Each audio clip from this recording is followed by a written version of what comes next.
A waning crescent moon hung in the sky above the grassy courtyard of the Ca clan. Ca Liuyu silently gazed at the heavens, having dwelled in this world for 2 years. Perhaps the title he was not entirely fitting it ought to be she. Indeed, she was Wu Feng it seemed. That a wish from her past life had been heard by some deity governing time and space, allowing her to arrive in the world of Naruto. However, this divine being appeared to possess a peculiar sense of mischief, reincarnating her as a female infant, transforming him into her. The initial exhilaration of entering the Naruto universe was soon tempered by the pressing issue of her gender. Thus, it was not uncommon to see a delicate, cherubic infant, Ca Liuyu, who, despite her silent demeanor, wore a comically sorrowful expression, yet, being endowed with the consciousness of a 20-something adult, it was implausible for her to remain in a state of melancholy indefinitely. Accepting her circumstances, she understood that rebelling against fate was futile. Little Liuyu boasted a cascade of emerald green hair and a pair of pale blue eyes, complemented by her chubby cheeks. She was truly endearing, and her caretaker, Ca Nai Zi, relished nothing more than cradling Ca Liuyu in her arms, playfully pinching her tiny face. Today marked the 6th of April, and she, the sole daughter of Qian Yu, the current clan leader, had just celebrated her 3rd birthday. In her capacity as the future heir of the Ca clan, a modest gathering was organized among family members in her honor. However, with the insight of an adult, Liuyu could discern that this celebration was merely a pretext. After a hastily arranged banquet, her father, accompanied by several esteemed members of the Ca clan, retreated to the family's secret chamber for undisclosed discussions. Meanwhile, the guest of honor, Lady Liuyu, reclined on the grass in the courtyard, gazing at the moon, while Ca Nai Zi, adorned in traditional attire with her own verdant locks, sat quietly nearby, keeping a watchful eye on her. Her mother had tragically passed away during childbirth, leaving Liuyu to glean fragments of understanding about her from the whispers of those around her. What piqued her curiosity, however, was the cautious demeanor of others whenever they spoke of her mother, especially as she grew older. The conversations regarding her mother seemed to dwindle. Often, when her father approached, the surrounding individuals would abruptly fall silent. This sparked her intrigue. What secret shrouded her mother that rendered it unfit for discussion? In a moment of contemplation, a young man emerged from behind the door, his hair a striking shade of emerald green, an emblem of the Ca Qian clan, clad in a refined warrior's attire. A closer inspection of his countenance would reveal a resemblance to Ca Qian Liuyu. He was the leader of the Ca Qian clan and also Liu's father, Ca Qian Yu. Standing behind the door, Liuyu silently observed her father, who was lost in thought, gazing at the waning moon. Ca Qian Yu, too, was filled with curiosity about his daughter. Unlike her peers, who were vivacious and mischievous, Liuyu exhibited an extraordinary maturity for her age. Merely 3 years old, she possessed an uncommon calmness, never crying or making a fuss, and her cousin, Ca Qian, who was 3 years her senior, seemed more like a younger brother in her presence. Ca Qian Nai Zi, who was entrusted with Liu's care, caught sight of Ca Qian Yu and was about to pay her respects when he gestured for her to refrain, signaling her to withdraw quietly. Once Ca Qian Nai Zi had retreated, Liuyu, with her back turned, addressed him, "Father, you have arrived." With that, she rose and respectfully bowed to Ca Qian Yu. What remarkable perceptive talent! Ca Qian Yu was taken aback, though he maintained a composed demeanor as he approached and seated himself beside Liuyu. "How did you know your father was coming, little Liuyu?" Ca Qian Yu inquired warmly, patting the grass beside him to invite her to sit a father. Ca Qian Yu was undoubtedly competent. As a clan leader, he had never allowed the weight of familial duties to overshadow Liu's upbringing. Although Liuyu had never met her mother, the love she received from Ca Qian Yu filled the void left by her absence. For Liuyu, who had been an orphan in her past life, her present family was the most cherished treasure in her heart. "Little Ca told me," Liuyu replied cheerfully. "Could it be that she is already awakened? I did not expect it to happen so soon." Ca Qian Yu seemed to understand, refraining from probing further. Instead, he swiftly shifted the conversation. Liuyu, do you have any dreams? Dreams? Liuyu pondered, wondering why the inhabitants of the Naruto world so ardently discussed dreams. When Kakashi first guided Naruto and his friends, his initial inquiry was about their aspirations. Orochimaru's betrayal of Konoha was driven by his quest for immortality. Tsunade's lover, Dankat, and her brother, Nawaki, both perished while pursuing their dreams within the Naruto realm. Even the members of Akatsuki fought for their vision of peace.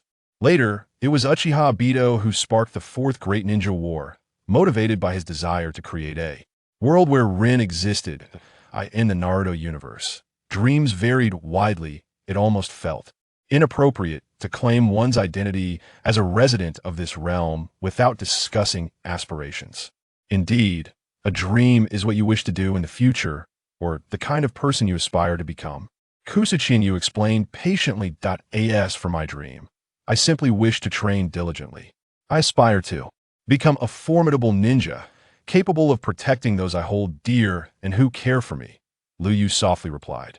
Then, little Liuyu, do you wish to become the leader of the village? Leader? Why would one wish to become the leader of the village? There is no merit in being a leader, remarked Liuyu, echoing her sentiments from a past life. In the world of Naruto, she prioritized strength over power.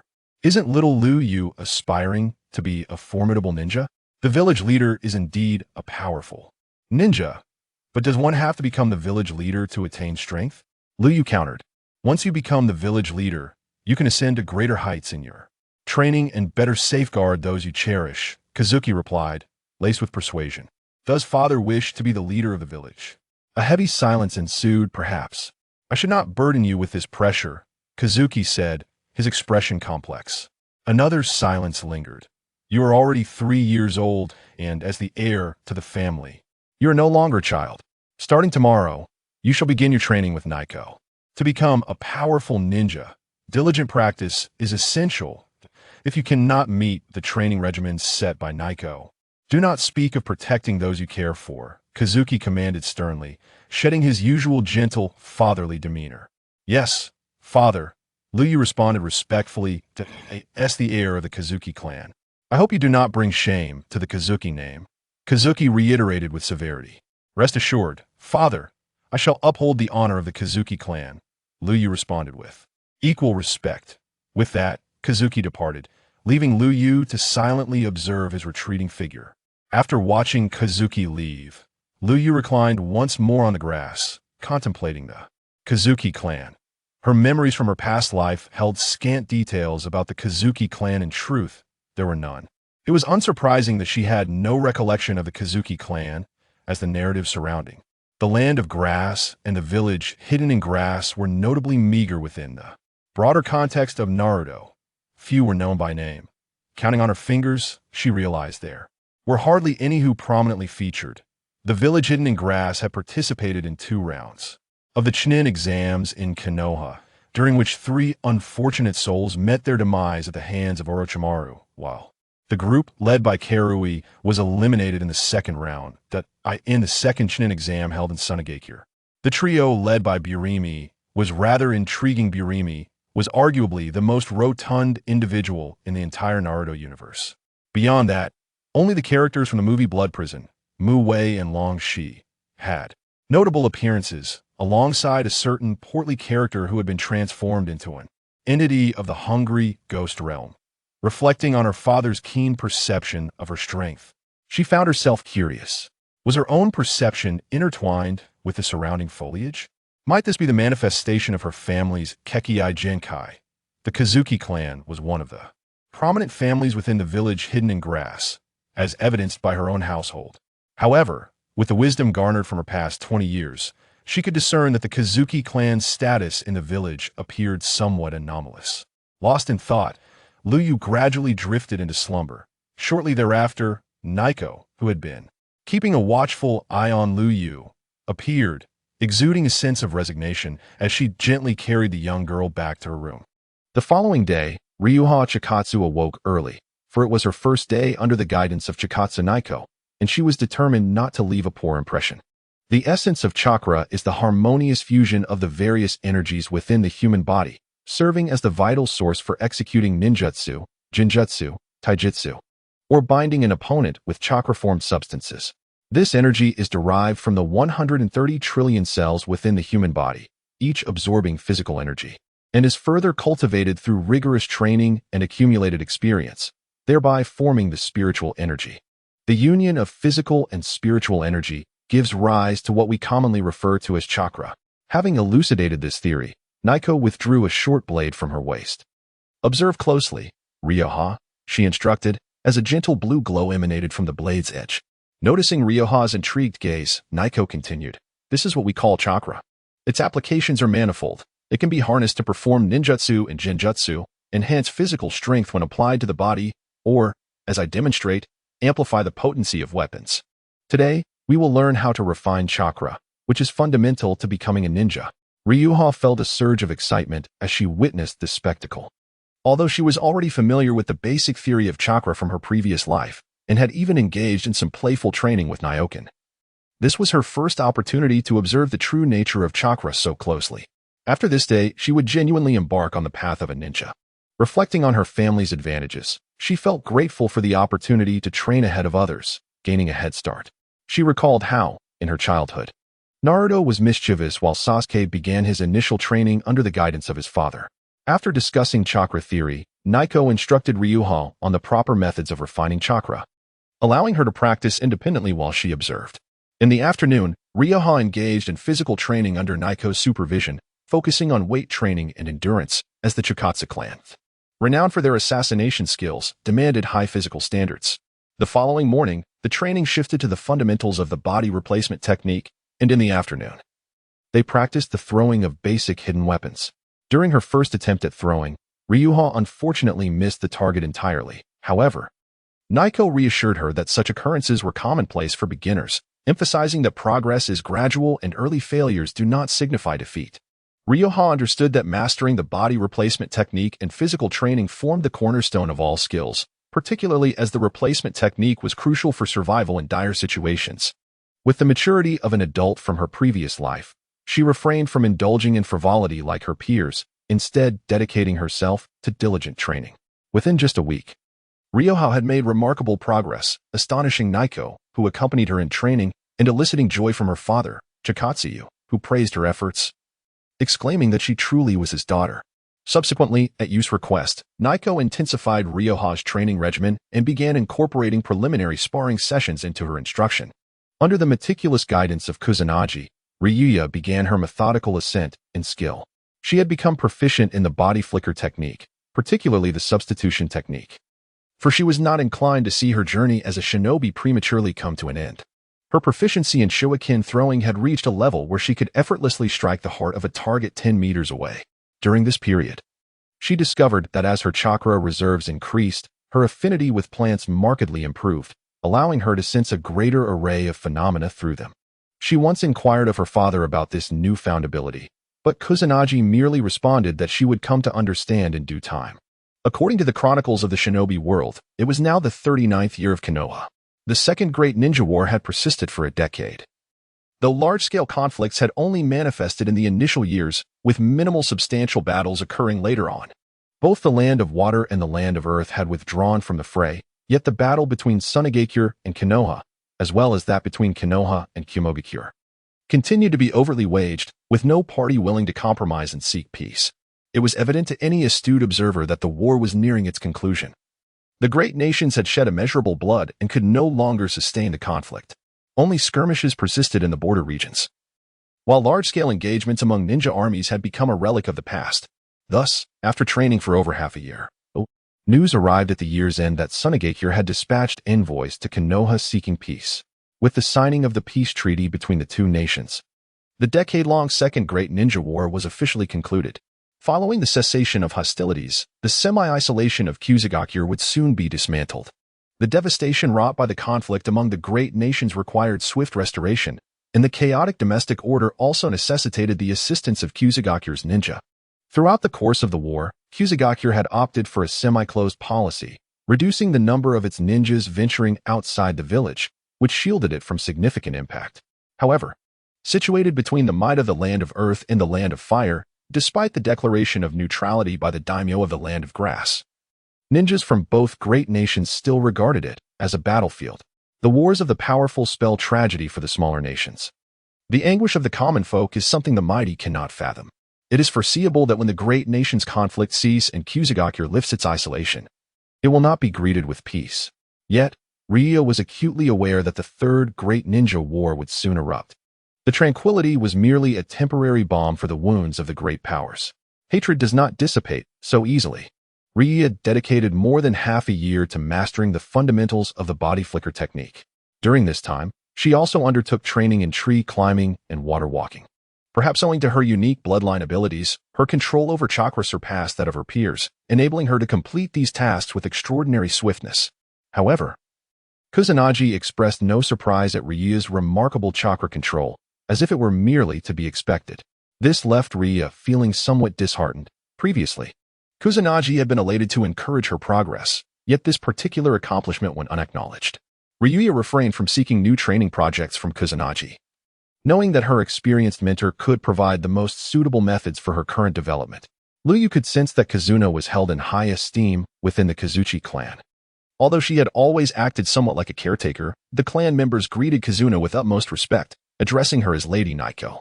Occasionally, other family members would seek her guidance, and Kazuna would patiently assist them. Out of curiosity, Liu had once inquired during a training break, "Sister Naiko, are you not one of the most skilled individuals in the clan? Why do you ask that, little Liuyu?" Kazuna, with an affectionate smile, tousled Liuyu's vibrant green hair. As the person who spent the most time with Liuyu aside from her father, Kazuna treated Liuyu almost as a younger sister. And Liuyu reciprocated this sentiment, viewing her as an elder sister. "I see that everyone in the clan respects you, and many come to seek your advice. Isn't it because you are quite formidable?" "Well, little Liuyu, you aren't mistaken in thinking that," Kazuna replied, gently pinching Liuyu's cheek. Liuyu could only endure this with a silent acceptance. Approaching her 4th birthday, she had become accustomed to her current identity. After all, being reborn was a tremendous blessing, especially in a world she adored, the Naruto universe. Now, Liuyu sported a cascade of emerald green hair, large, soft blue eyes, and delicate skin with exquisite features, resembling a porcelain doll. Kazuna cherished the moment spent playfully caressing Liuyu's cheeks, a routine to which Liuyu had grown accustomed. "Why is it that you are always by my side, Sister Naiko? There can't be many experts in the clan like you, right? Father is often very busy. Aren't you busy as well?" Liuyu finally posed the question that had lingered in her mind. Although the Kazuchi clan was one of the most prestigious families in the hidden grass village, there were few experts like Kazuna within the clan. Despite being the daughter of the clan leader and the future heir, it seemed unnecessary for Kazuna to remain constantly at her side. Silence ensued. "I do not wish to lose you again," Kazuna finally whispered after a lengthy pause. On April 6th, 40 years into the era of Konoha, Kazuna Liuyu celebrated her 4th birthday. That morning, as Liuyu arrived at the training ground, ready to begin a new day of practice, she was surprised to find her father present. Typically, he would be occupied with clan affairs, only inquiring about her training in the evenings. What brought him here so early? Nonetheless, Liuyu maintained her respect, bowing deeply and saying, "Father, you have come." To her astonishment, Kazuchi simply observed her in silence, while Kazuna stood nearby, watching. After a protracted silence, Kazuchi finally spoke, "Come with me." Without waiting for Liuyu's response, he strode away from the family training ground. Confused yet following Kazuna's encouraging gesture, Liuyu quickly trailed behind. Before long, Liuyu realized they were headed toward the clan's ancestral hall. What purpose could this serve? However, she wisely refrained from questioning. Upon reaching the hall, Kazuchi passed through the main area and made his way to a small chamber at the back of the ancestral hall. Upon entering the small hall, Liu noticed that Nai Zi had not followed her inside, but instead stood outside the door. Meanwhile, Ca Qian Liuyu was positioned before a wall made of black stone, which was evidently carved from a single massive block. At the center of this dark wall, there existed a circular aperture approximately 5 to 6 centimeters in diameter. Ca Qian Liuyu gazed at the stone wall in a daze, and Liuyu refrained from disturbing him, even though she found her father's demeanor peculiar that day. After a moment of contemplation, Ca Qian Liuyu began to form hand seals. Observing this, Ca Qian Liuyu quietly drew a knife, ready to guard their surroundings. Once the seals were completed, the ground trembled slightly, and before long, a tuft of long grass sprouted forth, pulsating with vitality its leaves swaying as if yearning for something. Qian Yu was not taken aback. He drew a kunai, lacerated his thumb, and let several drops of blood fall onto the grass. Upon receiving the blood, the grass absorbed it entirely. After consuming the blood, the grass extended its tip into the hole in the stone wall. Subsequently, the aperture in the center of the black stone wall began to enlarge gradually, emanating a soft white light.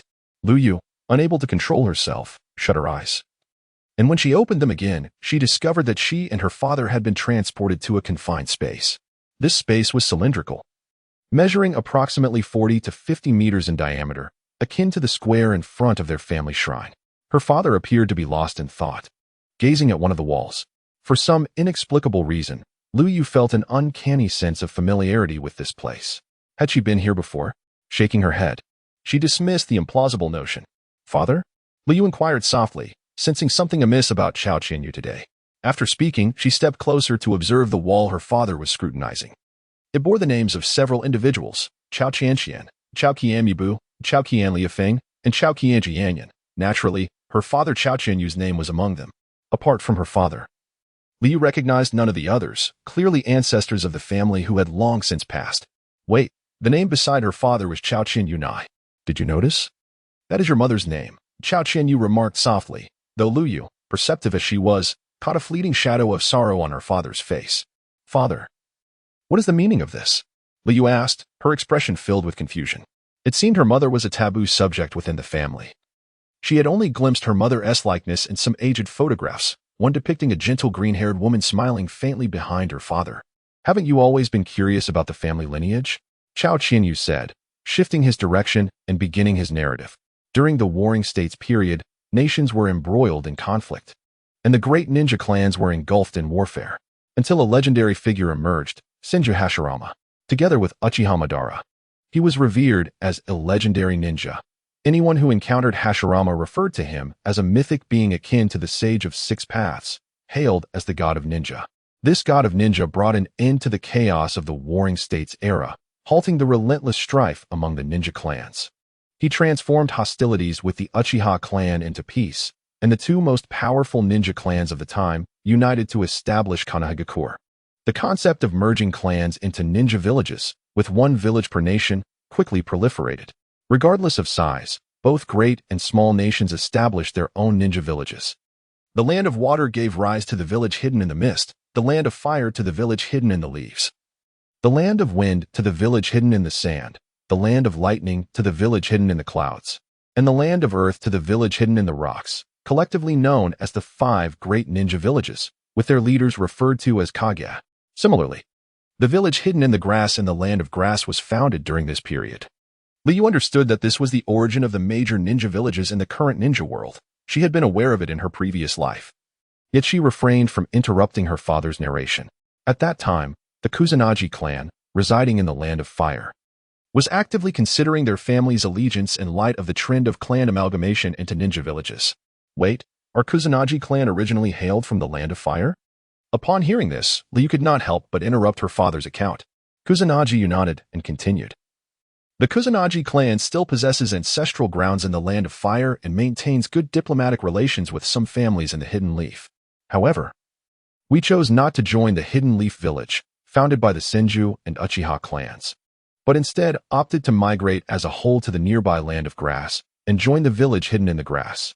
In Liyu's view, this exemplified the mentality of preferring to be a leader of a small flock rather than a tail in a large one. After all, the Hidden Leaf already boasted the 2 most formidable clans in the ninja world, the Uchiha and Senju, while the Sarutobi and Hyuga clans also expressed their desire to join the Hidden Leaf. Joining the Hidden Leaf may not have been the most prudent choice for the Kusanagi clan. Liu pondered how the clan leader had arrived at such a decision. However, if it were her, she would undoubtedly choose to join the Hidden Leaf, as the memories of her past life made her harbor a fondness for it. Kusanagi continued to recount the history of their clan. The emblem of the Kusanagi clan features 2 intersecting bamboo leaves. As an ancient and esteemed clan within the ninja world, the Kusanagi also possesses its own Kekkei Genkai, the wood release. This is not a new jutsu formed by the fusion of 2 different chakra natures, but rather a bloodline limit concerning the physical aspect. Members of the Kusanagi clan possess a unique affinity for natural vegetation, allowing them to perceive their surroundings through flora. They can also merge with various forms of vegetation, including trees, concealing their chakra. Coupled with the clan's secret assassination techniques, the Kusanagi clan is renowned in the realms of intelligence gathering, counterintelligence, and assassination. At this point, Kusanagi Yu naturally expressed a sense of pride, taking great pride in his family. Hearing this, Liuyu finally comprehended the nature of her peculiar perception. Subsequently, Kusanagi Yu's expression grew serious as he said, however, the clan's bloodline has also led to a long-standing rivalry with the Hyuga clan, as their bloodlines mutually restrain one another. If the Uchiha clan's adversary during the Warring States period was the Senju clan, then the Kusanagi clan's opponent is the Hyuga clan. If someone were to hire a ninja from the Kusanagi clan for a mission, the opposing side would undoubtedly hire a ninja from the Hyuga clan, and vice versa. The clan leader's decision to forego the hidden leaf in favor of the village hidden in the grass was likely influenced by the desire to avoid confronting their long-standing rival. The Hyuga clan. While figures like Hashirama and Madara from the Senju and Uchiha clans could suppress hatred, the Kusanagi and Hyuga clans of that era could not easily relinquish their generational grudges. Liu appeared quite taken aback. In her previous life, Hinata was the epitome of an ideal goddess in the hearts of many, yet unexpectedly, upon her arrival here, she became their sworn nemesis. Fear not. For the animosity that once drove the Kusanagi clan to forsake the Land of Fire has gradually waned within the diplomatic framework between our nations.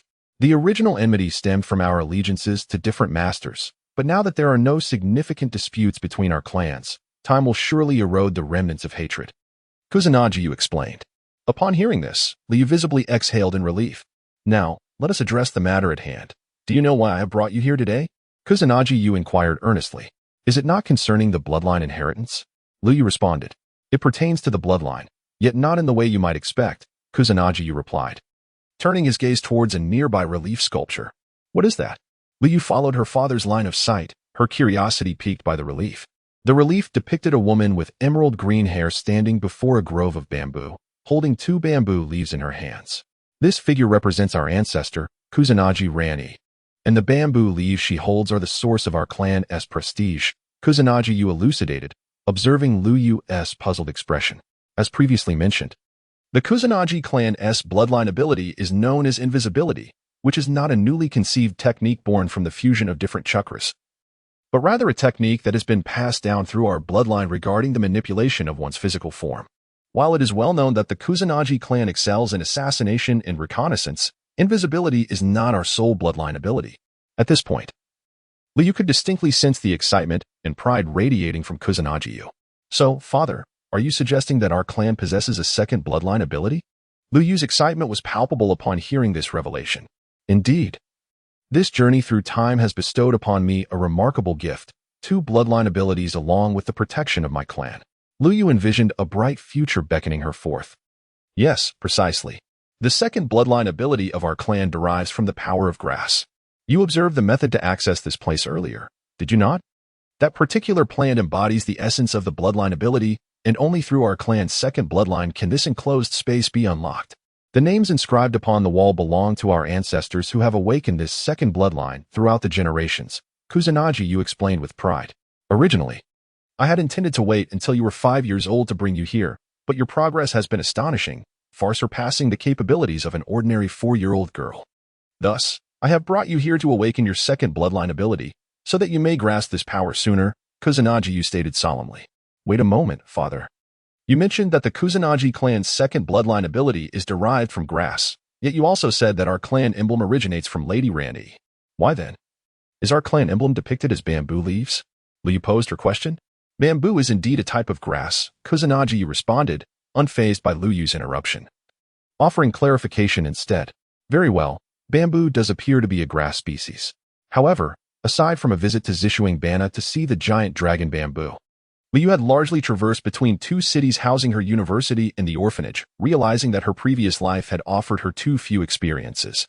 Lady Ranyi's mastery of bamboo techniques earned her a formidable reputation during the Warring States period. However, the conditions for awakening this power are exceedingly stringent.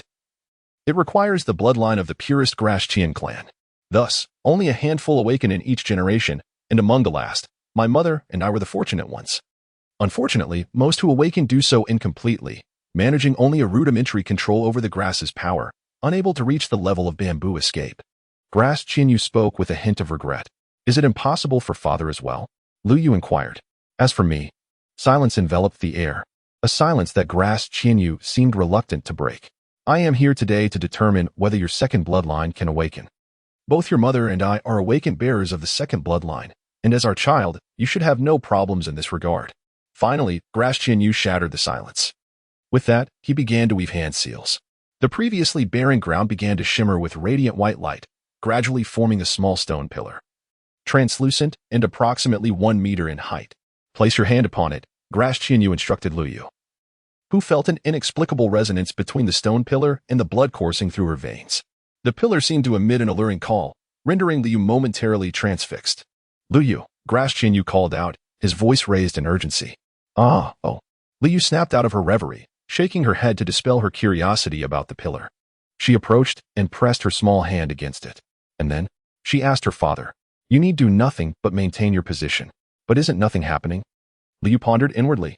Suddenly, the peculiar call from her blood surged once more, stronger than before. Liuyu felt her body growing increasingly feverish, her blood beginning to boil. Beads of sweat forming on her forehead. With her face flushed, she asked, Father, I feel so uncomfortable. What is happening? Hold on. Liuyu, Qian Yu replied, a hint of tension in his voice as his gaze remained fixed on the stone pillar. The pillar began to manifest a crimson hue from its base, gradually creeping upward. This jade pillar is a treasured heirloom of the Qian clan, through which one can ascertain whether a clan member's blood purity is sufficient for awakening their bloodline. If the purity meets the necessary threshold for awakening the second bloodline, the pillar will expedite the activation process. Yet, Liuyu had no energy to notice the pillar's transformation. She was consumed by discomfort, as if her blood were searing every inch of her flesh. The beads of sweat on her forehead coalesced into large droplets that cascaded down her cheeks. The burning sensation in her throat intensified, and she began to struggle with her breathing. Ultimately, Liuyu lost consciousness. As the crimson hue on the jade pillar reached its zenith, Qian Yu visibly exhaled in relief, murmuring softly, Do you see, Yuna? This is our child. This is indeed our child. He then turned his gaze towards Liuyu, who lay unconscious on the ground. His eyes filled with affection. Approaching her, he gently lifted Liuyu into his arms and, with a tinge of regret, whispered, Forgive me. Perhaps it was unwise to bring you here so soon. Emerging from the darkness, I opened my eyes to behold a lush expanse of bamboo forest. Yet I found myself utterly immobile. At that moment, a hazy silhouette of a woman materialized before me. She gently approached, and inexplicably, despite my inability to discern her features, I was enveloped in an overwhelming warmth, a profound intuition emanating from my soul, suggesting that this figure was worthy of my utmost trust. Aside from my father, this was the second individual with whom I felt such an intimate connection. The woman uttered not a word but softly caressed my cheek. A gesture so simple, yet it stirred a wave of inexplicable sorrow within me. My eyes began to glisten, and I gradually sensed the warm trails of tears cascading down my face. Was I truly crying? Why did I weep? Who was she? Could she be my mother?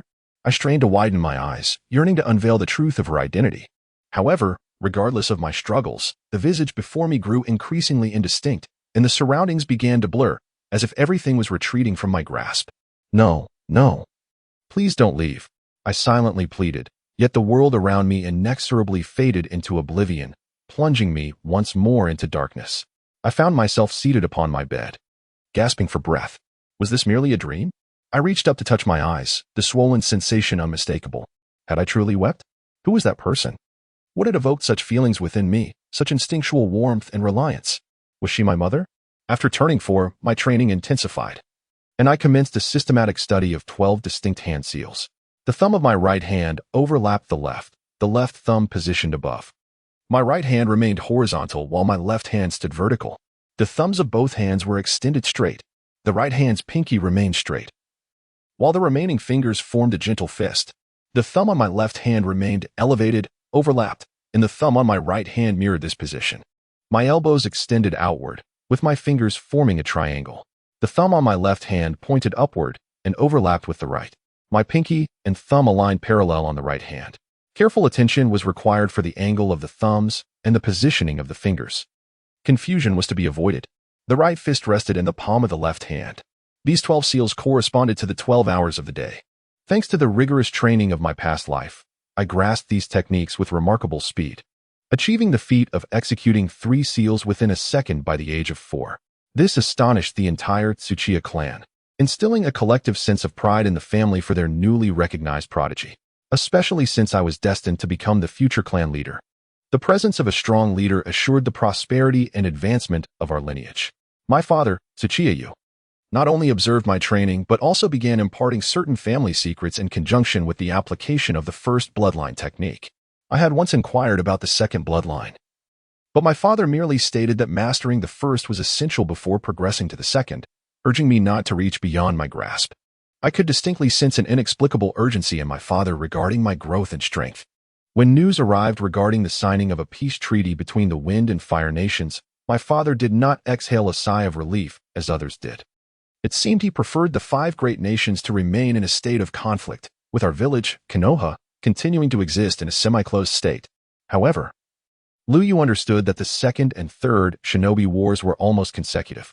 The period of peace between the 2 wars was exceedingly brief.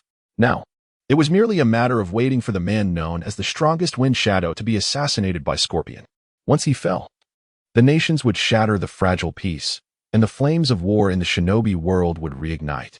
Amidst a lush field of crops, a young girl crouched among the vegetation, observing a massive wild boar rampaging not far away. This enormous beast measured nearly 6 meters in length. Liu couldn't help but marvel at the wonders of this world. Such a colossal wild boar would surely make headlines in her previous life, yet here it was, utterly commonplace. After all, this world was replete with monstrous creatures. The girl felt a surge of excitement as she watched the boar begin to lumber towards the trap she had set. Now was the moment, she silently chanted, her hands forming seals. With a thunderous crash, the ground beneath the boar suddenly collapsed, and the unsuspecting creature tumbled into the pit. Regaining its senses, the boar went wild, using its massive tusks to uproot the soil around its enclosure. The girl swiftly approached the edge of the pit, observing the frenzied struggles of the boar with a slight, amused huff, finding its antics rather comical. She then drew out her shuriken. With a series of swift, precise throws, the shuriken found their marks, striking the boar in critical areas, including its eyes. With each injury, the boar became increasingly enraged. Yet this did not deter the girl from continuing to unleash her shuriken upon it. After a fierce struggle, the boar eventually ceased its resistance, crashing heavily to the ground. Liuyu wiped the fine sweat from her forehead, reflecting that this had not been overly difficult. During the past 6 months, alongside her training, she had also begun to accompany Qian on various missions, much like the freshly graduated young ninjas from Konoha. These tasks consisted of catching stray cats and dogs or driving away beasts that threatened the crops. However, under Qian's guidance, she had integrated various forms of training, which had allowed her to become more familiar with her bloodline abilities. Originally, such activities would have been deemed out of order, as Liu had yet to attend a ninja academy and did not officially belong to the ranks of Kusagaku's ninjas, rendering her ineligible for these tasks. Yet, with Qian, the leader of the Kusa clan, at the helm, the irregularities became acceptable. Father, Liu turned towards her father's direction, intending to seek praise and affection. After spending a few years in the world of Naruto, she had adapted to the role of a dutiful daughter. However, at that moment, she noticed a ninja adorned with a green patterned mask and dressed in uniform reporting something to Qian. What was that? An operative from the Kusa village's Umbu.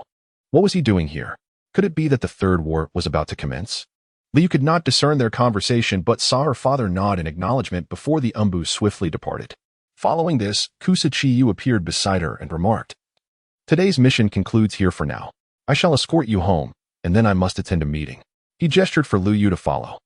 As she trod upon the ground, trees whizzing by, Liu observed her father's back and felt his protective presence, which she sensed was perhaps a tad excessive. Throughout the training process, I scarcely left his sight. Similarly, when I accompanied Sister Nai Zi, she would rarely allow me to stray from her gaze. Occasionally, after brief absences, my father and Sister Nai Zi would return with a faint scent of blood lingering about them, with the memories of my past life. I sensed that there were individuals harboring ulterior motives behind the scenes. Both my father and Sister Nai Zi were aware of who these individuals were, yet they remained unable to confront them openly. Upon returning to the village, I found myself at a fork in the road. Qian Yu seemed to ponder softly, concluding that they would not misbehave in this location. "Father, what are you murmuring about?" Liu inquired. "Oh, it's nothing. Since we're here, Liu, You may return home on your own. I have a meeting to attend, replied Ca Qian Yu. All right, Liu responded, somewhat surprised, as this marked the first occasion that Ca Qian Yu had permitted her to return home alone. Typically, he would insist on escorting her before attending to other matters. Nevertheless, Liu did not dwell on it. After all, having someone constantly shadowing her could be somewhat stifling, and being in the village now provided her the perfect opportunity for a leisurely stroll. After bidding farewell to Ca Qian Yu, Liu departed alone. Unbeknownst to her, 2 ninjas from the Ca Qian clan stealthily trailed her. However, as she walked, Liu sensed something was amiss. There was not a soul in sight on the streets. And hadn't she just been here? The eerie silence felt disconcerting. What could this sensation be? An illusion? Liu formed the necessary hand seals and uttered a low command to dispel the illusion, and the surroundings instantly became clear. Fortunately, it was not a sophisticated genjutsu. Wait a moment, where am I? Liu recognized the location as the 5th training ground of Chaoyin village. Although she typically practiced in her clan's training grounds, she had once visited this place accompanied by Nai Zi, who had lured her here. What were their intentions? Utilizing her bloodline ability, Liu sensed 2 unfamiliar chakra signatures hidden within the bushes ahead, exuding a subtle yet palpable intent to kill. Although they were well concealed, they could not elude her perception. Upon detecting the unfamiliar chakra, Liu's immediate instinct was to flee. The adversaries were clearly prepared, and she was merely a child under 5. What could she possibly do against them? All she needed was to reach her clan's residence, where skilled members would surely come to her aid. If she were to perish here, she would not be as fortunate as before, with the chance of rebirth. Resolute, Liu feigned ignorance of their presence and prepared to leave. However, as the 2 figures materialized before and behind her, she realized her naivety. Both wore masks adorned with green patterns and donned standard ninja vests. They were unmistakably members of the Chao Inumbu. One appeared slender, bearing a katana on his back, while the other possessed a robust physique, the calloused hands indicating a seasoned warrior. Were these individuals sent to confront me? Could it be that the higher-ups of Chaoyin village have harbored ambitions regarding me all along? Uncle, who are you? Can you please let me return home? At this moment, Liu, the young girl, endeavored to present herself as a lost child. However, she was met with 2 icy stares. Truly, as expected from the Ca Qian clan, the boy was quite perceptive, but this was where his advantage would end. Unfazed by the girl's feigned innocence, the 2 continued to fix their cold gazes upon Liu, while the lean man unsheathed his katana, poised to end the life of Ca Qian Liuyu. It appeared that the initiative was hers to seize. In an instant, Liu produced 6 shurikens and hurled them towards the lean man. Simultaneously, she drew a kunai and propelled herself forward to engage him. The lean man swiftly assumed his stance and drew his katana, deflecting the shurikens with a series of clangs. Following this, he lunged forward, delivering a precise strike aimed at Liu. Bang! The blow landed. But Liu transformed into a piece of wood amidst a cloud of smoke. What a swift substitution technique. The lean man muttered, furrowing his brow. Humph. You can't even handle a little girl? The robust man taunted. Mind your own business.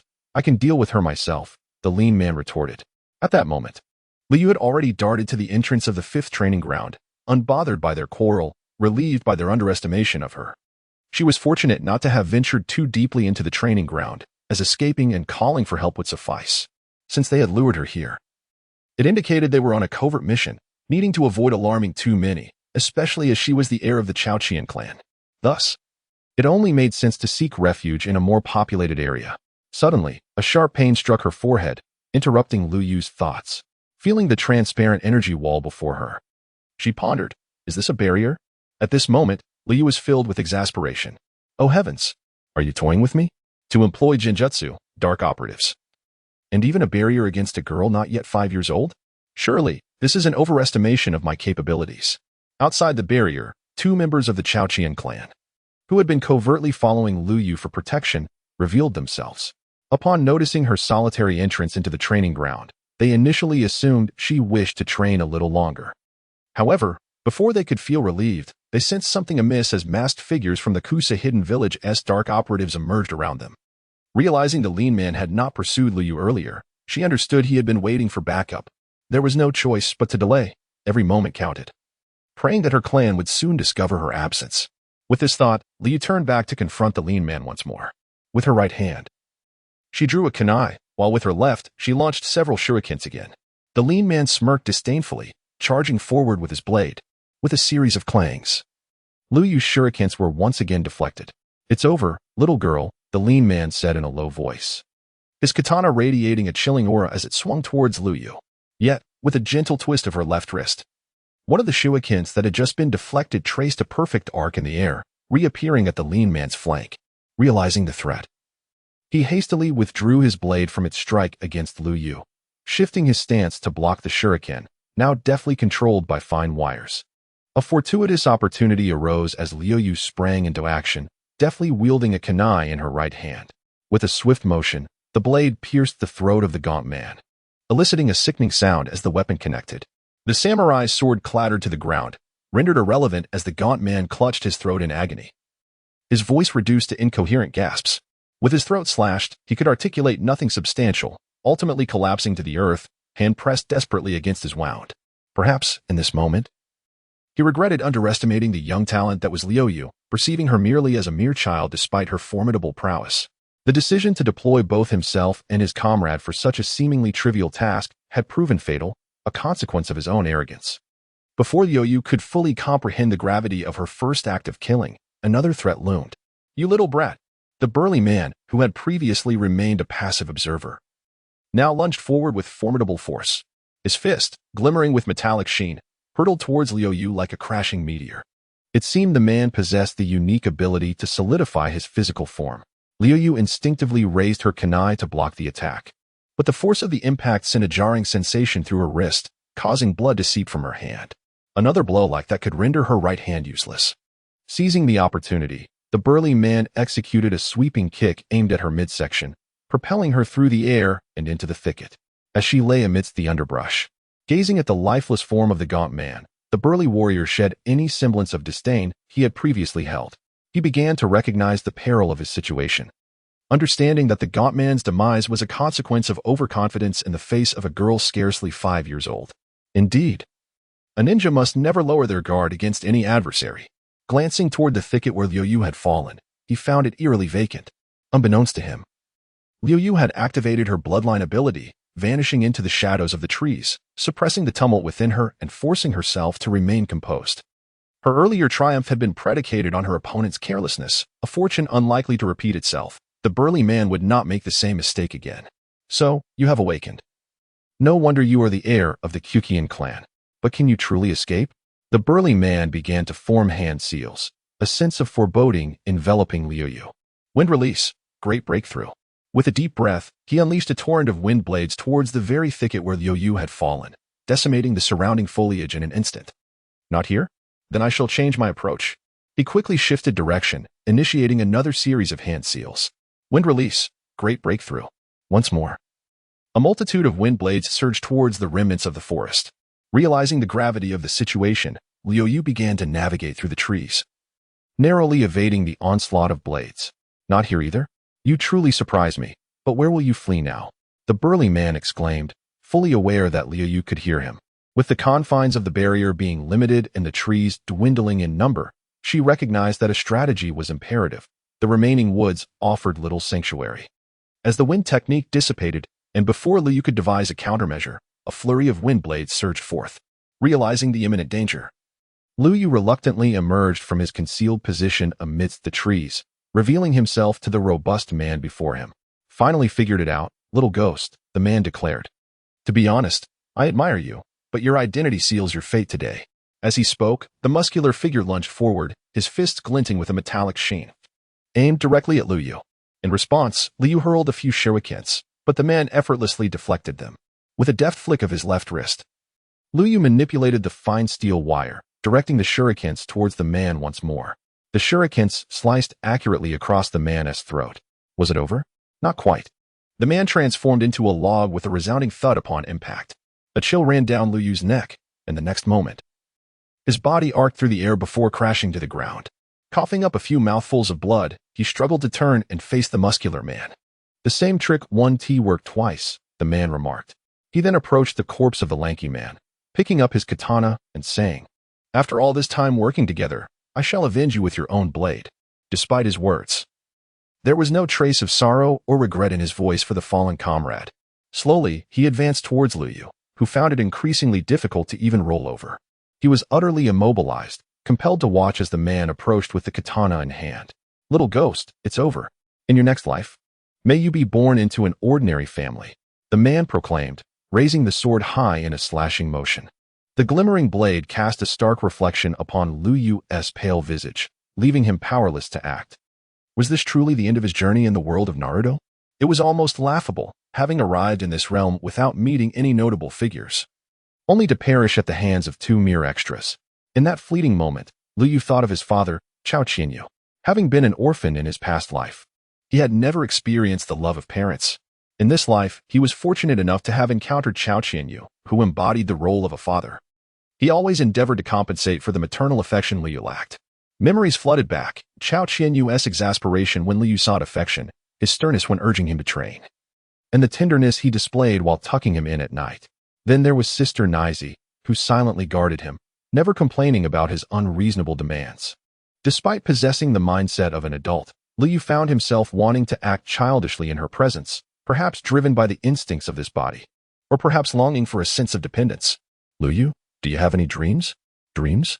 Yes, dreams are what you aspire to do in the future, or the person you wish to become. My dream? I simply wish to train diligently, to become a powerful ninja capable of protecting those I cherish and who cherish me." He recalled the dreams his father, Ca Qian Yu, had once shared with him. "Indeed, dreams still linger within me, and there are cherished individuals I must protect. I have yet to fully explore this world of ninjas. My fate cannot conclude here. I refuse to succumb to the whims of these nameless extras. Perhaps my past aspirations were mere whims, but now I genuinely yearn to safeguard those I hold dear." The cold light approaches, yet Liu remains remarkably composed, her eyes fixed intently on the robust man before her. The man appears taken aback by the transformation in Liu's demeanor in the face of impending death. Her eyes, now imbued with an icy resolve, unsettle him. "Die, brat," he growls, wielding his katana with a chilling intent. However, before the blade descends fully, he halts mid-motion, his gaze dropping in horror to the blood seeping from his chest. A sharp bamboo shoot has inexplicably penetrated his heart, seemingly sprouting from the ground before him in an instant. Blood drips steadily to the earth as his breath wanes. What is this power? He mutters in disbelief before collapsing to the side, his question unanswered as Liu lacks the energy to respond. At that moment, she feels her eyelids grow heavy, her surroundings fading into a blur. Then, a voice filled with urgency and mingled with anger and heartache reaches her ears. Sister Naiko is here." Recognizing the source of the voice, Liu exhales in relief before succumbing to unconsciousness. In the deep of night, the Kusa family is ablaze with light. The family's ninjas stand vigilantly, their expressions grave. Kusa Qian Yu hastens back, suppressing his fury. Those around him understand that the source of his anger stems from yet another assassination attempt on those closest to him. The question lingers, will he be able to contain this crisis? What fate and future await the Kusa clan? Liu, please do not be harmed." In a hurried stride, Kusa Qian Yu reaches Liu's chamber, where she lies peacefully, attended by Kusa Naiko. "Hush," Naiko gestures for silence, then motions toward the door, indicating they must speak outside. Though severely injured, Liu seems to harbor an inexplicable energy nurturing her body, leading to marked improvement. A few days of quiet recovery are all she requires now. The assassination took place at the 5th training ground, executed by members of the Umbu, Long, and Mo, both affiliated with the Yulian clan. The two clan members assigned to protect Liu have been confirmed dead. The 5th training ground is enveloped in a barrier, suggesting Liu was lured there by an illusion. Mo succumbed to external injuries, his throat slashed by a sharp weapon, while Long also fell victim to external wounds, pierced through the heart by a bamboo technique. I have eliminated traces of the bamboo technique at the scene, and currently, only the two of us possess knowledge of it. The bodies of Long and Mo will be discreetly stored in the clan's underground warehouse. As they step outside, before Kusa Qian Yu can inquire, Kusa Naiko divulges all she has learned. Upon hearing the mention of the bamboo escape, a fleeting expression of joy crossed the face of Kusanagi Chiyu, though it was swiftly overshadowed by the grim circumstances at hand. He reflected on the events of the joint meeting held by the prominent clans earlier that day. The 3rd Hokage of the Wind Country, revered as the mightiest of all Hokages, had mysteriously vanished, a disappearance that threatened the honor of both the Wind Country and Sunagakure. The sudden absence of such a village leader must have sent shockwaves through Sunagakure, igniting turmoil within its ranks. Presently, Sunagakure had shifted its ire towards Kanahagakure. with minor skirmishes erupting along their borders and both sides beginning to amass troops in the frontier regions. Sunagakure had entered a state of readiness for war, and Kanahagakure soon followed suit. Hardly had the Second Great Ninja War concluded when the specter of the Third loomed ominously on the horizon. Initially, Kusanagi Qiyu felt a sense of relief upon receiving this news. He had been somewhat dissatisfied with the conclusion of the Second Great Ninja War, and the impending outbreak of the Third brought him a semblance of solace. It was not that Qiyu reveled in the chaos of war, rather, he sought to secure valuable reprieve for his family. Should war erupt, the land of grass, nestled between the fire and earth countries, would inevitably find itself a battleground.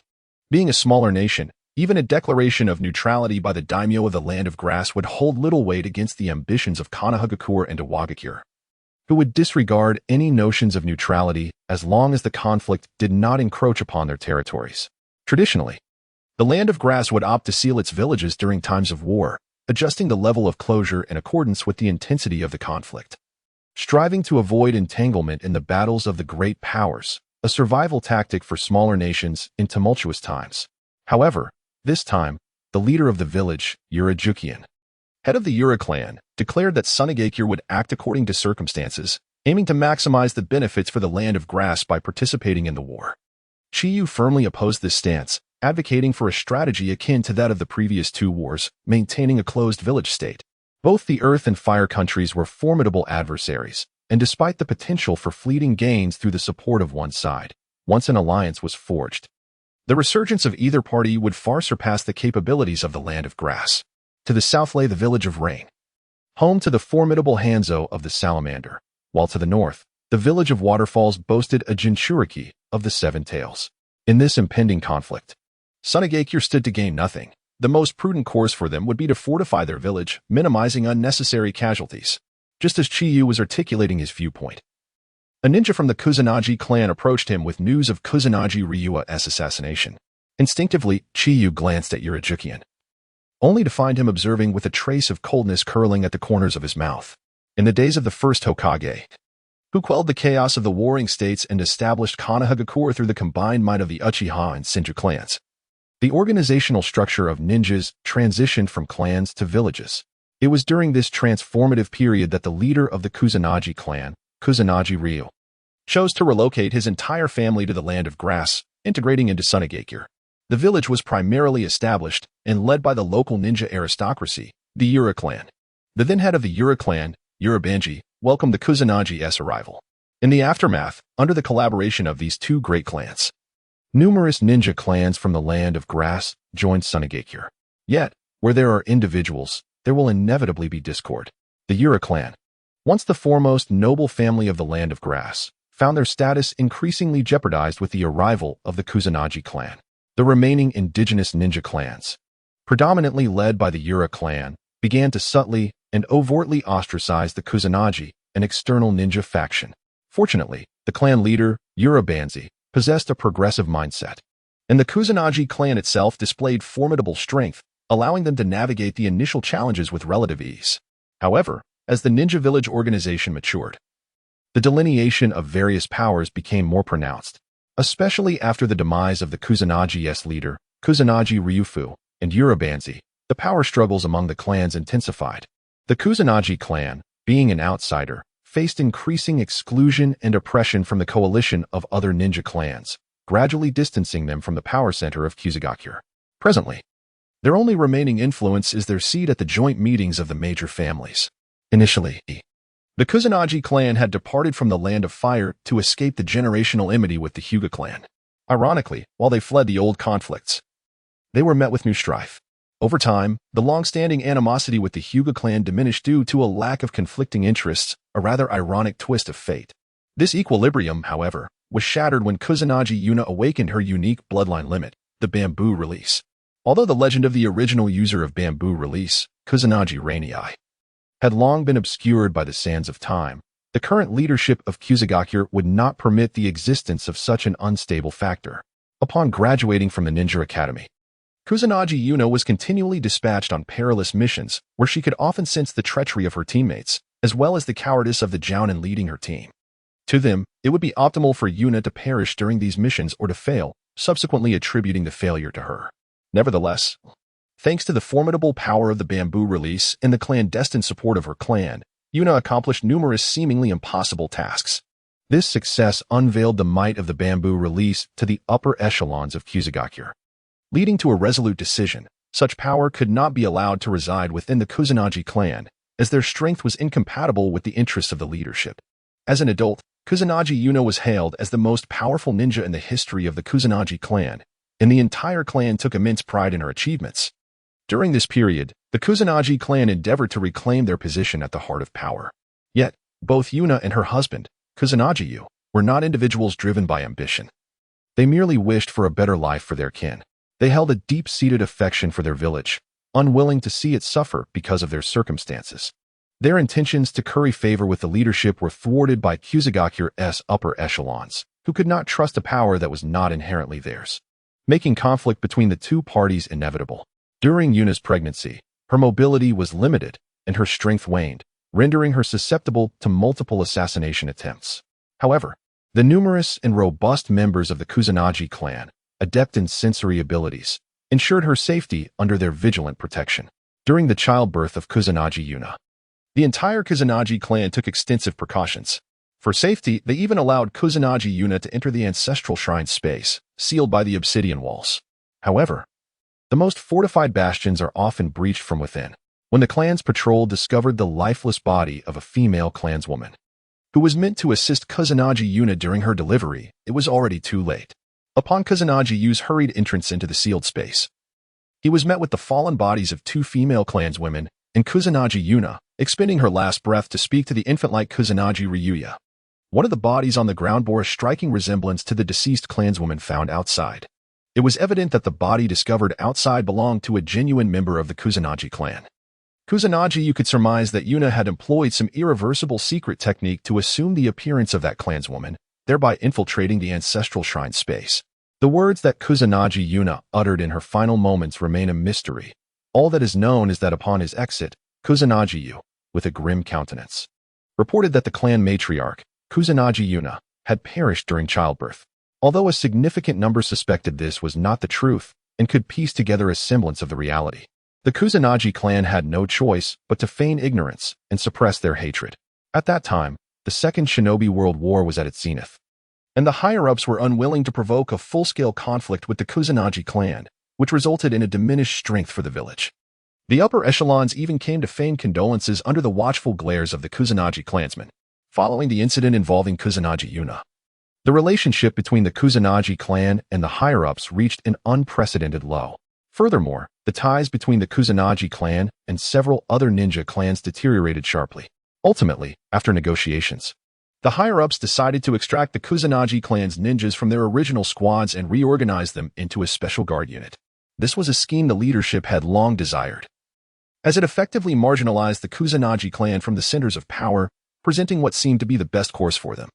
It mirrored the plight of the Uchiha clan of Konoha, who were similarly confined within the framework of the village's police force, unable to penetrate further into the core of power, while the Kusanagi clan was likewise constrained within the special guard unit, excluded from the political nucleus. Initially, it was hoped that they would remain docile. However, unexpected actions soon emerged. Should this situation be mismanaged, it could very well escalate into a civil war within Qian, potentially leading to the Kusanagi clan's obliteration, a thought that weighed heavily on Kusanagi Yu's mind. During wartime, Qian had maintained a strict neutrality, and the Kusanagi clan had exploited the upper echelon's reluctance to incite internal strife, resulting in a fleeting and fragile peace. Yet, wars invariably conclude, and the end of the Second Shinobi World War left Kusanagi Yu with an unsettling apprehension of impending turmoil within Qian. Initially, upon hearing of the disappearance of the third Kazekage and the imminent outbreak of the Third Shinobi World War, Kusanagi Yu felt a flicker of excitement. However, this time, Yurita had indicated that participation in the conflict would be contingent on circumstances, aimed at securing the greatest benefit for Qian. This revelation sent a whiff of conspiracy wafting through Kusanagi Yu's senses. Though he held no genuine interest in power, the exigencies of his position compelled him to pursue it. Initially, the aspiration was simply to ensure a peaceful existence for the clan, yet, unbeknownst to them, their fate would soon be severed by external forces. The intent was to grant Liuyu a joyful childhood, but the weight of her family's future compelled her to undergo intense training at such a tender age. Following the mysterious disappearance of the third-generation Wind Shadow, tensions between Sunagakure and Kanahagakure escalated, ultimately culminating in a confrontation where both sides ceased to exercise restraint, thus igniting the flames of the Third Great Ninja War. Simultaneously, Iwagakure also entered the fray, engaging in conflict with Kumogakure.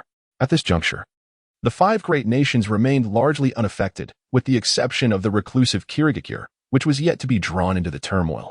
As the war commenced, the belligerents quickly found themselves in a state of stalemate.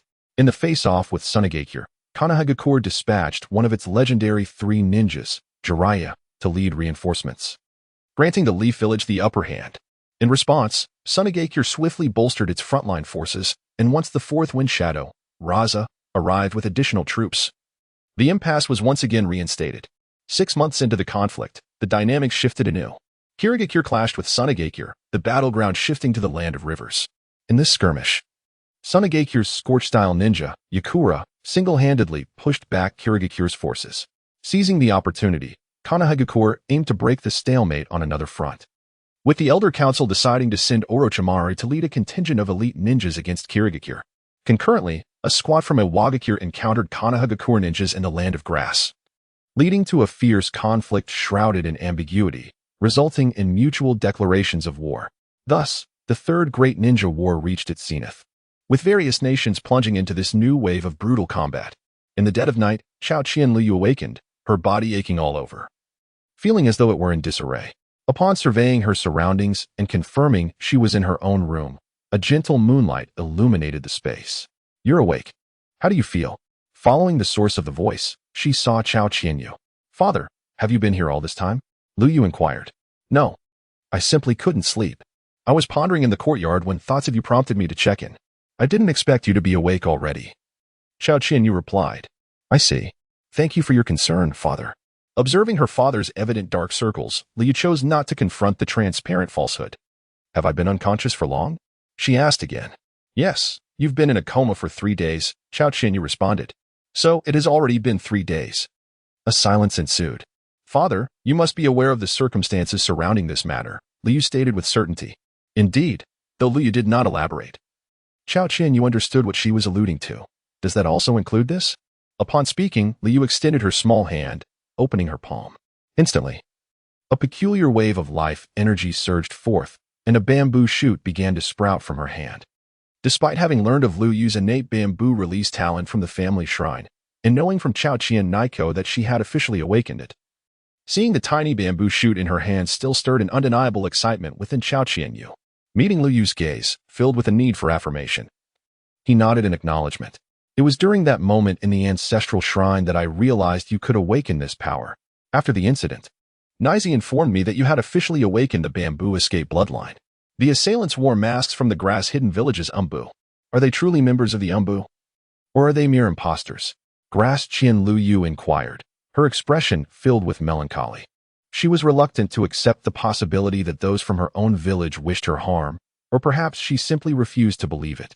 After all, possessing the memories of a former Hokage, she understood the fate of the Uchiha clan. A power that is overwhelmingly formidable yet not utilized for one's own benefit is something the higher-ups cannot tolerate. Thus, the strength of the Grass Qian clan inevitably threatened the interests of the village's elite.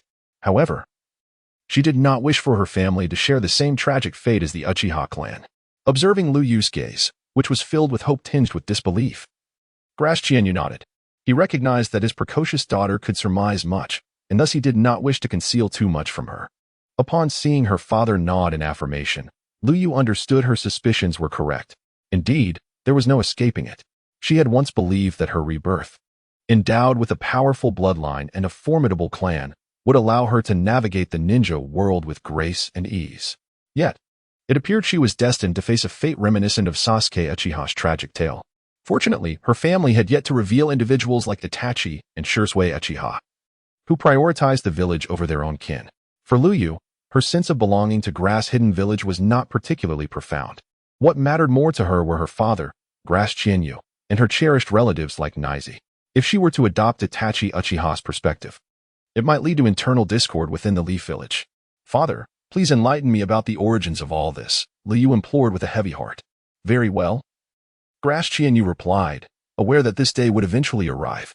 He had prepared himself to reveal everything, though he chose not to disclose matters regarding Nai Zi, as he did not wish for Liu to bear such burdens of hatred at a tender age. The story began with the Qian clan's migration from the land of fire to the land of grass, where they collaborated with the Uriu clan to establish Grass Hidden Village. After listening to Qian Yu's narrative, Liu began to meticulously piece together the events leading up to this moment. Although she sensed that her father was withholding certain truths, she understood it was for her own good and refrained from probing further. The reality he described bore little difference from her own conjectures. It was akin to a version of the Uchiha clan's struggles within the Leaf Village. The Qian clan had faltered in the power struggles within Grass Hidden Village, losing their voice within the community. Yet, the clan possessed remarkable bloodline abilities and a vast lineage, a force that instilled fear in the current elite of Grass Hidden Village. Especially concerning was the prodigious talent of Qian Yu, who represented the future of the clan. None of the other families in the village could boast a worthy heir. A powerful clan leader could guide their family towards prosperity, yet the flourishing Qian clan was a reality the village's higher-ups were unwilling to confront. Thus, it seemed that their destruction was deemed the optimal solution, leading to this assassination attempt.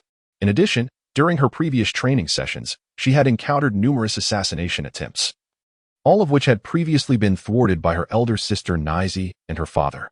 This time, however, it seemed to be a scheme they had meticulously orchestrated for quite some time. Currently, Qian Yu was at a loss for what to do. For within the official narrative of the Hokage, there was no mention of the Qian Yu clan. It was likely that they would meet the same tragic fate as the Uchiha clan, facing total annihilation. She felt far too weak at present, lacking the strength to protect those she cherished, let alone safeguard her own clan. Her only hope was to become sufficiently powerful before that fateful day arrived. On April 6th, in the 41st year of Konoha, Qian Yu turned 5 years old. Before long, the enrollment period for the Ninja Academy arrived. Although she was supposed to enter the academy at the age of 4, her family had decided against it for her protection, opting instead for her to remain within the clan and be guided by the family ninjas. When it came to the decision regarding whether the clan's offspring should attend the Ninja Academy at this age, two divergent opinions emerged within the family. The opposition argued that given the current state of the clan, sending their children to the academy would be akin to surrendering their future to the higher-ups, a decision that could jeopardize their prospects. Conversely, the supporters contended that in light of the clan's circumstances, further provoking the higher-ups was unwise. If the offspring of the Qian Yu clan ceased to attend the academy, they would likely be vulnerable to manipulation, especially during wartime. With Yura's recent remarks suggesting a potential involvement in the conflict, both sides had valid points, driven by their concern for the future of the Qian Yu clan. However, the choices available to them were far from favorable. Ultimately, after much deliberation, the Qian Yu clan reached a compromise, deciding to allow the eligible clan members to continue their studies at the Ninja Academy, while Qian Yu would remain and be instructed by her father. To the outside world, they would claim that due to the assassination attempt, she had developed a chronic condition rendering her unfit to be a ninja. After 2 weeks of recuperation, Qian Yu sensed that her body had nearly returned to its former state. An inexplicable energy seemed to be nurturing her from within, and she felt significantly stronger than before. Once she felt sufficiently recovered, Qian Yu disregarded the advice of the clan's medical ninjas to continue resting and instead approached her father, Qian Yu, to request further training. Qian Yu did not refuse her. Instead, he instructed her to wait at the family training grounds while he fetched some items. As one of the prominent families of Kusagakure, the Qian Yu clan boasted a substantial number of members and a vast family estate, complete with a training facility unique to their lineage, something that smaller clans and civilian ninjas could hardly compare to. Upon arriving at the training grounds, Qian Yu observed an approximately 8-year-old boy training under the watchful eye of his father. The boy stood around 1.30 meters tall, sporting the distinctive green hair emblematic of the Qian Yu clan. Thankfully, in this world, there was no stigma associated with green hair. Accompanying him was a young man clad in the uniform of the Special Security Forces, who scrutinized the boy's training with a serious demeanor, sternly pointing out his mistakes. The boy is none other than his cousin, Cao Qianfu, and the man clad in the uniform of the Special Security Forces is his father, Cao Qianya, who is also his uncle. Upon noticing the arrival of Cao Qianlu, Ca Qian paused his training and turned to her. "Ah, Liuyu, you're here," exclaimed Ca Qian, his excitement evident as he greeted her warmly, completely forgetting that he was still in the midst of his training. With a resigned shake of his head, Ca Qian approached and delivered a playful rap to Ca Qian's head. "You must take your training seriously. How many times must I remind you?" he admonished. "But Liuyu is here," Ca Qian retorted, rubbing the spot on his head where he had been struck. According to Ca Qian's previous life, Ca Qian was the epitome of a doting brother. In the past, he would often gravitate toward her during his leisure time. However, after Ca Qian turned 3 and began her training, his visits became infrequent. It seemed that witnessing his sister's dedicated efforts made him hesitant to seek her companionship as he once did. After her assassination attempt, she heard that he had rushed to her room in tears. Unfortunately, she was in a coma at the time and missed this poignant moment. Upon waking, she found he had not appeared, leading her to fear that something unfortunate had occurred. It wasn't until she heard from Sister Nai Zi that he had been diligently training, expressing his desire to protect Liuyu and ensure she would never suffer harm again, that she was taken aback. This brought to mind her younger siblings from the orphanage, particularly the one who would sweetly ask for candy while nestled in her arms. Little did she know, in this lifetime, she had encountered a remarkable older brother. "Good afternoon, Brother Fu Tang." "Good afternoon, Uncle," Ca Qian greeted enthusiastically. She felt somewhat exasperated by her cousin, who not only was an ardent brother but also had a rather naive disposition. Much like Naruto Uzumaki, he rarely pondered deeply before acting, often driven by sheer impulse and enthusiasm. "Ah, Liuyu, you've come as well," Ca Qian responded, equally resigned to his son's antics. Despite Ca Qian's considerable talent, even awakening the elusive grass escape technique, he lacked the qualities typically expected of a ninja. Thankfully, he was not the heir of the Ca Qian clan. However, as an older brother, he was undeniably competent. The once playful boy, always circling around his sister, had begun to proactively request training sessions after hearing of her assassination attempt, insisting that he needed to protect her. Thus, recently, Ca Qian had been accompanying him in training. As Ca Qian pondered this, Ca Qian arrived, holding a scroll and a piece of paper. Ca Qian recognized that the paper was used to test chakra attributes, and it seemed today was designated for her chakra assessment. "Liuyu, pinch this paper between your fingers and infuse it with your chakra," Ca Qian instructed, handing the paper to her. As expected, Ca Qian thought to herself. Kusanagi Ryua delicately pinched a piece of paper between her index and middle fingers, channeling her chakra into it. Soon, a portion of the paper became damp, indicating a water affinity. Then, the other side of the paper split, revealing an earth affinity. Ryua was not surprised by these two attributes. After all, earth and water were the fundamental affinities of the Kusanagi clan. The clan's abilities and would release, akin to the first Hokage's techniques, shared similarities with their grass and bamboo release.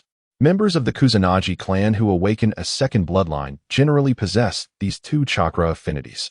After a moment, the edges of the paper were severed, showcasing the most common wind chakra affinity among the 5 elemental types. This discovery excited Ryua, for in her previous life, the Naruto storyline provided detailed descriptions of training methods for the Rasengan and its wind-enhanced variant, the Wind Release, Rasen Shuriken. In her past life, she had humorously trained the Rasengan using a balloon, often the target of her dorm mates' ridicule. This time around, she could rely on her previous experiences and memories to hone her Rasengan, even to the extent of developing it into the Wind Release, Rasen Shuriken. "Oh, with water, earth, and wind, I surpass you by 1 element. I possess the powers of water, earth, wind, and lightning." Kusanagi Futong could not help but boast upon seeing Ryua's results. Ryua cast a surprised glance at her overly doting cousin, not expecting him to be a wielder of 4 chakra affinities. Upon hearing this, Kusanagi Yura could not resist delivering a light reprimand to Futong, exclaiming, "With such remarkable talent, why do you not train diligently? How will you protect Ryua in the future?" The mere thought of Futong boasting about himself irked Yura. Despite his exceptional gifts, he had previously shown little inclination to train seriously. Yura recalled the legacy of Kakashi Hitaki, the child of the late Wu Feng of Konoha, who graduated from the Ninja Academy at the age of 5, setting a record for the youngest graduate. Last year, he had already been promoted to CH Nin at the age of 6. Although war had shaped him, it was undeniable that Kakashi was a rare prodigy. In contrast, Yura's own son seemed to have spent his youth in frivolity, only displaying a semblance of seriousness in Ryua's presence. With such extraordinary potential, Fu Tong had never shown the commitment to train rigorously. However, following the incident where Ryua was attacked, he began to change, actively seeking training. Yoru understood that his son's temperament was not suited for leadership, but he hoped Fu Tong would dedicate himself to becoming a formidable ninja, capable of supporting Ryua in leading the Kusanagi clan toward prosperity.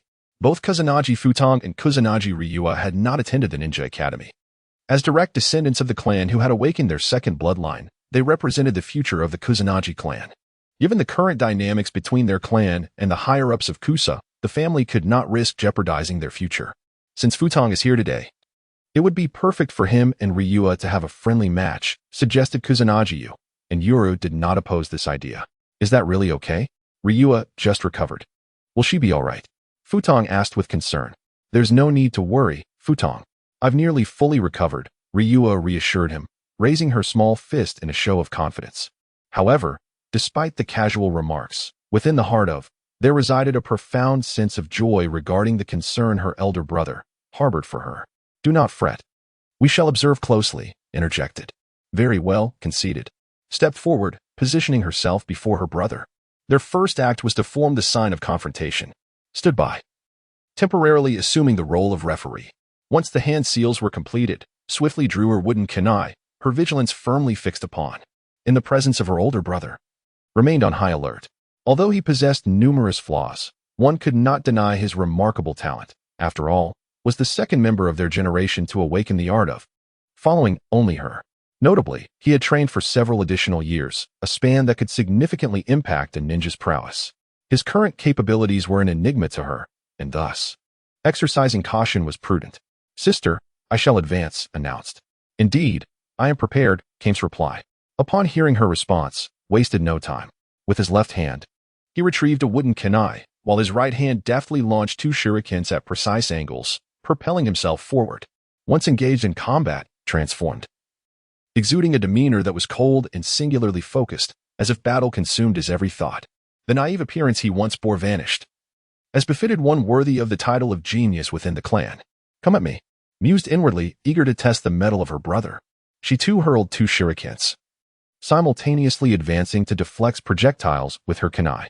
In response, parried her shurikens with his own, and the two were on the brink of close combat. Now, with a subtle flick of her left wrist, the two shurikens that had been deflected by surged back toward him. With a resounding thud, struck by the shurikens, transformed into a log. Substitution technique. How swift. Where has he vanished? Indeed, such tricks proved inadequate. Scanned her surroundings with heightened vigilance. Where are you? Right here.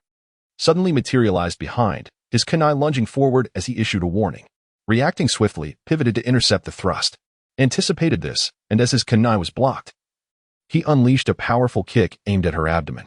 As the blow landed, sensed that her brother had shown restraint. Utilizing the momentum, she deftly evaded his grasp.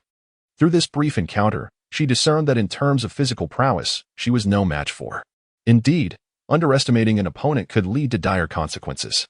The last two Umbu had fallen victim to overconfidence and the unexpected nature of bamboo techniques. Yet, this time, luck would not favor her. Suddenly, felt an unusual tremor emanating from the ground. What was this sensation? It was, proclaimed, forming hand seals with conviction. Suddenly, dozens of broad blades of grass surged around the ground where Ca Qian Liuyu stood, each possessing remarkable resilience, converging toward her in an encircling manner. In an instant, Ca Qian Liuyu found herself ensnared by the grass jutsu, transforming into a sturdy log with a resounding thud. It appeared that both parties had adeptly mastered their substitution techniques, as noted by Cao Qianyu and Cao Qianye, who observed from the sidelines. Cao Qian Futang began to silently sense the direction of Liuyu through the surrounding vegetation. The first bloodline of the Cao family excelled in stealth and perception, with the two abilities of the clan's bloodline mutually countering each other, a remarkable phenomenon indeed. When two members of the Cao family faced off, it ultimately depended on the superiority of one's cultivation. Having trained for several more years than his younger sister, Liuyu, he believed her presence could not be concealed. Is this the might of grass jutsu? At that moment, concealed within the trees, Ca Qian Liuyu observed the cluster of grass where she had just been. She resolved not to defeat Cao Qian Futang through physical prowess, as he had a longer cultivation period and was equally gifted. Engaging in a direct confrontation seemed futile. Thus, she decided to employ cunning instead. Spotting a faint smile on Cao Qianfutang's lips as he transformed his hand seals, he initiated the grass jutsu, Thousand Leaves Extreme Kill. The very blades he had summoned began to writhe and bend backward before violently whipping toward Liu's hiding spot. Countless sharp leaf tips detached from the blades, glowing faintly with chakra as they shot toward her. Before Ca Qian Liuyu could devise a strategy against Cao Qianfutang, she found herself discovered. With no recourse, she could only evade, relying on her physical techniques and hidden weapons to secure victory, as she had yet to learn any substantial ninjutsu. The futility of relying solely on physical prowess had already been established. Her remaining options lay with her hidden weapons and the nascent awakening of her bamboo jutsu. There it is. The moment Ca Qian Liuyu revealed herself, Cao Qianfutang swiftly altered his hand seals once more. Grass jutsu, Thousand Leaves Binding. Ca Qian Liuyu was once again ensnared by the surrounding blades, but this time, she had no opportunity to utilize her substitution technique. Struggling proved futile as the more she fought, the tighter the bonds became, compelling her to abandon her efforts. She could distinctly feel that the flow of her chakra had slowed upon being bound by the grass jutsu. Was this a facet of its power? It seemed her doting cousin was indeed formidable, having subdued her so swiftly while she had failed to devise a countermeasure. Yet, her lack of strategies played a significant role in this outcome. Clearly, she was still lacking in practical combat experience. Fu Tang's proficiency with grass jutsu is quite impressive, remarked Qian Yu, as the last remaining wielder of the grass jutsu bloodline from the previous generation. He was the only one capable of guiding Cao Qianfutang in its practice. However, he found himself somewhat astonished by Fu Tang's mastery and tactical acumen.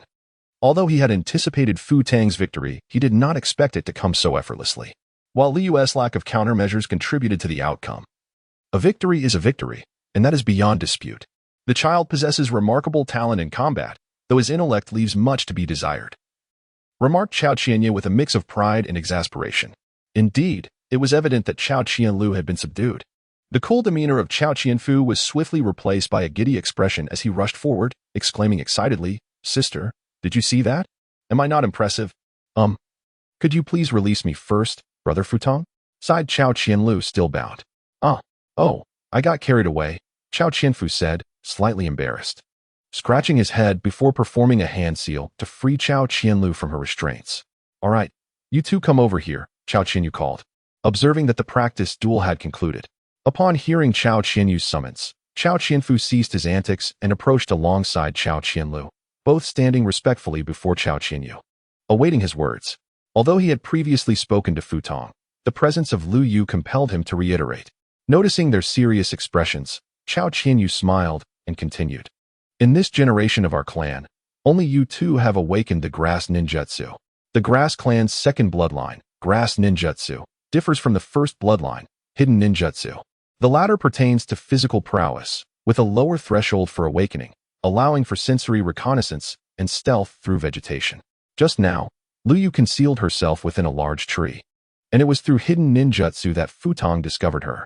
Cao Qianyu paused momentarily. "The hidden ninjutsu of our clan merges concealment and sensory perception, a rare occurrence for two mutually exclusive abilities to coexist within a single bloodline. The optimal strategy against a concealed grass clan ninja is to employ another grass clan ninja, as demonstrated in your recent sparring match. Generally, when a grass clan ninja utilizes hidden ninjutsu to blend into trees, the external chakra fluctuations dissipate, rendering most sensory ninjas powerless. This is also effective against the Inuzuka clan's scent tracking and the Aburame clan's insect manipulation." At this point, both Cao Qianyu and Cao Qianya displayed expressions of pride, a sentiment that Cao Qianlu had grown accustomed to, perhaps a hallmark of their large family. However, challenges arise when confronted by the Hyuga clan's Byakugan. Upon hearing this, Cao Qianlu understood the implications of Cao Qianyu's forthcoming remarks, as he had previously informed her about the long-standing feud between the Grass and Hyuga clans. The Byakugan of the Hyuga clan can perceive the flow of chakra in the surrounding environment, possessing the ability to see distant objects with telescopic vision and to penetrate through solid matter. It can also reveal the opponent's chakra pathways and vital points. Utilizing chakra, the Byakugan magnifies visual acuity, allowing one to see objects up to a kilometer away, surpassing even the Uchiha clan's Sharingan, one of the three great ocular jutsu. When the distance between the two clans is substantial, the Grass clan's hidden ninjutsu can maintain its concealment. However, Once a member of the Hyuga clan draws closer and activates their Byakugan, they can easily detect those employing hidden ninjutsu. This is also the reason why the two clans became bitter enemies during the Warring States period. The mutual restraint of their bloodlines destined their opposition. At this point, both Kusanagi Yu and Kusanagi Yi involuntarily displayed solemn expressions. Indeed, upon hearing this, Kusanagi Ryua reflected silently. Although both clans had long ceased contact during the era of the ninja villages, leading to a gradual fading of their animosity, the significance derived from generations of hatred would not diminish. The first bloodline, the art of the hidden, is highly reliant on the environment. Thus, for a long time, the Kusanagi clan primarily operated within the fertile regions of the central continent. The hidden art is predominantly supportive, and while it has secured a place in the assassination domain through the combination with the clan's secret techniques, relying solely on assassination can never yield true strength. This is also the purpose of the clan's second bloodline. After listening for so long, Kusanagi Ryua knew they were finally approaching the crux of today's discourse. The grass release, and even the derived bamboo release as the clan's second bloodline, significantly enhances combat capabilities. Just now, Ryua should have realized that the grass used by Futong possesses the ability to suppress the flow of the enemy's chakra. At this point, Kusanagi Yu turned to Kusanagi Ryua. Indeed, just now I attempted to break free from the grass leaves created by Brother Futong, but those leaves were remarkably resilient, especially with their chakra-suppressing properties. I was utterly powerless against them, Ryua responded, noticing Kusanagi Yu's gaze. Additionally, chakra can be infused into the produced grass leaves, allowing them to serve as vessels for chakra, greatly enhancing individual combat prowess. Futong had already demonstrated how to utilize the grass release for offense, so I shall not repeat that. Instead, I will now demonstrate the defensive capabilities of the grass release. With this, Kusanagi Yu formed hand seals and declared, "Grass release, thousand-leaf Ryu shield." As soon as Kusanagi Yu finished speaking, dozens of grass leaves erupted from the ground before her, larger and broader than those previously used by Futong. These leaves immediately wove together, layer upon layer, forming a solid barrier in front of Kusanagi Yu, shimmering with a faint glow of chakra. "You may step forward and test whether you can break through this wall," Kusanagi Yu said after creating the grass shield. Hearing this, Kusanagi Ryua and Kusanagi Futong wasted no time. They approached the grass shield, eager to assess its resilience. Clang, clang, clang, the few shurikens thrown by Kusanagi Ryua fell to the ground. Not surprised that the shield remained unbroken, she was astonished instead by the crisp sound it made upon striking. Akin to metal, grass release, thousand-leaf extreme kill. Observing Kusanagi Ryua's failed shuriken attack, Kusanagi Futong formed hand seals and executed the technique that had previously pressured Ryua. Countless sharp leaves, glimmering with a faint chakra light, flew towards the shield created by Kusanagi Yu. The outcome was the same. Kusanagi Futong's thousand-leaf extreme kill also failed to breach the grass shield. Incredible. It's astonishingly sturdy. Even my thousand-leaf extreme kill could not break through. Kusanagi Futong remarked in awe. Simultaneously, as the output of the grass clones intensified, the protective area and strength of the grass shield were augmented. While explaining, Ca Qian Liuyu formed seals once more, and with the transformation of his hand signs, more grass leaves sprouted from the ground, intricately woven into a shield that enveloped him completely. Moreover, with the collaboration of the family's foremost bloodline, there was no need to worry about the unknown circumstances outside. They could even use the foliage to conceal themselves while launching attacks. After saying this, Ca Qian Liuyu transformed his hand signs, dispelling the grass technique and revealing his form before the three individuals. The combination of spear and shield, was this not akin to a tank? This bloodline truly was formidable. Reflecting on this, Ca Qian Liuyu recalled Gaara's performance during the Chunin exams, where he relied on the absolute defense of the sand armor to render other ninjas powerless. Although it was later proven that the sand armor was not insurmountable, it certainly provided exceptional defense in the early stages. Contemplating this, Ca Qian Liuyu felt an even greater urgency for his family's second bloodline, who would not desire such immense power. With both offensive and defensive capabilities, along with sensory advantages, it was no wonder that the higher-ups of the grass-hidden village harbored apprehensions regarding this strength, not to mention the bamboo techniques derived from the grass release. The possession of such power by the Ca Qian clan, situated at the fringes of the village's authority, would undoubtedly incite hostility from the leadership, eager to maintain their own power. Having discussed so much, the method of practicing grass release had yet to be addressed. One could imagine that little Liu Yu was growing impatient. Noticing the eager expression on Ca Qian Liuyu's face, which conveyed a strong desire to quickly learn the grass release, Ca Qian Yu couldn't help but chuckle. Ca Qian Liuyu nodded obediently at his words. The grass release bore similarities to the bamboo release utilized by the first Hokage of the Leaf Village. However, the specifics remained somewhat unclear, as very few had witnessed the first Hokage's would release. The family predominantly possessed earth and water chakra natures, but those who awakened the second bloodline would inherently possess both water and earth chakra, while the awakening of such abilities allowed for immediate use. A deeper understanding of chakra attributes was essential for enhancing the strength of one's bloodline. Thus, Liu Yu, your task today is to embark on the training of chakra nature transformation. Chakra nature transformation training? Has Brother Fu Tang also undergone such training? Ca Qian Liuyu inquired. Indeed. I have completed the training for water, earth, and wind chakra natures. Currently, in addition to refining my own bloodline, I am practicing the nature transformation of lightning chakra. Ca Qian Fu Tang proudly proclaimed, eager to showcase his abilities in front of his younger sister. Here, Fu Tang, take this. Observing Ca Qian Fu Tang's lively demeanor, Ca Qian Yu tossed him a scroll. This scroll contains the details of the grass release technique, Thousand Leaf Liu Shield, which I just demonstrated. I will first teach Liu how to learn chakra nature transformation. You may study it on your own, and if you have any questions, feel free to ask me. Yes, esteemed head of the family, Ca Qian Fu Tang replied respectfully as he accepted the scroll. Having given his instructions to Ca Qian Fu Tang, Ca Qian Yu turned his attention to Ca Qian Liuyu. Liuyu, next, I shall instruct you on the transformation of water attribute chakra. Wait a moment, father. Do you know the shadow clone technique? Ca Qian Liuyu suddenly asked. The reason why Kusanagi Ryu opposed such a question was that she recalled Naruto's extraordinary training process utilizing the shadow clone technique. When a shadow clone is dispelled, the memories and experiences are transferred back to the original body. Creating a single shadow clone effectively doubles one's experience, and summoning additional clones only amplifies that experience further. Naruto's rapid advancement in his later stages was undoubtedly aided by this technique. Upon awakening their second bloodline, the members of the Kusanagi clan experience a notable increase in chakra, as both grass release and bamboo release are not low-energy techniques. Although Kusanagi Ryua was uncertain about her current chakra capacity, she felt confident that while she might not replicate Naruto's ability to produce hundreds or thousands of clones, summoning dozens should be within her reach.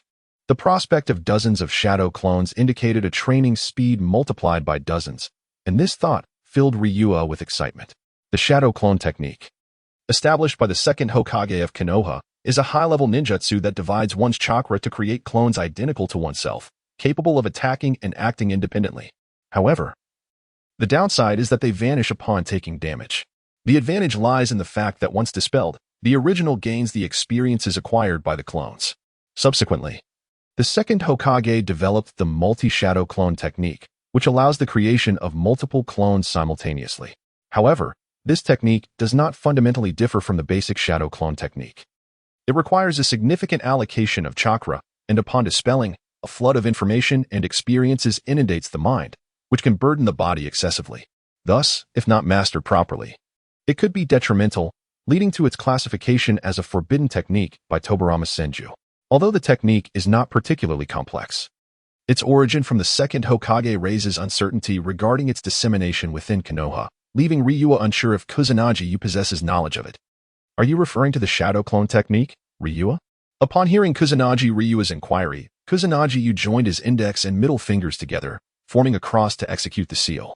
With a resounding poof and a puff of smoke, a shadow clone appeared beside him. The ninjas of the grass village excel in studying foreign ninjutsu, making them adept learners. Thus, they had managed to grasp the shadow clone technique, which is not heavily guarded. But Ryua, why are you asking about this? This ninjutsu was originally created by Tobarama Senju, the second Hokage, for espionage purposes. For the Kusanagi clan, which possesses the ability of concealment, it does not hold significant value. Kusanagi continued, aware that his daughter was not without purpose in her inquiry. Isn't it true that the original can gain the experiences from the dispelled shadow clones? Wouldn't utilizing shadow clones for training yield greater results? Kusanagi Ryua responded to her father's curiosity. This. Kusanagi and Kusanagi Yora were taken aback by Ryua's idea of training with shadow clones. However, upon reflection, it indeed seemed feasible. Contemplating this, Kusanagi Yu instructed Kusanagi Suhuda to pause the training of Chiba Ryudo and instead focus on teaching these two children the shadow clone technique. In her hands, Kusanagi Ryua held a piece of dry sponge, diligently working to make it moist and elastic. Surrounding her were dozens of shadow clones engaged in the same endeavor. Since the day Professor Kusa Chiyu bestowed upon her the art of shadow clones, she eagerly embarked on the cultivation of chakra nature transformation. Astonishingly, her chakra reserves are now sufficient to sustain approximately 30 shadow clones for her training. It is unexpected that the Kusa Chiyu clan, which did not appear in the original Naruto series, possesses such remarkable prowess. Mastering ninjutsu relies fundamentally on understanding chakra nature transformation, and Kusa Ryuyu, who had always been fascinated by various wondrous ninjutsu in her previous life, was naturally impatient to delve into this pursuit. In the days that followed, Kusa Ryuyu engaged in training through the shadow clone technique. Time passed steadily, and her practice of chakra nature transformation progressed methodically, leading to her gradual growth. Before long, in the 44th year of Konoha, Kusa Ryuyu turned 8. Over these 3 years, she successfully mastered the transformations of her water, earth, and wind chakra natures, acquiring basic ninjutsu associated with these 3 attributes. However, her primary combat strength relies on her bloodline development, so she did not invest excessive time in these ordinary ninjutsu. Mastering the transformation of water and earth chakra was essential for utilizing the grass release and its advanced form, bamboo release. While understanding wind chakra transformation was crucial for the wind release, spiraling shuriken, the 4th Hokage, Minato Namikaze, did not complete the chakra nature transformation for the Rasengan before his demise. Should she succeed in executing this ninjutsu, she would be recognized as its developer, a title that is undeniably alluring. As for the potential drawbacks of the wind release, spiraling shuriken, she would address those later. During these 3 years, Kusa Ryuyu also learned several fundamental techniques of the grass release, including the control-type ninjutsu, grass release, thousand-leaf binding, the offensive ninjutsu, grass release, thousand-leaf extreme kill, and the defensive ninjutsu, grass release, thousand-leaf Ryu shield, used by Kusa Chiyu.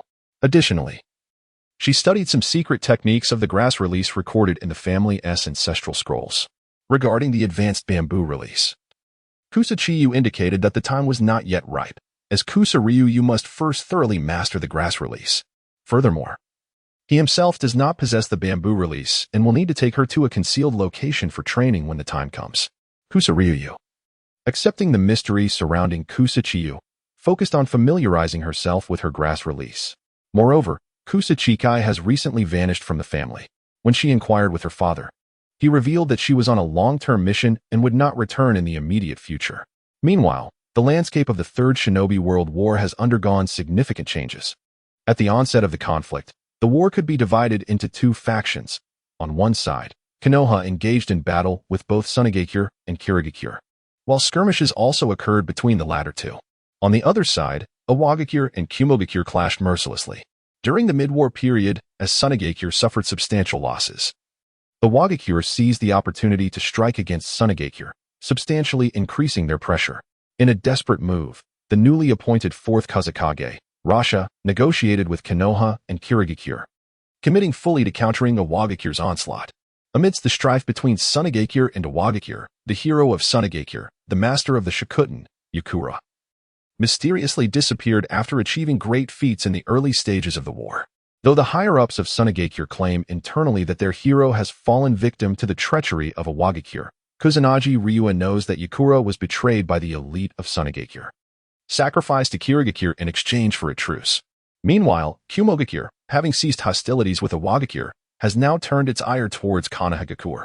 As the war progresses into its later stages, the evolving circumstances have taken most by surprise. The once warring great nations have temporarily set aside their disputes to collectively assault the Land of Fire, specifically Konoha. Perhaps the intertwining of war and politics is indeed a curious phenomenon. Despite the absence of explicit treaties among the 4 great nations, it is evident that all seek to seize a portion of the richest bounty that the Land of Fire has to offer. Konoha finds itself in the gravest crisis since its establishment. In the training grounds of the Kusa clan, 2 figures, a large and a small, are engaged in a rapid exchange of blows. With a low command, Kusanagi Ryua invokes the Earth Release, Yellow Springs Marsh, causing Qian Yu to become ensnared in the mire before her. Having achieved this initial success, Liuyu remains vigilant. Suddenly, facing her, Qian Yu forms hand seals and exclaims, "Grass release, thousand leaf binding." The marsh that had ensnared him begins to sprout an abundance of grass and leaves, which then extricates him from the swamp. Remarkably, he employs a technique typically used to bind foes for such a purpose. Suppressing her astonishment, Liuyu swiftly alters her hand seals and unleashes grass release, thousand leaf extreme kill. Countless sharp leaves detach from their main body, radiating a faint chakra glow as they hurtle towards Qian Yu. Unfazed, Qian Yu calmly forms seals for grass release, thousand leaf flow shield. But the onslaught does not end there. Immediately after executing thousand leaf extreme kill, Liuyu transitions to another technique. Grass release, extreme spear breakthrough. She extends a hand, pointing directly at Qian Yu, and charges forward at an astonishing speed. As she advances, dozens of leaves sprout from her outstretched hand, intertwining to form a spear of grass, radiating a deep blue chakra glow. And surging forth with the might to pierce through legions, aimed squarely at the thousand-leaf flow shield hastily erected by Qian Yu. With a resounding impact, Liuyu successfully shatters the shield and strikes Qian Yu, though more accurately, it is used shadow clone that bears the brunt of the attack. This grass release, extreme spear breakthrough is a technique Liuyu learned from a family secret scroll on grass release, focusing chakra at the tip of the spear created from grass, while executing a rapid assault that delivers a concentrated attack with formidable penetrating and illusion-breaking capabilities. Its singular offensive power far surpasses that of the thousand-leaf extreme kill, designed specifically to breach defenses. Well done, Liuyu. The fact that you can now defeat my shadow clone indicates that your prowess has advanced to a considerable level. It is time to commence your training in bamboo release. We must take you there now, Qian Yu remarked, satisfaction evident in his tone after observing Liuyu's performance. At last, she can begin training in bamboo release. But where's this place? Wiping the fine sweat from her brow, Liuyu pondered with a mix of excitement and curiosity. Previously, Qian Yu had always insisted that the time had not yet come, that she needed to master grass release thoroughly first, now that her abilities have met his expectations. She cannot help but wonder about the mysterious location he speaks of. As Ca Qian Yu led the way forward, Ca Qian Liuyu could no longer suppress her curiosity and asked, "Father, did you not say you would take me to a mysterious place to cultivate the art of bamboo escape? Yet, are we not heading toward the ancestral shrine of our family?" In the midst of her inquiries, Ca Qian Yu had already brought her before the shrine. However, he did not respond to her question. Instead, he began to explain the black stone wall before them. This black stone wall is known as the Black Stone Boundary Monument, a unique portal and a treasured heirloom passed down through generations. It can be opened with the blood of the second bloodline, awakened member of our clan. At this point, Ca Qian Yu paused. Remember, Liuyu, the seals to unlock this door are Wei, Yu, Chun, Wu, and Mao. Today, I shall teach you how to open the Black Stone Boundary Monument. With these words, Ca Qian Yu formed seals and summoned the grass blades necessary to unlock the monument, using a shuriken to pierce his fingertip and allow his blood to drip onto it. Ca Qian Liuyu carefully noted the seals from the side. Yet she felt an inexplicable sense of unease welling up from deep within. As the hole in the center of the black stone wall gradually expanded, a bright light enveloped them, and father and daughter once again passed through the Black Stone Boundary Monument into the ancestral space. It is said that this ancestral space was established by our ancestor, Ca Qian Liuyu, and that members of the Ca Qian clan who awakened their second bloodline can access this space through the Black Stone Boundary Monument. This space holds various forbidden techniques and secrets collected and developed by generations of clan members. Furthermore, it also serves to test whether clan members possess the ability to awaken their second bloodline, as evidenced by the white jade pillar we observed during our last visit. Ca Qian Yu continued his explanation. However, none of this was the primary reason for today's visit. The focus lay on the mysterious location we are about to explore. Ca Qian Yu finally got to the point, stepping up to a stone wall. Before we depart, we must retrieve an item. He formed seals to open the stone wall and extracted a scroll. The seals to exit this space are the reverse of those used to enter. Zi, Mao, Wu, Chen, Yu Wei. Upon finishing, Ca Qian Yu began to form seals again, seemingly preparing to leave. Last time, Ca Qian Liuyu had fainted in the ancestral space. Thus she was unaware of how to exit. However, what perplexed her now was not the method of departure, but rather her father Ca Qian Yu's true intentions. Why leave so soon after entering? And what of that mysterious location he had mentioned? How would they reach it? Why come here first? With a flash of white light, Ca Qian Liuyu and Ca Qian Yu departed the ancestral space. Just as she was about to voice her questions to her father, she was taken aback by an overwhelming aura of decay and desolation. Observing her surroundings, it seemed they were still in the Ca Qian clan's ancestral shrine. But it had fallen into disrepair, appearing long neglected and devoid of life. With a sense of confusion, Ca Qian Liuyu stepped out of the dilapidated shrine, only to be met with a vast expanse of crumbling buildings. From the remnants of this once grand architectural complex, it was not difficult to surmise that a large community had once thrived here. Between the structures and outside the complex, various types of bamboo were abundantly planted. The Kusa clan holds a deep affection for bamboo, and within their ancestral residence in the village of Kusa, numerous bamboo plants are cultivated. However, they appear rather sparse compared to the present surroundings. The layers of withered yellow bamboo leaves in the courtyard indicate that this is a forsaken place. Turning her gaze, she looked at the plaque above the ancestral hall from which she had just emerged. Kusachi Ryua performed a hand seal and executed a minor wind-style ninjutsu, sweeping away years of accumulated dust, revealing the emblem beneath. Two intersecting bamboo leaves, the clan's crest. Where's this? Ryua surveyed her surroundings, which should have felt unfamiliar yet bore an inexplicable sense of familiarity. This is the former site of the Kusachi clan in the Land of Fire. Kusachi Yu explained as he stepped out of the ancestral hall. Father, are you saying we are currently in the Land of Fire? Ryua inquired, her confusion deepening. Indeed. Yu affirmed. But how could this be? Weren't we just in the Land of Grass? Though she had a faint inkling of the answer, Ryua found it hard to believe. Only space-time ninjutsu could facilitate such a transition, yet the Kusachi clan seemed entirely unrelated to such abilities. Could it be the black stone boundary marker? Observing Ryua's expression as it shifted from confusion to understanding, you remarked, it appears you have deduced the truth. Yes, we traversed to the Land of Fire via the black stone boundary marker. As previously mentioned, the black stone boundary marker serves as the key to accessing the ancestral space. However, there is more than one key. When the clan migrated, both markers retained their key functions. One was cut and relocated with the family to the Land of Grass, where it was placed in the clan's ancestral hall, while the other remained here. Thus, we can swiftly navigate between the clan's residence in the Land of Grass and the old site in the Land of Fire through the ancestral space, you elaborated. Afterward, you handed Ryua a scroll he had retrieved from the ancestral space. Continuing, bamboo ninjutsu has rarely appeared throughout our clan's history. The only recorded users are Lord Erishur and your mother, Kusachi Hanai. A fleeting shadow of unrecognized hatred crossed Yu's face at the mention of Hanai. What I just gave you is the clan's secret bamboo ninjutsu scroll, containing various techniques and insights from Lord Erishur and your mother during their training in bamboo ninjutsu. I have nothing more to teach you. Henceforth, your progress depends solely on your own efforts. How much you comprehend and master is entirely up to you. As Ryua accepted the scroll, contemplating her forthcoming training, you added, we are now within the borders of the Land of Fire. The secret of the black stone boundary marker is known to only a few in our clan, and thus the higher-ups in Kusa village are unlikely to be aware of it. Therefore, you need not worry about being disturbed here. You may practice bamboo ninjutsu freely at the clan's old site in the Land of Fire. Spend these days diligently training alone while I attend to some matters back home. With that, you prepared to depart. Ryua understood that she could not remain perpetually sheltered under her father's wings. She needed to grow. For a fledgling cannot soar across the skies while nestled beneath protective feathers. Thus, she did not voice any objections but respectfully bowed, saying, Father, travel safely. After merely taking a few steps, Kusanagi came to a halt, seemingly lost in contemplation.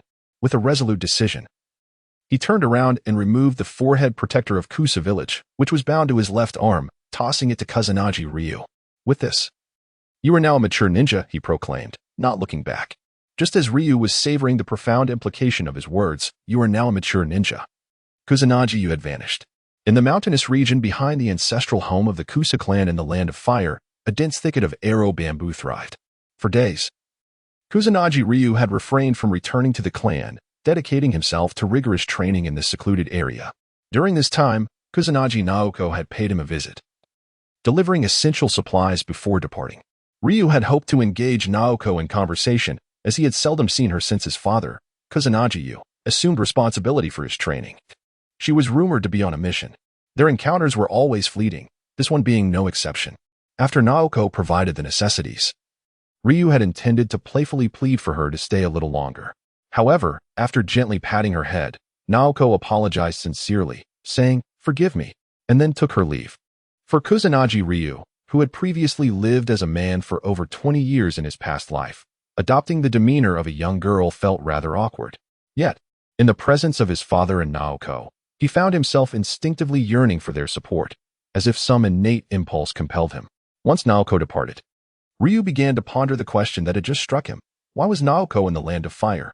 He and his father could swiftly traverse from the land of grass to the land of fire via the Black Stone Monument. Yet it was evident that Naoko had not awakened her second bloodline. Had she been residing in the land of fire for an extended period? Shaking his head to dispel these thoughts, Ryu returned to his training in the art of bamboo ninjutsu. Bamboo ninjutsu, bamboo stream spear, the girl exclaimed, completing the hand signs. A powerful surge of chakra coalesced in her hands, forming a bamboo spear, which she hurled forcefully forward. With a whoosh, the spear pierced a massive boulder 10 paces away. The girl commanded, "Explode." To her astonishment, the bamboo spear detonated upon impact, shattering the boulder into fragments. This technique, bamboo stream spear, was inscribed in the scrolls as a formidable ninjutsu of the bamboo style. The specially crafted bamboo spear, enveloped in chakra, possessed remarkable penetrating power. While chaotic chakra was compressed within its segments, once released from control, the chakra would explode collectively, rendering it a highly practical and powerful single-target offensive technique. Additionally, there existed another technique, bamboo ninjutsu, thousand strikes explosion flow, which transformed the thrown bamboo spear into countless others, converting a single-target attack into a wide-area assault. Akin to the Konoha Shuriken shadow clone technique, albeit with a significantly greater chakra consumption. Currently, Kusanagi Ryu was not capable of sustaining such a high-cost ninjutsu. Bamboo ninjutsu, thousand leaves critical strike, Kusanagi Ryu declared, forming the necessary seals once more. In response, the bamboo leaves atop the surrounding stalk shot toward the stone before him, each leaf shimmering with a faint chakra glow as it embedded itself into the rock. This ninjutsu is akin to the grass release, thousand leaf extreme kill. Both techniques involve imbuing chakra onto leaves, rendering them as effective as metallic weapons. One utilizes grass leaves, while the other employs bamboo leaves. Although its offensive power pales in comparison to the thousand strikes explosive flow, it requires significantly less chakra consumption. As a technique for area attacks, it serves excellently to eliminate minor foes. Having tested the offensive ninjutsu, it is now time to experiment with defensive techniques. Grass Qian Liuyu randomly forms hand seals. Summoning a shadow clone. The shadow clone begins to weave hand signs. Bamboo release, thousand bamboo shield. A profusion of arrow bamboo erupts from the trembling earth before the shadow clone, intricately interlacing to shield Qian Liuyu. Let me see just how formidable this is, she muses, observing the bamboo wall that stands before her clone. Bamboo release, bamboo flow spear. With that declaration, the girl hurls a bamboo spear towards the shield. In the contest between spear and shield, which shall prevail? A thunderous explosion ensues, the shockwave scattering years of accumulated bamboo leaves around. Qian Liuyu perceives the dissolution of her shadow clone. Thus, she realizes that in this confrontation, the spear has triumphed over the shield. Gazing at the bamboo wall that had just been struck, she observes a wide expanse of shattered bamboo scattered in an irregular pit.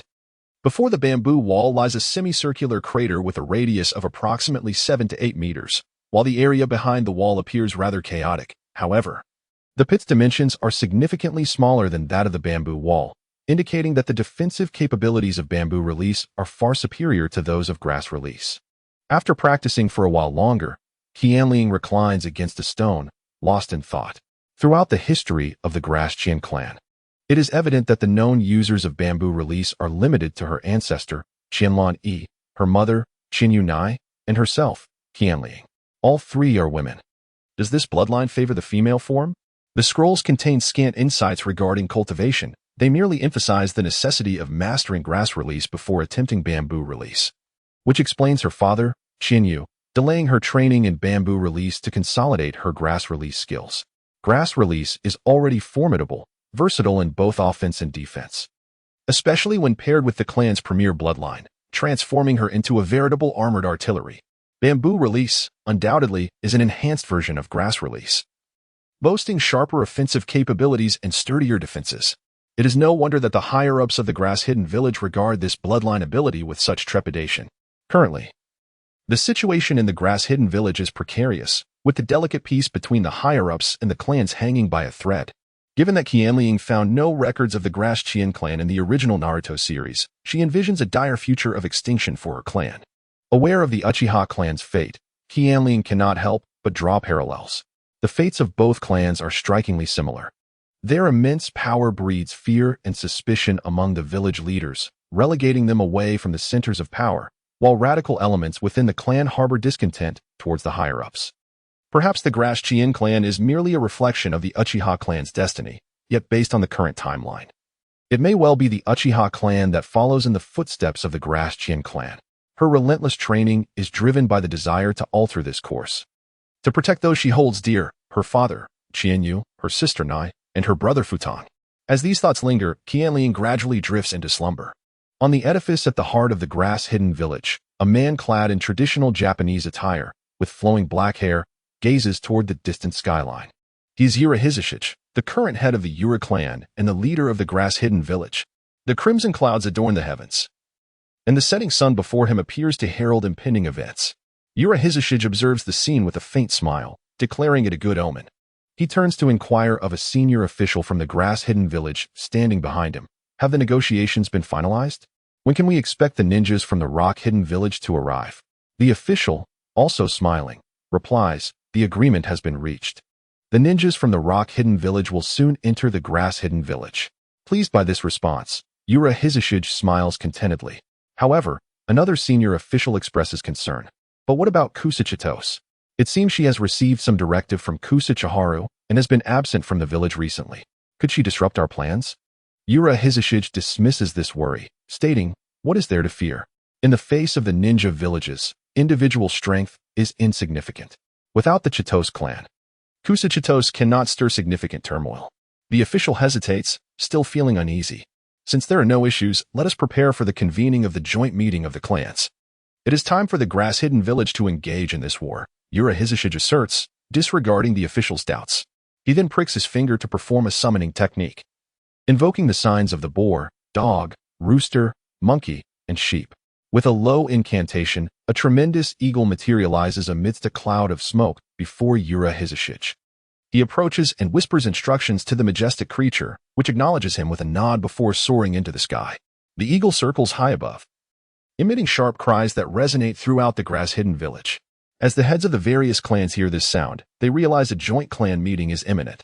In the conference room located in the central building of the grass-hidden village, Ura Hizashich occupies the foremost position, representing the leadership. As he gazes down at the clan heads, particularly at Kusa Chiharu, the leader of the Chitos clan, a faint, cold smile gracing his lips. Esteemed leaders, I trust many of you have already surmised the purpose of today's gathering. At the onset of this ninja world war, I stated that the grass-hidden village would participate as circumstances warranted, and now the time for war has come to fruition. I have resolved that the grass-hidden village shall join the battle against Konoha. Ura Hizashich begins. Indeed, it is true.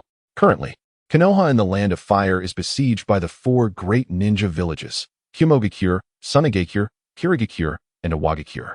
Hope for victory in this war for Konoha has dwindled. It is time for us to intervene and secure benefits for the Land of Grass, a leader of a minor clan states. Kusa Chiharu glances at him.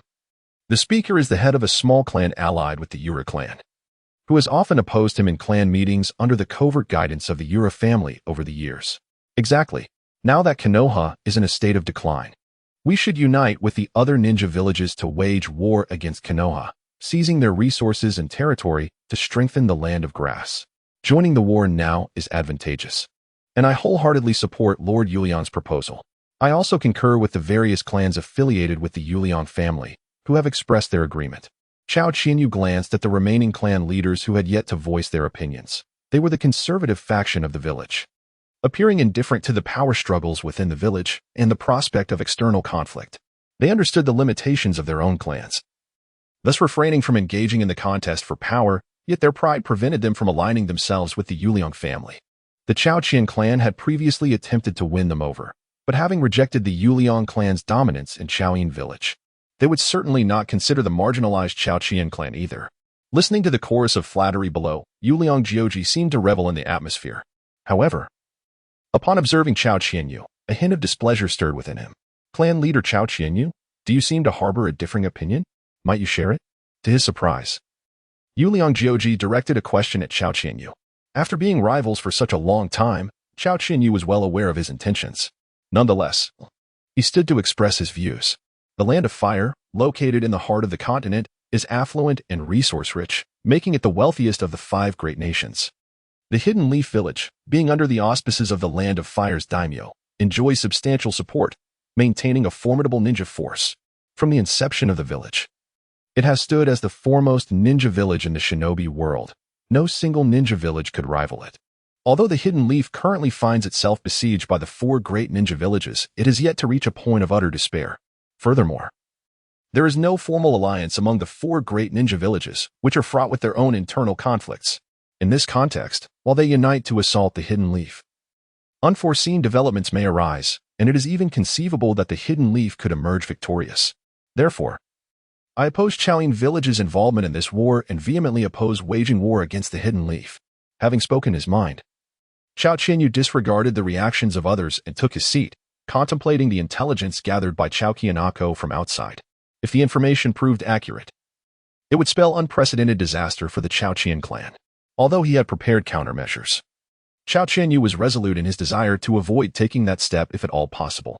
Yu Jioji was not surprised by Ca Qian Yu's dissent, in his view. It was a perfectly reasonable reaction. While he refrained from voicing his opposition, the families aligned with the Yuliang clan could not remain silent. With the Hidden Leaf in such dire straits, how could clan leader Ca Qian Yu still believe they possessed the capability to turn the tide? It was no wonder that families migrating from the Land of Fire, even now, were unwilling to seek benefits for the Land of Grass while fixating on the Land of Fire. Inevitably, the clan leader of the small family who had first echoed Yu Jioji's sentiments began to mock Ca Qian Yu with veiled sarcasm. Upon his utterance, the families aligned with the Yuliang clan began to denounce Ca Qian Yu, as if he had committed some egregious offense, nearly branding him the foremost sinner since the establishment of Chaoyin Village. Ca Qian Yu paid no heed to the incessant buzzing of the flies.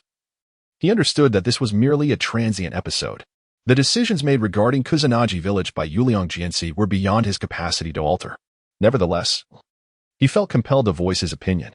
Enough. We are all inhabitants of the same village. There is no need for such quarrels. The leader, Ca Qian Yu, perhaps acted with the best interests of Kusanagi Village in mind. Yuliang Jianxi appeared rather pleased with the unfolding situation, and when he deemed it sufficient, he finally interrupted the tirade directed at Ca Qian Yu. However, regarding the impending war with Konohagakure, I have made my decision. The envoy dispatched to Iwagakure has returned with news. They have consented to form an alliance with us.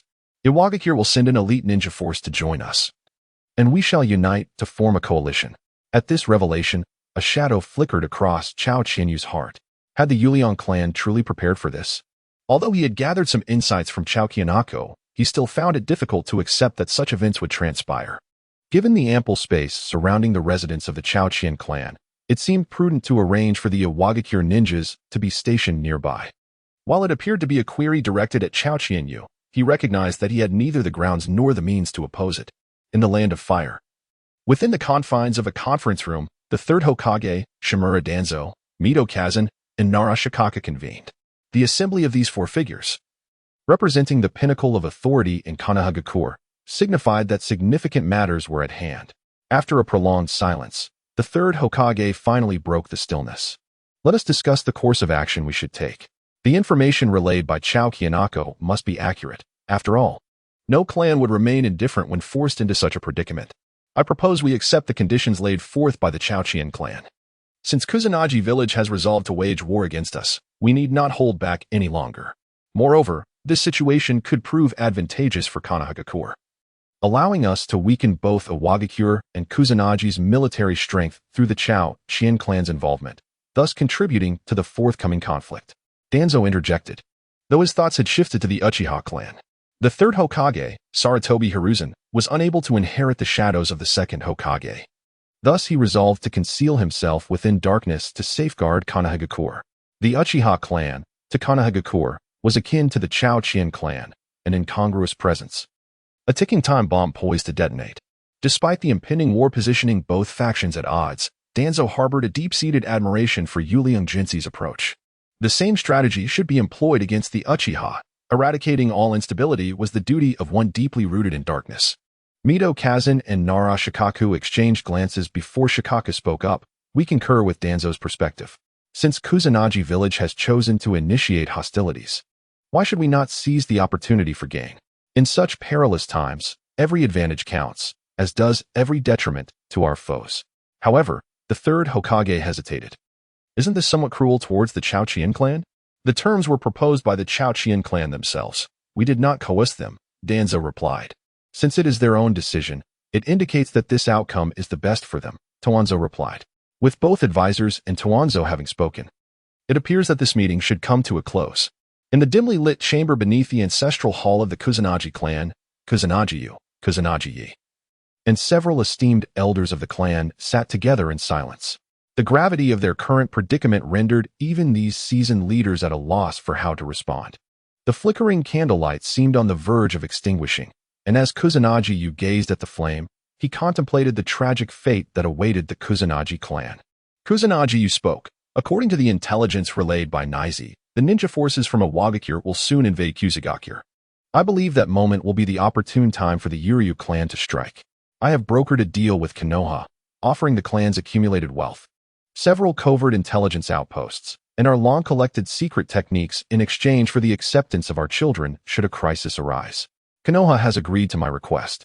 Once the upheaval occurs, they will send personnel to the clan's South former estate in the Land of Fire to accept our children. Forgive me for making this decision without consulting you, but it is the best course of action I could conceive. You need not blame yourself. You have done your utmost. In such circumstances, striving to do your best is sufficient. There is no need to be overly harsh on yourself, spoke the clan's elder. The elder, the oldest member of the Kusanagi clan, had witnessed the chaos of the Warring States period and the establishment of various ninja villages. He was among the first ninjas to arrive in the Land of Grass. Observing the gradual decline of Kusagakure and the persistent exclusion of the Kusanagi clan within the village, he felt powerless to intervene. Now, this frail elder was on the verge of witnessing the annihilation of his family.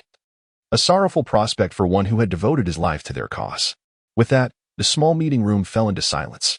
After a prolonged pause, the third elder finally broke the stillness. Rather than waiting for our demise, we should strike decisively. The ninja from Iwagakure have yet to arrive. If we launch a surprise attack, we may catch them off guard and perhaps salvage a glimmer of hope. The village has forced us, the Kusanagi clan, into such a corner. We need not maintain this facade of balance any longer. The third elder, a radical within the family, had long desired to change their plight through seizing control of the village and had even attempted to assassinate Yuryu Kyujin. In response, the elder seated opposite Kusanagi-yu peered at the third elder with his murky, aged eyes. The strength of a clan cannot contend with that of a ninja village. They have long been prepared for our actions. To strike first would merely hasten our demise. Moreover, initiating an attack would only provide the Yurida clan with excuses to retaliate. What if, while they remain inactive, we secretly relocate the entire clan back to the Land of Fire through the Blackstone Monument? Konoha now finds itself besieged by the 4 great ninja villages, and the village hidden in the grass has decided to abandon its previously neutral stance to join the fray against Konoha. In this dire moment, Konoha is certain to welcome our second elder, who, unwilling to confront the impending fate, proposes a reluctant plan. In response, Kusa Chiyu shakes his head. Shimura Danzo will not place his trust in us, the adult shinobi, even if he is compelled by the urgency of war to accept our presence. However, the mission assigned to our clan is undoubtedly the most perilous, and those who survive the aftermath will inevitably face isolation from the native villagers, particularly since the higher-ups will remain wary of us, who have a history of betrayal. Accepting the children of our clan is the lowest acceptable condition for Konoha. Only the young, who have yet to mature, can be integrated into Konoha's framework, as these children are manageable and will provide a sense of security for them. After hearing Chiyu's dissent, the second elder falls silent, after years immersed in politics. How could he not foresee such outcomes? He, much like the third elder, is simply unwilling to await his own demise. Witnessing the impending ruin of his family is undoubtedly more painful for those who have devoted their lives to its legacy than death itself. Silence envelopes the room once more. After a long pause, Ca Qian speaks. The continuity of our clan will not be severed by this event. We must have faith in the children. As long as life persists, so too does the future of our clan. I believe they will once again lead the Ca Qian clan to glory. The elder takes up Qian's words. This is the best outcome we can hope for. Let us, the old bones, stoke the flames for the rebirth of our clan one last time. As night falls, Ca Qian stands at the gate. Observing a group of Kusa ninjas alongside several IWA ninjas engaged in discussions regarding the temporary encampment of the IWA ninjas within the village hidden in the grass. Qian notes that the IWA ninjas encampment is to be situated near the Ca Qian clan's territory, and even a fool could discern their intentions. He turns to glance at the few Ca Qian ninjas stationed nearby, all clad in the uniforms of the Grass Village's Special Security Forces. Despite both parties wearing identical forehead protectors, the intensity of their gazes reveals a relationship fraught with tension. As a marginalized clan, the members of the Kusa family, though the higher-ups have not explicitly stated it, sense an ominous atmosphere permeating their surroundings. Any individual with a modicum of awareness could foresee the calamity approaching the Ca Qian clan. In recent days, the clan has issued the highest state of readiness, preparing for war within the confines of the Grass Village, and against whom this preparation is aimed is all too evident. On the periphery, through the use of stealth, Ca Qian perceives a substantial number of Grass Village Umbu lying in wait, anticipating a preemptive strike from the Ca Qian clan, as both sides prepare for the final moment. He turns and retreats into the inner sanctum of the clan, where over 30 children, aged 3 to 8, are gathered near the clan shrine. They represent the very spark of the Ca Qian clan, the future that will uphold the name of Ca Qian. They have been placed near the shrine so that, in the event of an upheaval, they can be swiftly transferred to the ancestral space via the Haishi stone monument and subsequently relocated to the land of fire. Meanwhile, Ca Qian gazes solemnly at the children playing boisterously in the shrine square, excluding the enigmatic Ca Qian Liuyu. 11-year-old Ca Qian Tang undoubtedly stands as the leader among the current generation of his clan, although he possesses a somewhat naive demeanor. He is acutely aware of the dire situation confronting his family. Recently, the clan leader, Qian Yu, along with his father, Qian Yi, approached him with a grave task. Ca Qian Tang fervently wished the assignment were a mere fabrication. Yet the anguish etched on both his father's and the clan leader's faces conveyed the stark reality of their future. Observing the frolicking children, he found himself perplexed by the unfolding events. Is power truly so paramount? Is it justifiable to sacrifice so many lives for the sake of authority? And what of his sister Liuyu? She must be honing her skills in the ancestral grounds of the Fire Nation. Is she aware of the impending upheaval within their family? As Ca Qian Tang succumbed to his worries, Ca Qian Yu sighed heavily. The burden was indeed too cruel for them. Watching the carefree children, Ca Qian Yu felt a deep yearning to safeguard their radiant smiles. Yet he recognized the futility of his desire. This tranquility was likely the last vestige of peace for the Ca Qian clan. Perhaps these children would never again experience such joy.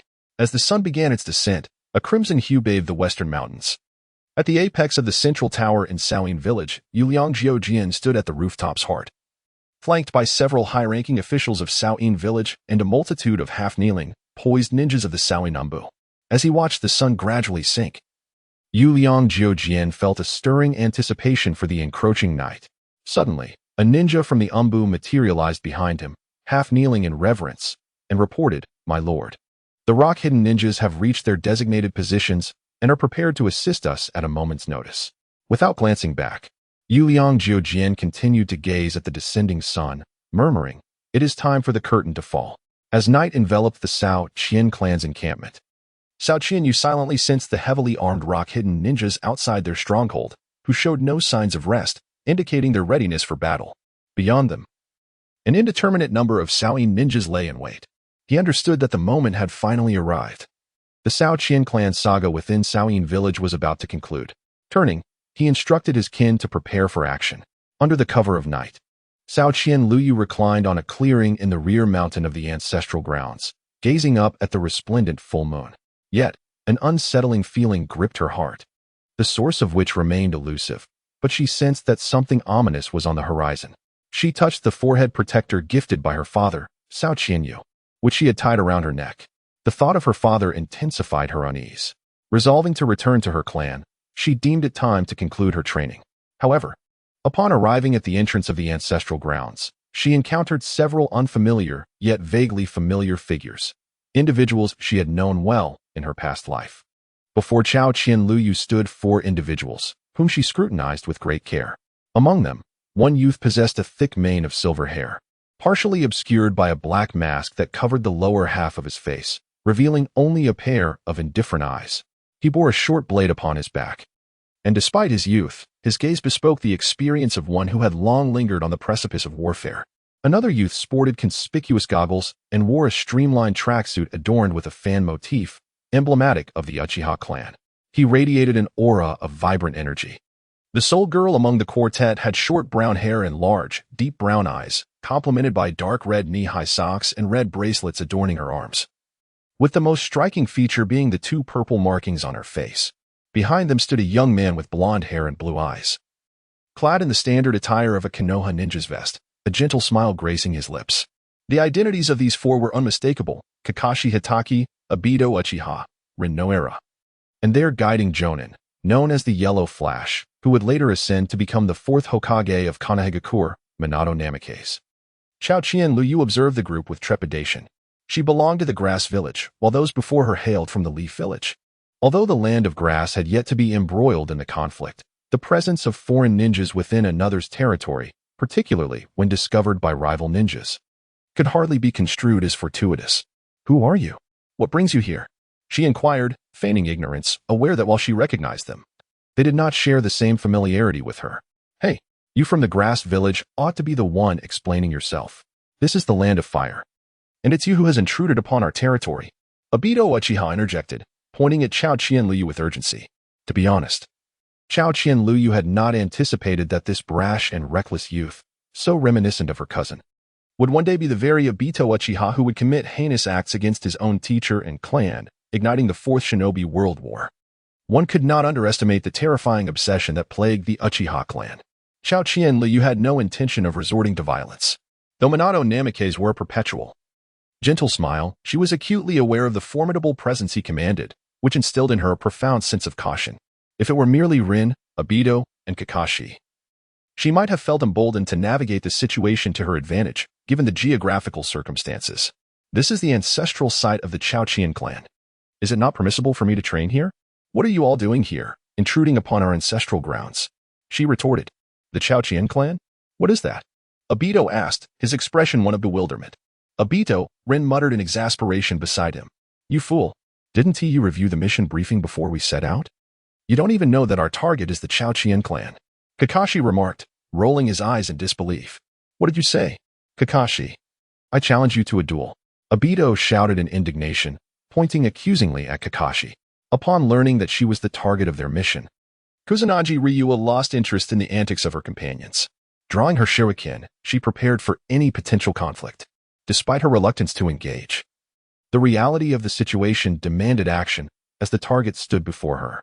Sensing her unease, Minato Namikaze stepped forward and reassured her, "Do not worry. We are not your enemies.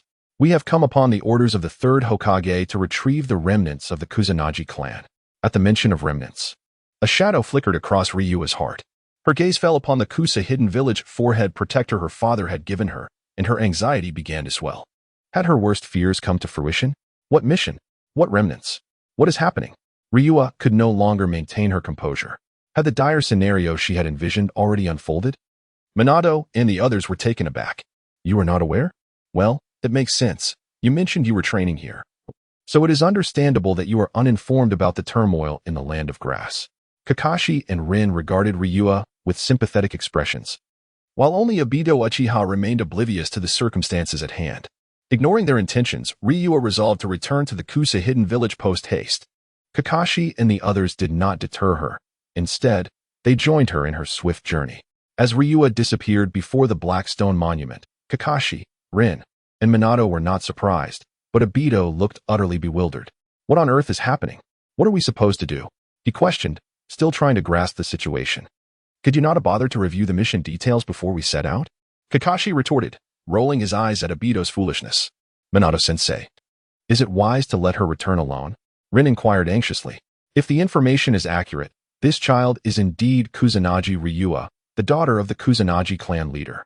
She is one of the two in this generation who have awakened the grass release. Once she returns, she can facilitate the swift relocation of the clan members, thus expediting our mission, Minato replied.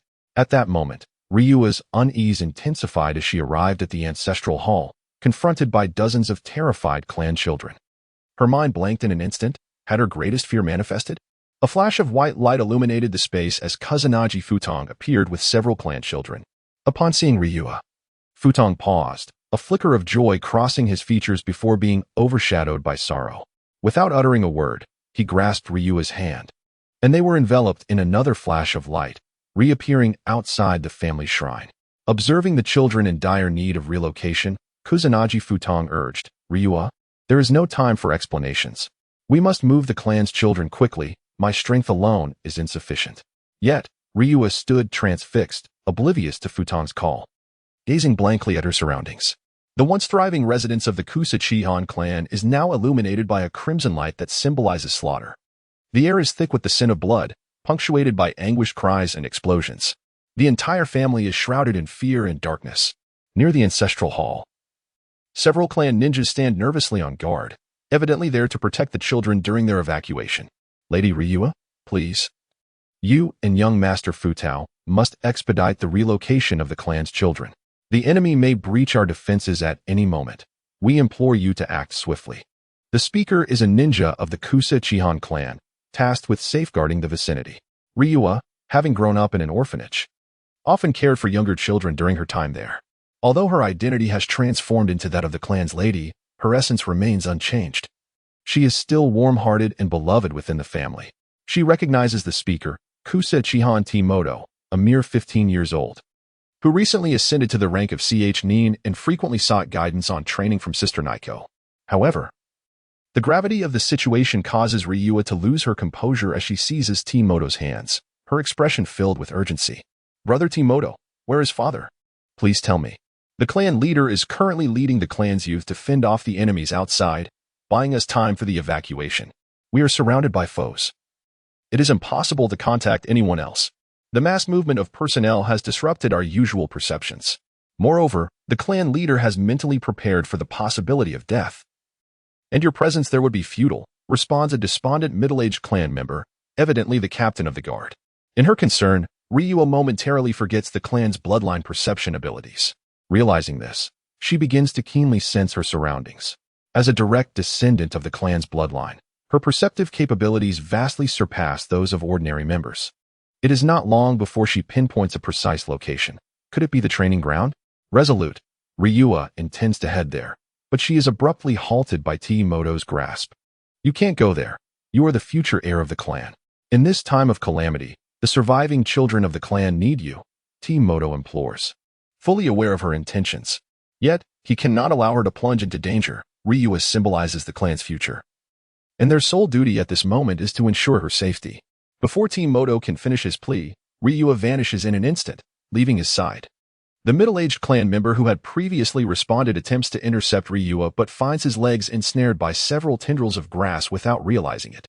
Struggling only tightens the grip. And it is not until Ryua disappears from sight that the grasping foliage gradually loosens. As Ryua hastens toward the training ground, she is engulfed in one of the most agonizing moments of her life. Blood stains the earth, and once kind clan members lie lifeless in pools of crimson.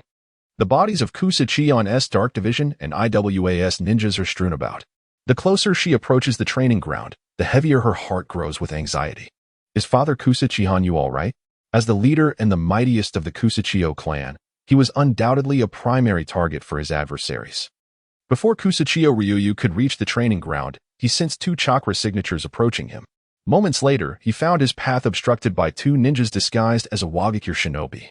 One was a robust man with strikingly thick brows, while the other appeared frail and pale, resembling a sickly wretch on the verge of collapse.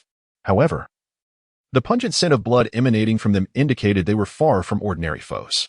"Ah, a mere child," exclaimed the burly man. "We've been killing here for so long, and yet haven't seen any little brats." Naturally, the children of the Ca Qian clan were gathered at the ancestral shrine. Hence they had not encountered any youngsters. Upon hearing their nonchalant remarks about the prolonged slaughter, Ryu's heart surged with a thirst for vengeance. Though he was concerned for his father, Ca Qian Yu, he understood that he must first deal with these two. Resolving to end this swiftly, he executed the grass release, extreme spear piercer. With rapid hand seals, chakra spiraled around Ryu's left hand, which instantly became entwined with a plethora of grass blades. These slender blades wove together to form a sharp spear.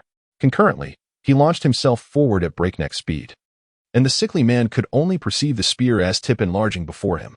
With a sickening thud, the grass spear pierced the frail man, who disintegrated into a mound of yellow earth, a mere earth clone. Liuyu did not underestimate the adversary who had survived the chaos of the night. Their resilience suggested they were not weak. Thus, he was not surprised when the sickly man evaded his strike. Immediately afterward, Liuyu sidestepped the powerful punch from the Awagakure brute, leaping back to distance himself from the formidable foe, only to be met by a sudden flash of cold light from behind. Got you, Liuyu thought, for he possessed the hidden bloodline of stealth. Upon realizing that the struck sickly man was merely a clone, he began to search for his true location. His recent jump was a deliberate feint to lure the sickly man. With a soft incantation, he unleashed the bamboo release, Dragon Tooth Spear. As a sharp bamboo shoot erupted from the ground, aiming directly at the sickly man attempting to ambush him from behind. This technique had been born from the latent potential he had discovered while facing the Kusa's Dark Division, referred to in the bamboo release scroll as the Dragon Tooth Spear. The sickly man had been forewarned by the Urita clan about the Kusachio clan's members possessing a keen perception due to their bloodline, so he had not assumed his ambush would surely succeed. He was prepared for a counter. The Urita clan had mentioned that a few members of the Kusachio clan could wield grass release, and upon witnessing the girl employ it, he had heightened his vigilance.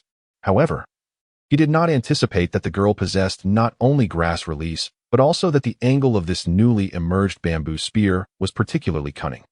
Aimed directly between his legs and moving with remarkable speed. A cry of agony pierced the air as the sickly man was ultimately pierced by the sharp bamboo. Despite his attempt to evade, now, blood gushed profusely between his legs, and they trembled uncontrollably. His contorted expression of pain, intermingled with relentless screams, indicated that a particularly vital area had suffered irreversible damage. To his surprise, Ca Qian Liuyu found that he had failed to retain his companion, who had transitioned from him to her, seemingly devoid of combat capability for the time being. Although 2 rounds had transpired between the opponents, this entire sequence unfolded within mere seconds. As the IWA ninja processed the situation, he observed his comrade in a state of utter despair, a flicker of boundless rage and concern igniting in his eyes. "You little brat," the IWA ninja bellowed in fury. "I will reduce you to dust." It appeared that the bond between these 2 IWA shinobi was far more profound than that of the previous duo from Kusa. However, Liuyu had no time to ponder their emotional connection, nor to regard his anger.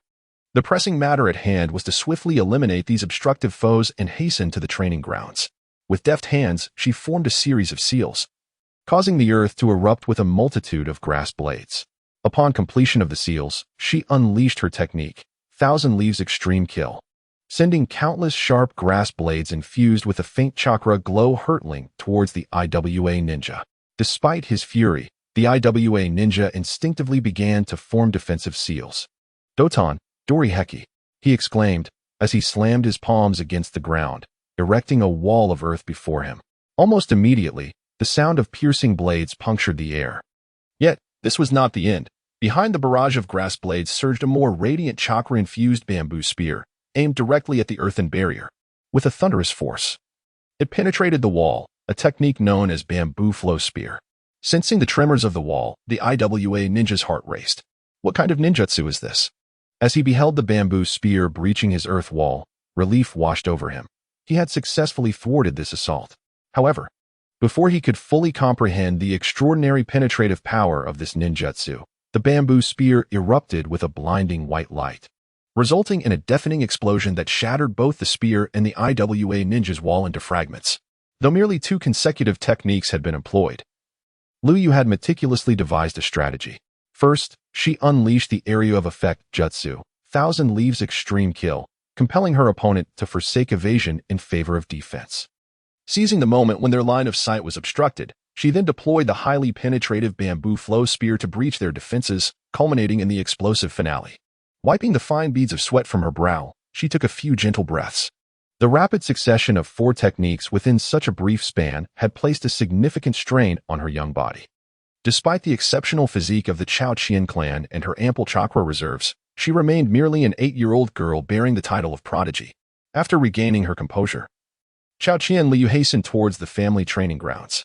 As for the sickly man, he had already fled upon witnessing her dispatch the IWA ninja.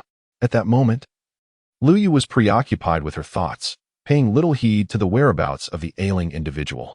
Shortly after her departure, a flicker of shadow signaled the activation of Iwa's camouflage ninjutsu, and the sickly man reappeared at the very spot he had previously vacated. Standing before the disfigured remains of the IWA ninja, his gaze was a tumultuous blend of hatred, sorrow, and a tinge of fear. Confronted by two seasoned nin from the enemy, he exhibited not a trace of panic. Instead, within mere minutes, through a flawless synergy of high-intensity ninjutsu, he inflicted one fatality and one injury upon his adversaries. This child, so young, possesses an astonishing acumen for the grim dance of life and death. Should he survive, he will undoubtedly become a formidable threat in the future. Kusanagi Ryua hastened toward the family training grounds, encountering several clashes between the Kusanagi clan members and the Umbu of Awagakure or Kusagakure along the way. After assisting her kin in overcoming their foes, she urged them to hasten toward the ancestral space of the clan's shrine. Yet, her words fell on deaf ears. Her kin appeared to have relinquished hope for survival, resolved to defend the last vestiges of the Kusanagi clan's glory with their lives. At the Kusanagi clan's training ground, the earth was stained crimson. Countless corpses strewn about in various postures. Among them lay Kusanagi clan members, but a greater number belonged to Awagakure and Kusagakure. The cacophony of battle had subsided. Encircling Kusanagi Qian was a throng of trembling Umbu and Awagakure shinobi, their faces etched with terror as they gazed upon the man before them, too fearful to advance. Though they had anticipated the formidable strength of Qian prior to their engagement, they had not fathomed the extent of his power. Before him lay dozens of corpses from Awagakure and Kusagakure, some adorned with blades of grass, others with their necks cruelly constricted by resilient foliage, while a few were pierced through entirely by a single, potent blade of grass. Now, Qian, Kusanagi Qian, and the clan's elder huddled together back to back. All around them, their kin had perished, including the second and third elders who had deliberated with them just days prior. They were the last remaining members of the Kusanagi clan in the vicinity, each bearing varying degrees of injury, with the elder in the most dire condition. Coughing, the elder expelled a couple of mouthfuls of congealed blood. Who would have thought? I witnessed this village rise from nothing, nurturing it from infancy to its current stature. Yet today, I find myself perishing at the hands of my own village. With a mixture of nostalgia and anguish, he recounted these thoughts. Suddenly, his demeanor sharpened, and he bellowed at the enemies before him, "Come forth, those fearless of death." The crowd before him stirred in disarray, retreating in fear of the elder's imposing presence. With your prowess, you could easily escape this place. There was no need for such sacrifice. You still have Ryua. The new Kusanagi clan requires a leader, Kusanagi Qian urged, suppressing the tumult within his chest, unable to bear the thought of watching his brother perish here. There is no need for further discussion, brother. This decision has long been made. The clan has reached this juncture, and as its leader, I bear an inescapable responsibility. My kin are safeguarding the last honor of the Kusanagi clan. I cannot abandon them. Moreover, Yuna has awaited my arrival in that world for far too long, and it is time I seek her there, Kusanagi Qian resolutely declared. Yet, as he mentioned Ryua, a tender light flickered in his eyes. Recalling the little girl who would cling to him, seeking his affection, I have faith in her. And I also believe that the child from the Ca Qian clan will be a good elder brother, just like you. I trust that the children will once again elevate the Ca Qian clan. Ca Qian Yu continued, alas. Seeing that I cannot change my brother's mind, Ca Qian Yi sighed helplessly. Xiao Yu, you need not blame yourself. The family's plight is not your fault. However, since we have reached this juncture, let us dedicate our lives to preserving the last honor of the Ca Qian clan, declared the grand elder resolutely from the side. This venerable man, who had devoted his life to the family, was prepared to defend its honor with his very existence. At that moment, a path opened within the crowd. It was the mastermind behind this operation, Yu Liangji. He observed everything with a detached demeanor, yet his heart was already tumultuous. He had not anticipated that Ca Qian Yu would be so formidable, initially believing that with the assistance of the rock-hidden village, the battle would soon conclude. He was astonished that one individual, Ca Qian Yu, had inflicted such significant losses. It seemed that this operation was indeed justified. The Ca Qian clan was ultimately a lingering threat, and until they were eradicated, unease would persist. Now, the cacophony of battle cries had gradually subsided, indicating that the resistance of the Ca Qian clan had been largely dismantled. Yet, what troubled Yu Liangji was not merely Ca Qian Yu before him, but also the Ca Qian children who remained unaccounted for. He understood well the principle of removing the root of a problem. Liangji, you scoundrel, how could you conspire with the ninjas of another village against your own? Despite knowing that cursing him would bear no fruit, the Grand Elder could not suppress his indignation at this man, who had sunk into the abyss of power. The Ca Qian clan had colluded with Konoha in a conspiracy to instigate rebellion, inflicting tremendous losses upon the village. Fortunately, timely assistance from their allies in the rock-hidden village had quelled the rebellion and minimized the village's losses. Yu Liangji disregarded the Grand Elder's tirade, calmly stating the charges he had long prepared against the Ca Qian clan. I have overestimated you, Liangji. Even at this moment, you dare not face me in battle. Hiding behind their protection? Ca Qian Yu taunted, observing the heavily guarded Yu Liangji. You are nothing more than a cooked duck, too stubborn for your own good. How long can you maintain this facade? Yu Liangji, unfazed by the provocation, did not advance to duel Ca Qian Yu. Instead, he stepped back and signaled.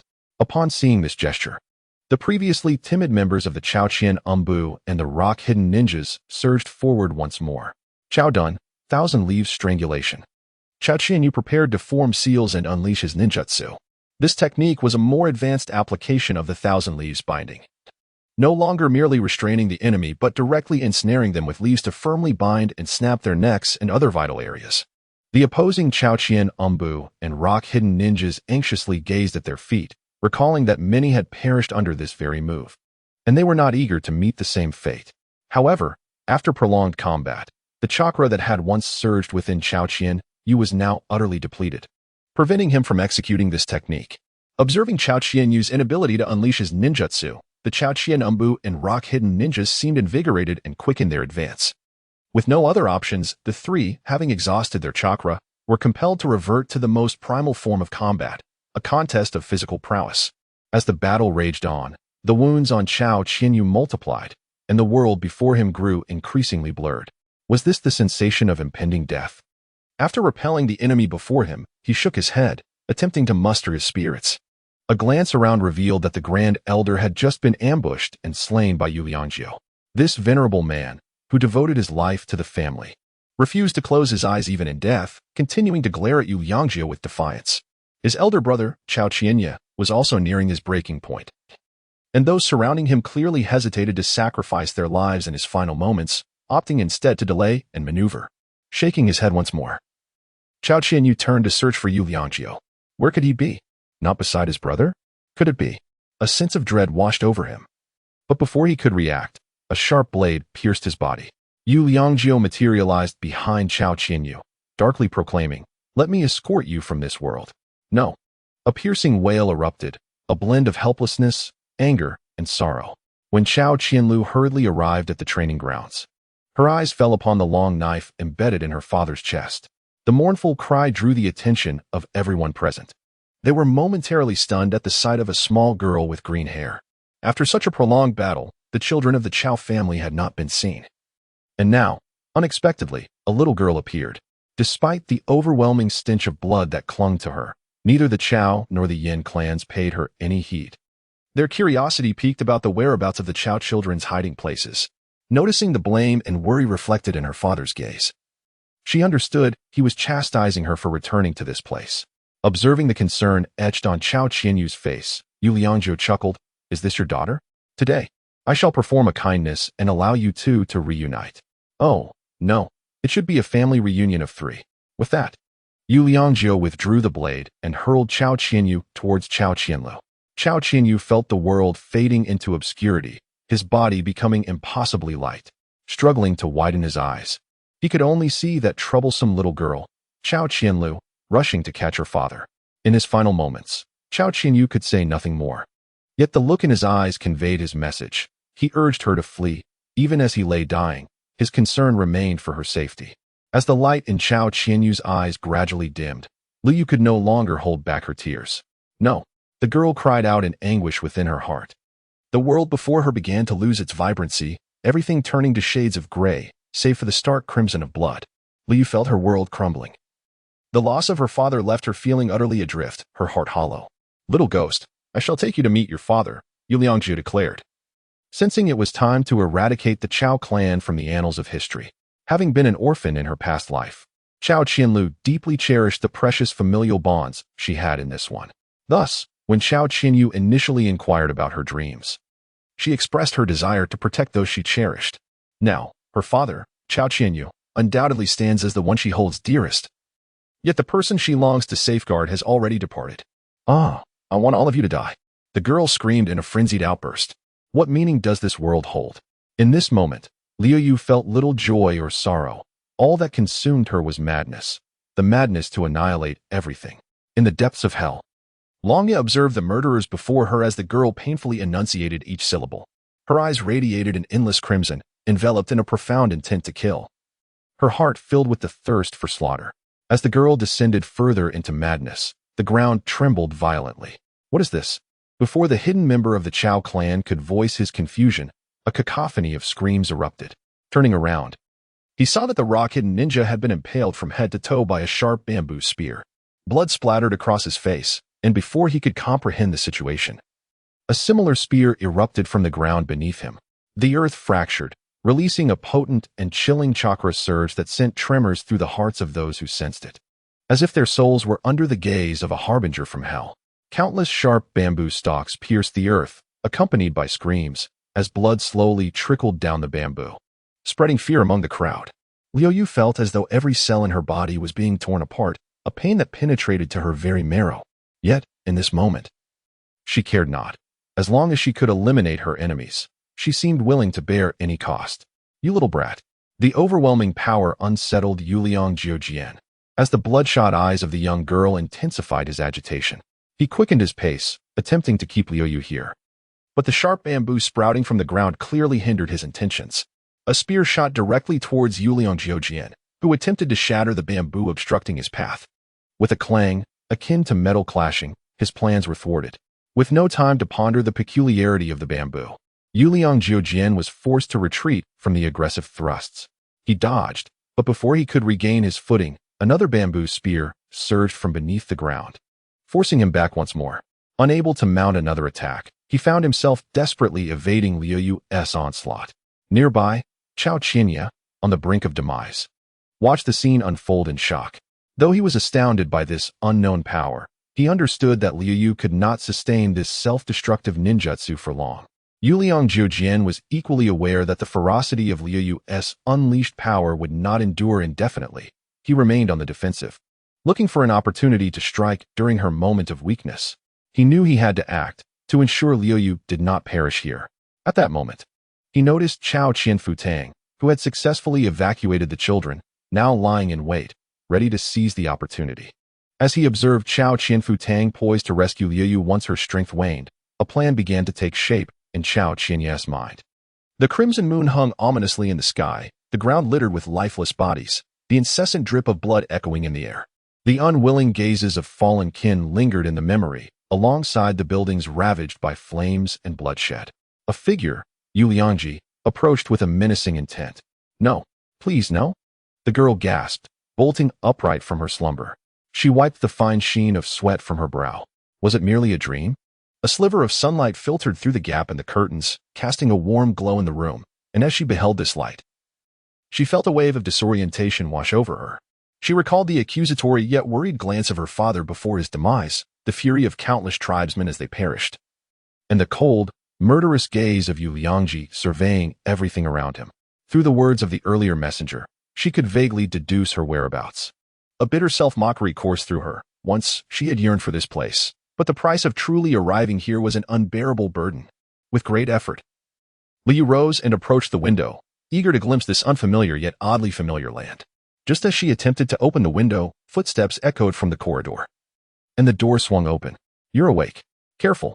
Before she could fully comprehend the situation, she felt herself collapsing, though her descent was halted by the steadying grip of another.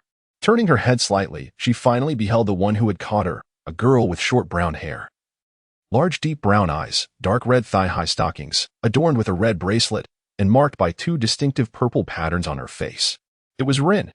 After assisting Liu back to the bedside, Rin spoke in a doctor-like tone. Your body has suffered significant harm and has yet to heal. It is best not to move around too much and to rest adequately. Then, With a smile, she added, "By the way, though this isn't our first meeting. I haven't introduced myself. I'm Yawahara Rin. You can call me Rin." "Thank you, Rin. My name is Qian Liuyu. You may simply call me Liuyu," she replied, mustering a faint smile, adhering to the basic niceties despite Rin already knowing her name. A silence enveloped them. At that moment, Liuyu felt at a loss for words. To Konoha, she and the remaining children of her clan were merely refugees. She was uncertain how the higher-ups in Konoha would treat the remnants of the Kusanagi clan, whether the villagers would accept them, or how the shinobi might regard the newcomers. Particularly with the lingering enmity from the Hyuga clan, Rin, too, found herself devoid of words. The calamity that befell her family had taken her father and the elders away. At only 8 years of age, she bore the heavy burden of her clan, a reality far too harsh for a little girl. With such thoughts, Rin felt an overwhelming sense of compassion for Liuyu. At that moment, footsteps echoed again outside the door, the voice preceding the arrival. "Rin, why are you so slow this time?" The boisterous tone could only belong to Uchiha Obito. As expected, Uchiha Obito and Kakashi entered the hospital room one after the other. Upon seeing Ryuha sitting on the bed, Obito was momentarily taken aback. "Ah, you actually woke up? I thought you might become a vegetable," he exclaimed in astonishment. "Obito," Rin gently chided from the side, carrying a hint of reproach. Realizing the gravity of the situation, Obito awkwardly scratched the back of his head and hastily apologized. "My apologies." "What an incorrigible fool," Kakashi remarked with a sigh. "Enough of your rambling, Kakashi," Obito retorted with a discontented glance. But this time he refrained from further bickering and turned to Ryoha, saying, "By the way, I haven't introduced myself yet. I am Uchiha Obito, a man destined to become Hokage. As for that dullard over there, he is Hatake Kakashi. Don't mind him, that's just how he is. The handsome blonde man you saw last time is our sensei, Minato Namikaze." When Obito mentioned his aspiration to become Hokage, Ryuha noticed him stealing a glance at Rin. To be honest, if it weren't for the advantages of the original storyline, Ryuha would find it exceedingly difficult to associate this optimistic, lively, and positive youth with the masked man who would later stir chaos in the ninja world and ignite the fourth great ninja war. "Hello, my name is Kusa. You can just call me Ryuha," she responded, albeit surprised, to reciprocate the introductions. "Oh, I can't believe I forgot to change your bandages. I truly apologize." Rin suddenly recalled her task for the day and hastily expressed her regret. At that moment, Ryuha noticed the bandages and topical medications Rin had brought. Watching her carefully tend to her wounds, Ryuha once again expressed her gratitude. "Thank you, Rin. By the way, what did you mean when you said you thought I would become a vegetable?" Ryuha suddenly remembered this point. Her recent memories still lingering around the time she faced Yuryu in the hidden grass village, recalling a faint awareness of Kusa Chihudu before her fainting spell. Yet, she was oblivious to the events that followed and had no idea how long she had been unconscious. "Oh, you mean that? You certainly surprised the medical ninjas of Konoha. When Kusa Chihudu brought you back, Rin almost thought you were beyond saving while treating you.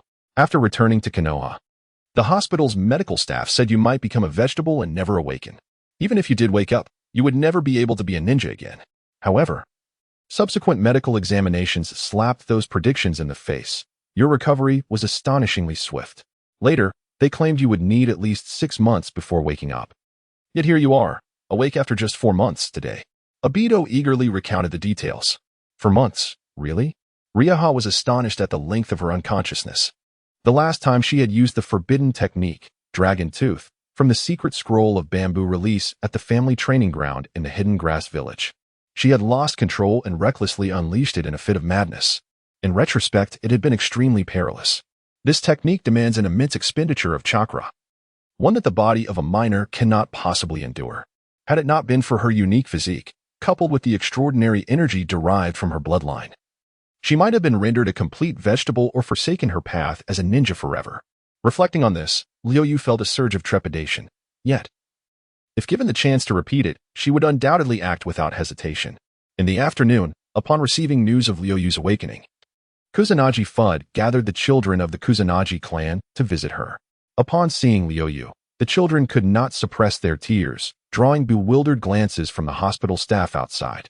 With the elders of their clan nearly all lost, these children were left with only one another. The eldest among them, Kusanagi Fudd, was merely 11, while the current clan leader, Kusanagi Liuyu, was only 8. However, in times of peril, individuals often seek solace. Despite the slight age difference, Liuyu's status and role rendered her the sole pillar of support for these children. It is said that sorrow is contagious. Yet Liuyu understood that she could not afford to weep at this critical moment. She was their only source of strength. She could not display even the slightest hint of weakness.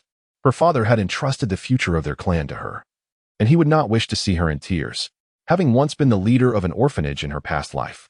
Liuyu assessed the situation and took on the demeanor of a clan leader, urging the weeping children to cease their lamentations. The history of the Kusanagi clan in Konoha has come to an end.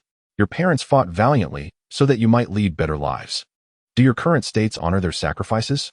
If you possess any spirit, cease your tears, gather your resolve, and train diligently to avenge our fallen kin.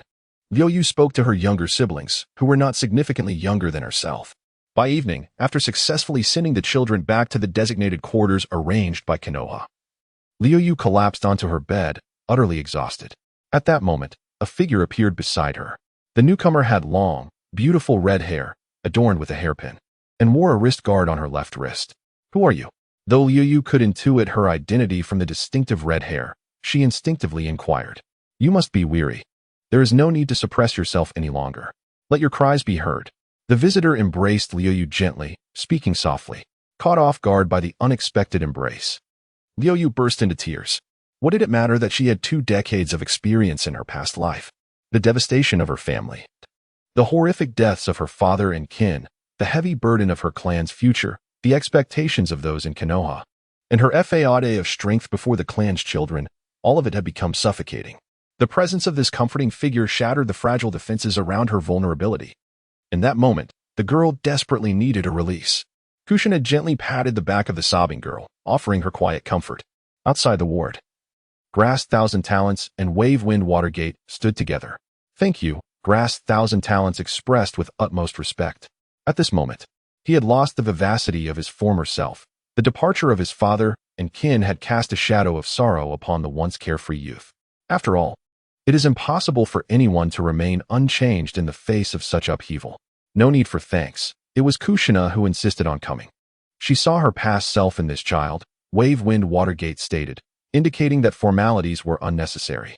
The following day, as Liuyu awakened, she discovered herself nestled in the embrace of a woman. The long, beautiful cascade of red hair unmistakably revealed the identity of her companion, Konoha's ultimate weapon, the Nine-Tails Jinchuriki. The fiery and spirited Kushina Uzumaki. You're awake. The woman, sensing Liuyu's gaze, opened her eyes and looked tenderly at the girl. Well, thank you for last night. Liuyu finally managed to stammer, her shyness evident. No need for thanks, it was my duty, Kushina replied gently. For some inexplicable reason. The presence of Kushina reminded Liuyu of Grass Thousand Talents. Both exuded a sense of reliability. Yet, Liuyu couldn't help but wonder, why? We have never met before. Why are you so kind to me? Despite her extensive knowledge of Kushina from her past life, the two had no prior connection in this moment. Kushina affectionately ruffled Liuyu's hair, an action that once again evoked memories of Grass Thousand Talents. Why is that? Kushina paused, seemingly contemplating her next words. When I was young, war engulfed the land of whirlpools. As a prominent clan, the adult members of the Uzumaki clan were sent to the battlefield. However, as a small nation, the conflict ultimately ended in our defeat. The land of whirlpools and its village faded into history. My parents and all those I knew perished, leaving me an orphan of war. At this juncture, Liuyu could sense a tinge of sorrow in the woman's voice. Later, I was fortunate enough to be brought to Konoha, where I encountered a relative who had married into the village long ago, Granny Mido. She advised me to fill the void in my heart with love. Eventually, I met. Kushina's face turned a shade of crimson, and Liuyu instinctively knew whom she referred to. Kushina concealed her identity as the Nine-Tails Jinchuriki. For Liuyu was merely a newcomer to Konoha and she could not divulge too many secrets. Nevertheless, Liuyu understood that Kushina's affection stemmed from a shared experience. This kind-hearted woman wished for no one else to endure the suffering she had faced, nor did she want Liuyu to linger on the brink of hatred. What a truly benevolent woman. In the Hokage's office, the third Hokage quietly listened to the report from the Umbu. The report detailed the circumstances surrounding Watergate and Kushina's visit to see Grass Thousand Talents. Upon concluding the briefing, the third Hokage gestured for the Umbu to withdraw. The current state of war was dire for Konoha. Although they had recently triumphed over Sunagakure, freeing themselves from the siege of the 4 great ninja villages. The situation remained precarious. However, the village of Grass Hidden has now entered the fray, and the situation in Konoha remains fundamentally unchanged. In light of the significant losses Konoha has suffered in this war, as the current Hokage, I cannot absolve myself of responsibility. Once the tide of war begins to ease, my position as Hokage may well be relinquished. The third Hokage is not clinging to the role out of a reluctance to relinquish power, but rather due to the prevailing circumstances that inspire little confidence. Danzo has long harbored aspirations for the Hokage position, and Orochimaru similarly expresses a keen interest in it. However, neither of these individuals can be entrusted with the future of Konoha. Jiraiya, also one of the legendary Sannin, shows no desire for the Hokage title, while Tsunade has departed from the village. Fortunately, Jiraiya's disciple, Minato Namikaze, proves to be quite commendable. He possesses a generous and kind disposition, values his comrades in the village, and embodies the deep-seated will of fire. The sole drawback is his lack of a solid foundation and experience. The existing ninja clans in Konoha have established hierarchies, making genuine support for Minato improbable. Thus, he must seek allies among the common ninja. Fortunately, the Kusa clan, recently introduced, consists of a group of children, making them easier to guide. Moreover, they possess commendable bloodline abilities, which, if nurtured properly, could evolve into a significant force under the Hokage's command. Once these children mature, even if I am no longer around to assist, I need not fear Minato being usurped by Danzo and others. With this thought in mind, the third Hokage smiled, seemingly having made a decision. In the sick room, after Minato and Kushina left, Kosakawa Fudo entered to share all he knew before departing and advising her to rest well, not to overexert herself. After hearing Fudo's account, Ryuyu felt her mind buzzing. Observing that the usually lively Fudo had lost his usual cheerfulness, Ryuyu understood that he, too, was burdened with sorrow. Despite the throbbing pain in her head, she needed to muster her spirits to assess the current situation. For Fudo had clearly informed her that she now held the title of clan leader of the Kusa clan, and it was her duty to uphold its legacy. During the 4 months of her unconsciousness, the overall situation in Konoha had not improved. Although they had defeated the weakest of the 4 nations, the Sand-Hidden village, the emergence of Grass Hidden as a new force had intensified pressure on Konoha's northern front.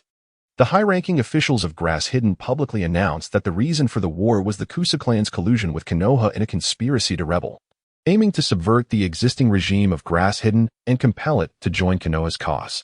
Fortunately, with the substantial assistance of the Rock Hidden village, they thwarted Konoha and the Kusa clan's scheme, forcing Grass Hidden to declare war against Konoha due to its oppressive chauvinism. They have fashioned themselves as victims, and it must be said that politics can be quite shameless. Though everyone knows that Grass Hidden is merely eyeing the crumbling edifice of Konoha for a piece of the pie, the Rock, Cloud, and Mist-Hidden villages have all stepped forward to criticize Konoha's imperialistic stance, attempting to position themselves on a moral high ground. After all, making a few remarks incurs no loss and serves to irritate the opponent. Why not seize the opportunity? Meanwhile, Konoha's sheltering of the Kusa clan survivors has undoubtedly become a potent point of attack against them. Though they were curious about how Konoha managed to transport dozens of children from the village hidden in the grass, Konoha found itself in a position where it could not defend its actions. In the chaos of war, even the most fabricated stories could become truths if victory was achieved. Conversely, if defeat loomed, no one would dare speak against the prevailing narrative. The higher-ups of the Grass Village had forged an agreement with the Rock Village, whereby the latter would assist in the eradication of the Chow family, and in return, the Grass Village would abandon its long-standing neutrality to join the conflict against the Land of Fire. This intelligence was gathered by Sister Nai Zi, which ultimately compelled their father, Ca Qian Liuyu, to seek contact with Konoha, imploring them to shelter the children of the Chow family. The leverage that the Chow family held in negotiations with Konoha was merely the wealth accumulated over generations and the inheritance of various secret arts. Faced with the inevitability of the Grass Village's involvement in the war, Konoha had little to fear. Both sides were prepared to sever ties. Reflecting on her children, Liuyu could surmise some of the reasons behind this arrangement. Although the black stone monuments connecting the two lands could facilitate the significant relocation of their clan's living forces to the Land of Fire, would Konoha truly accept the entirety of the Chow family?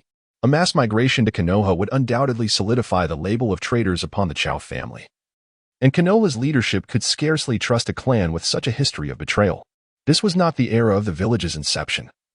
The Chao family would face even greater ostracism than the Uchiha clan for joining Konoha. Even if Konoha, due to the pressing need for military strength, chose to embrace the Chao family, the tasks assigned to them would inevitably be among the most arduous and perilous. After the war, Konoha's leaders would remain wary of the Chao family, and the Chao family would harbor discontent toward the leadership, a situation that could only be likened to stepping from the jaws of a wolf into those of a tiger. Furthermore, bearing the stigma of betrayal was likely intolerable to the proud elders of the family. The Chao family was once steeped in honor. They would rather die in battle than live in disgrace. The 30-odd children sent to Konoha were all between the ages of 3 and 8, with no older children being dispatched. The eldest, Chao Futong, likely would have stayed behind to die in battle, preserving the final honor of the Chao family, had he not been the second wielder of a bloodline limit. Thus, the only ones accepted by Konoha were these impressionable young ones. As these children grew, they would develop a sense of belonging to Konoha, and it would be this very sentiment that would reassure Konoha's leaders. Yet, despite this, Liu felt little animosity toward Konoha's actions. Firstly, it was a choice made by her family. Secondly, it was the essence of politics, prioritizing interests above all else. The higher-ups of both the Chao family and Konoha understood this reality well. The Chao family had prudently chosen to send only their children, while the adult ninjas of the clan resolved to face death in defense of their honor. Naturally, Konoha would reciprocate with care, nurturing this group of children and fostering a new branch of the Chao family within its walls. After Liu regained consciousness, Chao Futong visited her daily in the hospital, sharing insights about the current situation. As the year draws to a close in the 44th year of Konoha, the impending new year brings no semblance of joy to the village, as the various battlefronts remain dire. During her convalescence, Liu had inquired about the specifics of her condition after losing consciousness, but Kusa Chiho appeared hesitant to delve into the matter, ultimately providing a brief account. At the moment Liu collapsed from exhaustion, Kusa Chiho, who had been lurking nearby, swiftly rescued her, while his father, Kusa Chia, and the squad guarding the ancestral shrine bought them precious time in their final moments. It was evident that Kusa Chiho was reluctant to revisit such painful memories. Once he finished speaking, he fell silent, and beneath that silence, Liu could sense the profound sorrow and rage that he struggled to contain. She was not the sole bearer of loss. The survivors of the Kusa clan shared in this grief. Each heart was consumed by hatred in this unfamiliar land, leaving them with little but vengeance. After exiting the shrine's space, Noera Rin provided her with urgent medical attention, to the extent that it seemed Liu might not survive. Upon her arrival at Konoha Hospital, the medical staff marveled at her unique constitution, astonished that she had endured such severe injuries and yet lived. Liu's awakening delivered a resounding rebuke to those doctors who had declared she would never regain consciousness, destined to remain a mere vegetable. During this period, the team led by Minato Namikaze was primarily engaged in missions, and during their downtime, Noera Rin would consistently visit the hospital to care for her, assisting with dressing changes and similar tasks. As Kusa Chiho recounted these events, Liu's mind wandered to the gentle, kind-hearted girl who always faced the world with a smile. It was no wonder such a person could captivate Uchiha Obito. Currently, the Namikaze team was out on a mission, leaving only Kusa Chiho and the other children of the Kusa clan, along with Kushina Uzumaki, to keep Liu company. The setting sun cast its final rays through the gaps in the curtains, illuminating the bed where Liu sat in contemplation, leaning against the headboard. Now, as the leader of the Kusa clan, she bore the weight of her family's future on her young shoulders, despite being under 9 years of age. The Kusa clan's position within Konoha was precarious. The ninja of Konoha primarily originated from 2 distinct categories: the descendants of families who joined at the inception of the ninja village, and the common ninjas cultivated after the establishment of the Ninja Academy by the second Hokage. Additionally, there were war orphans adopted from various regions and secretive operatives trained from a young age. However, the Kusa clan did not fit neatly into either of these categories. In a sense, they were a group of war orphans, yet they bore the weight of familial heritage. Konoha could not treat these children, endowed with bloodline abilities, as mere commoners, for doing so would undermine the clan's potential. Fortunately, the heritage of the Kusa Chiyu clan remains relatively intact.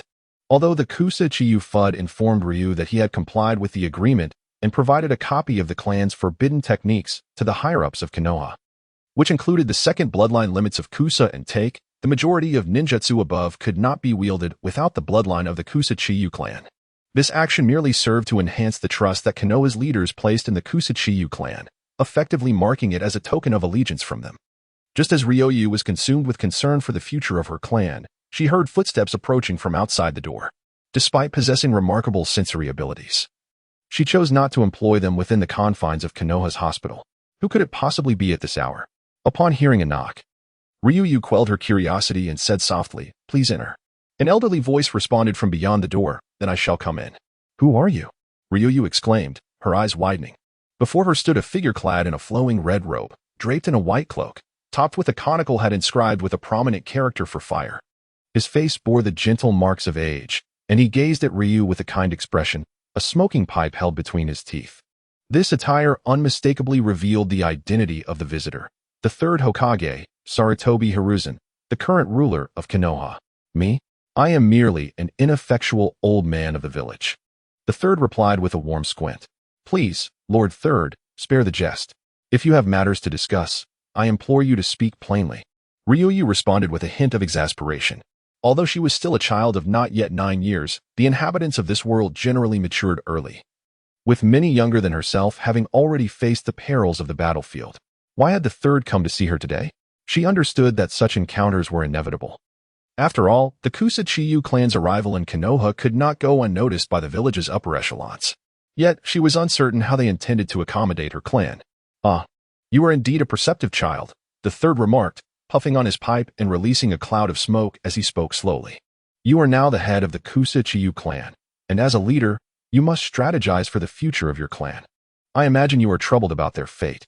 It was as though the third could see into Ryu's very soul. "Then, how does Lord Third intend to arrange for our Qian Yu clan?" Ryu straightforwardly inquired.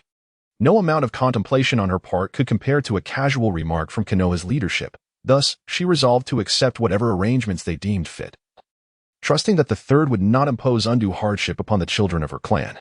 "What are your thoughts on Minato Namikaze and Kushina Uzumaki?"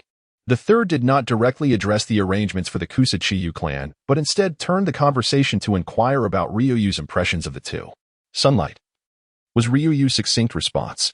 "Sunlight, you say?" The third mused thoughtfully. "They give me the impression of the first rays of sunlight and the gentle breeze that a seed experiences as it breaks through the soil. Their warmth inspires a natural inclination to draw near to them." At this point, Ryu lowered her head, painful memories flooding back to her. The departure of her father and kin left this child, who once believed herself to be resilient, bereft of her support. Undoubtedly, the presence of Minato Namikaze and Kushina Uzumaki somewhat alleviated the emptiness within her heart. Sensing the melancholy enveloping Ryu, the third Hokage refrained from further conversation, instead gently stroking Ryu's head for a while before speaking. "Where the leaves dance, the fire shall endure. The flame will continue to illuminate the village and nurture the budding leaves." Ryu understood that this was the so-called will of fire of Konoha. Countless individuals had sacrificed their lives for this notion. However, in her previous life, Ryu had never truly grasped this intent. And even upon her arrival in the world of Naruto, she remained unconvinced. She could not endorse Uchiha Itachi's ideology of annihilating his entire clan, including his parents, in the name of preserving the village's so-called will of fire. Yet, such thoughts could not be revealed before the third Hokage, the highest authority in Konoha. Although the third's gentle demeanor, coupled with his kindly old man appearance, radiated warmth, he remained oblivious to the tumult within Ryu's mind. He assumed that the child had not yet recovered from her father's departure. Despite the passage of several months, she had only awakened a few days prior. "Your forebears entrusted the future to you. For them, you are the inheritors of their will. And it is only through your blossoming as new leaves that all they have done will hold meaning," the third reassured. After a moment's contemplation, he continued, "Your clan, the Kazama, is in a unique situation, possessing its own bloodline. Thus, you cannot be nurtured in the same manner as ordinary war orphans. However, the Kazama clan is currently comprised solely of children. Before you grow and are capable, you will require a capable acting clan leader." "An acting clan leader? What does that entail? Are you still wary of the Kazama, or do you have ulterior motives?" Ryu's mind raced with various thoughts. Aside from the missing elder sister Naiko, there were no adults left in the Kazama clan who would be parachuted in as an acting leader. "I have decided to appoint Minato Namikaze as the acting leader of your Kazama clan. He will assist in caring for the clan until you are grown and able." The third continued, unaware of the chaos swirling in Ryu's mind. "Minato Namikaze? Acting leader?" Minato Namikaze, the acting leader of the Kazama clan? The third S declaration echoed incessantly within Ryu's thoughts. Minato was to become the acting leader of the Kazama clan? What was the third's intention? The Kazama clan currently occupied a rather awkward position in Konoha if a ninja of considerable repute and strength were to assume the role of acting leader. It would undoubtedly ameliorate their uncomfortable status within the village. Ryu had speculated extensively about the potential candidates for the acting leader when the topic was first broached. Would the acting leader originate from the ranks of common ninjas or from clan members? It seemed unlikely that a clan ninja would be chosen. If the Kusachio clan were entrusted to a ninja from a prominent family for careful cultivation, it would undoubtedly significantly enhance the strength of that family, disrupting the existing balance of power among the ninja clans in Konoha. The essence of politics lies in maintaining equilibrium. One of the critical reasons for the annihilation of the Uchiha clan was the absence of a rival ninja clan capable of challenging their power within Konoha. The disparity between the Uchiha clan's strength and status led to feelings of exclusion, ultimately evolving into irreconcilable conflicts with the higher echelons of Konoha. Similarly, the Kusachio clan met its demise for akin reasons. Given that a ninja from a prestigious family is not a viable option, the alternative must be a ninja of common origins. Orochimaru, the third Hokage, likely lacks confidence in him. Jiraiya? This individual is too accustomed to a leisurely life and would probably not take on the Kusachio clan. Tsunade? Her whereabouts with Shizune remain unknown. After much contemplation, it seems that the most suitable candidate is Minato Namikaze, who embodies the true essence of the will of fire. In terms of credentials, Minato has trained under Jiraiya, one of the legendary Sannin, and has amassed considerable renown during this war. Moreover, his warm-hearted and compassionate nature, coupled with his strong affinity for the village and comrades, has earned him significant recognition among the villagers. It appears that the third Hokage may already be preparing Minato for succession. Konoha has suffered immensely in this conflict, and it has yet to recover from the dire situation. Although the current circumstances are not entirely the third Hokage's fault, someone must step forth to assume responsibility. The third Hokage's resignation is inevitable. It is likely that once the war subsides, the likes of Danzo and others will emerge. Upon hearing the third Hokage's decision, Ryu began to ponder the rationale behind such a move. Is it to cultivate Minato's confidence? From the perspective of nurturing trusted allies, the Kusachio clan indeed presents an excellent opportunity. As a renowned ninja clan within the shinobi world, the Kusachio's unique bloodline is undoubtedly a matter of pride. Particularly now, as the clan comprises primarily children, they are easier to guide and train, potentially developing into formidable warriors in the future.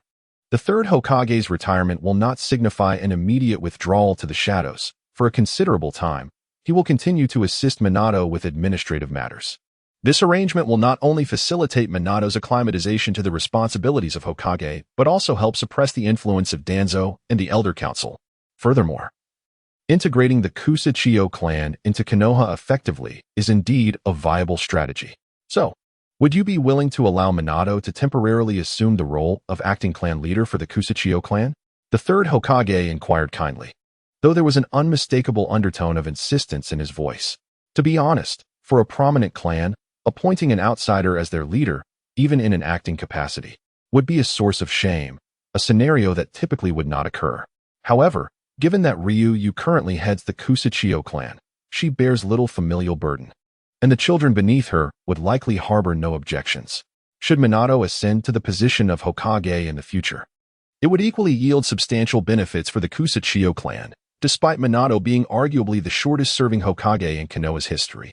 As long as the Kusanagi clan establishes its identity as a member of Konoha and earns the trust of its higher-ups, it can naturally thrive within the village, provided it does not become consumed by ambition like the Uchiha clan. They can simply await the protagonist group to save the world. Contemplating this, Ryu feigned excitement and inquired, "Is it truly possible? Can Brother Minato become our clan leader? Wouldn't that burden him?" She deliberately omitted the term acting. Indeed, Minato is a person who cherishes the village and his comrades.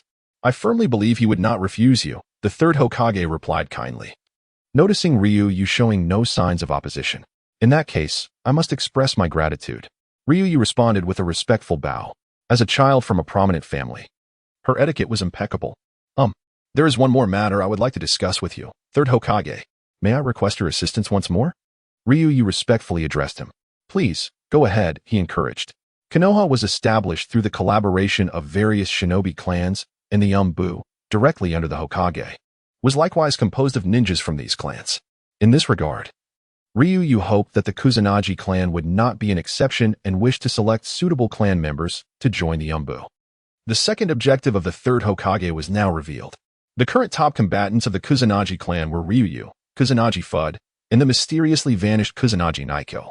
As for suitable candidates for the Umbu, only she and Kusanagi Fudd remained. Since the third Hokage was personally addressing this matter, Liuyu felt reassured that there would be no interference from the insidious Danzo. Joining the Umbu would facilitate the Kusanagi clan's better integration into Konoha, and thus Liuyu was not inclined to refuse, although the dilemma lay in determining who would join the Umbu.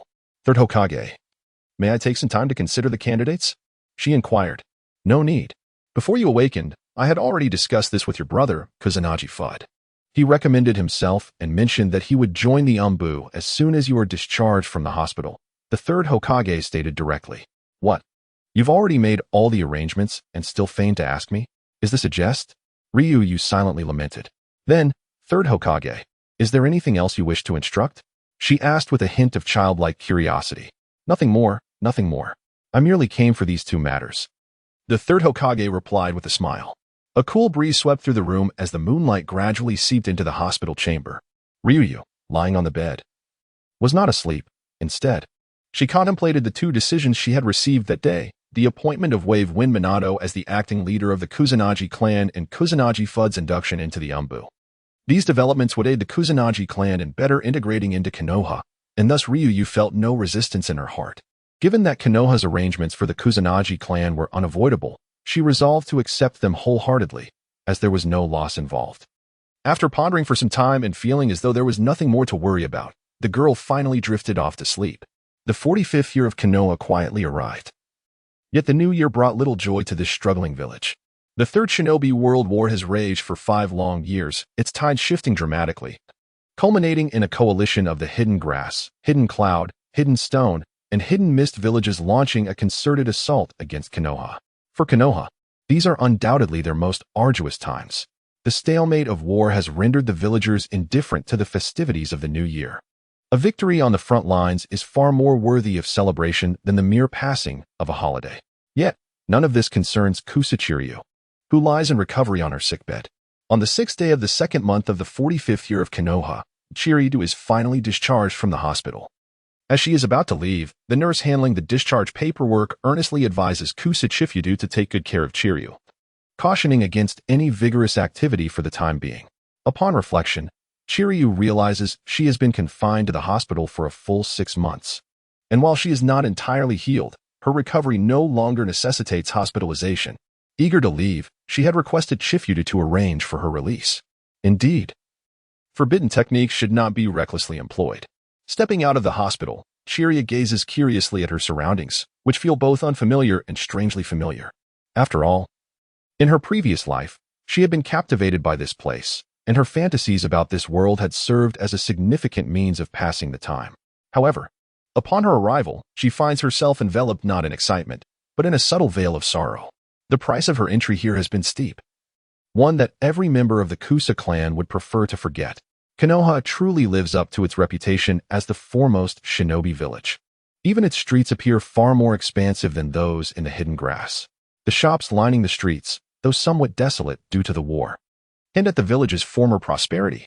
Qian lifts her gaze to the Hokage rock on the mountainside, where the statues of the first Hokage, Senju Hashirama, the second Hokage, Senju Tobarama, and the current third Hokage, Sarutobi Hiruzen, stand in watchful silence, overseeing the village and the enduring legacy of the will of fire that they have imparted to the generations.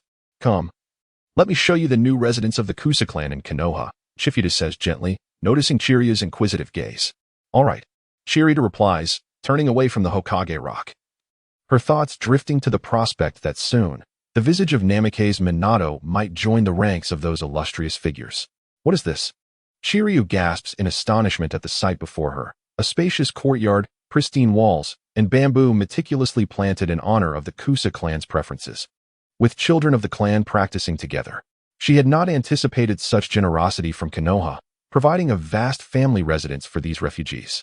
Yet, The most significant revelation is that Uzumaki Kushina is actively instructing them in their training. Indeed, Lady Kushina has been here assisting us for the past few days, Chifudu clarifies, observing Chiria's bewilderment with respect. Given the considerable losses Konoha has suffered during this war, many homes have become available, with the substantial benefits provided by the family. The elders of 3 generations consolidated the surrounding houses, establishing a gathering place for the Kusanagi clan. Through the collective efforts of the clan's children, it has transformed into its present form. Meanwhile, Lady Kushina and Lord Minato would also be relocating here. Kusanagi Fudo continued. Ryu and Fudo have returned.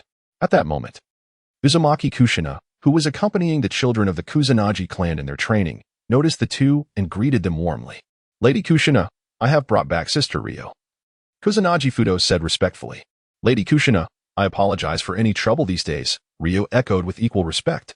There is no need for such formality. You may simply call me Sister Kushina, Kushina replied, a hint of exasperation evident in her tone. Is that all right? Ryu asked cautiously. Of course. I have always wished for a sister, said Uzumaki Kushina, stepping forward to embrace Ryu. Ryu felt a softness enveloping her head, accompanied by a subtle, fragrant scent. This sensation, it is so warm, just like with Sister Naiko, Ryu thought, feeling an irresistible urge to lean into the comforting embrace. After exchanging pleasantries, Uzumaki Kushina continued to guide the children of the Kusanagi clan in their training, while Kusanagi Ryu followed Kusanagi Fudo to explore their new family residence. Upon reaching the backyard, they were greeted by a structure resembling a clan hall. Ryu, however, was uncertain, for everyone was aware of the current state of the Kusanagi clan. Upon entering the building, Ryu quickly realized it was indeed intended to serve as a clan hall. What astonished her the most was the sight of the black stone monument. Wasn't this from the former site of the Fire Country clan? Furthermore, another was located in the clan hall of Kusagakure. How did this black stone monument come to be here? How was it transported? This was brought back by Lord Minato during his last visit to the village. Using the Flying Thunder God technique to assist in transporting the monument from the clan's former site, Kusanagi Fudo preemptively explained, sensing Ryu's confusion. I see. Ryu understood. Recalling that during the Fourth Shinobi World War, the Fourth Hokage had even used the Flying Thunder God technique to transfer the Ten-Tailed Beast Bomb. Thus, moving a stone monument was indeed not a daunting task.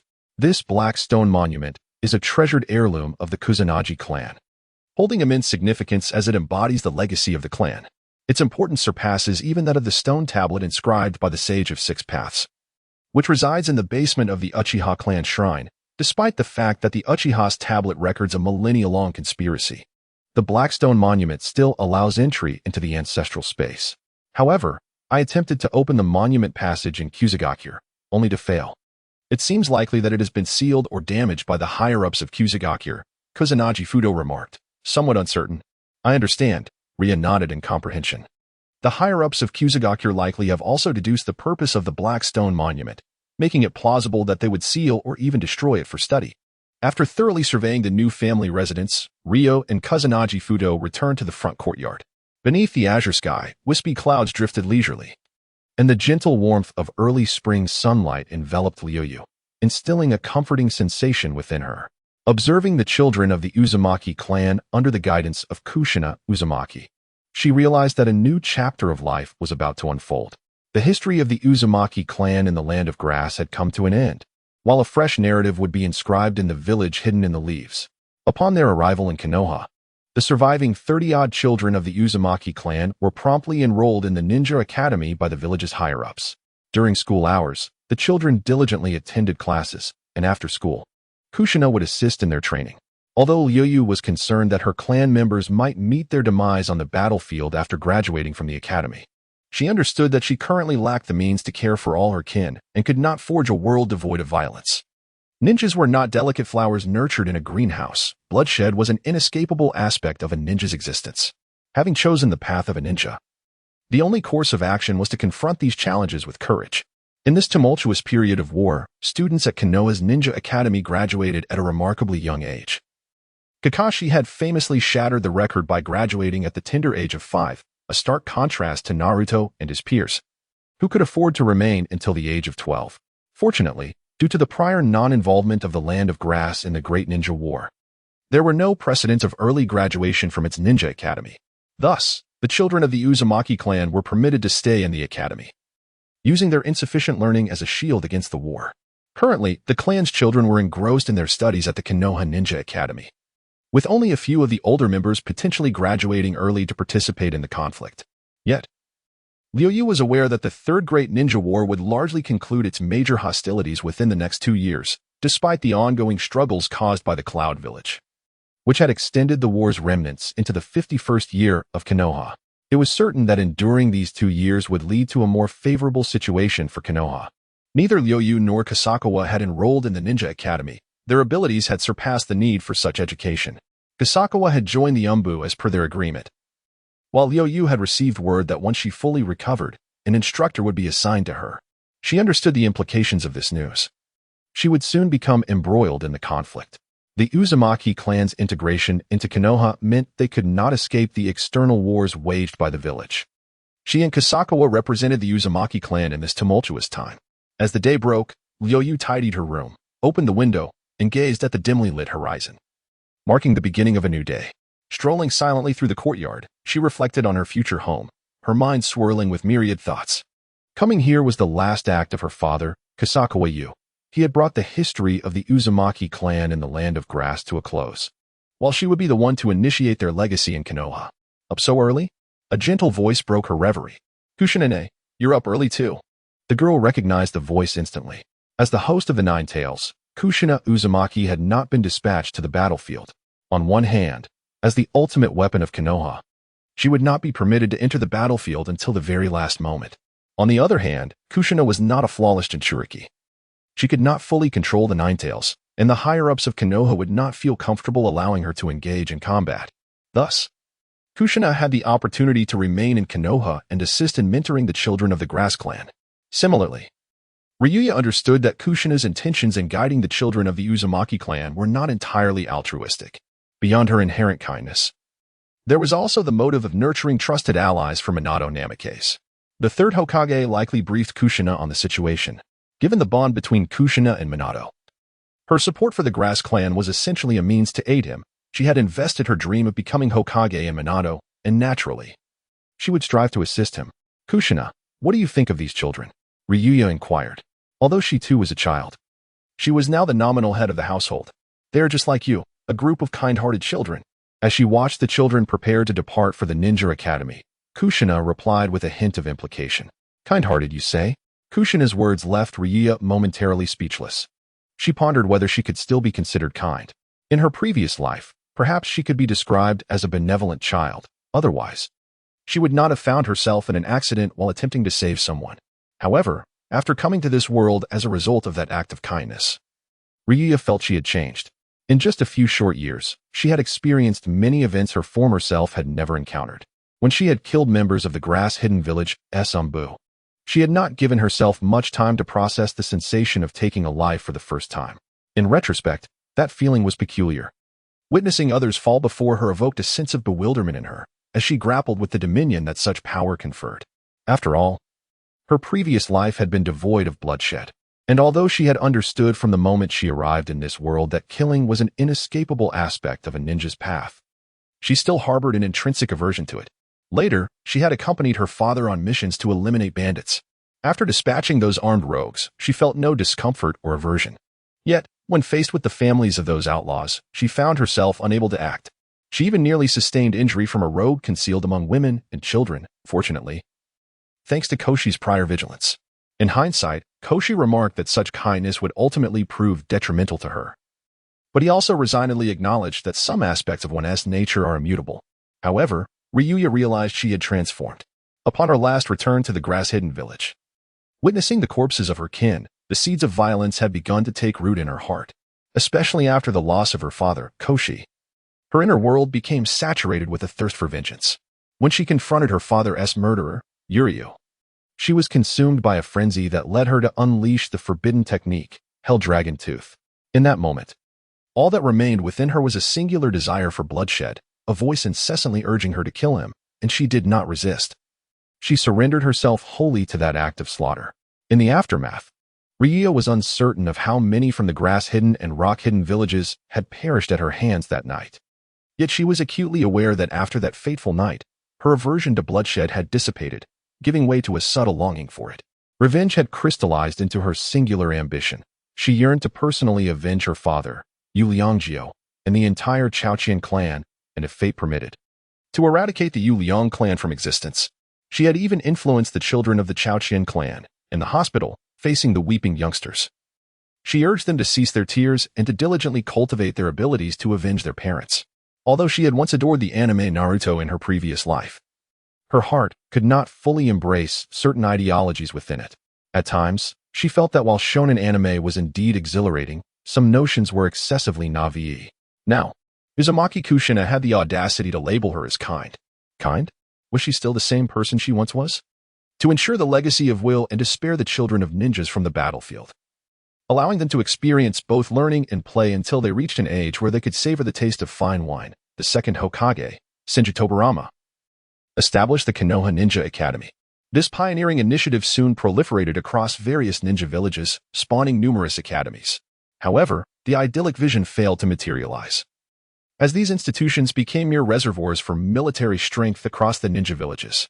In the current climate of prolonged warfare, Konoha had suffered the loss of many elite and mid-ranking ninjas. Consequently, the higher-ups, in a bid to compensate for the front line's dwindling strength, reluctantly turned a blind eye to the dispatch of youths to the battlefield.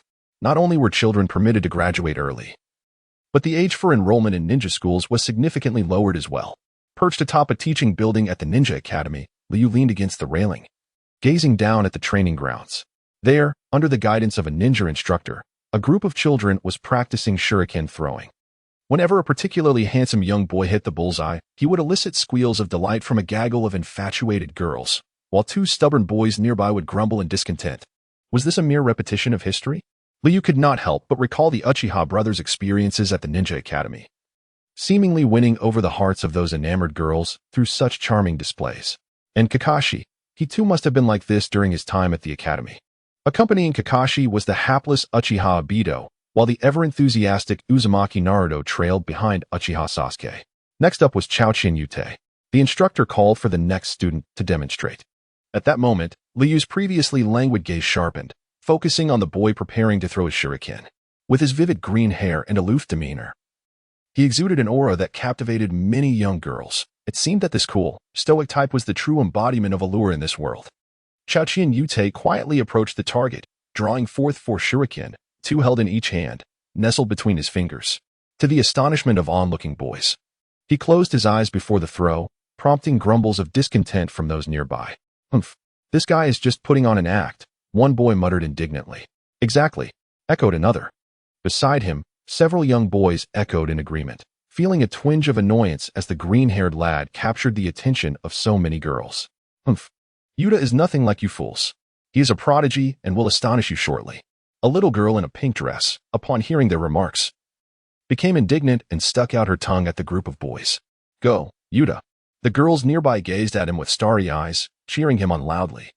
Yuta closed his eyes in concentration, and suddenly, he moved. 2 shurikens from his left hand flew towards the targets on either side, while 2 more from his right hand followed swiftly, overtaking the initial projectiles. With a couple of metallic clangs, the shurikens that had initially veered off course struck the targets on either side, while those thrown from his right hand landed squarely on the center of the main target. Silence enveloped the scene as Yuta opened his eyes to behold the results. On the central target, 2 shurikens were embedded in the same bullseye, with 1 on each side striking the red center of the adjacent targets. Wow, Yuta is amazing. Yuta is the best. After a moment of silence, the girls erupted in a chorus of admiration, surrounding Yuta in a frenzy of excitement. I told you Yuta is different from you idiots. The girl who had previously made a face now wore a smug expression as she gazed at the boys, before joining the throng of enamored girls. The supervising teacher, equally astonished, stared at the targets, recognizing that such a level of shuriken throwing was beyond the capabilities of many adult ninjas. Yuta is the great-grandson of the elder of the Kusa clan, and both of his parents perished that fateful night. As a direct descendant of the family, he stands as one of the few among the Kusa children in Konohagakure, alongside Ryu and Kusa Fudd, who might awaken the clan's second bloodline. At just over 4 years of age, Yuta had initially been slated for testing of his bloodline concentration at the age of 5, based on Ryu's discretion. However, it now appeared that this timeline could be adjusted. The second bloodline of the Kusa clan is distinct from the first, which is characterized by its low awakening threshold. Consequently, the majority of clan members have awakened the first bloodline. The second bloodline, however, is more peculiar. Firstly, only those with a relatively pure bloodline concentration have the potential to awaken it, which has allowed the direct descendants to maintain control over the clan's leadership for generations. Secondly, the talent exhibited during youth plays a critical role. Insufficient talent may fail to resonate with the white jade pillars within the ancestral space. Thus, the purity of the bloodline within is fundamental to awakening the second bloodline, while early displays of talent will facilitate the individual's approach to this awakening. The resonance with the white jade pillars will ultimately enable clan members to fully unlock the second bloodline. These insights were gleaned by Ryu from the secret histories of the clan's bloodlines recorded within the ancestral space. It can be said that the awakening of the second bloodline of the Kusachio clan is unlike any bloodline she has ever known. The presence of the white jade pillar is an indispensable element in this awakening process, which relies on external objects to trigger the bloodline, shattering her previous understanding of bloodlines in her past life. Through this, it is not difficult to comprehend why the Kusachio clan places such immense importance on the Blackstone Monument. As for this mysterious clan, which remains undocumented in the original text, Ryu finds herself increasingly intrigued. Initially, the family did not believe that Kusachuda could awaken the second bloodline, as despite being a direct descendant, his timid nature and lack of talent and cultivation rendered him inferior to his peers, Ryu and Kusachu Feng. However, after the night of the clan's destruction, the child underwent a transformation. Hatred bestowed him with strength, and he began to speak less, becoming more enlightened in his training. His displayed talent and cultivation even drew admiration from Uzumaki Kushina, though she too worried that he might lose himself in darkness. This loathsome power is a double-edged sword. Shaking her head to dispel these thoughts, Ryu redirected her attention to Kusachuda, who, confronted by a group of infatuated young girls, was clearly struggling to maintain his aloof demeanor. Ryu could sense his growing anxiety, though he was merely putting on a brave front. Witnessing this, Ryu felt a sense of relief. It is undoubtedly beneficial for the clan to gain a powerful ninja, yet she hoped her clan brother would not be blinded by hatred. This burden of animosity was hers to bear alone. On April 6th of the 45th year of Konoha, Qian celebrated her 9th birthday. Although Ryu herself did not place much significance on her birthday, Uzumaki Kushina prepared a cake for her and gathered the children of the Kusachio clan to celebrate together. Kusachu Feng, who was already serving in the Umbu, made a special trip back to the clan's residence to celebrate Ryu's birthday. After the festivities concluded, Ryu found herself alone in the courtyard, lying on the grass and gazing up at the waning moon, indulging in her favorite pastime from her days in Kusa Hidden Village. She cherished these quiet moments spent observing the starry sky, as they allowed her to escape the chaos of the world and bring tranquility to her heart. Her previous birthdays were accompanied by her father and sister Naiko, but now, the faces around her had changed. Though the warmth remained, the absence of certain beloved individuals could never be replaced. Lost in thought, a figure lay down beside Ryu, and a faint fragrance wafted by. Ryu spoke up, "Sister Kushina, you've come too." "Yes. What is our little Ryu thinking about now?" Kushina replied gently. "I was wondering why you were so kind to me," Ryu said, puzzled. "What? Is my kindness not a good thing?" Kushina asked, equally perplexed. "No, it's just that I've heard." Ryu hesitated, observing Kushina's expression as she spoke. "Sister Kushina, you seem to have a nickname, Fiery Pepper, right?" Ryu finally asked timidly. In her past life, what left the deepest impression on her about Kushina was her long red hair and fiery temperament. A fiery pepper that even bestowed Minato Namikaze with the attribute of a henpecked husband. The gentle demeanor of Kushina struck Ryu no Yu as particularly incongruous, evoking an unsettling sense of unreality within her. "Little ghost, do you truly fancy this?" Kushina inquired, drawing closer to Ryu no Yu, enveloping her in an embrace while affectionately tousling her hair. The insidious undertones of Kushina's words prompted Ryu no Yu to nuzzle against her chest. "Ah, this sensation. It is beyond the capacity of words to describe. It feels so much more natural, so much more comfortable. Why must one suppress their true nature for our sake? Your authentic self is far more endearing," Ryu no Yu remarked, fixing her gaze upon the eyes of the Uzumaki matriarch. Ryu no Yu had long perceived that, in her effort to care for these rootless children, Kushina endeavored to showcase her gentler side, yet this stifled her true essence. However, Ryunoyu was unwilling to allow Kushina to suppress her nature for their benefit. "You child." Kushina sighed upon witnessing the sincerity reflected in Ryunoyu's pale blue eyes. Simultaneously, her grip on Ryunoyu's hair softened. "I'm off." Ryunoyu called out as she bid farewell to Kushina that morning. "Remember to return early." Kushina responded from the doorway. "Understood." With that, Ryunoyu departed. This tender moment sparked within Ryunoyu a genuine attachment to Konoha. That morning, Ryunoyu received her first assignment since arriving in Konoha from a member of the Umbu, instructing her to report to the Hokage's office by 8 o'clock. She could already surmise the purpose of the summons. It had been 2 months since she had emerged from the Konoha hospital, and her body had nearly fully recovered. It was high time to allocate this dormant combat strength. Reporting in, Ryunoyu declared loudly from outside the Hokage's office. The area surrounding the office was heavily guarded by Umbu sentinels, and any misstep would be interpreted as hostile, especially during these sensitive times of war. Ryunoyu dared not burst into the Hokage's office like the future Naruto once did. "Oh, it's Ryunoyu, come in," came the voice of the third Hokage from within. Before Ryunoyu could even grasp the doorknob, the door swung open, revealing 3 individuals. 2 men and 1 woman emerged. The first, a woman clad in traditional Japanese attire, squinted slightly, her expression void of emotion.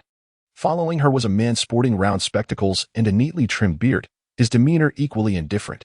Lastly, another man appeared, his face partially obscured by layers of bandages. With only one eye visible, emanating an aura of unending darkness, Ryunoyu recognized them as the current council of elders in Konoha, Tika and Mito, as well as the shadowy figure, Danzo Shimura. All 3 were disciples of the second Hokage, Senju Tobarama, and formed the upper echelons alongside the third Hokage, Sarutobi Hiruzen. As these 3 figures exited, Ryunoyu wisely stepped aside, acutely aware that their status far surpassed her own. Despite her past life's foreknowledge rendering her somewhat disdainful of Danzo, she understood in that moment the utmost importance of concealing any such sentiments.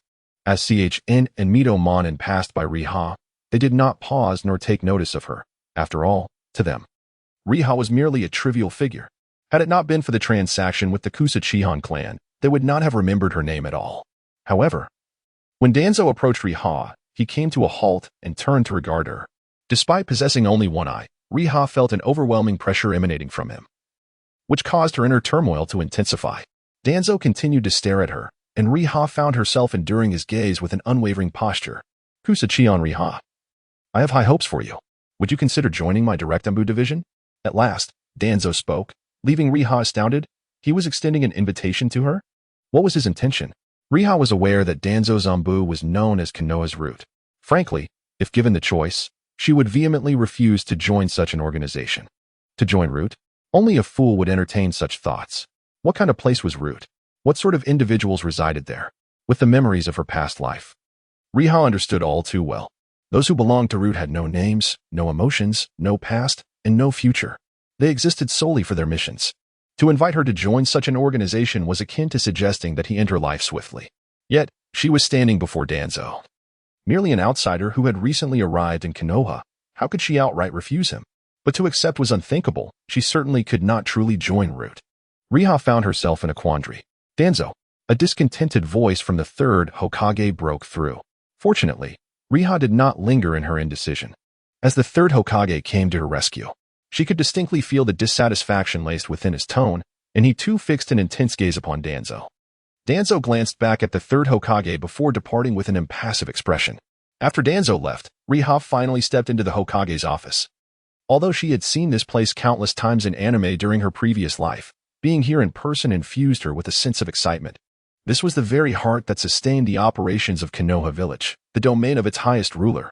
Upon her entrance, the third Hokage calmed his demeanor.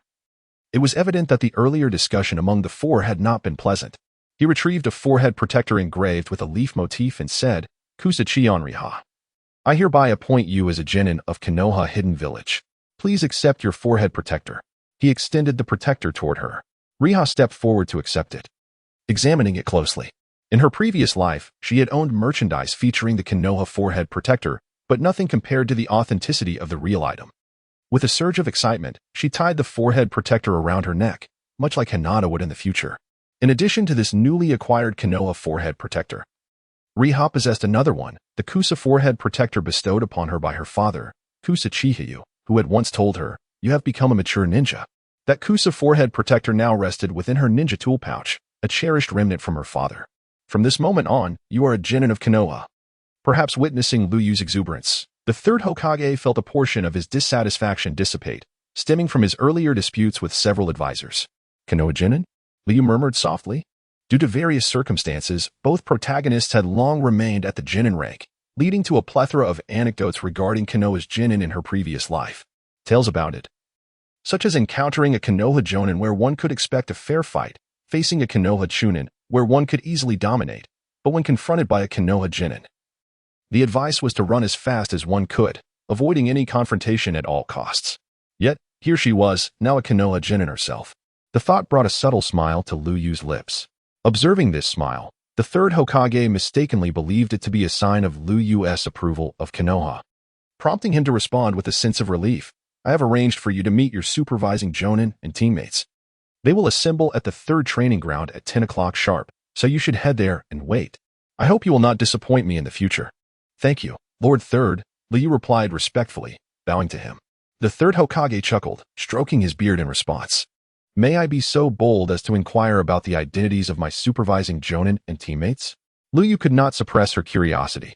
She was not a conventional graduate of the Konoha Academy, and given that it was not the graduation season, especially during these times of war, it was improbable for Konoha to assign a dedicated jonin solely for her guidance. Thus, the team she was to join was likely one that had suffered casualties. Ah, you will find out soon enough, the third Hokage replied, feigning mystery.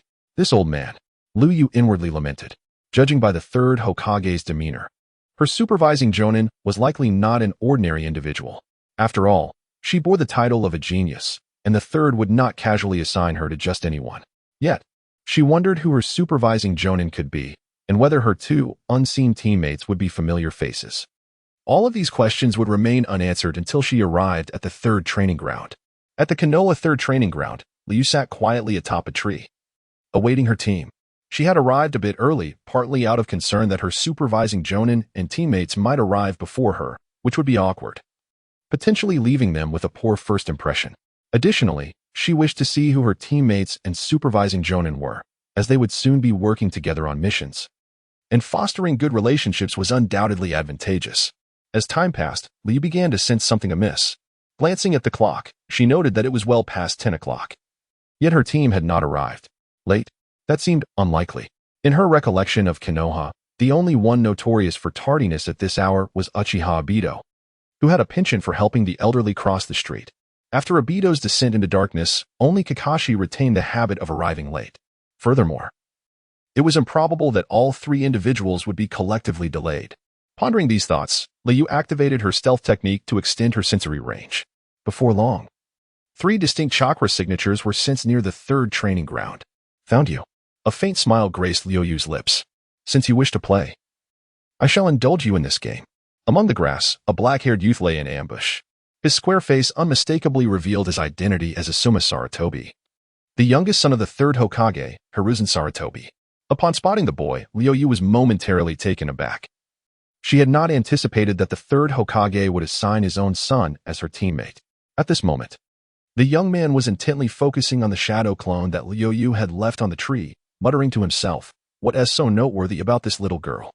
Why would the old man pair me with such a teammate? I wonder how my teacher approved this? Exactly. What use could such a girl possibly be?"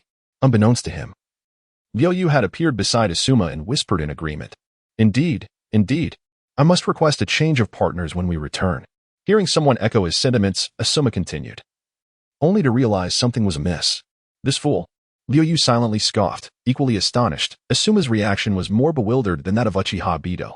"Who are you?" Asuma finally turned to see the girl's visage, but before he could utter another word, sharp blades of grass swiftly sealed his mouth. Asuma attempted to struggle, yet his limbs had been bound by resilient blades of grass, tightening with each futile effort. "It's your turn now," the girl said with a playful glint in her eyes, and then, before Asuma's astonished gaze, she gradually vanished. Left powerless, he could only widen his eyes in disbelief. In another patch of grass, another figure lay in wait, discernible by her silhouette and hair ornaments to be a girl. Who could it be? Since Asuma was here, Could this girl be Qian Nai Zi? As she stealthily approached, her suspicions were confirmed. How delightful. Upon revealing herself, Liuyu quietly appeared beside Qian Nai and softly inquired. At the sound, Qian Nai immediately turned her head warily towards Liuyu. However, she too found herself ensnared by several blades of grass, tightly binding her without her realizing it. This reaction was far superior to Asuma's, Liuyu mused. Observing Qian Nai's continued struggle, she remarked, "There is no point in wasting your efforts. The bindings of this grass technique are beyond your current capabilities to escape. The more you struggle, the tighter they become." However, before Liuyu could finish her thought, she felt her mind tighten, followed by a sudden wave of fatigue washing over her from deep within, accompanied by whispers urging her to sleep. Sleep. Damn it. What is happening? Is this hypnosis? But when did this occur? Liuyu's heart raced in alarm as she exerted all her strength to maintain her composure, desperately trying to resist the encroaching slumber. Gradually, the wave of drowsiness began to dissipate under the girl's resilient effort. However, Liuyu sensed the presence of an unexpected guest in her mind. Without hesitation, she focused her thoughts and attuned herself to her mental realm. Soon enough, she identified the intruder, a figure clad in the standard Konoha vest, with a mane of golden hair. Who could this be? It was none other than Yamamoto Kaido. Liuyu was taken aback by the revelation. Sarutobi Asuma, Yuhi Qian, and Yamamoto Kaido, these three would not remain inconspicuous figures in the future. It seemed the third Hokage was quite considerate, arranging such a team for her. Upon recognizing Yamamoto Kaido, Liuyu comprehended the situation. It was evident that this was a mental technique from the Yamamoto clan. The moment Liuyu discovered the presence opposite her, Yamamoto Kaido also became aware of her. To think that after falling victim to my technique, you have not succumbed to slumber, he remarked, clearly astonished yet unperturbed. Your teacher's technique is indeed impressive, Liuyu praised, acknowledging the merits of the Yamamoto clan's secret arts. However, having exchanged pleasantries, it was time for her to formally introduce herself to her companions. Yamamoto Kaido seemed eager to conclude this encounter. Despite his surprise at Liuyu's wakefulness, he exuded confidence, believing that in a genuine mental contest, he would undoubtedly prevail over her. Liuyu suddenly considered testing her own mental strength to see if she could push Yamamoto Kaido back. After all, one of the advantages of being a transmigrator, aside from foreknowledge of the narrative, was the formidable power of one's soul and spirit. Yet, after some contemplation, she decided against it, opting to keep certain unknown cards close to her chest while venturing outside. Nodding, Liuyu responded, "Having had my fun, it's indeed time to properly get acquainted." As Yamamoto Kaido faded from her mental landscape, Liuyu felt her mind clearing significantly. Upon reopening her eyes to the tangible world, she glanced at the tightly bound Qian Nai, and a mischievous idea surged within her. Instead of forming seals to undo the thousand-leaf binding, she brandished a shuriken to sever the grass binding Qian Nai, simultaneously channeling chakra to restore the severed strands. This spectacle unfolded before Qian Nai's eyes. Oh dear, these grasses can regenerate. It seems ordinary methods won't suffice to free you. Qian Nai mused, realizing that she lacked the means to dispel this girl's technique. It appeared that she would have to wait until the girl awakened to be freed from her bindings. However, it seemed that Liuyu had applied excessive force, rendering Qian Nai unable to awaken promptly. For now, they would have to endure this predicament. Liuyu feigned helplessness. At this moment, Qian Nai believed that Yamamoto Kaido was controlling her body. Hearing that she might remain bound for an indeterminate duration filled her with panic, leaving no time to contemplate the flaws in Liuyu's demeanor. Her relentless struggles had already tightened the binding grasses, and if left too long, her circulation would be compromised, leading to potential harm.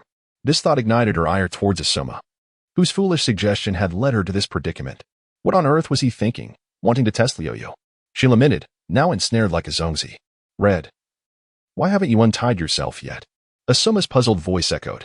Straining, Red turned her head to see Asuma, now free from his bindings, rubbing his wrists as he walked behind Yamazaki Kanzuya.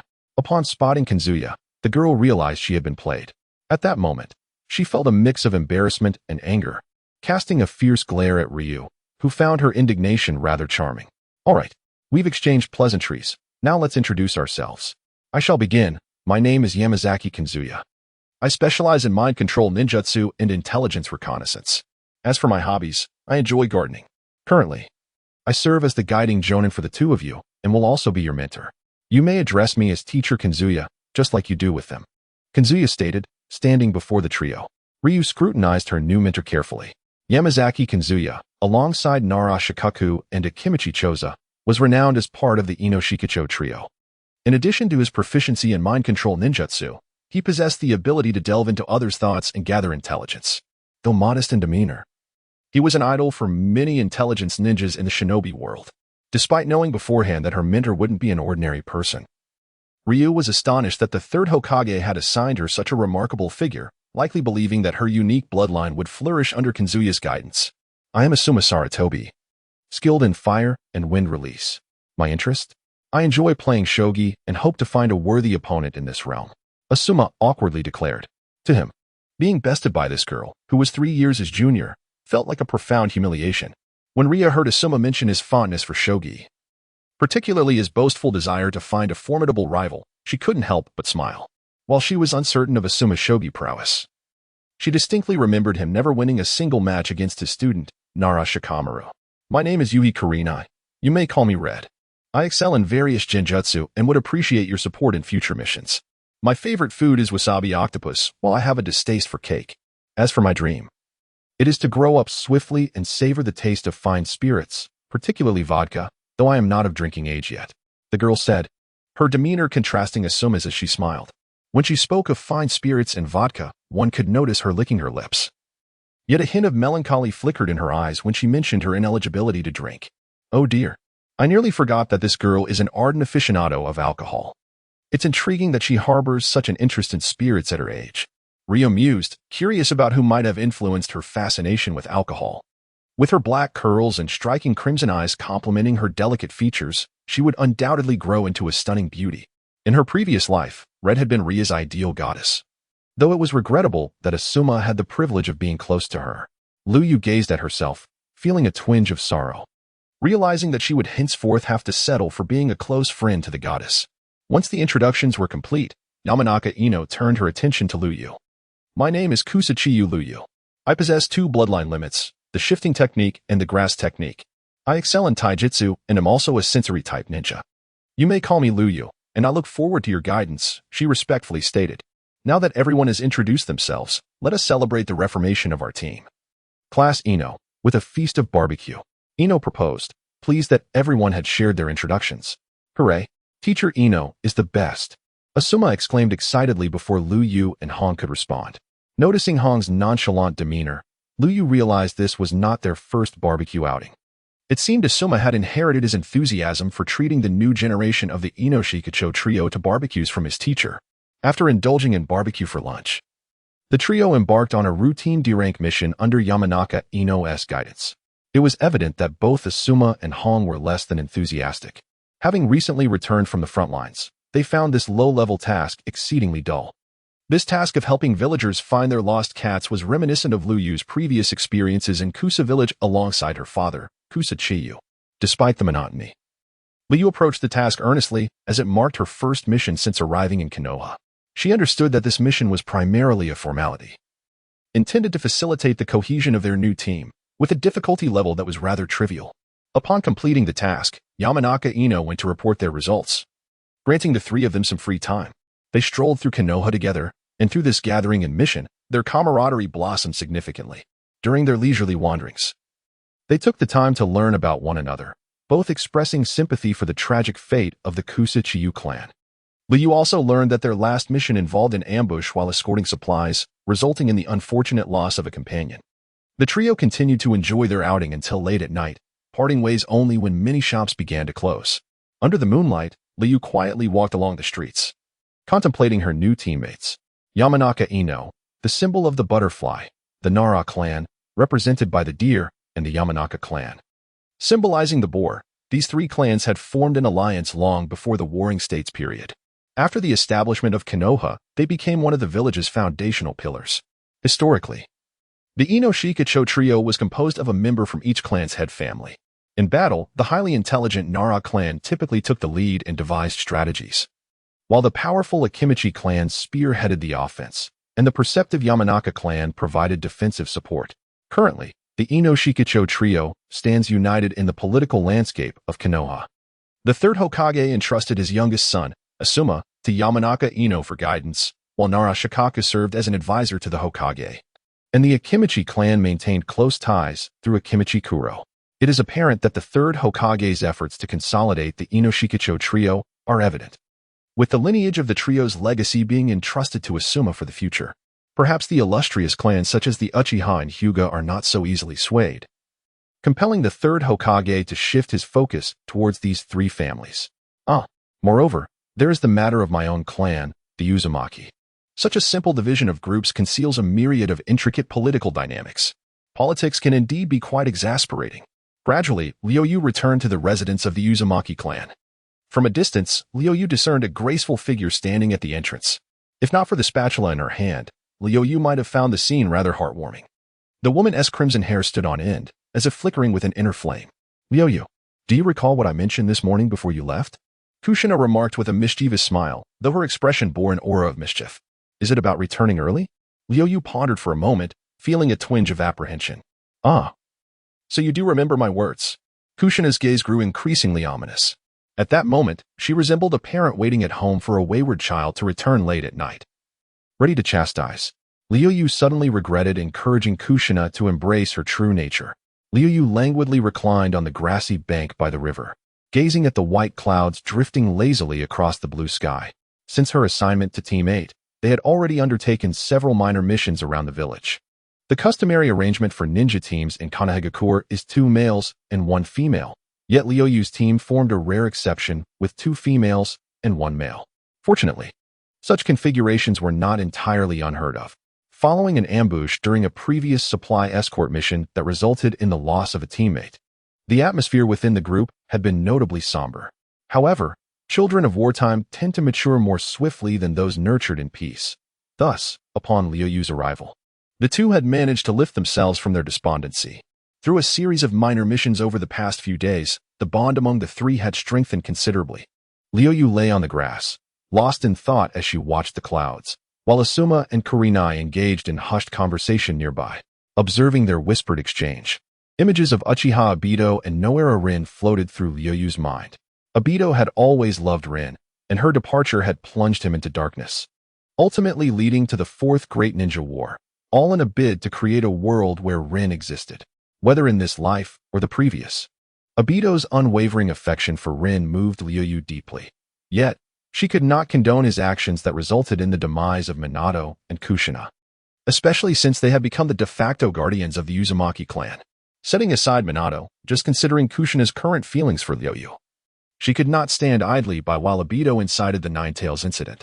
But what course of action should she take? Should she eliminate Obito directly? Given their current disparity in strength, Liuyu possessed both the capability and confidence to vanquish this Uchiha who had yet to realize his potential. Yet, what would become of her should the news of Obito's demise come to light? Liuyu was hardly confident in her ability to eliminate him unnoticed, especially given her status as a disciple of the fourth Hokage, Minato Namikaze. If he possessed the specially crafted kunai of the Flying Thunder God, it would spell trouble. Once exposed, how would Konoha respond to her act of killing a fellow villager, particularly considering the sensitive status of the Kusa clan as an outsider lineage? What would the third Hokage think? What would Kakashi and Rin's opinions be? How would Kushina and Minato react?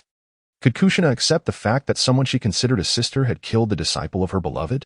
If it were to come to light that she had orchestrated a dark deed against Uchiha Obito, the entire Kusa clan would be forced to pay the price.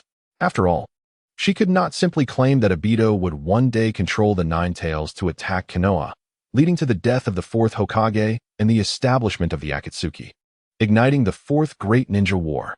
Moreover, at this moment, Obito had not yet succumbed to darkness. He had previously offered assistance to her and the Kusa clan. Liu could not bring herself to betray him in such a manner. Since eliminating Obito was not feasible, perhaps she could rescue him from the clutches of Madara Uchiha, preventing him from being lured into darkness. However, could she truly confront someone of Madara's caliber to save him? Alternatively, she could save Rin to thwart Madara's plans to exploit Obito's vulnerabilities.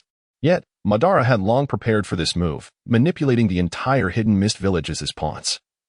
How could she single-handedly intervene? Madara could easily devise another scheme should the first fail.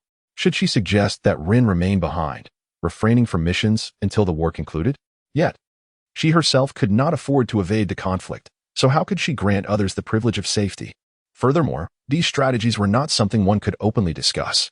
The more Liu pondered, the more agitated she became. Observing Asuma and Kurenai, she found herself envious of their ignorance. Suddenly, a thought struck her. What if Kurenai were to perish before Asuma? Would that drive him to darkness? Drawing a careful comparison between the current Asuma and Obito, she realized that apart from the charming Kakashi from Minato's team, they were indeed quite similar. Enough of this. It was giving her a headache. She and Minato's team were not even in the same theater of war, even if a solution came to her. It might be impossible to implement due to the constraints of time and space. Time continued to pass slowly as the three of them awaited news. This morning, Yamashiro Kaichi had summoned them to gather while he went to receive their mission. Liu sensed that this task would not be trivial. After several basic-level missions, their team had nearly reached its full potential, and it was likely they would soon be deployed to the front lines. Teacher Kaichi has arrived. As Liu contemplated the mission, Asuma's voice broke through her thoughts. She rose to her feet, observing Yamashiro Kaichi as he approached. Kaichi's demeanor was not as relaxed as it usually was, indicating that this mission would not be a mere trivial pursuit.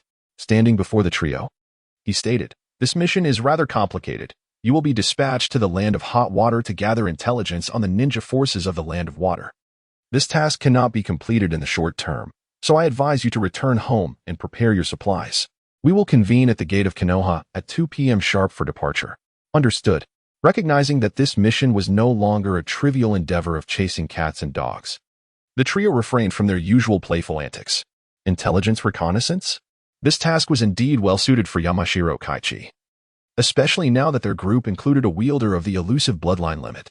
Ryuyu mused to herself. Disperse. With those words from Yamashiro Kaichi, the three swiftly employed their body flicker technique and vanished. Upon returning home, Ryuyu meticulously organized the supplies she needed to prepare. Shuriken, kunai, explosive tags, soldier pills, and even a portable blanket. This mission was not a brief undertaking, and she needed to be thoroughly equipped, thanks to the wealth accumulated by her clan over the years.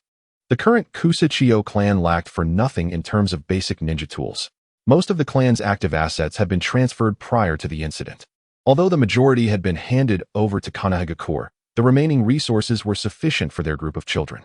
The transactions with Konohagakure had been facilitated by Kusachio, who was present in the Land of Fire at the time. However, as the survivors of the Kusachio clan made their way to Konohagakure and upon their arrival, Kusachio mysteriously vanished without a trace. Ryuyu was unaware of her sister Naiko's whereabouts. Yet, she understood that Konohagakure was a fitting place for children like them, but not for adult clan members such as Kusachio. Perhaps her sister was better off on her own. Ryuyu realized that only by becoming strong enough could they hope to reunite. She did not entertain thoughts of misfortune befalling Kusachio. As one of the strongest members of the Kusachio clan, coupled with Ryuyu's own elusive bloodline, she believed that as long as she was not ensnared in a large-scale ambush, Kusachio would be safe. Outside the door, an enigmatic figure stood, unnoticed until now. "Are you really leaving?" The red-haired woman sighed, her voice laced with resignation, concern, and a hint of reluctance. After spending so many days together, Kushina truly regarded Ryuyu as her own sister. "Sister Kushina, you need not worry. I shall return," Ryuyu confidently replied, not wishing for this woman to fret over her. "I am now also a part of Konohagakure. Everyone is contributing to the village, and I too wish to do something for it during these times," she continued. Yet, this was not the entirety of Ryuyu's sentiments. She was no longer a child, and at this moment, Konohagakure held few ties for her. To her, it was merely an unavoidable task. With a resigned sigh, countless unspoken words dissolved into silence. The land of hot water lay to the northeast of the land of fire, its territory extending in a long strip. Its neighboring nations, besides the land of fire, included the land of rice and the land of moon. Together, the land of hot water and the land of moon served as a buffer between the land of fire and the land of lightning. The eastern region of the land of hot water boasted a lengthy coastline, which during peaceful times saw numerous merchant ships traveling between the land of water and the land of hot water. However, under the current war conditions, the number of merchant vessels had significantly diminished. Ryuyu knew little about the land of hot water, except that its village, Kuni, was the homeland of Haiden, a member of the Akatsuki. From her past life memories, she recalled it as a village whose fighting power diminished with the onset of war. Yet it was also rich in natural resources, often referred to as a place that had forgotten the ravages of conflict. The village is renowned for its abundant hot springs, and its inhabitants cherish peace. However, due to a fundamental discord with Haiden's philosophy of slaughter, he departed from the village. This locale is among Jiraiya's favorite countries. As he seeks inspiration for his paradise of affection, Haiden, a ninja by birth, harbors an insatiable thirst for combat, which breeds a sense of restlessness within the peace-loving citizens of the Hot Spring Village, ultimately leading him to annihilate those around him and become a rogue ninja. Currently, the Land of Hot Water has seen an influx of Mist Village ninjas, transforming it into yet another battlefield. The people of the Hot Spring Village, wishing to forget the ravages of war, find it increasingly difficult, likely awaiting the conclusion of the Third Great Ninja War to attain the solace of oblivion. In prior skirmishes, the Leaf Village was led by Orochimaru, taking an offensive stance. Meanwhile, the Mist Village suffered significant internal strife due to a large-scale purge of bloodline clans, resulting in a drastic reduction in combat strength. At one point, they were even pushed back to the main island of the water country. The situation stabilized only when the Third Mizukage personally led a counter-offensive. Ryoha was taken aback to discover that Orochimaru was not only an eminent scientist but also an exceptional battlefield commander. Had it not been for the emergent siege of the Leaf Village by the 4 major ninja villages, which diverted resources from this front, Orochimaru's brilliant command might have allowed Leaf to maintain a decisive advantage along this line. However, under the current circumstances, the Leaf can only strive to secure the stability of various fronts, while any notions of localized offensives are best left unconsidered. Leaning forward, arms trailing behind, palms gently clenched upwards, their forms appeared as fluid, streamlined silhouettes as they traversed the forest. Trees whisked past them, symbolizing their approach to their destination. The Leaf Village has established 2 defensive lines within the territories of the Land of Hot Water and the Land of Fire. The northern line primarily defends against the Cloud Village, while the southern line, overseen by Orochimaru, protects against the Mist Village. Ryoha and her companions were destined for the southern region of the Land of Hot Water, currently under Orochimaru's command, tasked with gathering intelligence on the Mist Village. "All right, you all wait here while I report to Lord Orochimaru," stated Kamizuki Kaiei to his students. After 4 days of travel, Kaiei's team arrived at the Leaf S encampment in the southern region of the Land of Hot Water. Upon arrival, Kaiei prepared to meet Orochimaru, allowing his students some time to stretch their legs. Ryoha meticulously examined the encampment's layout, the watchful sentries, the central command tent, and the area designated for medical ninjas. Though she did not fully comprehend the intricacies of the encampment's design, she sensed an underlying order in its every arrangement, engineered for rapid mobilization into a state of war in the face of an assault. Even before they approached the encampment, Ryoha felt an unsettling sensation, as though she were being watched. As they drew nearer, she discerned that a member of the Hyuga clan was among the vigilant sentries, the source of her discomfort being the Byakugan. Strangely, her companions Asuma and Kurenai appeared unaffected by this sensation. Was it due to their own bloodline abilities? Or perhaps a peculiar perception stemming from the long-standing enmity between their clans? Ryoha recalled that Ao from the Mist Village also possessed a Byakugan, likely acquired during the course of this war. Due to the constraints imposed by the curse seal on the branch family's Byakugan, any death or loss will trigger the curse, resulting in the destruction of the brain and eyes. Thus, in this conflict, at least one member of the Hyuga clan has been slain or had their Byakugan taken. It remains uncertain whether Ao has acquired the Byakugan. This particular Byakugan will prove to be immensely beneficial to the Mist Village in the future. It enabled Ao to uncover the fact that the 4th Mizukage was under the control of the Eye Tree.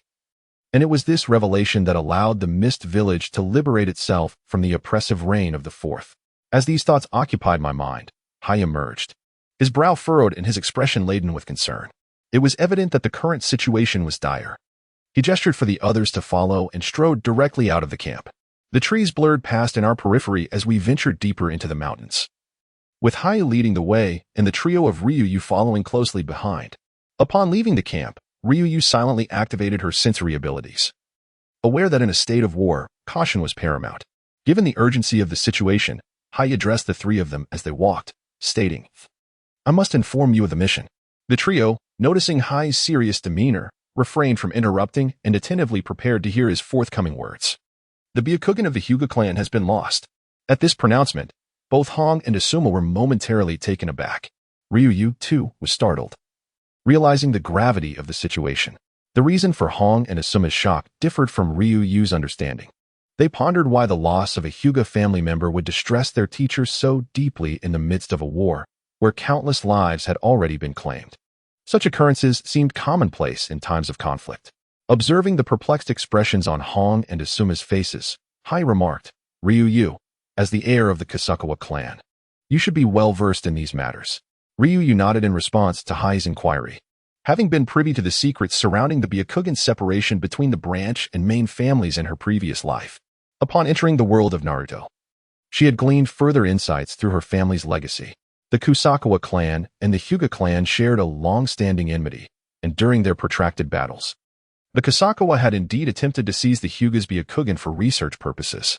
Acknowledging Ryuyu's nod, Hai continued, "In that case, let Ryuyu elucidate further." As Hong and Asuma looked on, eager for knowledge, Ryuyu began. The Hyuga clan possesses the unique bloodline limit known as Byakugan and boasts one of the most formidable martial arts styles in Konoha, the Gentle Fist. These facts are well known within Konoha, so I will not belabor them further. To safeguard their bloodline limit, the Hyuga clan divided into the main and branch families, with the main family inheriting the Byakugan through generations. In order to uphold the integrity of the Byakugan, the branch family was established, with its members tasked with the protection of the main family at the cost of their lives. To ensure the loyalty of the branch family, the main family imposed curse seals upon them. The Byakugan of the branch family is bound by this curse. Any death or loss will trigger the curse, leading to the automatic destruction of the brain and eyes, thus ensuring that the secrets of the Byakugan remain concealed even upon the demise of a branch family member. When Hai mentioned that the Byakugan of the Hyuga clan was lost, he could only be referring to that of the main family. The members of the Hyuga clan's main family perished on the battlefield, and it is likely that even those from the branch family who have survived the conflict will not endure in the aftermath. At this juncture, Ryuyu's mind conjured images of those from the Hyuga branch family standing guard at the camp. This implies that during this war, we may encounter the Byakugan. As he contemplated this, a grave expression settled upon Ryu's face. Such a reality is exceedingly cruel. Upon hearing Ryu's estimation that the branch family members might not survive post-war, Akai displayed a look of compassion. It is tragic that comrades from the same village, who evade death in battle, could succumb to the dictates of familial customs.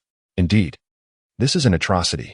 If I ever ascend to the position of Hokage, I shall abolish this wretched rule, Asuma interjected, echoing Akai's sentiments. Asuma's remarks surprised Ryuyu, for he had not anticipated that the first to advocate for altering the fate of the Hyuga clan's main and branch families would be Asuma rather than Naruto. Although Asuma's words were largely in agreement, one must ponder whether the focus of the two should not be on the potential encounters with enemy Byakugan users in the impending battles.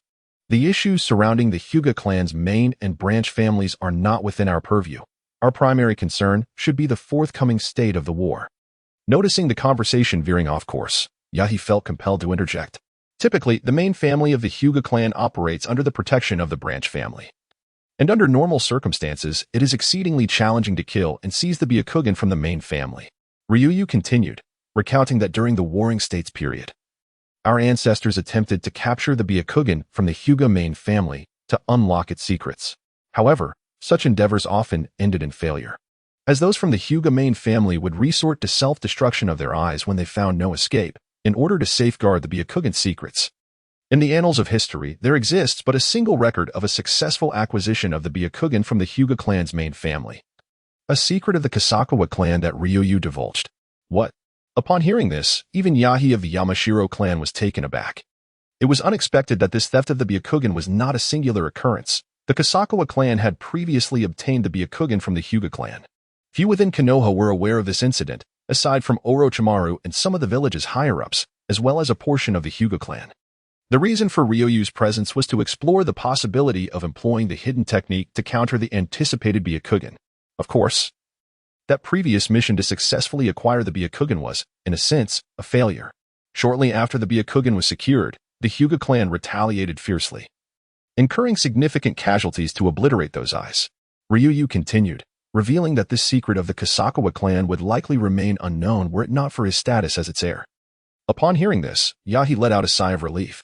While he was aware of the long-standing animosity between the Qian and Hyuga clans during the Warring States period, he had not realized that the rivalry over the Byakugan held so many intricacies. However, now that both clans reside in Konoha, there is no need to fear the resurgence of old grievances.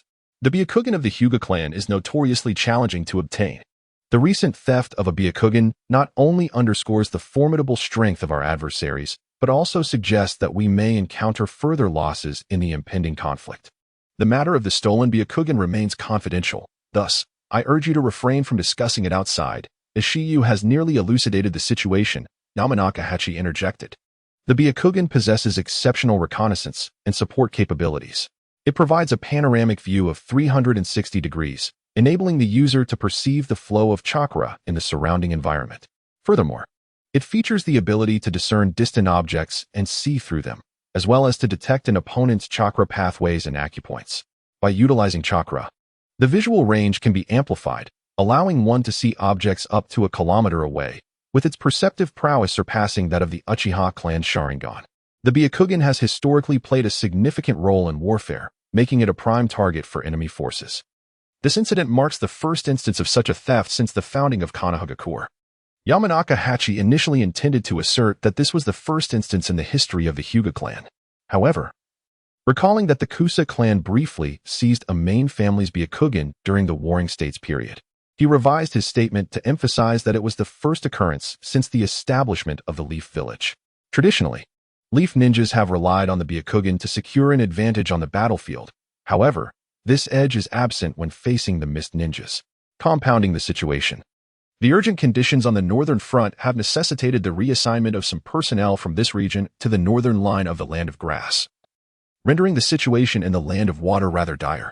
As Hachi spoke, a flicker of seriousness crossed his eyes.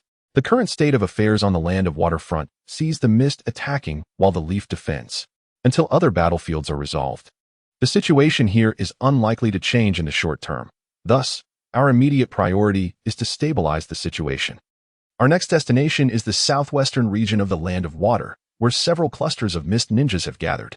Our mission is to thoroughly scout their troop distribution, aiding Lord Orochimaru in maintaining control over this area. Hachi finally articulated the ultimate objective of this mission.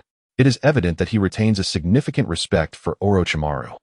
As the current disciple of the third Hokage, Orochimaru is renowned alongside Tsunade and Jiraiya as one of the legendary Three Ninjas. The legend of the Three Ninjas was forged during the Second Shinobi World War, and for Hachi and his contemporaries, it remains an enticing tale. Ryu remembers that when the third Hokage expressed intentions to abdicate, Danzo advocated for Orochimaru as the successor to the fourth Hokage. Ultimately, however, with the support of the third Hokage, Minato Namikaze was appointed as the fourth Hokage, although Orochimaru was regarded as the third's most exceptional student. The third never relaxed his vigilance regarding him. Presently, Orochimaru harbors no intentions of betraying Konohagakure. His collaboration with Danzo suggests he still aspires to the position of Hokage. Throughout the previous war, Orochimaru's performance was remarkably stellar, garnering considerable public support for his potential succession as the fourth Hokage. Despite being reassigned numerous personnel, he successfully maintained the front lines within the Mist's sphere of influence. It was only due to the urgent circumstances on the northern front that further reinforcements were drawn from the confrontation with the Mist, resulting in the current state of affairs of Mist attacking and Leaf defending. Liu harbored a suspicion that the third Hokage was deliberately suppressing Orochimaru. By diminishing the strength of Orochimaru's subordinates, the third aimed to thwart his ambition for recognition through this war. The third's unease regarding Orochimaru's aspirations made it clear that he would never entrust the village to a disciple devoid of the will of fire. Apart from our group, the remaining members of the Hyuga clan had formed 2 additional teams. The 3 groups would conduct reconnaissance in designated areas, with the intelligence ultimately consolidated for my analysis. As stated by Hachi, his eyes reflected not only a hint of seriousness, but also a flicker of excitement, for men often yearn to achieve greatness on the battlefield. Our team's reconnaissance would primarily rely on Liuyu's stealth, though we might capture live targets when necessary, for which I would assume the responsibility of interrogation. Hong and Asuma would assist us in this endeavor. Hachi commenced outlining the specifics of our mission. Understood.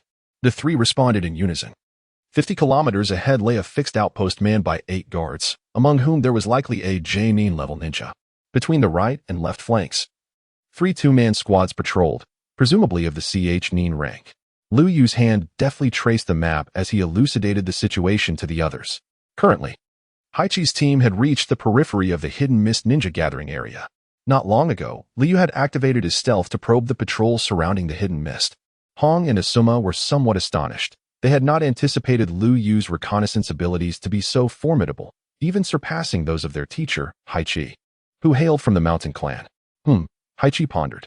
There were 3 gathering areas for the hidden mist ninjas, and reports from the Hyuga clan indicated that the 2 camps on that side were conspicuously large, yet the actual number of personnel seemed minimal. If the information regarding those 2 areas proved accurate, we would be facing the main force of the hidden mist. This suggested that the mist ninja who had undergone the ocular transplant, acquiring the Byakugan, was likely situated within the forward camp. As Haichi spoke, he marked the 2 regions investigated by the Hyuga ninjas with a special symbol. After completing the markings, he fixated on the last gathering area marked with a question. Haichi's finger gently tapped the map, a subconscious habit of his.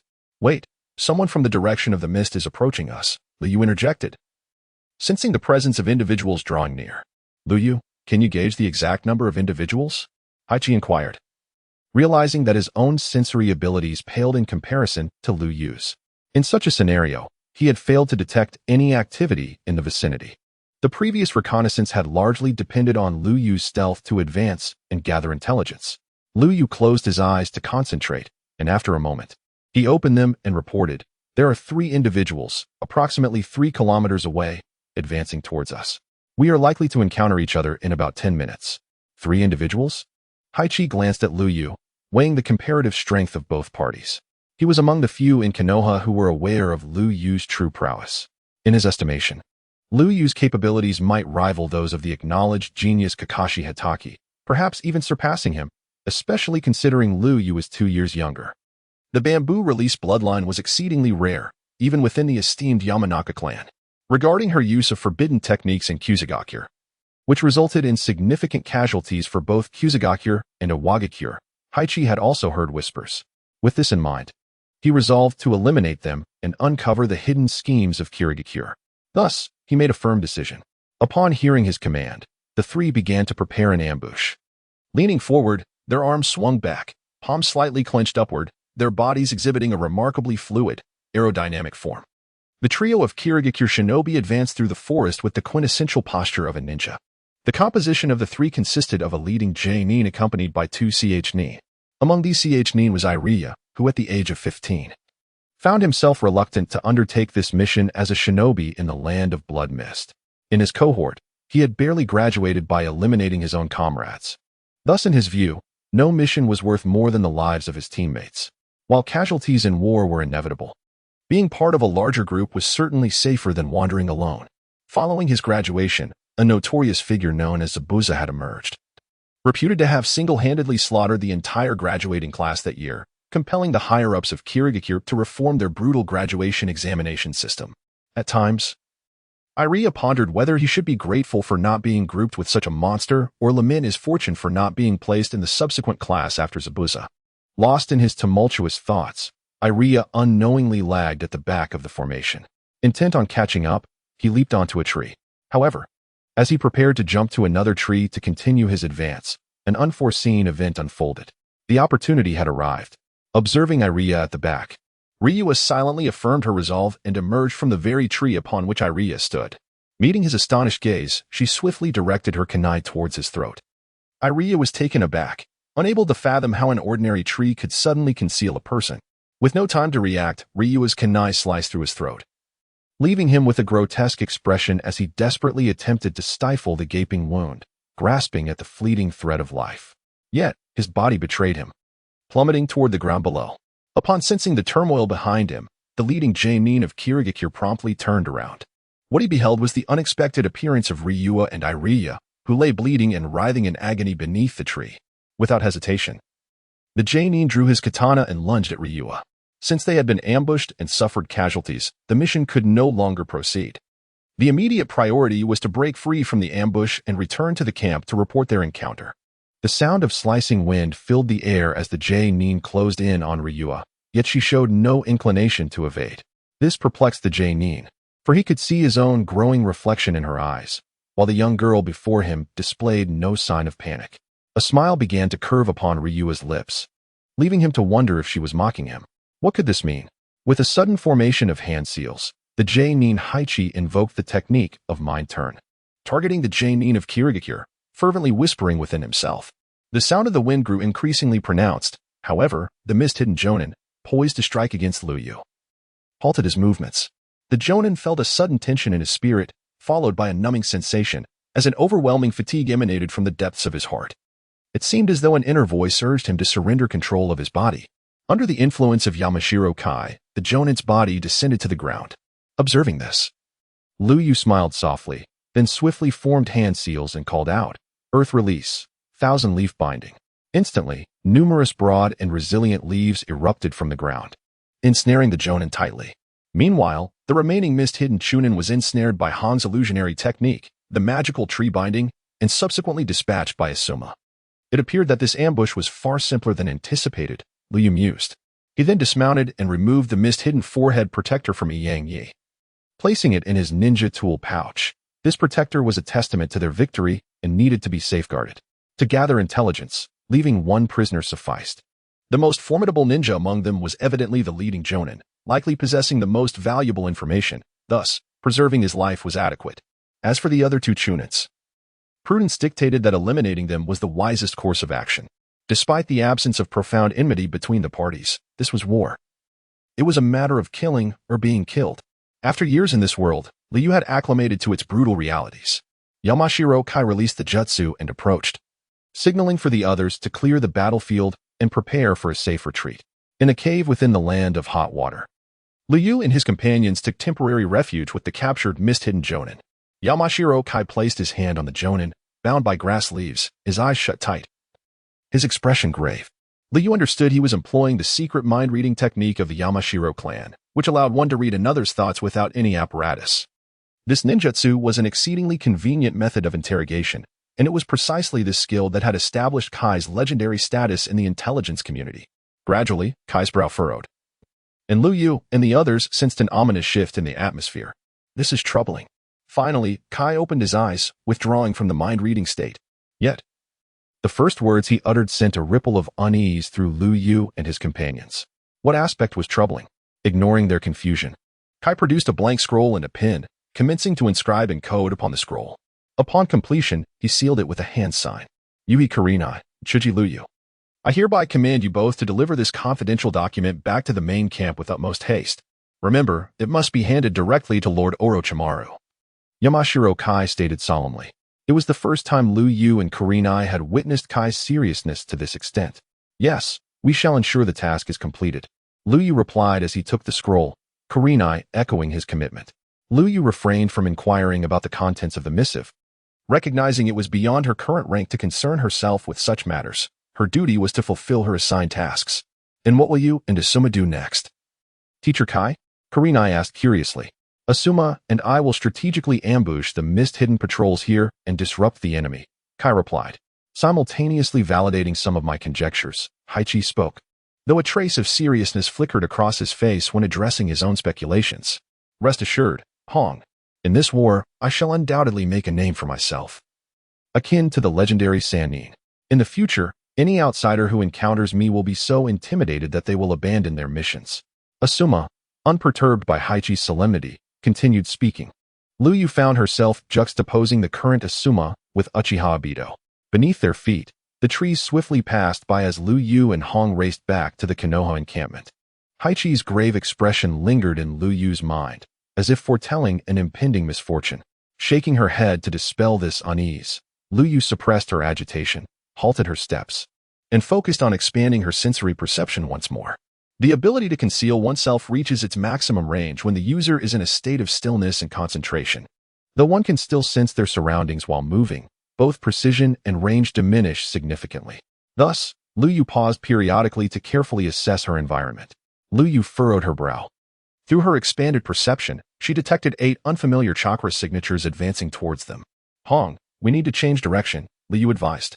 At present, it was unclear whether those trailing them were friend or foe, but the likelihood of them being adversaries seemed greater, necessitating a change in route for precautionary measures. Understood. Hong agreed without hesitation, trusting Liu's sensory abilities. The two began altering their path, preparing to take a longer route back to the encampment. Stop, commanded the foremost figure. With swift movements, 7 mist ninjas gathered around their leader, instinctively on guard. Their disciplined demeanor indicated that this was an elite squad from the hidden mist village. The leader, clad in the vest of a mist jonin, bore an expression of indifference, adorned with talisman-like accessories, revealing only his left eye while the right was obscured by a black eye patch. Had Liuyu been present, she would have instantly recognized him as Ao, the elite jonin who accompanied the Mizukage to the 5 Kage summit and served as the leader of the sensory unit during the 4th Great Ninja War. Byakugan, Ao declared, forming a hand sign with one hand as the veins around his right eye pulsed, his vision transcending the immediate surroundings, extending into the distance. Standing atop a tree, Ao observed the retreating figures of Liuyu and Hong, murmuring, "They have indeed been detected." A cold smirk escaped his lips. But can you truly escape? He gestured for his subordinates to follow, and promptly altered their course in pursuit of Liuyu and her companion. This is troublesome. Liuyu echoed the words Haichi had spoken not long ago. After Liuyu and Hong had changed direction and proceeded a short distance, Liuyu paused again to sense their surroundings, only to discover that the group she had previously sensed was indeed following them, indicating they had been targeted. Ascertaining that they were foes rather than friends, Liuyu found herself in a predicament, judging by the speed of both parties. It seemed unlikely that she and Hong would reach the Konoha encampment before being overtaken. It was clear that mere flight would not suffice. At this moment, Liuyu's physical prowess should be regarded as superior to that of a Chunin, yet it falls short of the Jonin level. According to the classification of ninja strength in Konohagakure, she could be categorized as a special Jonin. Thanks to her bloodline enhancements, the average Chunin would stand no chance against her. Much like the 2 Awagakure ninjas she had defeated in the Hidden Grass Village. However, when confronted with an ordinary Jonin, the situation becomes considerably more complicated. Nevertheless, bolstered by her bloodline abilities, Liuyu felt confident that she could eliminate her opponent in a one-on-one encounter, albeit at a cost. The last time she had dispatched an indeterminate number of grass and rock ninjas in the Hidden Grass Village was entirely due to her reckless overexertion and the enemy's unfamiliarity with her bamboo techniques, which could be deemed miraculous. Yet, replicating such a miracle in a straightforward confrontation would prove to be exceedingly challenging.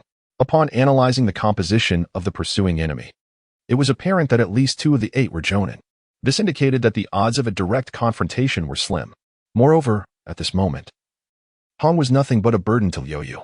She found herself in a dilemma. Had she been alone, she would have been confident in evading detection by utilizing her stealth abilities, concealing herself amidst the surrounding trees. As long as her adversaries were not equipped with Byakugan, she estimated a nearly tenfold chance of successfully escaping. Even if they included Ao, who had recently acquired Byakugan, she felt little trepidation. In her hidden state, the Byakugan could only detect her if wielded by a formidable opponent within a certain range. Given that the mist ninja Ao had only recently gained Byakugan, there was little cause for concern. She could employ her stealth to remain concealed among the trees, although her movement speed would be significantly reduced. The primary objective was to escape successfully. However, with Hong accompanying her, Liuyu's means of escape did not guarantee the same for her companion. Should they flee separately? The mist ninjas, upon realizing they had lost their target, would undoubtedly shift their pursuit toward Hong. In such a scenario, should Hong perish, it was conceivable that a darkened Asuma might emerge. What should she do? Herself or Hong? Liuyu was at a loss for a decision. After the departure of her father and others, she had come to cherish the bonds around her even more. Although she had always prioritized revenge, she was equally averse to becoming a person consumed by hatred. In both her past life and this one, Liuyu was deeply sentimental. In this moment, she recalled a sentiment shared with her father during discussions of dreams, where she had expressed a desire to become a powerful ninja capable of protecting those she cared for and who cared for her. But was Hong among those she treasured? Liuyu was uncertain. Throughout life, one encounters numerous choices, some made willingly, others imposed, some inevitable, and others best left unremembered. This time, her decision would profoundly impact her existence. After much contemplation, Liuyu finally resolved her thoughts. Hong, we haven't tea. Even before she could finish, the words echoed in her mind. They, like you, are all kind-hearted children. This thought resonated deeply within her, accompanied by the gentle visage of Kushina. Kind-hearted? What was happening? Liuyu, is something wrong? Hong sensed that Liuyu was behaving unusually. Taking a deep breath to steady her nerves, Liuyu spoke again. Hong, we are being monitored. It seems the enemy possesses sensory ninjas as well, and it appears that our escape will not be safe. Now, I am entrusting you with the scroll. You must flee swiftly while I remain here to buy you some time. With that, Liu retrieved the scroll and tossed it to Hong. Hong, momentarily taken aback, grasped the scroll and struggled to comprehend the situation. But Liuyu, she hesitated, unsure of what to say. Do not worry. There are only a few of them. I can manage. Even if I cannot defeat them, I can use my hiding technique to escape, so there is no need for concern on my behalf. If you truly worry for my safety, hurry back to the main camp and seek reinforcements. Liuyu was perplexed by her own change of heart. Despite having known Hong for merely a few months, she had now volunteered to hold off the pursuers for her. Yet Hong wished to say more. But there are no buts. This is the best course of action available to us.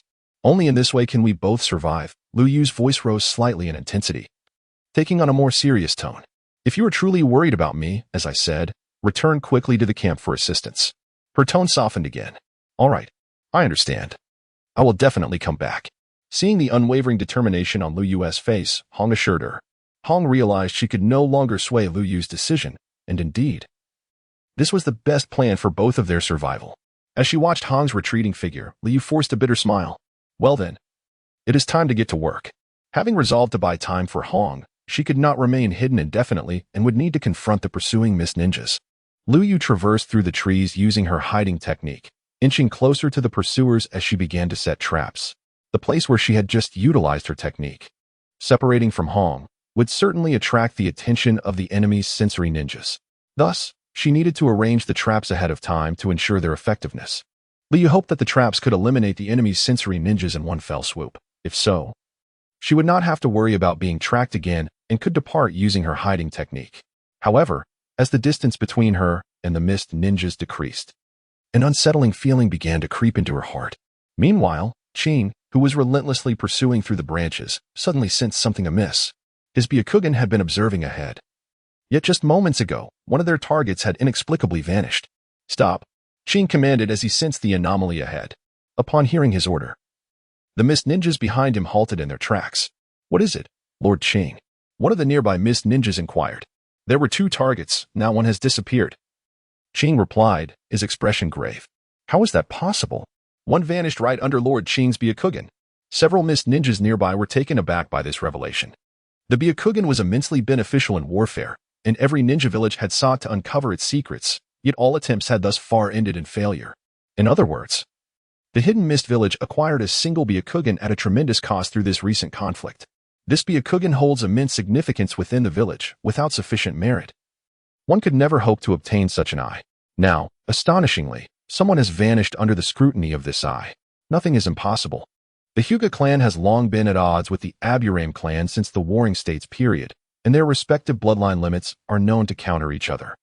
Rumor has it that Konoha has sheltered the remnants of the Aburame clan, so encountering a ninja from their clan during this war should come as no surprise. Aoi explained to his subordinates. As an exceptional intelligence ninja from the hidden mist village, Aoi naturally connected the recent significant events in the shinobi world to the Aburame clan. At this moment, he pondered how best to deal with this unknown ninja of the Aburame clan. The long-standing enmity between the Aburame and the Hyuga clans during the Warring States period signifies that the former's bloodline limit can indeed rival the Byakugan of the latter. This implies that the Konoha ninja they have encountered possesses a bloodline that counters the Byakugan he has recently acquired. However, Aoi soon chuckled to himself, realizing that, according to intelligence reports, Konoha had merely a group of children. He found it absurd to be so concerned about a mere child. Perhaps the Aburame child who just vanished simply noticed the presence of his pursuers and used his bloodline to abandon his companions and flee alone, unexpectedly for Ryu. On the night of the Aburame clan's annihilation, the forbidden technique, Dragon Tooth, he had employed did not become exposed. Konoha, the Aburame, and the Rock Village were all taciturn regarding the matter, leaving other ninja villages, including the Hidden Mist, unaware of Ryu's forbidden technique. Remain vigilant and continue the pursuit, was the only command Aoi issued. Having nearly completed his arrangements, Ryu sighed in relief as he surveyed the traps he had set. Due to the relentless pursuit by the hidden mist ninjas, the traps were rather rudimentary, yet sufficient for delaying the enemy. Luckily, the dense foliage allowed Ryu to maintain his concealment while setting up the traps. Now, he awaited the arrival of his adversaries, uncertain of the identity of their sensing ninja. The sound of footsteps drew nearer as the hidden mist pursuers approached the traps Ryu had laid. They are coming, Ryu silently thought as he lurked among the trees. Suddenly, A soft snap echoed, signaling the breaking of a fine line. A flurry of shurikens and kunai flew toward the hidden mist pursuers. "Scatter!" Aoi shouted urgently, alerting those around him to the ambush. The clattering of weapons ensued as Ryu's concealed kunai and shurikens were either dodged or deflected by the hidden mist ninjas, proving to be of little trouble for this elite squad. "Humph. A trivial skill," one hidden mist ninja scoffed, sidestepping a kunai. However, the spark igniting from the end of the kunai turned his disdain into fear in an instant. Amidst the resounding blasts of explosive tags, not only were the shuriken affixed with these detonative symbols, but Liuyu had also strategically placed several explosive tags along the potential escape routes of the mist ninja. In the art of trap setting, Liuyu fully embraced her cunning and devious nature. Regrettably, her resources were limited, preventing her from recklessly deploying explosive tags like Xiaonan. As the explosions echoed, the previously disdainful mist ninjas were swiftly stripped of life, their mangled corpses strewn about the vicinity. In this ambush, 2 additional mist ninjas sustained varying degrees of injury. However, their continued standing suggested that their wounds were not severe. A mournful cry pierced the air, belonging to a mist ninja who, in anguish, rushed to the side of the disfigured body of his fallen comrade. The other mist ninjas displayed little overt emotional response, yet their expressions betrayed a newfound caution. This was indeed the same mist ninja Liuyu had just eliminated through her cunning trap, concealed among the trees. Liuyu observed the grieving figure, contemplating the fact that even those emerging from the blood-soaked mist could not entirely suppress their emotions. Nevertheless, her peripheral vision remained fixated on the man at the forefront. Clad in the standard vest of a mist jonin, adorned with talismans that dangled from both ears, he revealed only his left eye, while the right was obscured by a black eye patch. His expression bore a faint trace of anger, as if the loss of personnel due to such a simplistic trap was an intolerable blemish on his leadership. This man was Ao. Upon recognizing the captain of the Mist Squad before her as Ao, the future leader of the Ninja Coalition's sensory unit, a wave of despair washed over Liuyu. It seemed that her apprehensions had manifested into reality. She had initially assumed he was merely an ordinary sensory ninja from the mist, never anticipating he would be this formidable figure. Trouble loomed. Liuyu silently muttered this phrase for the second time that day. At that moment, Ao's countenance was grim. He had not expected to be outmaneuvered, nor did he foresee that this young member of the Kusa clan would dare to lay an ambush, skillfully avoiding the area where his sensory perception had just faded. Though filled with fury, Ao, as an elite jonin, maintained his composure. He formed hand seals with one hand, his right eye pulsating with chakra as he scrutinized his surroundings. Upon activating his Byakugan, Liuyu sensed impending danger. The Byakugan was regarded as the nemesis of stealth techniques. At a distance, it was difficult for it to detect her in her concealed state. However, given their proximity and Ao's status as a seasoned jonin, she anticipated trouble.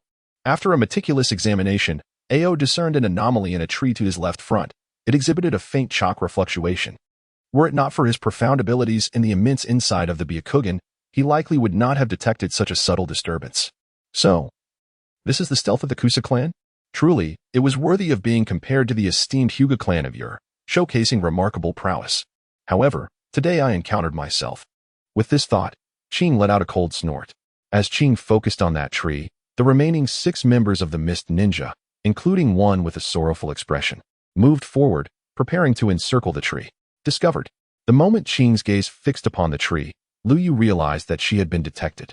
Her original intention was to weaken the enemy's combat capability through traps while simultaneously launching an attack on their perceptive ninja. Taking out the enemy's perceptive ninja in a single strike followed by an immediate retreat using stealth would be the optimal choice, even if the initial strike failed. Weakening the enemy's strength would still be advantageous. However, upon discovering that the enemy's perceptive ninja possessed the Byakugan, she was compelled to abandon this plan. Liuyu instinctively sensed a threat of danger emanating from Qing. She could only hope that Qing was still inexperienced in utilizing the Byakugan and would be unable to detect her in her concealed state, buying herself some time. Yet, it seemed her calculations were not yielding the desired outcome. Liuyu had limited knowledge of Qing's performance during the Third Shinobi World War. She only knew that he had acquired a Byakugan from the Hyuga clan's main family during this conflict, which he referred to as a precious trophy, though it had also earned him a spot on Konoha's most wanted list. The mere fact that he had made it to the list while still possessing the Byakugan and survived until the Fourth Shinobi World War made it impossible for Liuyu to underestimate him. Those who gained some renown during the war were certainly not to be trifled with. Although Konoha was currently unaware that Qing had obtained the Byakugan from the Hyuga clan. If Liu were to survive and return to report that Qing possessed such an eye, he would undoubtedly be placed on the assassination list. This was especially unforgivable to the Hyuga clan, as the Byakugan had been taken by a ninja from another village. Observing the approaching mist ninjas, each armed with various shinobi tools, Liu recognized that she could no longer afford to remain passive. Suddenly, one of the mist ninjas, who was gradually encircling the tree, felt as though something had ensnared his left leg. Just as he looked down to inspect the source of the sensation, a warning rang out from Qing, who had been vigilantly monitoring Liu Yu's hiding place in the tree. Be careful. The sharp sound of slicing wind heralded Liu Yu's emergence from the tree, kunai in hand, aimed directly at the mist ninja whose left foot was ensnared. The surprised mist ninja, realizing that the tendrils binding his leg were indeed several blades of grass, was taken aback. As Qing's warning echoed in his ears, he sensed the chilling breeze of the incoming weapon, prompting him to instinctively parry with his kunai. The clash produced a spark as the kunai met, and despite his left foot being restrained by Liu Yu's grasp, the mist ninja, drawing upon his extensive combat experience and Qing's timely alert, managed to respond to Liu Yu's ambush. The Kusa clan was renowned for their proficiency in assassination, adept at stealthily approaching their targets before striking with lethal precision, rarely failing in their endeavors. Under normal circumstances, had that mist ninja not been aware of Liu Yu's hiding place and received Qing's warning, he would have been unable to withstand her sudden onslaught. Upon reaching this point, Liu couldn't help but exclaim, "No wonder the Byakugan and the hidden mist have become mortal enemies. And no wonder such deep-seated animosity has arisen between the two clans throughout history. The Byakugan is indeed a troublesome ability."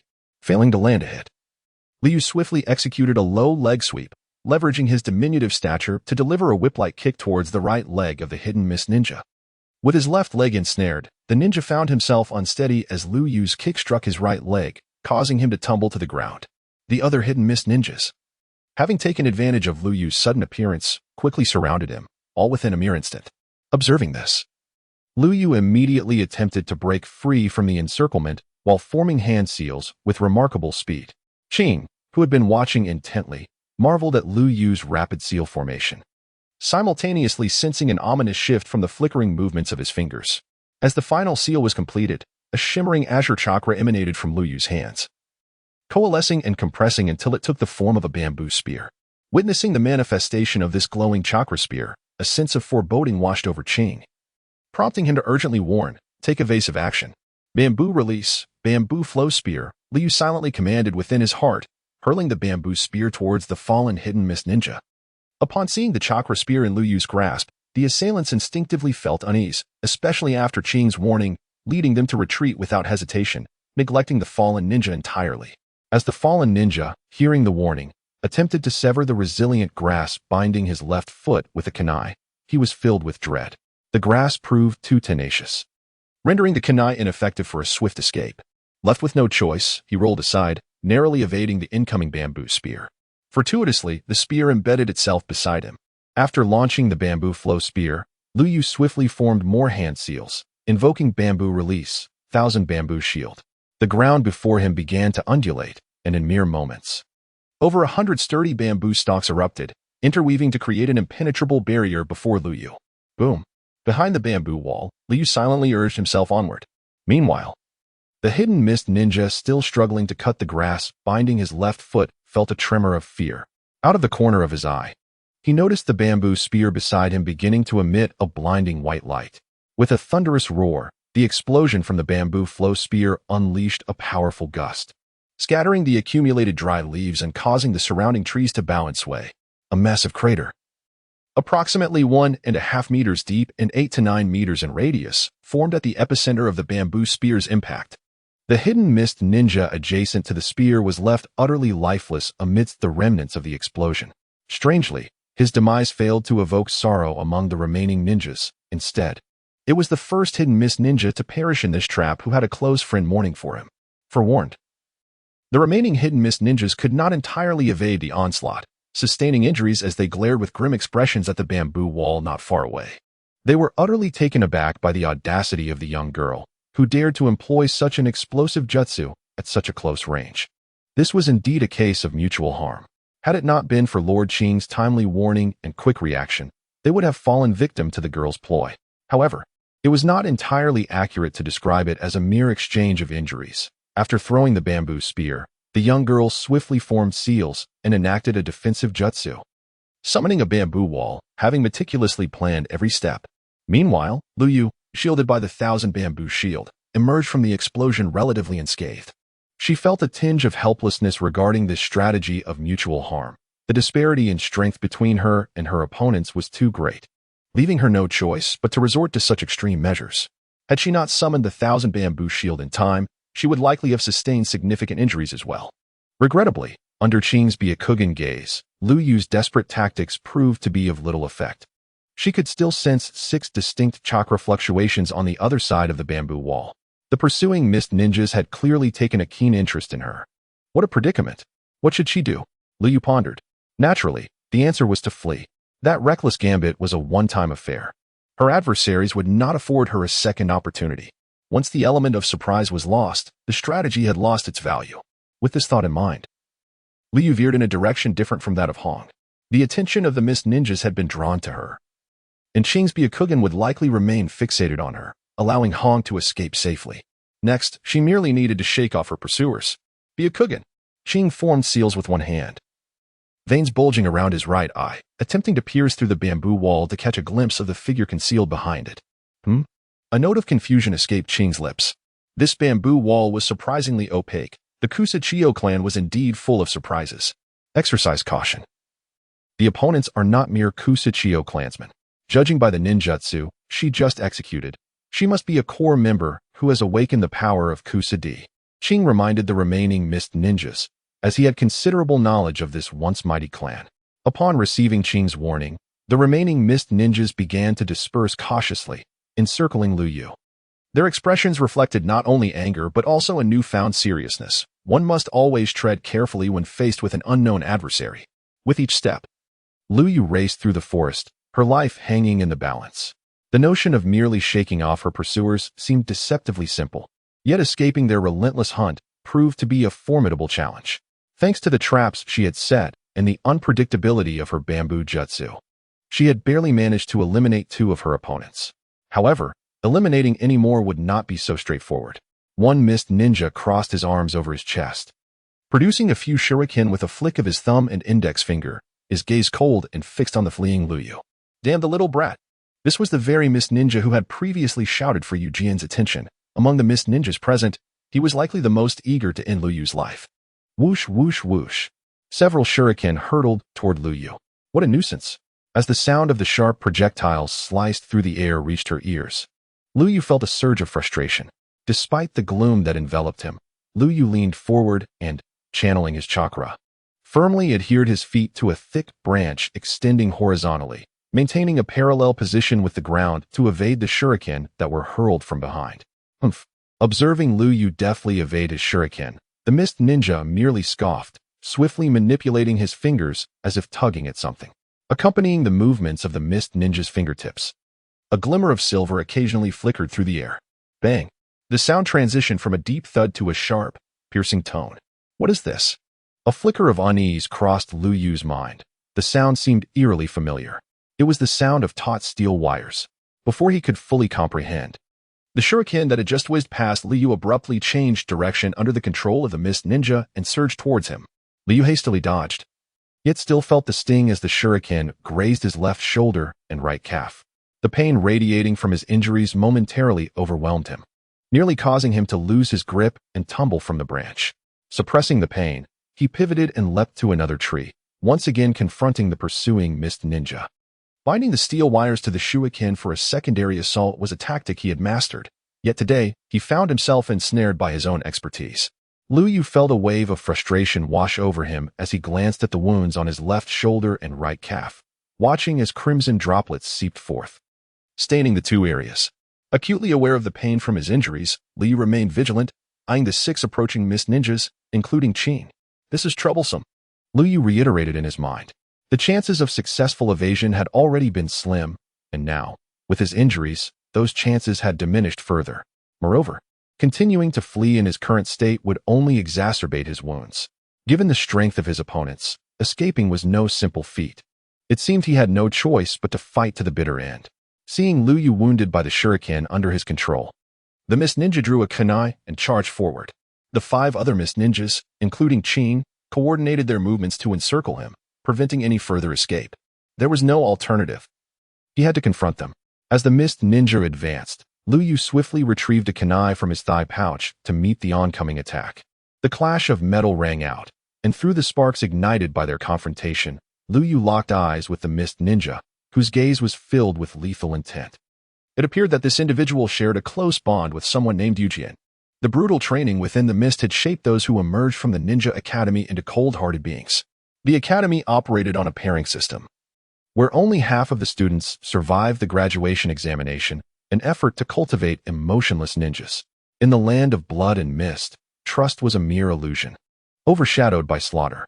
Faced with the academy's merciless policy of allowing only half the candidates to survive, coupled with the subtle hints dropped by the instructors, many chose to strike down their unsuspecting companions, resulting in the tragic demise of most students at the hands of those they had lived alongside for years. Yet, circumstances are seldom absolute. The Mist Ninja before him was unlike Yujian. In that extreme environment, the two did not choose to betray one another. Instead, they believed in each other amidst the tumult of the examination. Unlike other groups engrossed in treachery, they worked in unison, collectively vanquishing other teams to secure their graduation qualifications. Ultimately, they succeeded in graduating, becoming anomalies of their cohort. In the depths of extremity often arises another form of extremity. These two were undoubtedly the epitome of extremes within the Hidden Mist Village. Each regarded the other as a lifelong bond. Yet now, as she gazed at Liuyu, this Hidden Mist Ninja was consumed with thoughts of avenging Yujian by eliminating her. As Liuyu's kunai was caught, she executed a side kick toward the waist of the Hidden Mist Ninja. At that moment, all her weight was supported by her injured right leg, intensifying the pain that radiated from it. The Hidden Mist Ninja initially attempted to evade, but the grass that ensnared his legs compelled him to endure Liuyu's strike. Realizing avoidance was futile, he braced himself and absorbed the blow, his body toppling sideways. This little brat is surprisingly strong, flashed through the mind of the impacted ninja. He propped himself up with his left hand while drawing his kunai back with his right, aiming it at Liuyu's left leg. Another Hidden Mist Ninja seized the opportunity, wielding a katana to strike Liuyu through the gap left by the toppled ninja. Trouble. Liuyu leaned back in an attempt to dodge the katana. Yet it narrowly missed her, while the kunai from the fallen ninja did not. A sharp sound echoed, the sensation of a blade piercing flesh. Liuyu, now on the ground after rolling away from the tree, felt an excruciating pain in her left leg as she beheld the encircling Hidden Mist Ninjas. Ugh! Liuyu could not suppress a groan. Every attack from the previous ninja had been lethal, and now her left leg bore a deep gash. Trouble. She had lost count of how many times she had uttered that word today. Yet, she recognized that this was the most troublesome moment of all. With both legs injured, escape was no longer an option. Her left shoulder was also wounded, leaving 3 of her limbs incapacitated, truly cornering herself into a dire situation. As the Hidden Mist Ninjas drew ever closer, Liuyu sighed helplessly within. Defeating her adversaries seemed implausible under the current circumstances. Conventional methods were rendered ineffective. The opponents were elite ninjas from the Hidden Mist, and managing to eliminate 2 amidst their negligence had already been a stroke of luck. Now, with her injuries, they were wary of her, making it all the more arduous to diminish their combat prowess. Given the present situation, the only recourse left was to employ the forbidden technique, Hell Dragon Fang. However, Liuyu felt that should she attempt this, she might collapse before eliminating anyone. The blood continued to flow unabated, and she sensed her mind growing increasingly hazy. Though she had confidence in the forbidden technique, Liuyu harbored doubts regarding her physical condition. If she were to miss even one opponent, the aftermath of such a failure coupled with her current predicament could lead to her demise. Nevertheless, should she truly find herself at the brink of despair, using Hell Dragon Fang might be her sole chance at survival. Young girl across from me, do you wish to surrender? At that moment, Qing unexpectedly spoke up. What? Liuyu gazed at him in astonishment, her uncertainty evident in her voice. Surrender? She even questioned whether her ears had deceived her.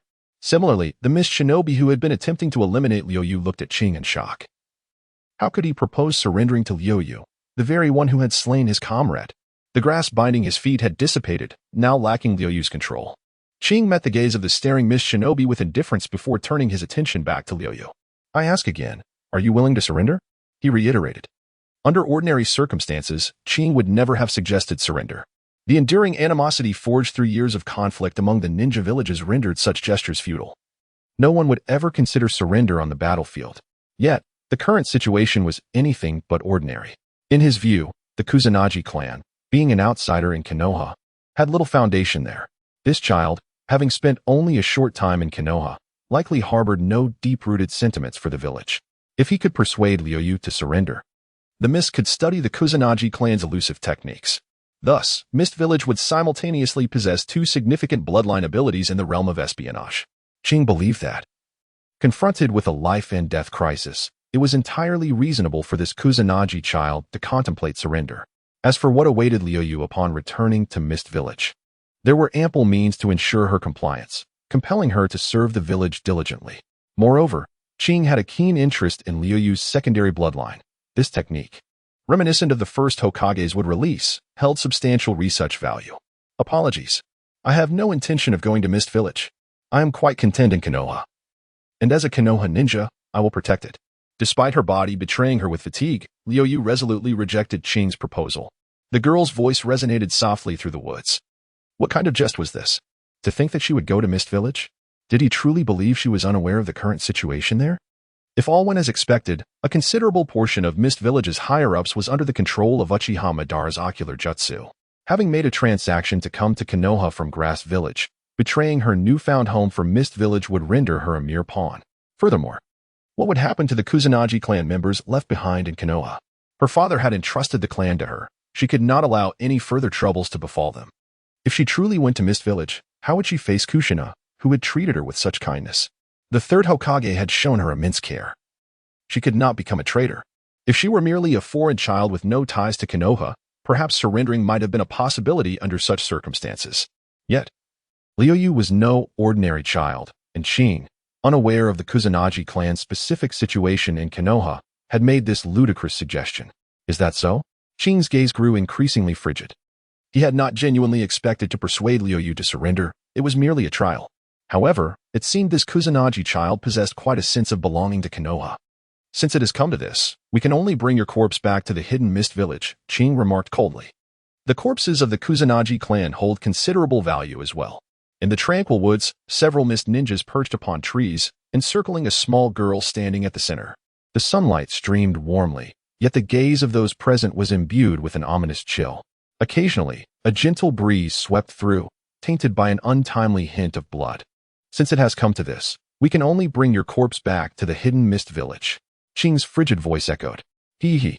Despite the deathly undertones in Qing's words, Liu surprisingly laughed. If you were so eager to uncover the secrets of the stealth technique, let me see if you possess the strength to do so. At that moment, Liu, weakened from significant blood loss, struggled to stand, yet defiantly taunted. Very well, then, I shall grant you your wish. Qing responded indifferently. Hearing Liu Yu's mocking laughter and taunting words, Qing remained unperturbed. In his view, a competent battlefield commander and intelligence analyst must always maintain composure. Jibu, this task is now entrusted to you. Have you not longed to avenge Yujin? Here is your chance, Qing instructed the previously restrained Mist ninja. Given Liu Yu's critical state from excessive blood loss, Qing doubted she would have much fight left in her. Jibu, is that the name of this Mist ninja? Liu inquired gravely, observing the ninja before her, as such anomalies among the Mist ninjas were noteworthy. However, upon receiving Qing's command, the ninja Jibu, who had previously sought to eliminate Liu Yu, remained motionless. Jibu?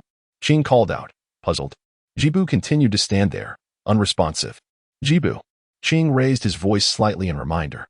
The wind rustled, lifting a couple of dried leaves from the ground. Yet, Jibu remained in a daze. Silence. Maintain the silence.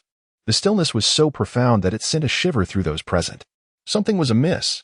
A shared thought crossed the minds of the Mist ninjas. Jibu. Qing called once more, but this time his voice had lowered. A sense of foreboding gnawed at him. An instinctive recognition of danger stirred within Qing, heightening his alertness. Concurrently, the other Mist ninjas sensed the shift, their bodies tensing as intuition warned them of an impending presence. He. Observing their wary demeanor, Liu laughed anew.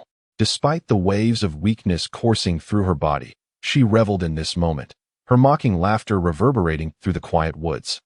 Contrasting sharply with the vigilant expressions of the Mist ninjas, The fine beads of sweat trickling down the foreheads of several individuals signified their acute tension, an unsettling sensation that conjured up ominous rumors. Suddenly, a faint sound pierced the air, emanating from directly behind them. The body of the young man, Qing, stiffened instantly, this feeling. Indeed, it was him, Uchiha Shisui. With a metallic clang, sparks flew as a confrontation erupted between Qing and Shisui. Qing reacted just in time, pivoting to parry Shisui's ambush with his kunai. Damn it, I was careless. Preoccupied with that little girl from the grass country, I allowed this adversary to close in. Regret surged within Qing, yet he understood that his immediate priority was to escape Uchiha Shisui's grasp. Had it not been for his Byakugan, he might have already met his demise at Shisui's hands. A light sigh, tinged with confusion, broke the tension. The newcomer seemed perplexed by Qing's evasion of his attack. "You appear somewhat different from our last encounter," he remarked, voicing his curiosity. Qing had no time to entertain Shisui's musings, having deflected the assault. He swiftly leaped away to a safer position, adopting a defensive stance as he scrutinized the man before him.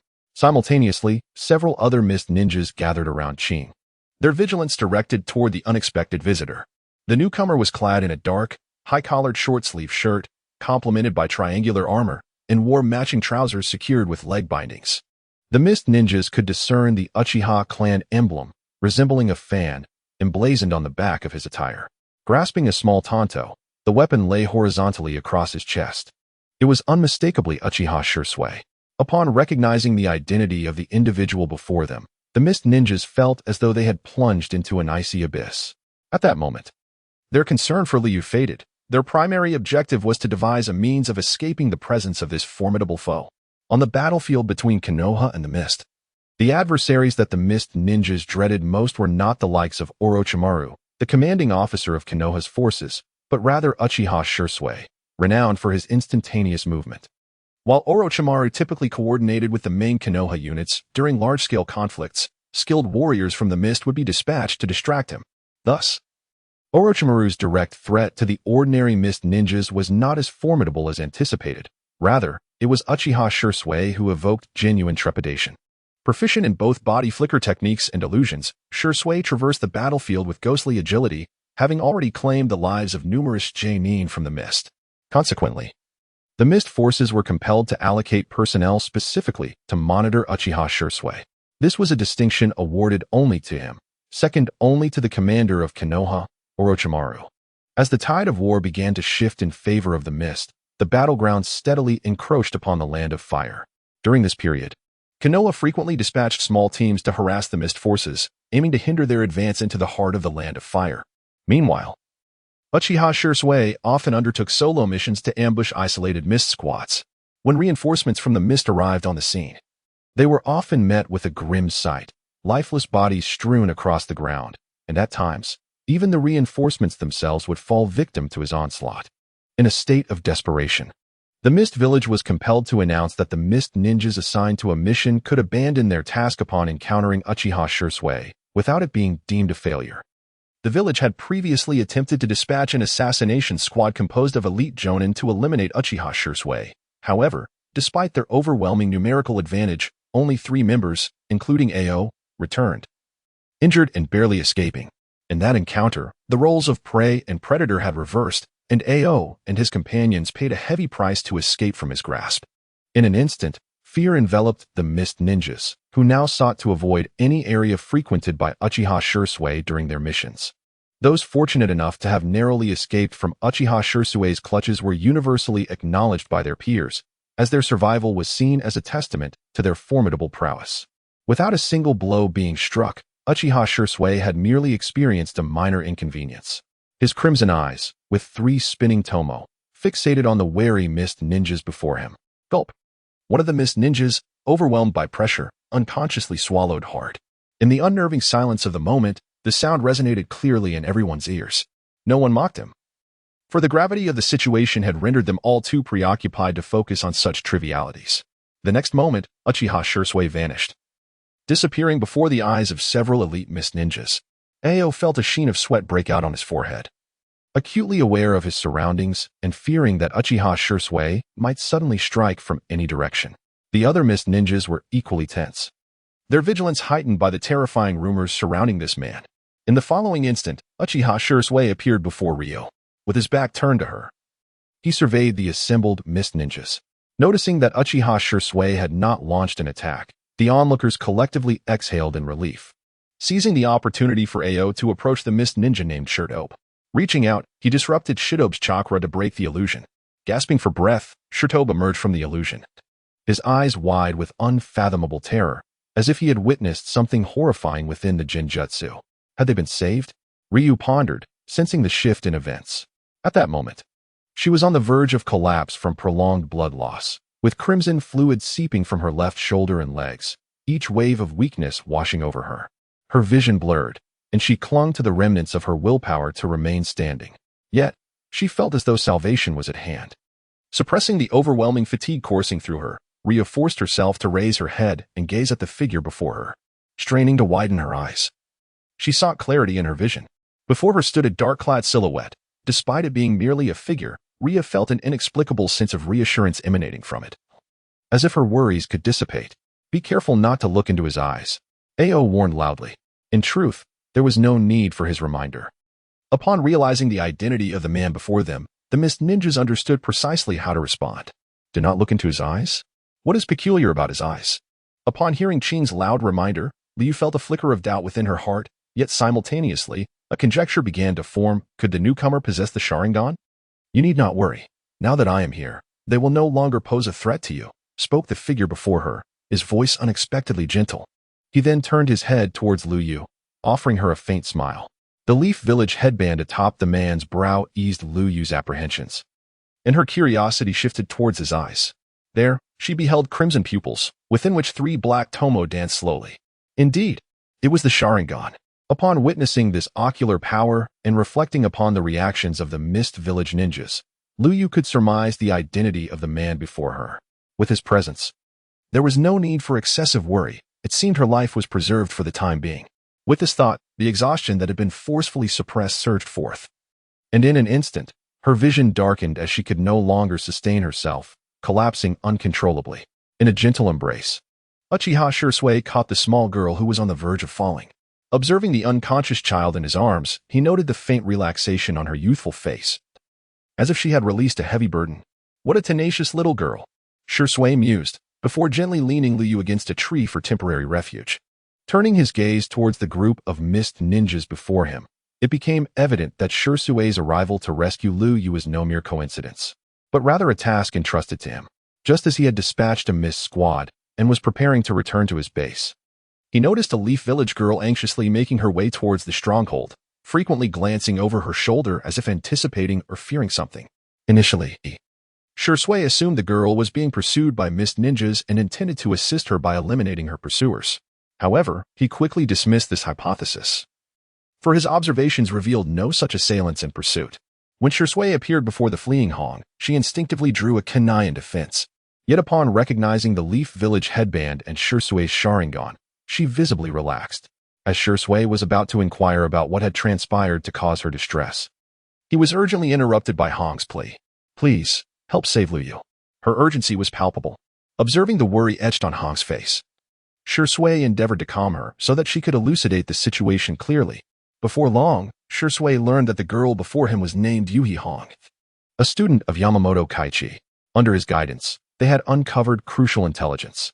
Yamamoto had subsequently assigned his 2 students to escort this information back to the base. However, the 2 had unfortunately encountered pursuers from the mist during their return. Another girl had urged Hong to evacuate with the information while she remained behind to delay their pursuers. Hong had accepted this girl's request and taken it upon herself to seek assistance in rescuing Liu, which brought Shui to this very location. As Shui followed the Crimson Prompt and analyzed the traces of battle along the way, he swiftly arrived at the location where Liu confronted the Mist Ninja.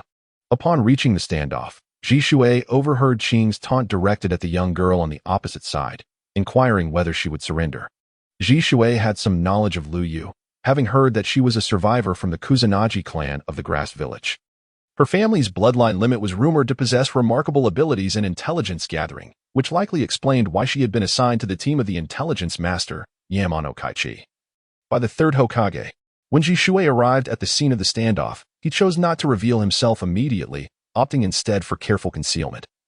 although he did not perceive any significant threat from the mist ninjas before him. Upon hearing Qing's proposition to Liuyu, a flicker of curiosity crossed Ji Shui's mind. He too was eager to see how this child from the grass village would choose. Would she opt for surrender to the mist for the sake of survival? Or would she align herself with Konoha? Liuyu's decision would undoubtedly influence his subsequent actions. In order to protect Konoha, Ji Shui felt compelled to discern the true nature of this child from the grass. Apologies. I have no intention of surrendering to the mist. I will protect Konoha. Liuyu's response brought Ji Shui great satisfaction.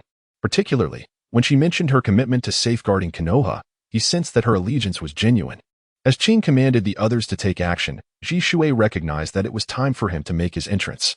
Turning to face the still alert mist ninjas, he understood the intimidation he instilled in them. A smirk crept across his lips. He couldn't allow the injured to wait any longer. Gripping his tanto tightly, he fixed his gaze on the leading figure, Qing. He had allowed this man to escape previously, but this time he would not let him slip away again. Especially as he sensed something unusual about Qing's eyes. In an instant, Ji Shui vanished. He audaciously disappeared before the six mist elite, evoking a warning from Qing. "Watch your back," Qing shouted, simultaneously pivoting to launch a kunai. The clash of metal echoed as Ji Shui's tanto met the kunai in front of him and Qing.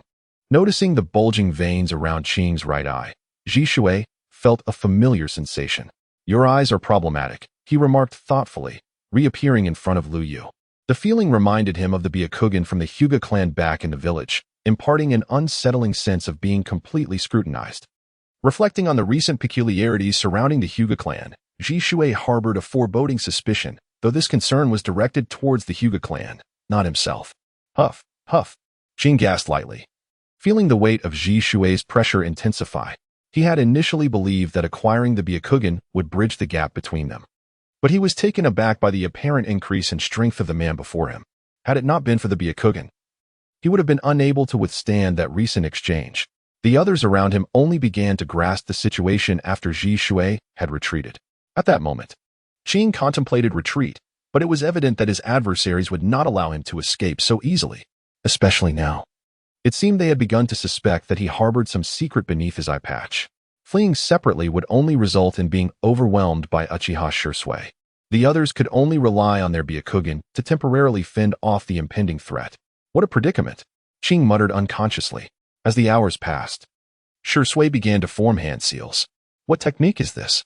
Watching Shursui's hands move rapidly, a sense of unease began to swell within Qing, recalling some unpleasant memories. Fire release, great fireball technique. With his right hand forming a seal before his lips, Shursui inhaled deeply and unleashed a torrent of flames forward.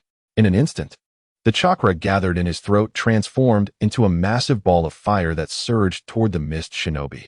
"Scatter," Qing commanded, leading the way to disperse. However, the mist shinobi named Shitoba did not heed the order. Instead, he swiftly formed hand seals, his fingers dancing in a rhythm. Yin, yang, yin, yang, yin, yang. Water release. Water barrier technique. A deluge of water erupted from Shitoba's mouth, rising from below to create a formidable wall of water. The colossal fireball charged menacingly forward. Sizzle. The clash of water and fire erupted as the intense heat of the great fireball evaporated a substantial amount of water, instantly enveloping the area in thick steam. Ultimately, the fireball was thwarted by the water barrier. On the other side, upon witnessing his technique being countered, Uchiha Shursui's lips curled into a faint smile. Conversely, seeing the pervasive mist of water vapor, Qing's face turned ashen. Indeed, this fellow aims to replicate what transpired last time. Fool! Qing couldn't help but shout at Shitoba, the cause of this chaos. At this moment, the mist thickened in the forest, temporarily robbing all the mist shinobi, except Qing, of their sight. The once familiar woods became shrouded in uncertainty, where at any moment, a ferocious beast might emerge to claim its prey. Gazing at the swirling mist, Qing was reminded of the tragic events that unfolded during their last mission to intercept Uchiha Shursui in the hidden mist village. There exists a technique capable of generating vast amounts of mist, allowing the user to hide within and launch surprise attacks. Moreover, by controlling the quantity of chakra, one can alter the density of the mist, making it one of the signature jutsu of the hidden mist village.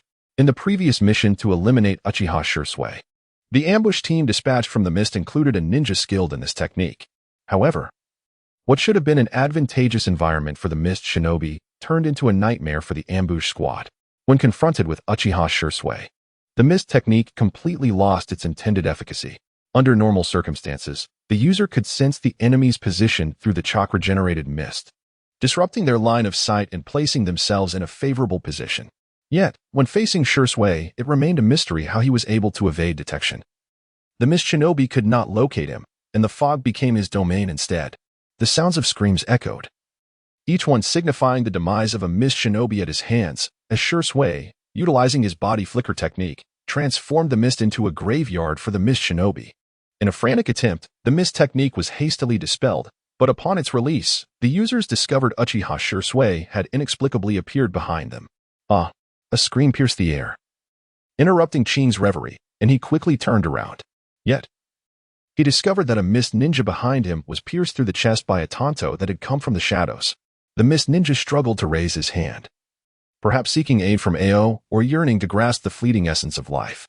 A soft sound emerged as the blade was withdrawn from the flesh. Amidst the fog, Uchiha Shisui's scarlet eyes spun rapidly, embodying the essence of mortality. At that moment, Shisui seemed to recognize the folly of his actions, his complexion shifting between pallor and ashen hues. Suddenly, the expression on the mist ninja's face solidified into one of resolve, as if he had come to a profound realization. Subsequently, he gestured with his hands in a manner comprehensible only to the other mist ninjas present. Observing this signal, several mist ninjas were engulfed in confusion, with only Ao displaying a semblance of understanding. The sound of feet striking the damp earth echoed as Shisui charged forth, his kunai glinting ominously, aimed directly at Ryusei. He was prepared. With Uchiha dead and his inability to avenge him, what honor remained in living? His earlier actions had only plunged his comrades into deeper peril. Thus, he resolved to fight for their chance at survival.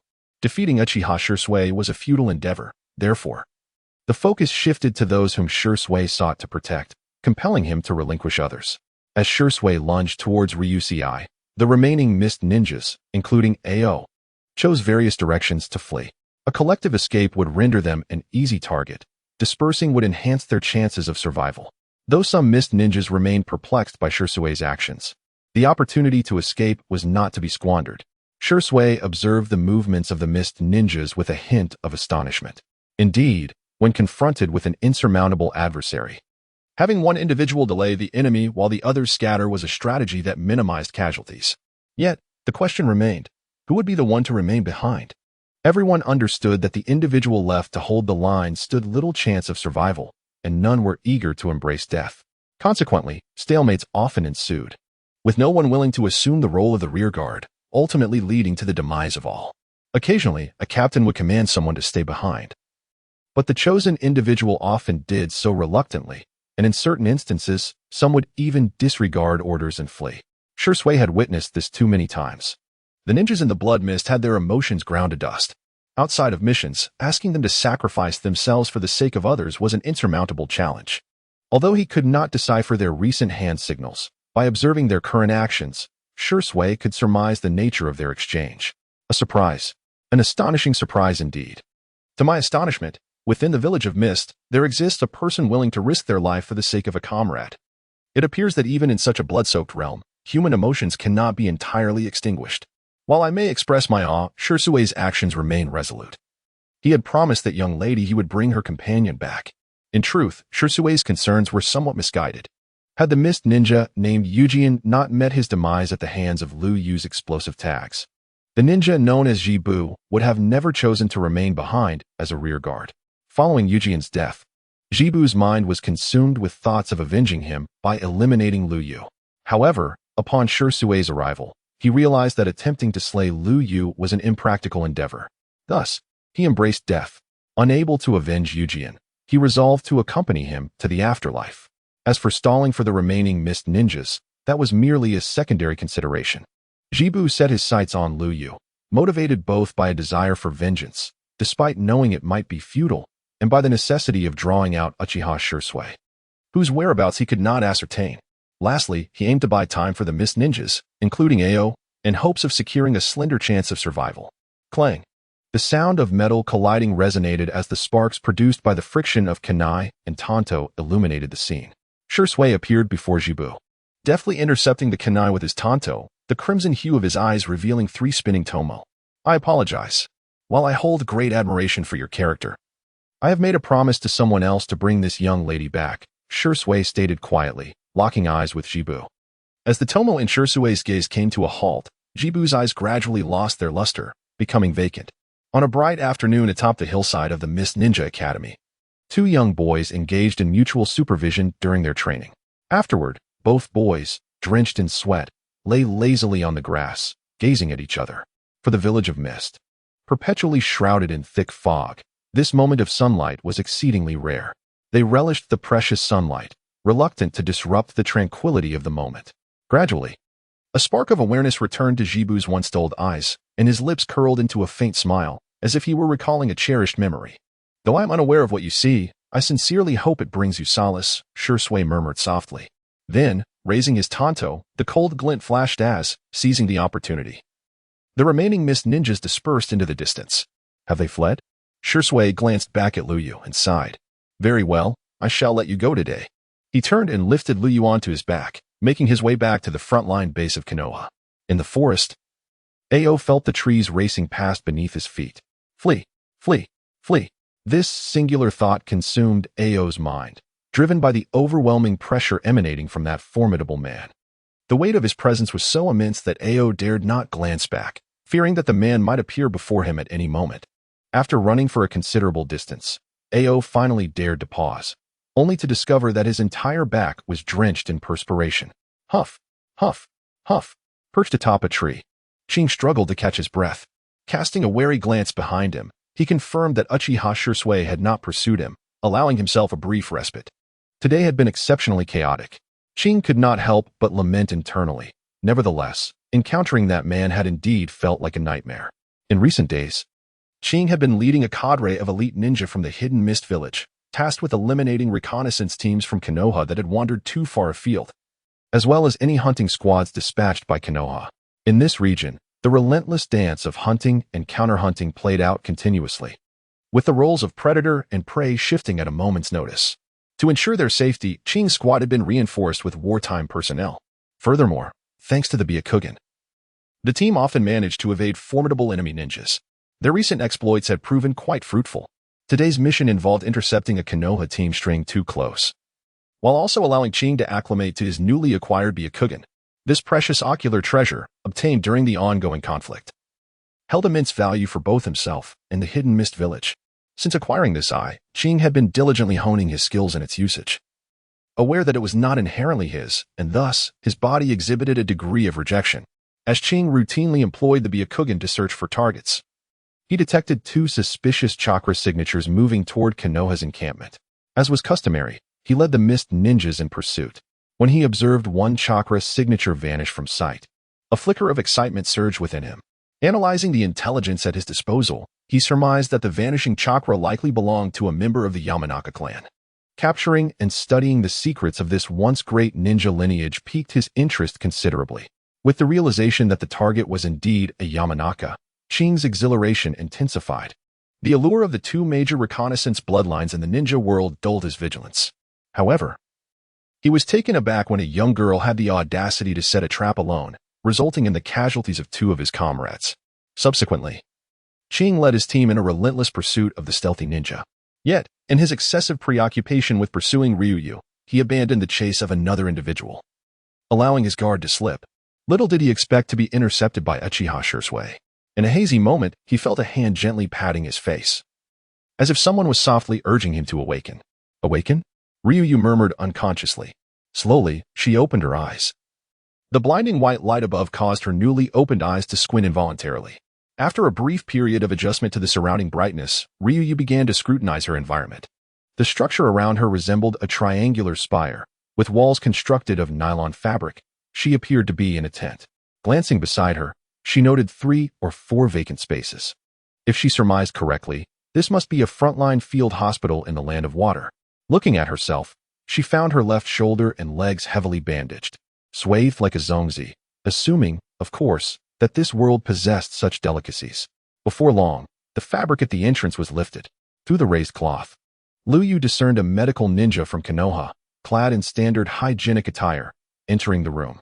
The medical ninja was bearing a tray adorned with bandages, medical scissors, and an array of other medical supplies, presumably to attend to her wounds.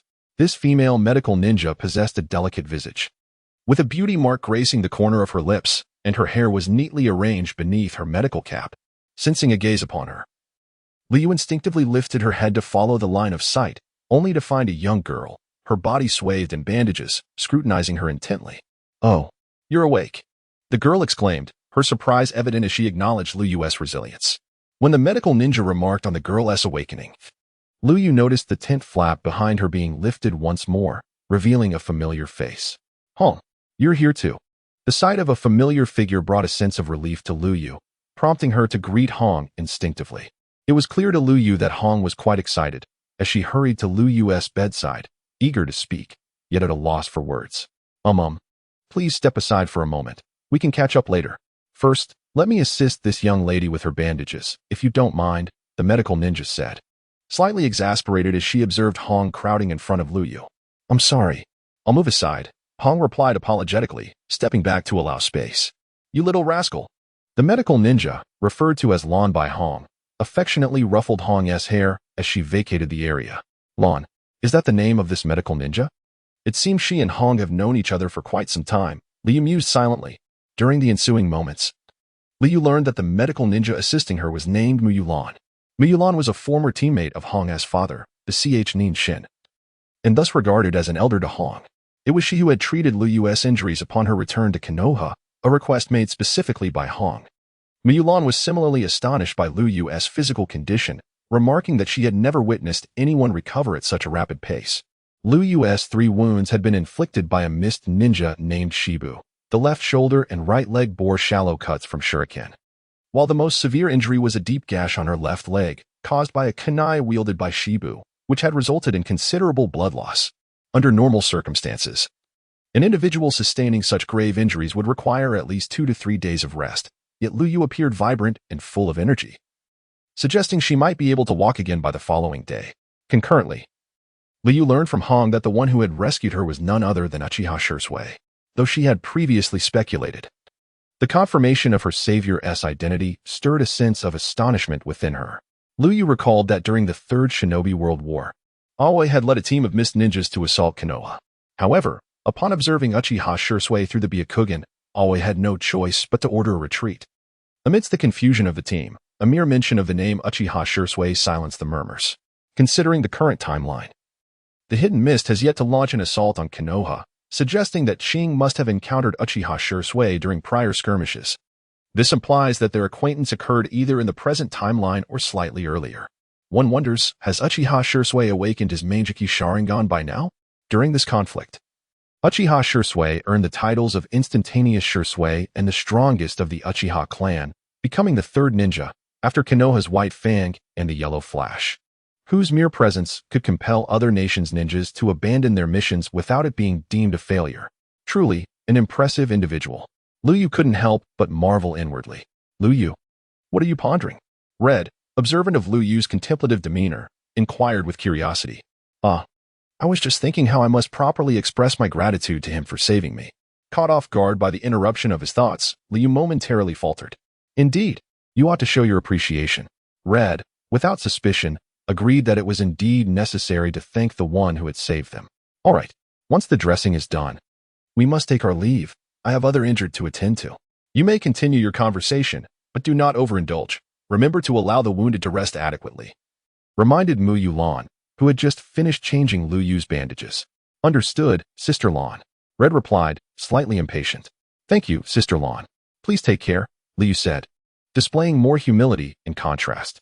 With his charm, Liu swiftly bridged the gap between both parties amidst the ongoing war. Fostering good relations with the medical ninjas in the rear was imperative. Indeed, Liu is undeniably more endearing. With that, Miyulan affectionately ruffled Liu's hair before gathering her belongings to depart, casting a pointed glare at Red as if to say, "Look, this is how a junior should behave, take note." Despite being the same age as my father, she insists on acting youthful. Compelling me to call her sister, Red muttered under her breath as Muyulan exited the tent, lifting the curtain. Outside, the departing footsteps hesitated, and Liuyu could sense the suppressed ire of the person beyond the curtain. Humph. A voice laced with annoyance broke the silence after some time, and the footsteps resumed. Within the tent, upon hearing that huff, Liu turned his head towards Red, exasperated. Red returned Liuyu's gaze, equally helpless.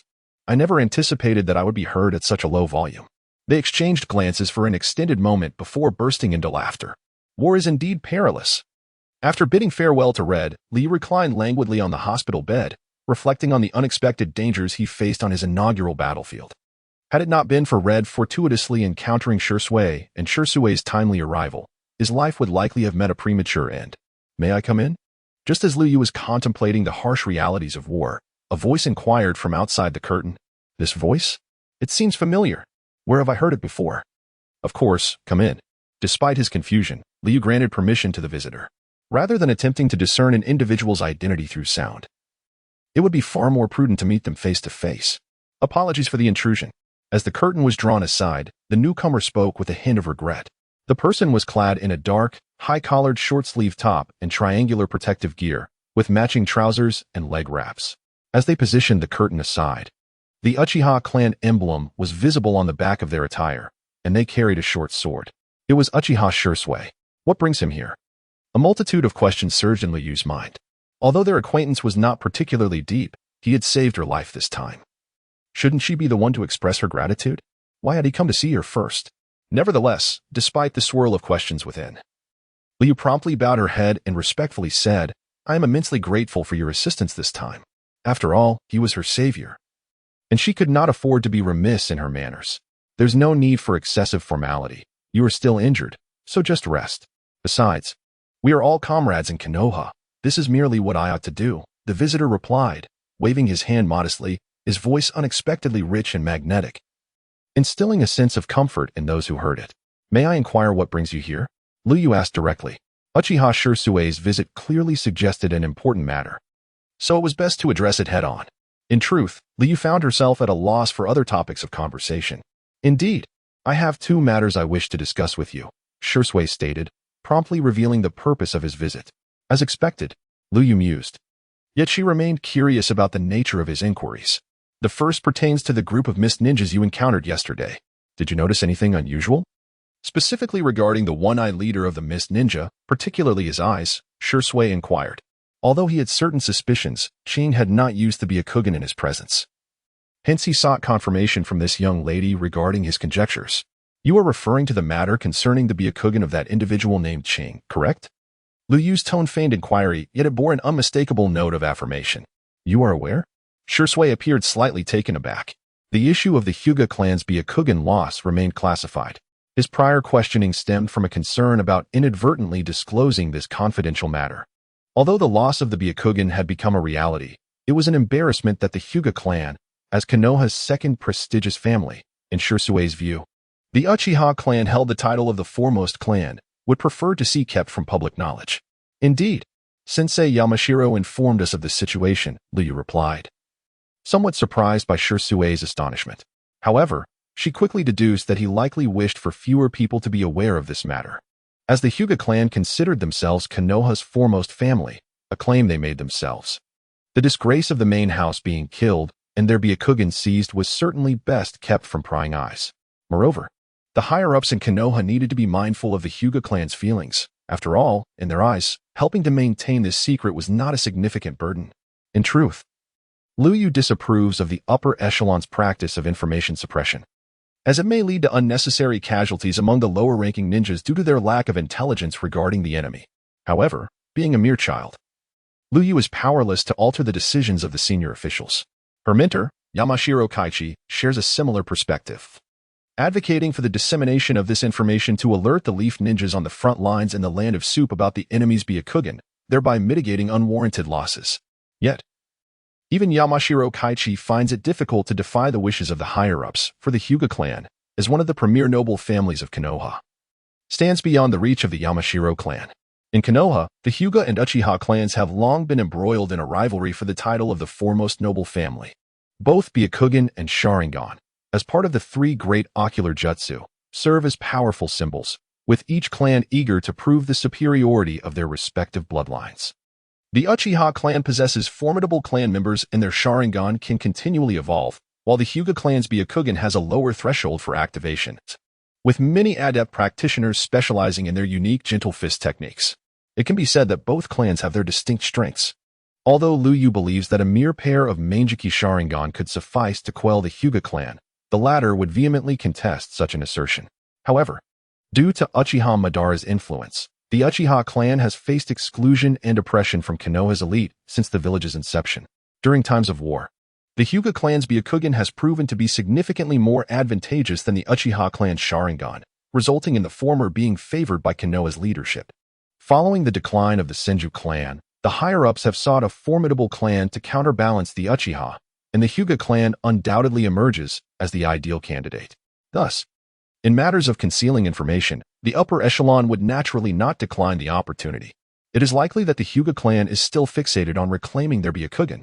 However, now that Ao has implanted the acquired Byakugan into himself, this information is bound to come to light. Once Ao employs the Byakugan on the battlefield, it will inevitably be discovered by the Leaf Ninjas. Upon the revelation of Ao having transplanted the Byakugan of the Hyuga clan, he will undoubtedly find himself on Konoha's most wanted list. Are you certain? Itachi Uchiha reiterated, seeking confirmation. Indeed, the mist ninja known as Ao, beneath his eye patch, undoubtedly possesses a Byakugan. Only the Byakugan can detect my use of Shunshin, Liuyu asserted confidently, encompassing a sense of recognition and pride in her own clan's bloodline. Influenced by her father, Qian, and her uncle, Qian, Liuyu now carries a sense of pride akin to that of a member of a distinguished clan. She believes that with her growing strength, should she employ Shunshin in the future, those Byakugan users will surely be unable to detect her. She wishes to avoid experiencing such a situation again. This is troublesome. Upon receiving confirmation from Liuyu, Itachi Uchiha sighed in resignation. The Byakugan holds immense significance in warfare. For those from other villages, it is far more alluring than the Sharingan. Consequently, various unsavory methods have often been employed by ninjas from different nations to uncover the secrets of the Byakugan. With the mist ninjas now in possession of this ocular technique, one can only speculate what further troubles may arise. After expressing her concerns a couple of times, Shui turned his attention back to Ryuya. Regarding the matter of the Byakugan being on the body of the Mist Village ninja, I shall report this to Lord Orochimaru shortly. For now, I would like to pose a second question. Shui spoke gravely, observing Shui's demeanor, which was even more solemn than when he inquired about the Byakugan. Ryuya felt a surge of curiosity. What could possibly be of such significance that it warranted Shui's earnestness? Was this matter deemed more important than the Byakugan? Yes, please. Go ahead, Ryuya replied.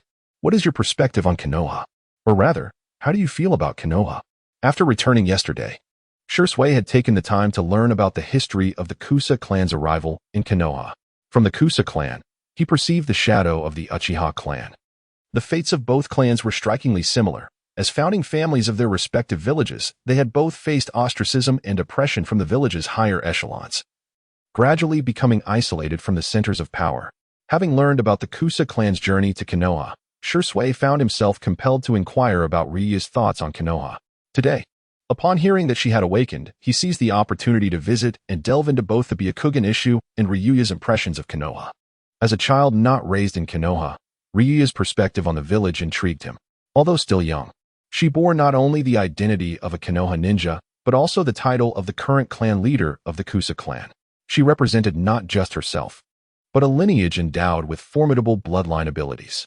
Despite the Kusa clan currently being comprised mostly of children, their lineage ensured they would not fade into obscurity in the future.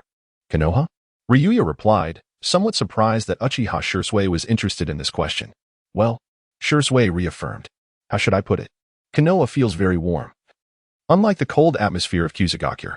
Back in Kusagakur, due to the relationship between our clan and the village, my brother Futong and I, being direct descendants, were even afraid to attend the ninja academy. The higher-ups in Kusagakur resorted to assassinations targeting clan heirs on numerous occasions. And my father and sister Naiko were always extremely cautious in protecting me. As Ryuya slowly recounted her experiences, her head instinctively lowered, and her tone grew increasingly somber. The memories of Kusagakur left little worth reminiscing beyond her family. Could you not even attend the ninja academy? Shui inquired. Though he was aware of the tense relationship between the Ca clan and the village's higher-ups, he was taken aback by the extent of that tension, which prevented the heirs from even enrolling in the academy. Yes, when I was 4, I fell victim to an assassination attempt by the village's umbu due to a moment of negligence. Fortunately, I survived thanks to my bloodline, Ryuya added. Arriving in Konoha was the last thing our clan elders could do for us. We bear no discontent. Since Konoha has taken us in, we shall consider it our home. Konoha emitted a warm aura, with names like Rin, Kushina, Teacher Cade, Kurenai, and Asuma fluttering through her mind, conjuring vivid images of those individuals.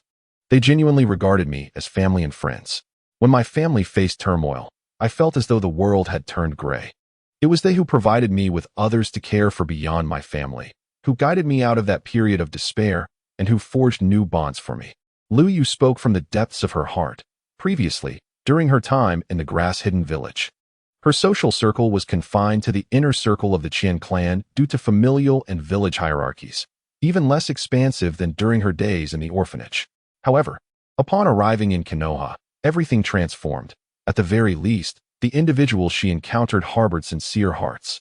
As I continued, Liuyu began to falter in her speech. The emotions Konoha evoked within her were difficult to articulate. You need not say more. I understand, Shursui interjected, having acquired the answers he sought. After spending 2 days in the battlefield hospital, Liuyu had nearly fully recovered, much to Mu Yulan's astonishment at her rapid recuperation. The way Mu Yulan looked at Liuyu was akin to observing a lab rat, causing Liuyu to feel quite uncomfortable. 2 days later, Hai and Asuma returned to the base. Upon his return to the encampment, Yamashiro Hai immediately sought out Orochimaru to discuss matters. Naturally, Asuma went in search of his 2 teammates. In an open area of the encampment, the 3 engaged in casual conversation as they had no pressing tasks at that moment. Asuma, could you enlighten us about what you have been up to these past 2 days? Hong inquired, gesturing towards the central tent where Hai had rushed to convene with Orochimaru and several unidentified Konoha Jonin. It had been nearly 3 hours since they entered, sparking curiosity about their discussions. I'm not entirely sure. For the past 2 days, Hai and I have been loitering near the gathering place of the Mist Ninjas, taking down nearly 10 of them. Asuma responded. You should have seen those Mist Ninjas before me. Stop. Let us not divert from the topic, Liu interjected, sensing that Asuma was about to digress. One could tell from his demeanor that his subsequent words would be nothing short of boasting about his prowess. Indeed, Asuma, the matter at hand is more pressing, Hong chimed in, supporting Liu's sentiment. Having been part of Asuma's team for quite some time, she was well aware of the nature of his forthcoming remarks. Initially, upon hearing Liu's interruption, Asuma felt a twinge of annoyance. But seeing Hong back Liu's words, he sighed and conceded, all right, I understand. Although Asuma had intended to showcase his abilities in front of Hong, he knew that after eliminating those Mist Ninjas, Hai would typically leave one alive to gather enemy intelligence. Each time they extracted information, Hai displayed an expression of vexation. Indeed, I had yet to witness the mark on his forehead vanish. In recent days, we have been active on the outskirts of the hidden Mist Ninja gathering point, even venturing to the coastal region of the Land of Water. After conducting reconnaissance in this area, Teacher Hachi ordered us to return. It is likely that he has confirmed some unfavorable news concerning the coastal region of the Land of Water, or else he would not wear such a grim expression. The coastal region of the Land of Water? Suddenly, Liu had a thought. Could it be that reinforcements from the hidden mist village have landed? Might they be sending additional troops to the front lines? Liu voiced his speculation to the 2 companions. That is a possibility. They agreed upon hearing Liu's conjecture. The only issue that could vex Teacher Hachi to such an extent would be the current state of the battlefield. It is certainly plausible that the hidden mist ninja are reinforcing their front lines. Presently, Konoha's focus is on the front line at the Land of Grass, where their primary adversaries are the allied forces of the grass and rock villages. In the southern region of the Land of Water, they are mainly in a standoff with the hidden mist, while the northern part of the Land of Water and the Land of Moon are in opposition to the hidden cloud village. Among the 3 fronts, the pressure on the Land of Grass is the most intense. The higher-ups have already dispatched ninjas twice from their confrontation with the hidden mist to provide support.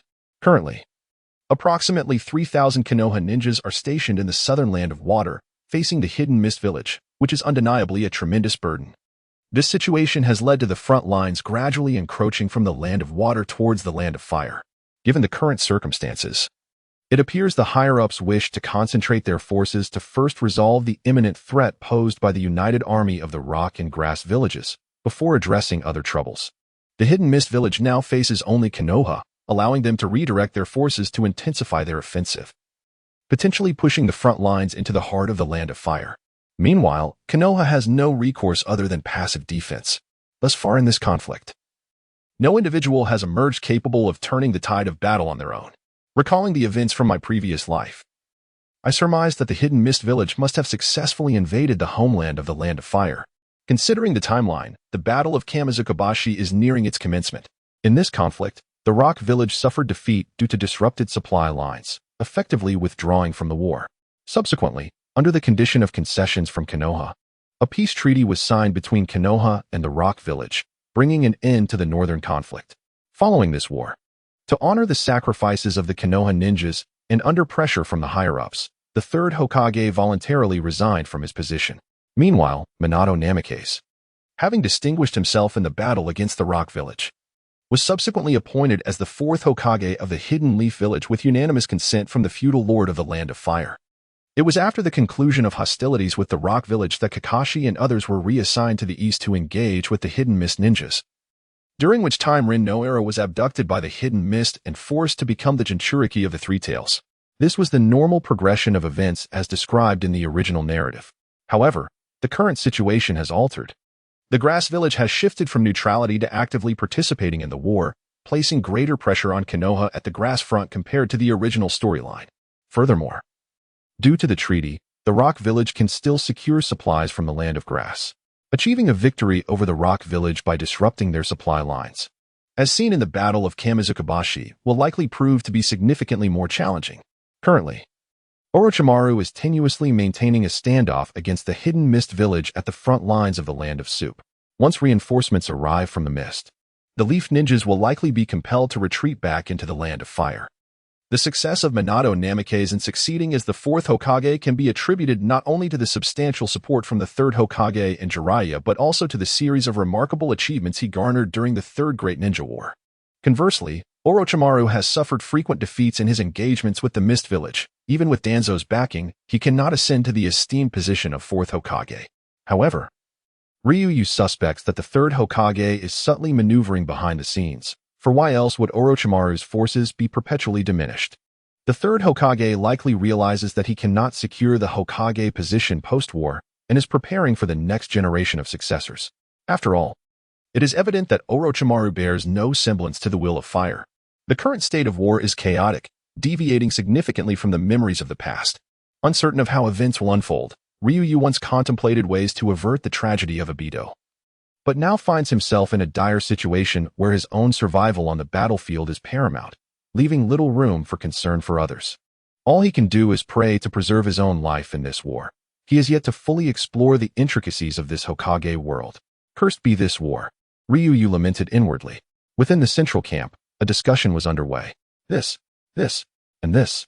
These three locations serve as temporary encampments for the Hidden Mist village, each housing approximately 500 to 500 ninjas, summing up to nearly 6,000 Mist shinobi. The outposts are strategically positioned to provide rapid support to one another in the event of conflict. In the tent, Yamashiro Kaichi stood before a large hanging map, gesturing with a retractable metal rod while elucidating the situation. Orochimaru, positioned at the head of the table, scrutinized the map with an impassive expression. The other elite Leaf Ninjas in the tent exhibited little change in demeanor. After prolonged engagements with the Mist Shinobi, they had a rough estimate of the enemy's numbers. Furthermore, based on my reconnaissance, the new reinforcements from the Mist Village arrived 2 days ago by sea, consolidating their forces within the Land of Soup. The number of Mist Ninjas in the region is now estimated to approach 10,000. At this revelation, Kaichi's expression turned grave. Upon hearing this, the faces of several elite Leaf Ninjas could no longer maintain their composure. Chaos erupted in the tent. 10,000 Mist Ninjas. Currently, the Leaf forces at the front lines of the Land of Soup number merely 3,000, meaning the Mist has deployed over 3 times the strength of the Leaf. Though the Mist Village has seen its power diminished in recent years due to the purging of bloodline clans and internal strife, this deployment signifies a substantial portion of their remaining strength. Are they not worried about other ninja villages seizing the opportunity to launch a surprise attack? Has the mist village gone mad? Yet, in contrast to the alarmed expressions of the others, Orochimaru maintained his characteristic detachment. The news of the reinforcements from the hidden mist reached him long before the little girl, named Hong, delivered the intelligence.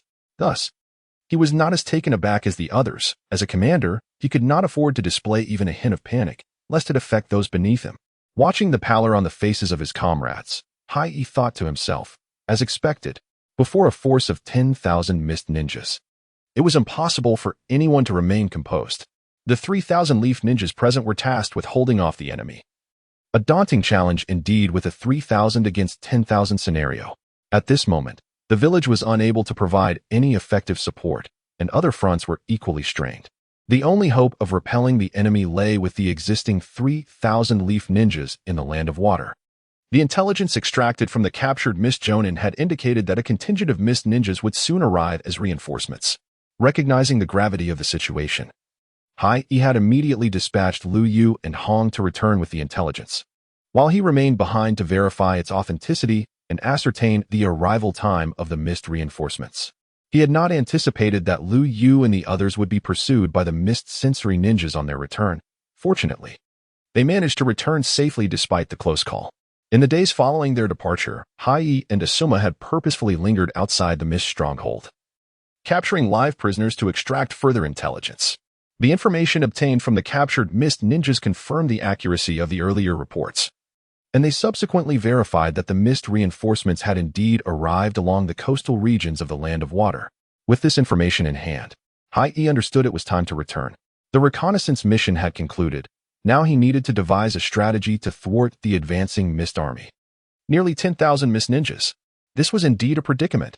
The camp gradually fell silent. All eyes turned towards Orochimaru, seated at the forefront. Anticipation hung in the air as they hoped that one of the legendary Sannin, Orochimaru, could lead them out of their current plight. Hai too cast his gaze upon Orochimaru, as his mission was to assist him in stabilizing the situation in the land of water, preventing the flames of war from encroaching upon the land of fire. However, it was becoming increasingly clear that this task was daunting. Everyone, please take your leave. I need to contemplate a strategy. You may proceed as usual, Orochimaru instructed coolly, his eyes fixed on the map before him. Yes, the leaf jonin, including Hai, exited the tent, leaving Orochimaru alone to scrutinize the map hanging on the wall. Sensei Sarutobi, is this what you desired? A glint of cold light flashed in Orochimaru's serpent-like eyes as he clenched his right hand into a fist and struck the map with force. The third Hokage, his own mentor, had begun to doubt him, and Orochimaru, being an astute individual, could sense this. In recent years, rumors of his collaboration with Danzo had likely reached Sarutobi's ears. Initially, his campaign in the land of water had been smooth sailing, nearing the gates of the hidden mist village. Yet now, under the leadership of the third Hokage, the higher-ups of the Leaf had continuously siphoned off his forces, resulting in the mist village turning from defense to offense, now pressing perilously close to the borders of the land of fire. Sensei Sarutobi, what exactly are your intentions? In the quiet of the night, amid the tranquil forest, the occasional ethereal call of a bird pierced the stillness. Yet this serenity was soon shattered. Hey, it is time to rise and awaken. Prepare to relieve Mu-E, as it appears the moment is near. A bearded leaf ninja roused a young leaf ninja, who was sleeping on the other side. Teacher, it's all right. Allow Chi Lang to rest a little longer. I can still manage, replied another young leaf ninja by the fire. Is it time already? The young leaf ninja asked as he stirred from his slumber. Your shift is about to begin. Gather your wits. We are in a time of war, and at any moment, that wretched mist shinobi might strike. Can you perform like this? The young leaf ninja shook his head vigorously, attempting to dispel his fatigue, though with little success. Teacher Taiping, I shall wash my face by the river to refresh myself. Mui, please wait a moment. I will relieve you after I cleanse my face. The young leaf ninja addressed the bearded ninja and his fellow comrade. Then be swift. Understood. The young ninja ambled towards the river, gesturing a wave to signify his acknowledgement. Damn this war. The bearded ninja muttered under his breath as he watched the young ninja depart. He then lit a cigarette, the only solace he found in these tumultuous times. The bearded man's name was Asakami Taiping, a special jonin from the Hidden Leaf Village, currently on a reconnaissance mission with his two students, Mui and the one who had just departed for the river, Chi Lang. He had once trained 3 students, but one, named Shi Qingyin, perished in the last war. Taiping vividly recalled the moment that child slipped away, cradled in his arms. He had fallen victim to a trap laid by the enemy, struck directly by an explosive tag, leaving his insides shattered. The accompanying medical ninja merely shook his head, indicating there was no hope. Old teacher, I do not wish to die. I want to return home. The terrified child clung to him, weeping as he expressed his desire to go home, to escape death. While Taiping felt utterly helpless, forced to watch the light fade from the child's eyes. Damn this war. As memories of that tragic day flooded back, Taiping crushed the spent cigarette beneath his foot, loathing the reality of warfare more than ever. His father had named him Taiping, wishing for him to live in a world of peace. Ironically, he, bearing the name of tranquility, had participated in both the Second and Third Shinobi World Wars. Reflecting on this irony, Taiping let out a bitter smile. They were stationed on the periphery of the Leaf Village's encampment, tasked with guarding against surprise attacks and providing early warnings to the main camp. Frankly, this was not a favorable assignment, rife with casualties and devoid of any accolades. Due to a shortage of sensory-type ninjas, they had to establish several watch teams around the camp for early detection. Such missions previously included members of the Hyuga clan, whose Byakugan proved invaluable in these circumstances. However, in the last war, the Hyuga clan suffered tremendous losses, with reports suggesting that a significant figure from their ranks had perished. At present, there are scarcely any members of the Hinata clan remaining on the front lines of the Land of Soup, compelling the deployment of these non-perceptive ninjas for vigilance duties. During the night, Fujimon Kairo and Shikama Mu took turns on watch. While I remained watchful over the two of them, I could not bring myself to allow them to stand guard alone during the day. I would seize the opportunity to rest at the main camp while they changed shifts. Alas, I sighed deeply, reigniting a cigarette, preparing to savor its taste. Wait, something feels amiss. Suddenly, I sensed an unsettling aura. Although I had not smoked this cigarette for long, it felt neither too brief nor overly extended. Why had Cairo not returned yet? Surely, washing one's face could not consume so much time. Mew. I quietly alerted the other student on watch. Yes, I feel it too, Shikama Mew replied in a hushed tone. Something is indeed awry, both of us thought in unison. By the riverbank, the water flowed gently, reflecting the waning moon above, while a soft breeze occasionally brushed against the tender grass along the shore. Splash. The water erupted as a young boy scooped a handful of it and splashed it forcefully across his face, subsequently patting his cheeks and shaking his head vigorously. He endeavored to dispel the weariness that threatened to envelop him. This was a time of war, and one could not afford to be lethargic. Under the faint moonlight, the youth glanced down at his reflection in the river, noticing the pallor of his visage, with faint dark circles framing his eyes. He touched his chin. Feeling the sharpness of stubble, relentless days of battle had left him no time for grooming. At this rate, he would soon resemble teacher Taihei. Observing his reflection, a self-deprecating smile escaped his lips. In the water, the youth's reflection rippled gently. In the next moment, a glimmer of cold light abruptly shattered the tranquility by the riverside. The last image etched in the boy's mind was that of a shuriken glinting ominously as it advanced menacingly, accompanied by a pair of frigid eyes lurking behind it. The crimson hue spread slowly through the river, and a faint scent of blood permeated the air. Through the stained waters, he gazed at the reflection of the moon, which now appeared oddly distorted. Shaking the blood from the shuriken in his hand, the misty ninja signaled towards the nearby thicket. Shortly thereafter, a figure emerged from the underbrush, revealing an uncanny resemblance to the recently slain Fujimon Kairo. The forest retained its serene ambience, occasionally interrupted by the hooting of an owl. The moonlight softly bathed the woodland, and none were aware that a massacre had just unfolded by the riverbank. Approaching footsteps heralded the return of Fujimon Kairo, who had just washed his face. You rascal! Why did it take you so long to wash your face? Honestly, are you trying to shirk your duties? If Tsukuro were still here, he would not let you off so easily. Shikama Mew chided as he observed Kairo drawing nearer. Apologies. I took a moment to relieve myself, which delayed me. Fujimon Kairo said sheepishly, scratching his head.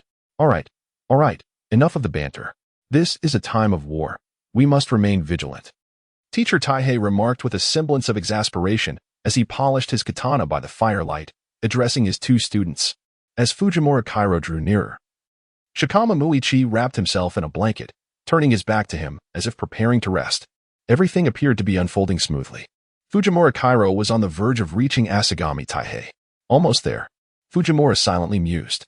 Suddenly, a cold gleam erupted. It was the katana that Asagami Taihei had been meticulously polishing, the secret technique of the Leaf Village. The first form of the three cuts Asagami Taihei intoned in his heart. The cold light flashed, accompanied by droplets of blood. With a resounding bang, a cloud of smoke billowed up, revealing the true form of the mist ninja who had just transformed into Fujimura Kairo. He staggered backward, a look of terror etched on his face as he pressed his hands against his neck, desperately trying to stem the flow of blood. In agony, he stammered, "When did you discover this?" "Apologies. We know nothing of this next target." Shikama Muichi, who had been pretending to rest under the blanket, had risen at some point, now gripping a signaling flare in his hand. With the flare in Muichi's possession, it was evident to all that their cover had been blown. Boom! In the sky above, a firework exploded, forming the emblem of the Leaf Village. It seemed that a full frontal assault was inevitable. A chilling voice resonated as the Mist Ninja, who had just slain Fujimura Kairo, emerged from the trees, observing the fallen ninja desperately clutching his throat in a futile attempt to grasp at life. The fallen Mist Ninja's body gradually ceased its convulsions, and his gaze dimmed. Yet, the newly emerged Mist Ninja exhibited no signs of remorse, as if the one slain by Asagami Taihei was merely a stranger rather than a comrade from their village. The sound of rustling branches filled the air. Asagami Taihei looked up to see several Mist Ninjas perched silently on the surrounding trees, their expressions devoid of emotion as they fixated on him and Shikama Muichi. It appeared escape was no longer an option. Shikama Muichi tightened his grip on the kunai, moving to stand back-to-back with Asagami Taihei, both alert to the surrounding Mist Ninjas. They understood that today might very well mark their demise. "Taihei-sensei, I am immensely grateful for your constant care. I feel fortunate to be your student," Shikama Muichi spoke, perhaps uttering his last words. In the face of imminent death, he did not exhibit excessive panic. When he witnessed the fall of Seigen, he had already anticipated such an outcome. Observing the demeanor of the Mist Ninjas, he realized that Kairo had likely been slain, leaving only himself and Taihei-sensei from their former class. "You scoundrel!" Upon hearing these words, Asagami Taihei felt a flicker of surprise, but recognizing this might be their final moments. It was not so unexpected after all. Let us venture into another world to seek out Kairo and Seigen. The student had already come to terms with his fate. As a teacher, he had no reason to cower. Raising his blade, a glimmer of cold light shone from its edge, reflecting the impassive faces of the approaching Mist Ninjas. "Come forth, you wretched mist scum." Boom! A brilliant firework ascended into the sky, exploding into a grand emblem of the Leaf Village. Yet, the dazzling fireworks herald a massacre. As the brilliant bursts illuminate the distant sky, a flicker of panic crosses the faces of the Leaf Ninjas within the camp. The Mist Ninjas have launched their assault.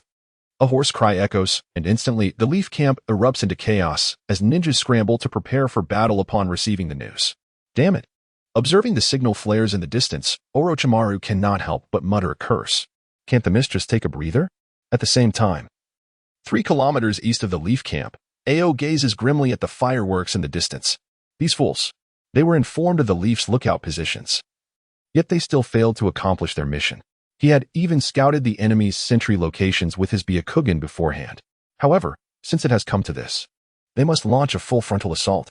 The Mist side currently possesses a decisive advantage in combat prowess. The initial plan was merely to minimize casualties through a stealthy approach. Yet now, with their current strength, they are unafraid to confront the Mist head-on, especially with the arrival of a certain individual who will keep Orochimaru occupied. With a wave of his hand, Ao signals a Mist Ninja behind him, who promptly fires a signal flare. Boom! A resplendent firework ascends once more. The blood-red dagger exploding in the sky signifies the impending comprehensive offensive from the Mist. Simultaneously, in other directions, a separate Mist team, having just neutralized the Leaf lookout, barely has time to catch their breath and prepare for the next phase of their operation when they see the flashing Leaf warning signal overhead. They can't help but curse inwardly. Who is the idiot over there? How could such a mission fail? What was meant to be a stealthy ambush has turned into a desperate assault. Yet, shortly thereafter, a signal indicating a full-scale attack rises from their ranks. Upon seeing the blood-red dagger in the sky, the previously disgruntled Mist Ninjas begin to charge toward the Leaf camp. Kill. Charge in. Annihilate these scoundrels. The two sides soon clash in close quarters. The tranquil night is shattered by the sounds of battle cries as drifting clouds obscure the faint moonlight, seemingly reluctant to witness the bloody carnage. Water release. Water shark bomb technique.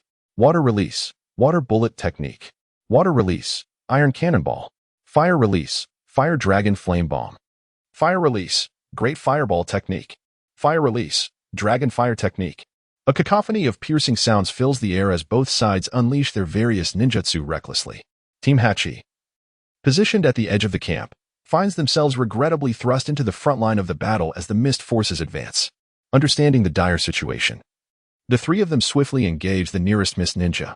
They form a small circle, backs pressed against one another for mutual support.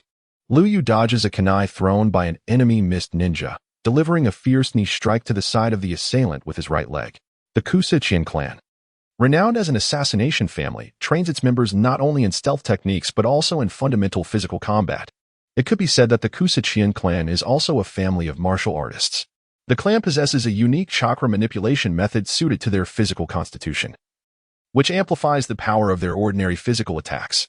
This method bears a slight resemblance to Tsunade's monstrous strength technique, albeit somewhat lacking in potency. Nevertheless, while it may not rival the sheer force of the monstrous strength technique, it suffices to deal with the mist shinobi before her. With the recent knee strike, enhanced by chakra, the impact was considerable. The struck mist shinobi recoiled from the blow, eyes wide with pain and a trickle of drool escaping from his mouth, his body involuntarily bending backward as he was propelled towards his comrades. Asuma, Rhea shouted after sending the mist shinobi flying. Understood. Asuma responded promptly, forming hand seals to prepare a ninjutsu. Having collaborated with Ryu for quite some time, he instinctively grasped her intentions. Fire release, ash accumulation. Asuma unleashed a torrent of gray smoke towards the opposing mist shinobi. This was a modified version of a family ninjutsu from the Sarutobi clan, allowing the user to expel a great quantity of chakra-transmuted gunpowder, creating a gray barrier that obscured the enemy's vision. However, ensnared within the smoke of ash accumulation, the mist shinobi detected little anomaly, merely assuming it to be a supportive ninjutsu akin to their own mist techniques that obstructed the enemy's sight. With the advantage of numbers, they felt little concern and instead attempted to hasten their escape from the haze. Meanwhile, as soon as Ryu finished calling out to Asuma, she swiftly formed hand seals. Would release, bamboo flow spear. In an instant, her right hand emanated waves of eerie blue chakra, a crackling sound resonating as the chakra compressed rapidly, ultimately materializing into a tangible chakra spear of bamboo. With a stoic expression, Rhea hurled the bamboo spear forward. Having been a ninja for so long, she bore no psychological burden regarding killing. It was the fate of a ninja, one could not escape it, so one must embrace it. The sound of slicing wind filled the air as the bamboo spear pierced through the smoky veil of ash accumulation. What is that? The mist shinobi beheld a bamboo spear, aglow with eerie blue chakra, emerging from the swirling gray mist. The crackling noise it made indicated that being struck by such a projectile would spell disaster. Fortunately, its accuracy was lacking, merely embedding itself in the ground without injuring anyone. However, the inability of the bamboo flow spear to strike anyone was inconsequential. Boom. Rhea uttered calmly. Boom, boom, boom. Following the explosion of the bamboo spear, the gray smoke expelled by Asuma erupted as well, the sound of detonations ringing out incessantly. Amidst the cacophony of explosions, faint cries of agony could be heard, muffled by the chaos. As a mixed team of Jinin and Chunin, Ryo and her companions were unlikely to attract the attention of any enemy Jonin. Thus, the opposing mist shinobi were predominantly Jinin and Chunin. Yet, Ryu's prowess was akin to that of a Jonin, allowing her to wreak havoc among the ranks of mist shinobi. Through the coordination of the bamboo flow spear and ash accumulation, Team Hachi temporarily cleared their immediate foes. However, at this moment, the mist village was enjoying an overwhelming numerical advantage, and soon, a large contingent of mist ninjas surrounded them. Observing the encroaching horde, Liuyu and his companions cautiously retreated, remaining vigilant of their surroundings. Through their coordinated efforts, they swiftly dispatched nearly 20 mist ninjas using a combination of ninjutsu, which had drawn the attention of the enemy's Jonin. Among the approaching mist ninjas, one could discern the presence of a Jonin. Clang! Sparks flew as metal met metal between the two figures, one large and one small. Liu hastily parried the short blade that had suddenly appeared before him, swiftly retreating to gain distance. That was close, Liu thought to himself. Startled by the sudden appearance of the mist ninja, who had emerged without warning, brandishing a blade that glinted ominously. Fortunately, he had managed to block the strike. Seizing the opportunity created by his backward leap, Liu carefully scrutinized the ninja before him. The mist ninja wore a sinister expression, his malevolent gaze fixed upon Liu. A deep scar ran from above his left eye down to his neck, adding a further layer of menace to his already fearsome countenance. Clad in a standard Mist Village uniform, he bore subtle differences from the others surrounding him. This was undoubtedly a Jonin from the Mist Village. Liuyu affirmed this suspicion in his mind, having spent considerable time on the front lines of the Land of Water. He had acquired a basic understanding of the Mist Village's attire, and the scarred ninja was unmistakably a Jonin. It seemed that the significant number of Mist ninjas Liuyu and Asuma had caught the attention of this formidable opponent. Indeed, in the theater of war, it is prudent not to draw attention without sufficient strength. Jonin serve as the primary force in ninja warfare. Typically, it is the responsibility of one's own Jonin to engage the enemy's Jonin, preventing them from infiltrating the ranks of Chunin and Jinin, thus maintaining the balance of combat.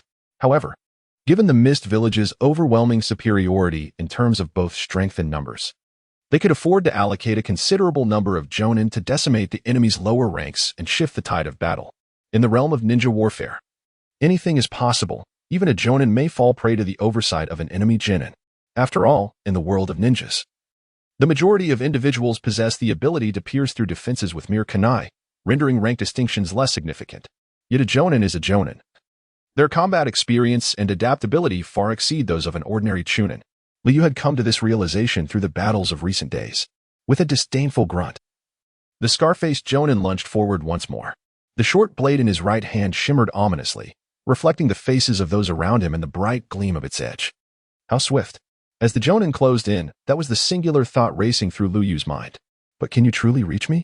Suddenly, the scarred Jonin, who had been charging at Liu with full force, came to an abrupt halt, as if ensnared by an unseen force. In his momentum, he lost control and stumbled forward. As the scar-faced Mist ninja fell, he discovered that, unbeknownst to him, his left foot had become ensnared by several leaves of a powerful grass, which had ultimately led to his tumble.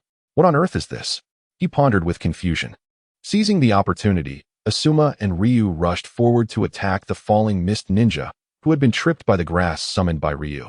However, seeing them approach, the scar-faced ninja remained unperturbed, a scornful smile curling upon his lips, a glint of coldness appearing at the corner of his mouth. Suddenly, a flurry of silver projectiles shot forth from his mouth, aimed directly at Asuma. This cunning individual had concealed hidden weapons within his mouth. As the scar-faced ninja steadied himself with his left hand, adopting a diagonal posture, his right hand hurled a short blade towards Ryu, who was attacking from the left. Asuma, noticing the incoming silver needles, quickly halted his advance and rolled back to evade. Yet, the sound of the needles piercing flesh echoed as two of them found their mark. Clang! Ryu managed to intercept the thrown short blade with a kunai, retreating to Asuma's side. However, the very blade she had deflected swiftly changed direction and flew back toward her. Caught off guard, Ryu received a light cut on her right arm, fortunately not severe. Arriving beside Asuma, Ryu glanced at the short blade that had just attacked her, noticing its handle flickering with a faint silver glow. She recognized it immediately. It was fine steel wire. How odd. Why do so many people enjoy binding fine steel wire to their weapons? This was the second time I had fallen victim to such a trick. Asuma, are you all right? Ryu inquired, noticing the pained expression on his face. Does this seem to be poisoned? Asuma replied, extracting the two silver needles from his body. His complexion darkened. Hearing this, Ryu anxiously examined her own wounded arm, fearing she might have also been poisoned. Truly, as a Jonin, his combat experience and adaptability far surpassed that of an ordinary Chunin, effortlessly forcing back their combined assault and inflicting injuries upon both of them. This opponent was indeed formidable, and Ryu felt a surge of trouble brewing within her. Meanwhile, the fallen scar-faced Mist ninja retrieved another short blade from his waist, identical to the previous one. To their astonishment, this blade shimmered with a faint chakra glow, effortlessly severing the binding grass that had ensnared his left leg. What? Ryu was taken aback, astonished at how easily he had cut through the chakra-infused binding leaves, a feat she had never encountered before.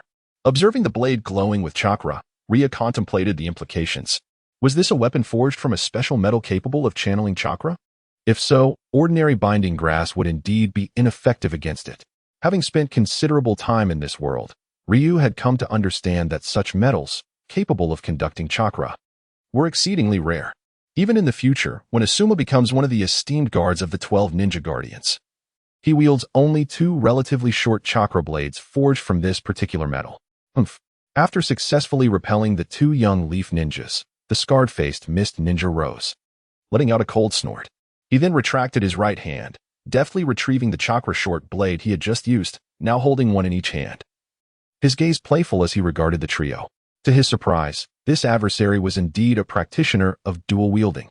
Liuyu glanced at the unchanged wound on his right arm, and then at Asuma, whose expression bore a hint of ferocity, confirming that he had not succumbed to poison as Asuma had. However, this was hardly the time for relief, with a teammate poisoned. He felt no inclination to celebrate his own fortune. The silver needles had emanated from the mouth of that scarred-faced Miss Janine, indicating that he must possess the antidote. It seemed imperative to eliminate this foe. Yet, the situation appeared far from simple. Trouble. Liuyu instinctively muttered again, perhaps unaware that this phrase was becoming a habitual refrain for him. Under the pale moonlight, shadows danced, and the air was thick with the metallic scent of blood carried by the occasional gust of wind. At this moment, the leaf encampment was engulfed in a cacophony of battle cries and the incessant clanging of weapons, punctuated by the sporadic explosions of explosive tags. Countless mist ninjas surged into the camp from all directions, and the casualties among the defenders, the leaf ninjas, were escalating, forcing them to retreat, including Liuyu and his companions. In the southeastern corner of the camp, Team Hachi and several other leaf ninjas were tasked with holding the position until new orders arrived. However, due to the overwhelming numerical superiority of the enemy, the leaf ninjas struggled to maintain their defense. Particularly, Liuyu and his companions were under the special attention of an elite Janine from the enemy ranks. Observing the wary trio, the scarred-faced Miss Janine let out a cold scoff. Thud, thud, thud. The sound of footsteps echoed as the Miss Janine charged forward once more, this time clearly exercising caution to avoid falling victim to another of Liuyu's traps. This time, Liuyu refrained from attempting to use the grass to hinder the enemy's advance. Given the opponent's newfound vigilance, it would be unwise to expend chakra on futile endeavors. As the Miss Janine advanced swiftly, the three companions made a hasty retreat. The scarred-faced Miss Janine, after glancing at the separating trio, selected his target and charged toward Liuyu. In response, Liuyu quickly formed hand seals while retreating. In the blink of an eye, a sharp bamboo shoot erupted from the ground, aiming directly at the heart of the scarred-faced Janine, who, caught unawares, collided with it. Bang! With the sound, a cloud of smoke billowed up. Upon closer inspection, the scarred Janine had unexpectedly transformed into a sturdy log. What a swift substitution technique! Liuyu marveled in astonishment. However, the true essence of his opponent did not approach him. Where, then, had it ventured? Asma, be cautious. Hong's loud warning echoed, as she swiftly advanced to provide support. Upon hearing her alert, Liuyu hastily joined the fray. Unbeknownst to them, a scarred-faced umbu from the hidden mist, lurking among the nearby tents, suddenly lunged forth. His short blade aimed directly at Asma. The sound of steel slicing through flesh resounded ominously. Fortunately, thanks to Hong's timely warning, Asma managed to evade the fatal blow. But his right arm was still grievously slashed.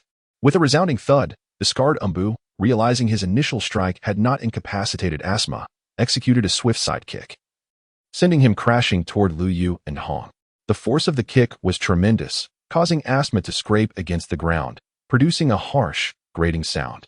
Hong rushed to stabilize Asma, while Liuyu warily regarded the scarred umbu, who wore a smirk of amusement. This individual was undoubtedly among the elite of the hidden mist ninja ranks. Asma, already weakened from previous poisoning, now appeared completely devoid of combat strength after such a brutal assault. Humph! The game is about to conclude, the scarred umbu declared grimly, sheathing his twin short blades as he surveyed the three before him. With a rapid succession of hand seals, the umbu chanted, "Water release, water dragon bullet technique." Upon completion, he inhaled deeply and unleashed a torrent of water in the shape of a dragon towards the trio from Konoha. Trouble, Liuyu muttered. Yet his hands moved with remarkable speed to form seals of his own. Bamboo release, 1,000 bamboo shield. Upon completion, Liuyu struck the ground with great force, causing hundreds of sturdy bamboo stalks to erupt from the earth, weaving together to form a barrier before him and his companions. The water dragon bullet relentlessly battered against Liuyu's 1,000 bamboo shield, akin to a fragile boat tossed amidst a tempest, on the verge of capsizing under the relentless waves. The sheer chakra, combat experience, and reaction speed displayed were unmistakably the hallmarks of an elite umbu from the hidden mist. Liuyu mused internally. What is the meaning of targeting us mere novices instead of confronting the seasoned Jonin of Konoha? Ultimately, the mighty water dragon bullet failed to breach the 1,000-bamboo shield, and the tempest's fury eventually subsided. Step lightly. He's coming again. Liu cautioned those around him, sensing the approaching danger through the bamboo technique. Meanwhile, as the battle commenced, Orochimaru rushed from the conference room towards the main camp's entrance. Yet, he had scarcely made his way forward when an elderly man appeared before him, blocking his path.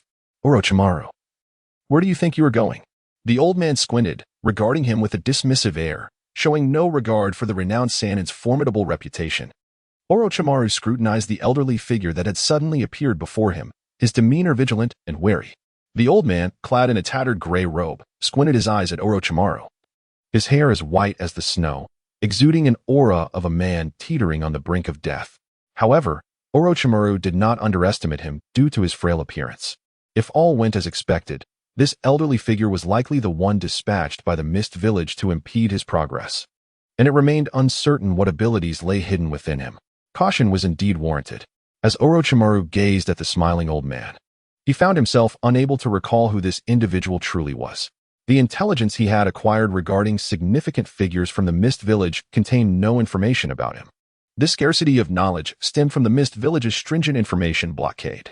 Aside from warfare, communication between the Land of Water and other nations was virtually non-existent, making it exceedingly difficult for ninjas from other countries to gather intelligence about the mist. This old man was formidable. This conclusion dawned upon Orochimaru after a meticulous assessment. He sensed an unsettling power lurking beneath the old man's emaciated frame, a formidable strength that seemed incongruous for one who appeared to be on the verge of death.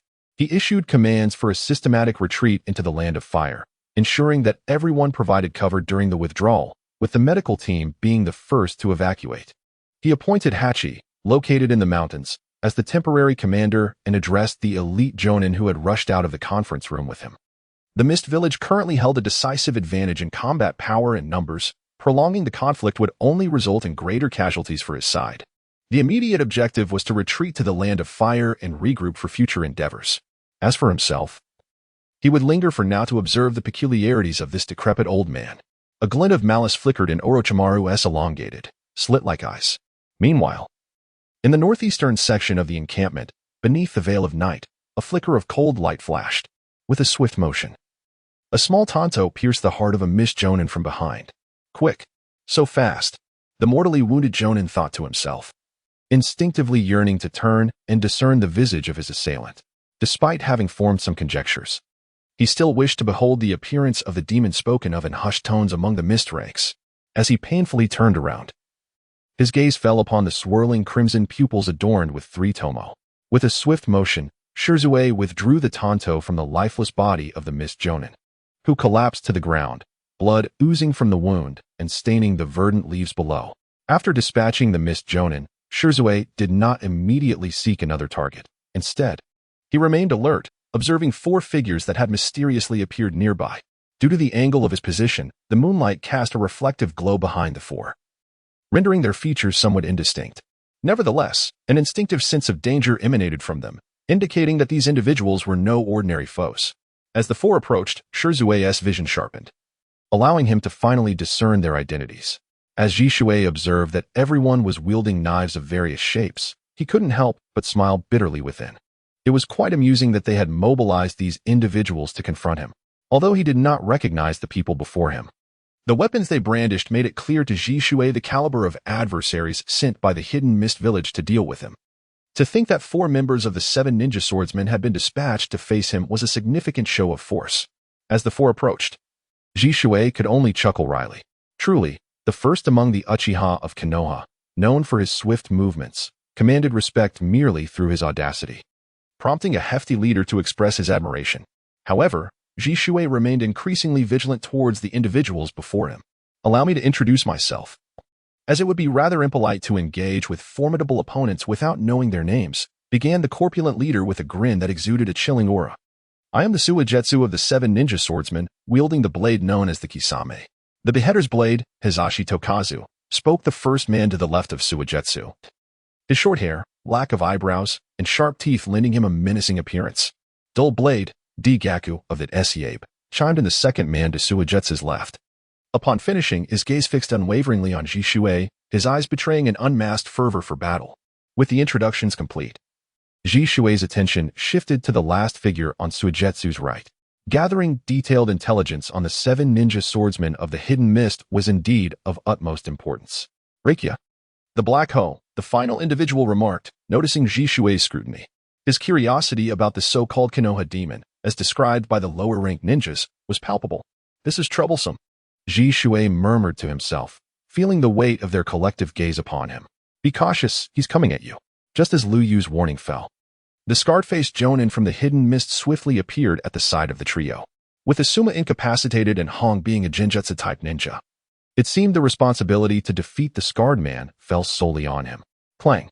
The sound of kunai clashing with the broken blade resonated. His strength is formidable, Liu exclaimed, feeling the pressure emanating from the kunai.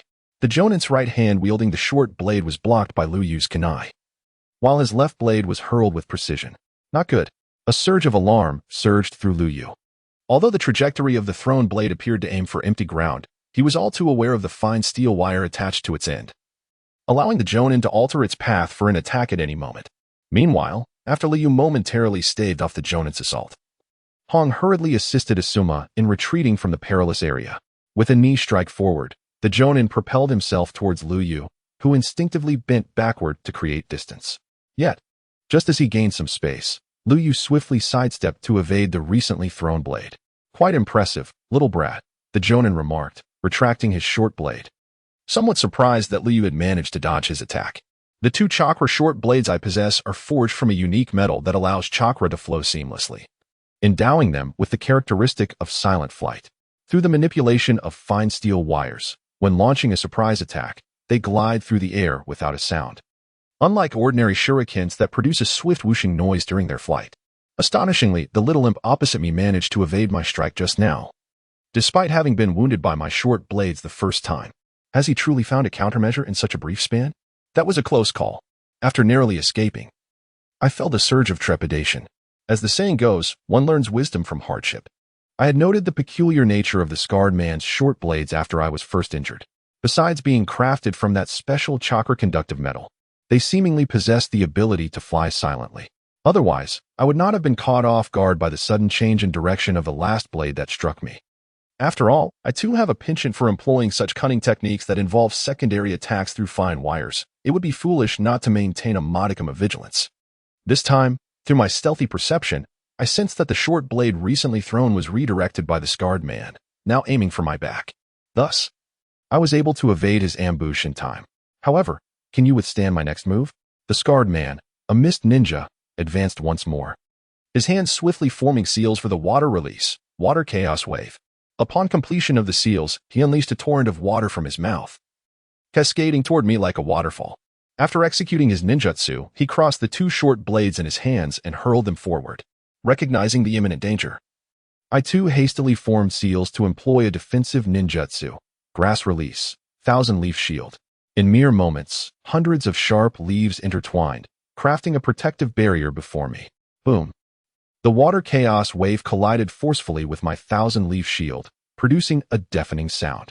The scarred man showed no signs of frustration upon witnessing his ninjutsu thwarted. Instead, he deftly manipulated the thrown short blades with his fingers, directing them toward me from the sides. Sensing the blades approaching from my left, I swiftly bent my body backward to evade, while simultaneously wielding a kunai with my right hand to block the second blade coming from the right. Swish, swish, swish. The scarred man leaped into the air, soaring above my 1,000-leaf shield, and launched a fierce kick down toward me. Bang. Preoccupied with fending off the 2 short blades, I sensed the man's intent too late to react in time, and thus I bore the brunt of his powerful strike. Bang, bang, bang.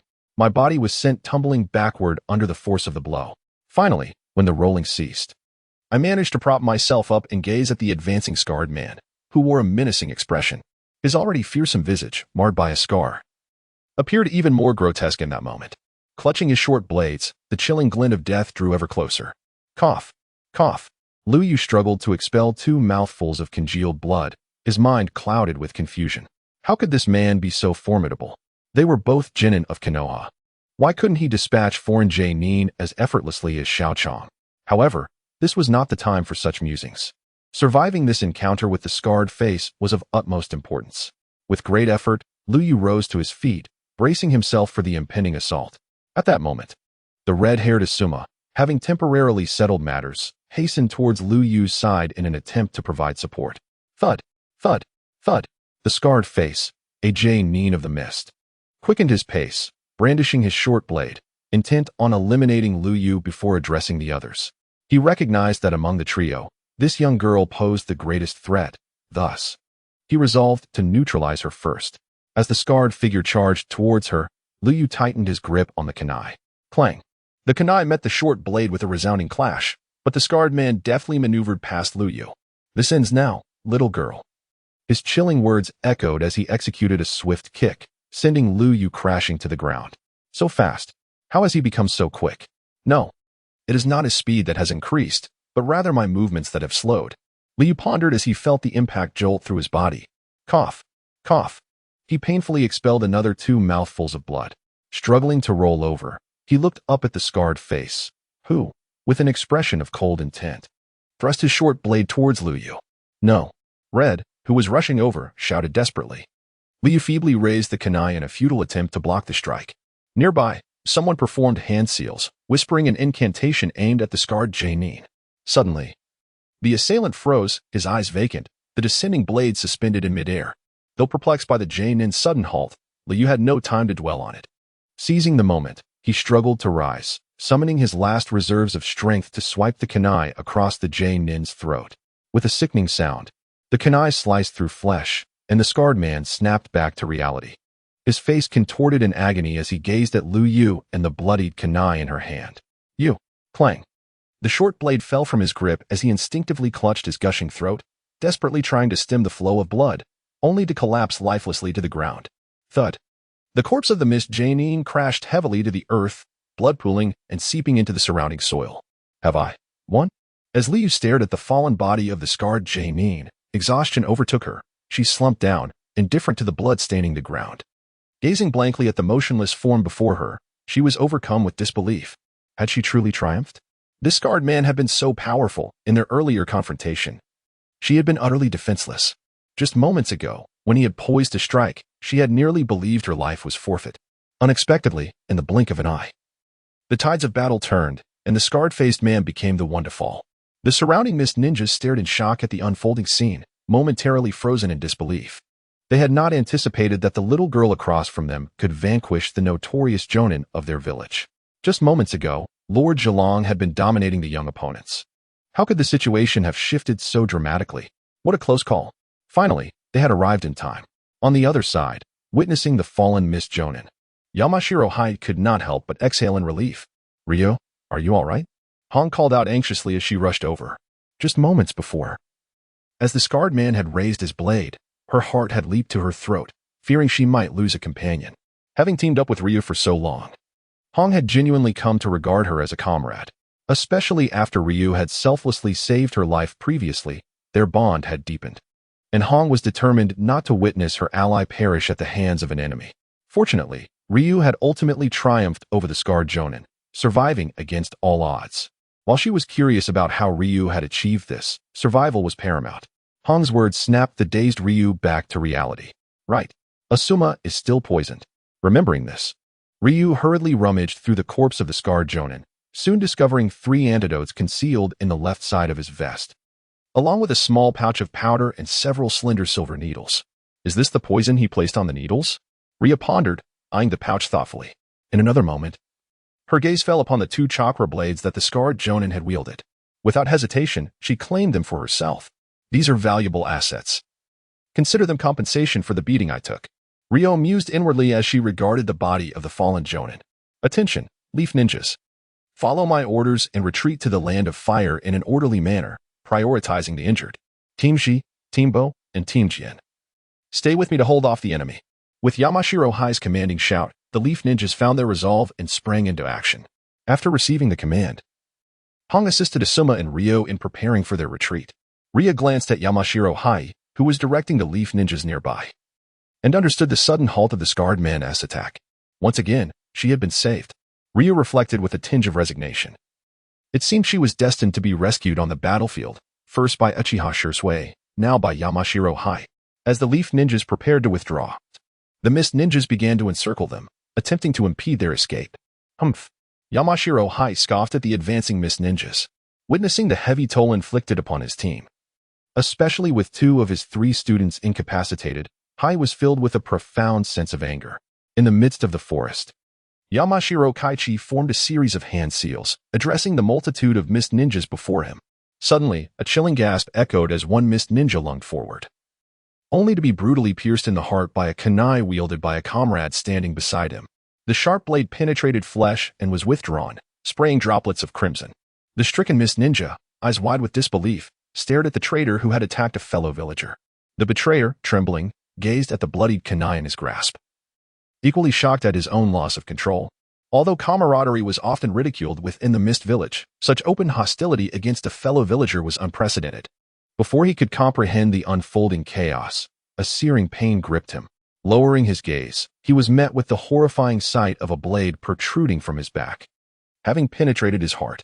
Struggling to turn, he encountered another face mirroring his own shock and disbelief. This horrific tableau repeated itself, each Mist Ninja casting wary glances at their comrades, fearful that they too might succumb to uncontrollable aggression or be attacked without warning. Subdue him. Several Mist Jonin, having noticed the anomaly, converged to eliminate the instigator, Yamashiro Kaichi. Meanwhile, in the northeast sector of the Konoha encampment, Konoha and Mist Ninjas clashed fiercely, blood splattering across the battlefield. Yet they were not the central figures of this horrific scene. A faint sound pierced the air, alerting all present. In rapid succession, countless shurikens and kunai were launched toward the source, yet none struck their mark. Where had it gone? The 4 members of the Ninja Blade Corps pondered this unsettling question. Suddenly, Kirigane Raiga felt a deep-seated dread enveloping him.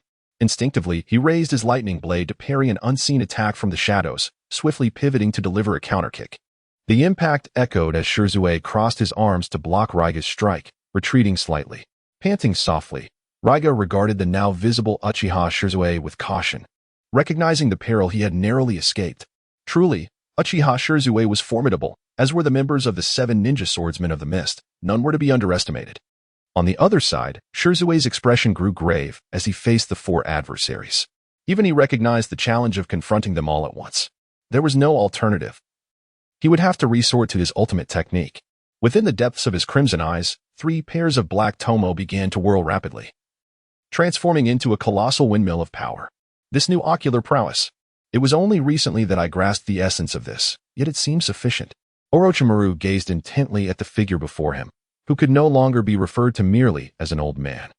The visage of the individual across had undergone a remarkable transformation. His body was now drenched in a crimson hue, enveloped in a cloak of chakra. Most notably, his lower half revealed a flattened tail, which had previously inflicted considerable hardship upon Orochimaru during their skirmish. This chilling sensation, as he observed the figure before him. Orochimaru's elongated, slit-like eyes turned icy with intensity. At that moment, the old man's lower body began to morph once more, a chakra-formed tail gradually extending outward. Now, the number of tails swaying behind him had increased to 2. This overwhelming chakra. You are the Jinchuriki of the 3 tails from the Mist Village. Witnessing the continuous transformation of the individual before him, Orochimaru affirmed his suspicions. He had never anticipated that the Mist Village would send their Jinchuriki of the 3 tails to confront him. Nor did he expect that this elder could retain complete consciousness even in such a state of tailed beast transformation. Given his current appearance, it seemed that even manifesting 3 tails or achieving full-tailed beast transformation would not impair his intellect. Has the Mist Village's research on Jinchuriki advanced to this extent? Tailed beasts are often regarded as the ultimate weapon of a village, serving as crucial leverage in maintaining strategic equilibrium among great nations. In warfare, villages typically refrain from deploying Jinchuriki to the battlefield, primarily due to the uncontrollable might of the tailed beasts. Should a tailed beast run amok, it would indiscriminately assault both sides, particularly harboring a profound animosity towards the very villagers who sealed it away. No one can predict the unforeseen calamities that might ensue once this uncontrollable power is fully unleashed. Hence, great nations often regard tailed beasts as ultimate weapons, only resorting to their use as a last resort. However, all these considerations are predicated on the premise that Jinchuriki cannot fully master the powers of their tailed beasts. Yet, should a perfect Jinchuriki emerge, one capable of complete control over the tailed beast's abilities, they would undoubtedly be sent to the battlefield. The chakra conglomerate of a tailed beast is, without question, a formidable weapon in large-scale warfare. Konoha barely manages to control the Nine Tails due to the unique physique of the Uzumaki clan and their specialized sealing techniques. What enables the Mist Village to produce a perfect Jinchuriki? Have they perhaps discovered new sealing techniques amidst the downfall of the Uzumaki village? Moreover, from where have they obtained bodies suitable to serve as vessels for tailed beasts? As he beheld the Jinchuriki of the three tails before him, Orochimaru flicked his forked tongue. An insatiable curiosity deeply rooted within him, igniting an impulse to dissect and study the individual standing in front of him. Nevertheless, the immediate priority was to deal with this adversary first. With this thought in mind, Orochimaru hesitated no longer, biting the tip of his finger and swiftly forming hand seals. Boar, dog, rooster, monkey, sheep. Summoning jutsu, Orochimaru intoned as his right hand struck the ground with urgency. As the summoning array unfurled, a colossal serpent, resembling a sprawling mountain and adorned with intertwining stripes of purple and black, was summoned forth. It was alongside Orochimaru that the legendary summoning serpent, Manda, gained renown. The moment Manda materialized, the Leaf Village ninjas erupted in cheers, for in their eyes, the summoning of Manda signified Orochimaru's imminent victory. Upon his appearance, Manda's formidable eyes fixated upon the elder clad in the tailed beast's garb, sensing the wild chakra emanating from him. What is this sensation? A tailed beast. Manda displayed a hint of gravitas, taken aback that Orochimaru had summoned him to confront a tailed beast. Orochimaru, I distinctly recall advising you against summoning me for such trivial matters. Manda expressed his dissatisfaction towards Orochimaru, who loomed above him. Orochimaru's expression darkened. Dealing with a disobedient summoning beast was a source of embarrassment for him. If given the choice, he would prefer not to summon such a rebellious creature as Manda. However, faced with the chakra conglomerate that was the Three Tails, none of the other summoning serpents would suffice. Enough of your prattle, just eliminate it. Orochimaru commanded coldly, his demeanor grim. You are aware of the price for my assistance, are you not? The usual terms, Orochimaru. Manda bellowed, undeterred even in the face of a tailed beast. At this, Orochimaru's expression grew even colder, yet he remained silent, his icy gaze fixated on the Three Tails Jinchuriki before him. He understood well that Manda's usual terms referred to the ritual sacrifice of 100 living beings.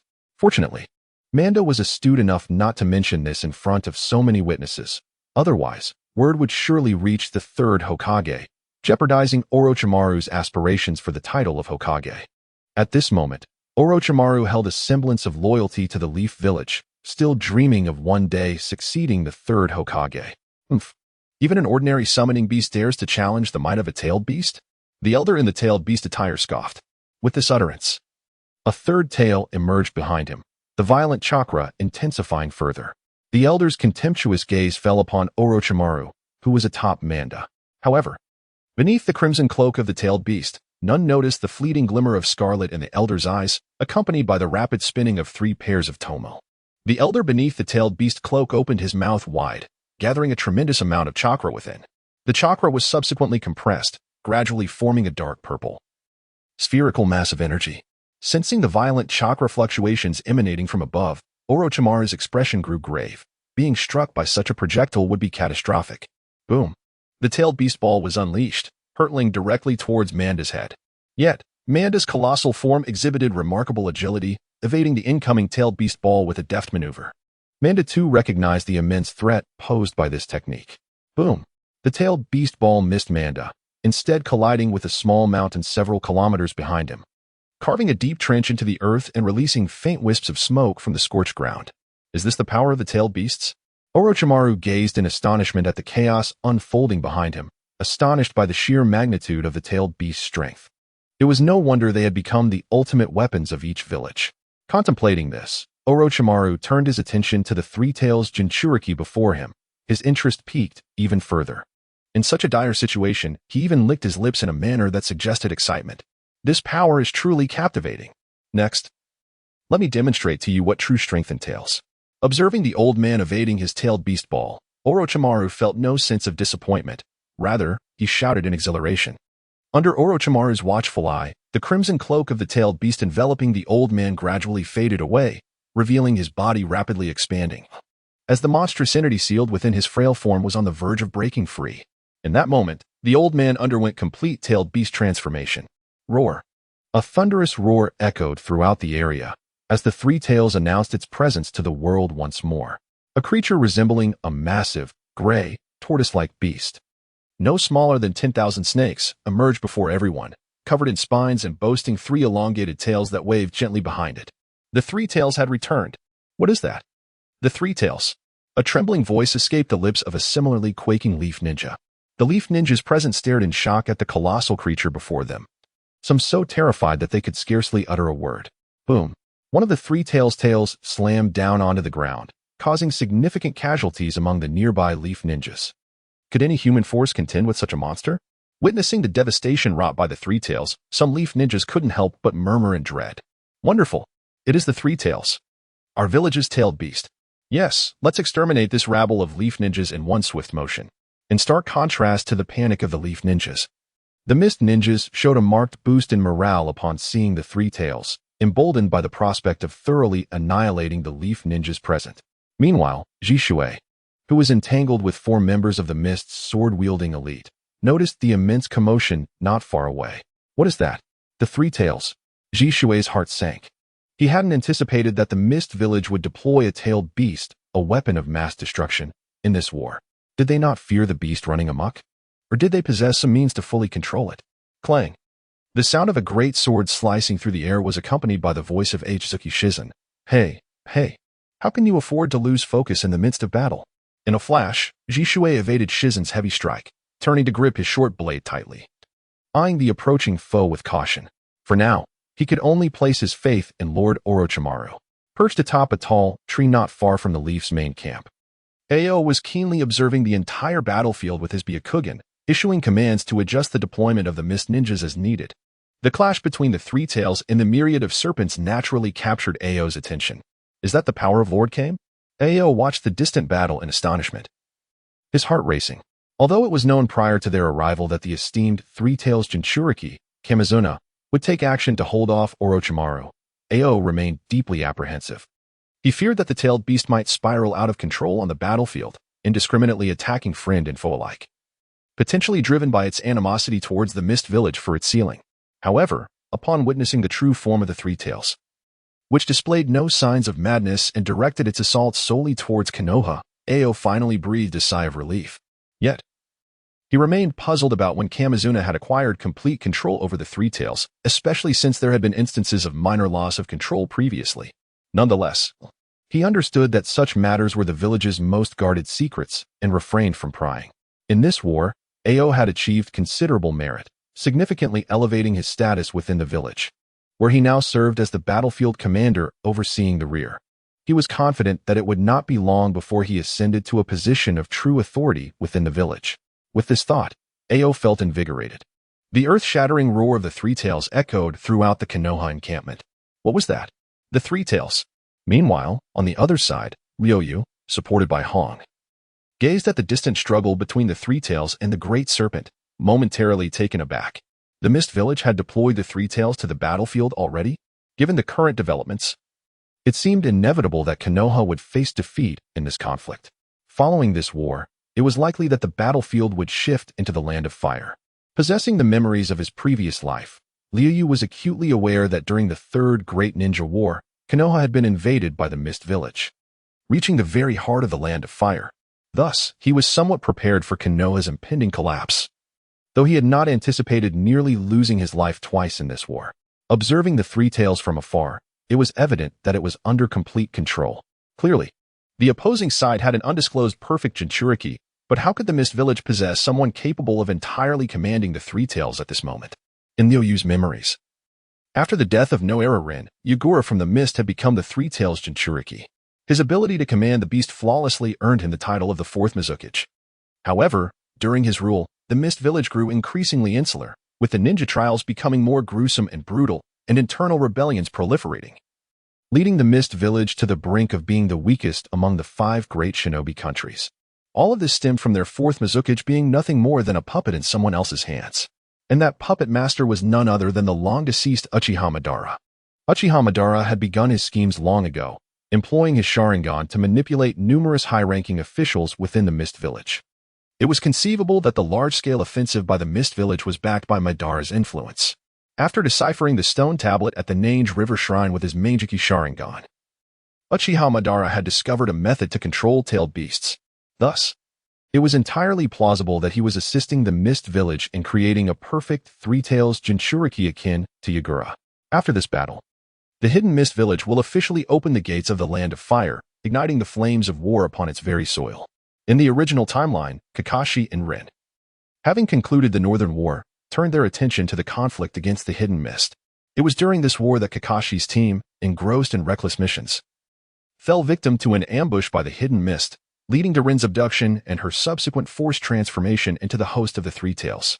If all proceeds as expected, this Three Tails host will soon succumb to the machinations of Uchiha Obito, relinquishing the tailed beast within her, ultimately resulting in her demise. This is a pivotal move orchestrated by Uchiha Obito to facilitate his descent into darkness.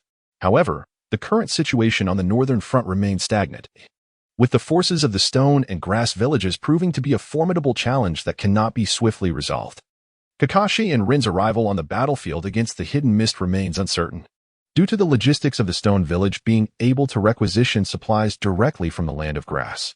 The Kanabi Bridge is no longer an essential supply route for the Rock Ninjas. Consequently, it is possible that the battle at Kanabi Bridge may never transpire, and Obito might escape death as a result. But what if he survives? Would that alter Uchiha Obito's grand design? Liuyu, what troubles you? Hong inquired, noticing her companion's momentary lapse into thought. It is perilous to be lost in reverie on the battlefield. Oh, it is nothing. Do not worry about me, Hong. Reassured by Hong's concern, Liuyu suppressed the myriad thoughts swirling in her mind. What does it matter that she knows all of this? Does she possess the power to change it? Ultimately, she is not the so-called puppet master, and these matters cannot be shared with others. It is wiser to ponder how to survive this war. In this world, without strength, all is but an illusion. At the end of the 45th year of Konoha, nearly 10,000 ninjas from the Hidden Mist gathered in the southern region of the Land of Water, launching a night raid against the Konoha camp with the aid of the Three Tails. Konoha, unable to withstand the onslaught, was compelled to retreat. As the commander, Orochimaru held the rear, buying precious time for the Konoha ninjas to escape, ultimately returning grievously wounded after confronting the fully realized Three Tails. Subsequently, the Hidden Mist army surged forward, decisively breaching the borders of the Land of Fire. Konoha faced its gravest crisis since the onset of the Third Shinobi World War. Amidst the turmoil, anxiety gripped the hearts of Konoha's inhabitants, and the Third Hokage nearly resolved to reallocate forces from the northern front to personally lead an assault against the advancing Hidden Mist in the eastern front of the Land of Fire. High-ranking officials even deliberated the possibility of deploying the strongest of the tailed beasts, the Nine Tails, to counter the Three Tails of the Hidden Mist.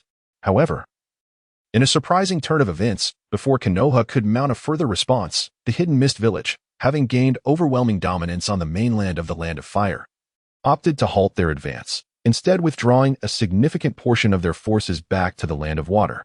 Konoha felt both relief and confusion at this unexpected decision, while the other observing villages were equally perplexed as to why the victorious Hidden Mist would suddenly cease their offensive. Even within the Hidden Mist, a considerable faction questioned this choice, as victory lay within reach. And Konoha was in a state of profound weakness. Why not seize the moment to pursue victory and secure the greatest advantage for the Hidden Mist? Was it the higher-ups of the Hidden Mist village who reached a clandestine truce with Konoha? Or were other villages attempting to seize the opportunity to launch a surprise attack on the Hidden Mist while its main forces were deployed elsewhere? Perhaps Konoha had dispatched the formidable Nine Tails to the front lines, prepared to engage in a decisive battle with the Hidden Mist, while the latter hesitated to provoke Konoha further. In a short span, various credible and incredible speculations emerged. Nevertheless, the withdrawal of forces from the Hidden Mist was ultimately a boon for Konoha. As a significant number of Mist ninjas were recalled to their homeland, the pressure on Konoha's eastern front was considerably alleviated, restoring a balance of confrontation between the two villages. Finally, tranquility returned. Lying on a patch of grass by the riverbank, Ryuya held a blade of grass in his mouth, gazing at the leisurely drifting clouds above, unable to suppress a sigh of appreciation. It is only through the experience of war that one can truly comprehend the preciousness of such serenity. Breathing deeply of the fresh air, Ryuya couldn't help but display a hint of ecstasy. This air, infused with the scent of earth, felt far more comforting than the tainted atmosphere of the front lines in the Land of Soup. where the acrid stench of blood perpetually lingered, though Ryu acknowledged that this might be influenced by psychological factors. In the recent conflict with the Hidden Mist, Konoha suffered significant losses. The village's leadership was compelled to reinforce the ranks of Orochimaru's forces with personnel previously rotated out. Fortunately, the Inuzuka clan had been rotated back to Konoha for a period of recuperation. Ryuya couldn't help but speculate whether their return for rest was a favor granted by the third Hokage after learning of his youngest son's injuries on the front lines. Truth be told, upon learning of the Hidden Mist's withdrawal of some of their combat strength back to the Land of Water, Ryuya felt equally perplexed. She was aware that the puppet master behind the Hidden Mist was Uchiha Madara. Why would Uchiha Madara allow a village with such overwhelming superiority to withdraw its forces? The only conclusion Ryuya could draw was that Konoha's weakened state did not align with Madara's grand design, as his ultimate plan was the Eye of the Moon, not the annihilation of Konoha. Now, burdened by the weight of age, Madara sought to identify a worthy successor from the Uchiha clan. With her hands tucked beneath her head, Ryuya closed her eyes to relish this rare moment of tranquility. She understood that it would not be long before they were dispatched to the front lines once more. Konoha's current combat capabilities were strained, allowing them little time to savor such peace. Walking through the streets of Konoha now revealed the anxiety etched on the faces of passers-by. The village stood on the brink of its greatest crisis since its inception. The northern front was heavily fortified, yet remained stagnant. While the eastern front had seen the flames of war encroach upon the Land of Fire, the Land of Waves was likewise under the watchful eye of the Cloud Village. In such circumstances, it was only natural for the villagers to be apprehensive. A prevailing sentiment began to circulate within Konoha, suggesting that the third Hokage had grown too old to shoulder the responsibilities of leadership. Some radical voices even proclaimed that the current plight of Konoha was entirely the fault of the third Hokage. For Konoha to achieve victory in this war, a younger, more resolute Hokage was deemed necessary. Ryuya surmised that the driving force behind these opinions was likely Danzo. This fellow has long harbored ambitions for the position of Hokage. However, at present, Danzo maintains a cooperative relationship with Orochimaru, and barring any unforeseen developments, he is likely to endorse Orochimaru as the fourth Hokage, much like in the original narrative. Yet, currently, Orochimaru has suffered a string of defeats, which has culminated in the Mist Village encroaching upon the Land of Fire. His standing within the village has plummeted to new lows, overshadowed even by Jiraiya, another of the legendary Sannin, and certainly eclipsed by Jiraiya's own disciple, Minato Namikaze. Furthermore, under Orochimaru's command on the Eastern Front, the Hyuga clan lost their precious Byakugan, a unique treasure that had never before left their lineage. The Byakugan stolen by the Yamanaka clan was at least recovered, although the Byakugan was seized by the Mist Village. The Hyuga clan cannot help but cast blame upon Orochimaru. The esteemed Hyuga clan, a prominent power in Konoha, would unequivocally not support Orochimaru in his bid for the Hokage's throne. Danzo, the name echoed in Rya's mind, as he involuntarily regarded him as one of the most unwelcome figures in the current Konoha, alongside his former superior, Orochimaru, from the Land of Water. Yet, living in Konoha henceforth, he would inevitably have to interact with the high-ranking Danzo. With the memories of his past life, Ryu was acutely aware of the nature of Danzo. He masquerades under the guise of protecting Konoha while leaving behind a multitude of chaotic messes. In times of crisis for Konoha, he merely observes from the sidelines, striving to preserve his own power. The Akatsuki's descent into darkness owes part of its origins to him. Like most from his former life, Ryu harbored no fondness for the shadowy manipulator of Konoha. If given the choice, he would prefer to keep his distance. This fellow even extended an invitation for him to join his rude organization. Ryu recalled the last time he visited the third Hokage to receive his forehead protector, where he encountered Danzo. At that moment, the one-eyed man had stared at him with an intensity that sent chills down his spine. Above, the clouds drifted lazily. A gentle breeze caressed the tender grass, bending it slightly, and in the small river, fish occasionally leapt, creating ripples upon the surface. In this serene atmosphere, the tension that had been taut on the battlefield began to ease. With a gentle breeze as his pillow, and accompanied by various scattered thoughts, Ryu softly drifted into slumber. As he lay by the river, relishing this rare moment of leisure, Ryu sensed the sunlight before him being obscured. He squinted, and his eyes met the unmistakably gleeful face of Asuma, whose excitement was hardly concealed. "You rascal," Ryu mumbled to himself. After being poisoned by that scarred jonin from the mist, Asuma had been left in a dire state, ultimately withdrawing from the battle. Thankfully, he later acquired an antidote. Otherwise, he might still be bedridden. One could also consider themselves fortunate that the Mist Village did not boast a plethora of poison experts like the Sand Village, as the poison Asuma encountered was not particularly difficult to counteract. So, what is it? What could possibly bring you such joy? Ryu inquired, casting a glance at Kurenai beside him. Today marked Asuma's discharge from the hospital, and this morning, she and Kurenai had come to retrieve him. Upon his recent discharge from the hospital, this fellow immediately clamored for a barbecue, and despite their reluctance, the two had no choice but to acquiesce to his wishes. After their meal, observing Asuma's demeanor, Liuyu could easily discern that he harbored some ulterior motives. Seizing the opportunity to unwind, she discreetly retreated to the grassy banks of the river, leaving Asuma and Hong engaged in a conversation on a nearby bridge. Although Liuyu yearned to join Asuma, her current physical condition rendered such aspirations unattainable. I assure you, this is undoubtedly good news, Asuma declared with an air of mystery. Enough with the preamble, just speak. Liuyu shot him a discontented glare. Startled by her look, Asuma instinctively recoiled. Having spent considerable time in their team, he was well aware that he could not match Liuyu's prowess. During their practice sessions, he often found himself at the receiving end of her rigorous trainings, which he justified as a means to foster improvement. Upon reflection, Asuma was perplexed as to how he had offended her, ultimately attributing it to his unique charm. Little did he know that Liuyu's actions stemmed purely from jealousy, the nature of which remained a closely guarded secret.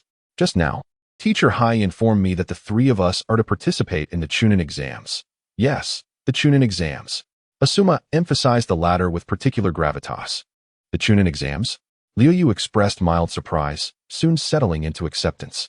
Asuma and Hong were of an age where they had ascended to Chunin rank.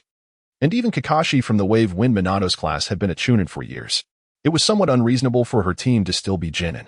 Given the ongoing war, the evaluation of Chunin candidates had shifted focus towards their practical combat abilities.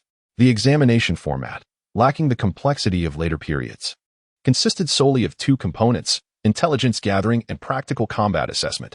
With many students graduating early and the pressing demands of the front lines, the frequency of Chunin evaluations had increased, no longer adhering to a biannual schedule as in peacetime.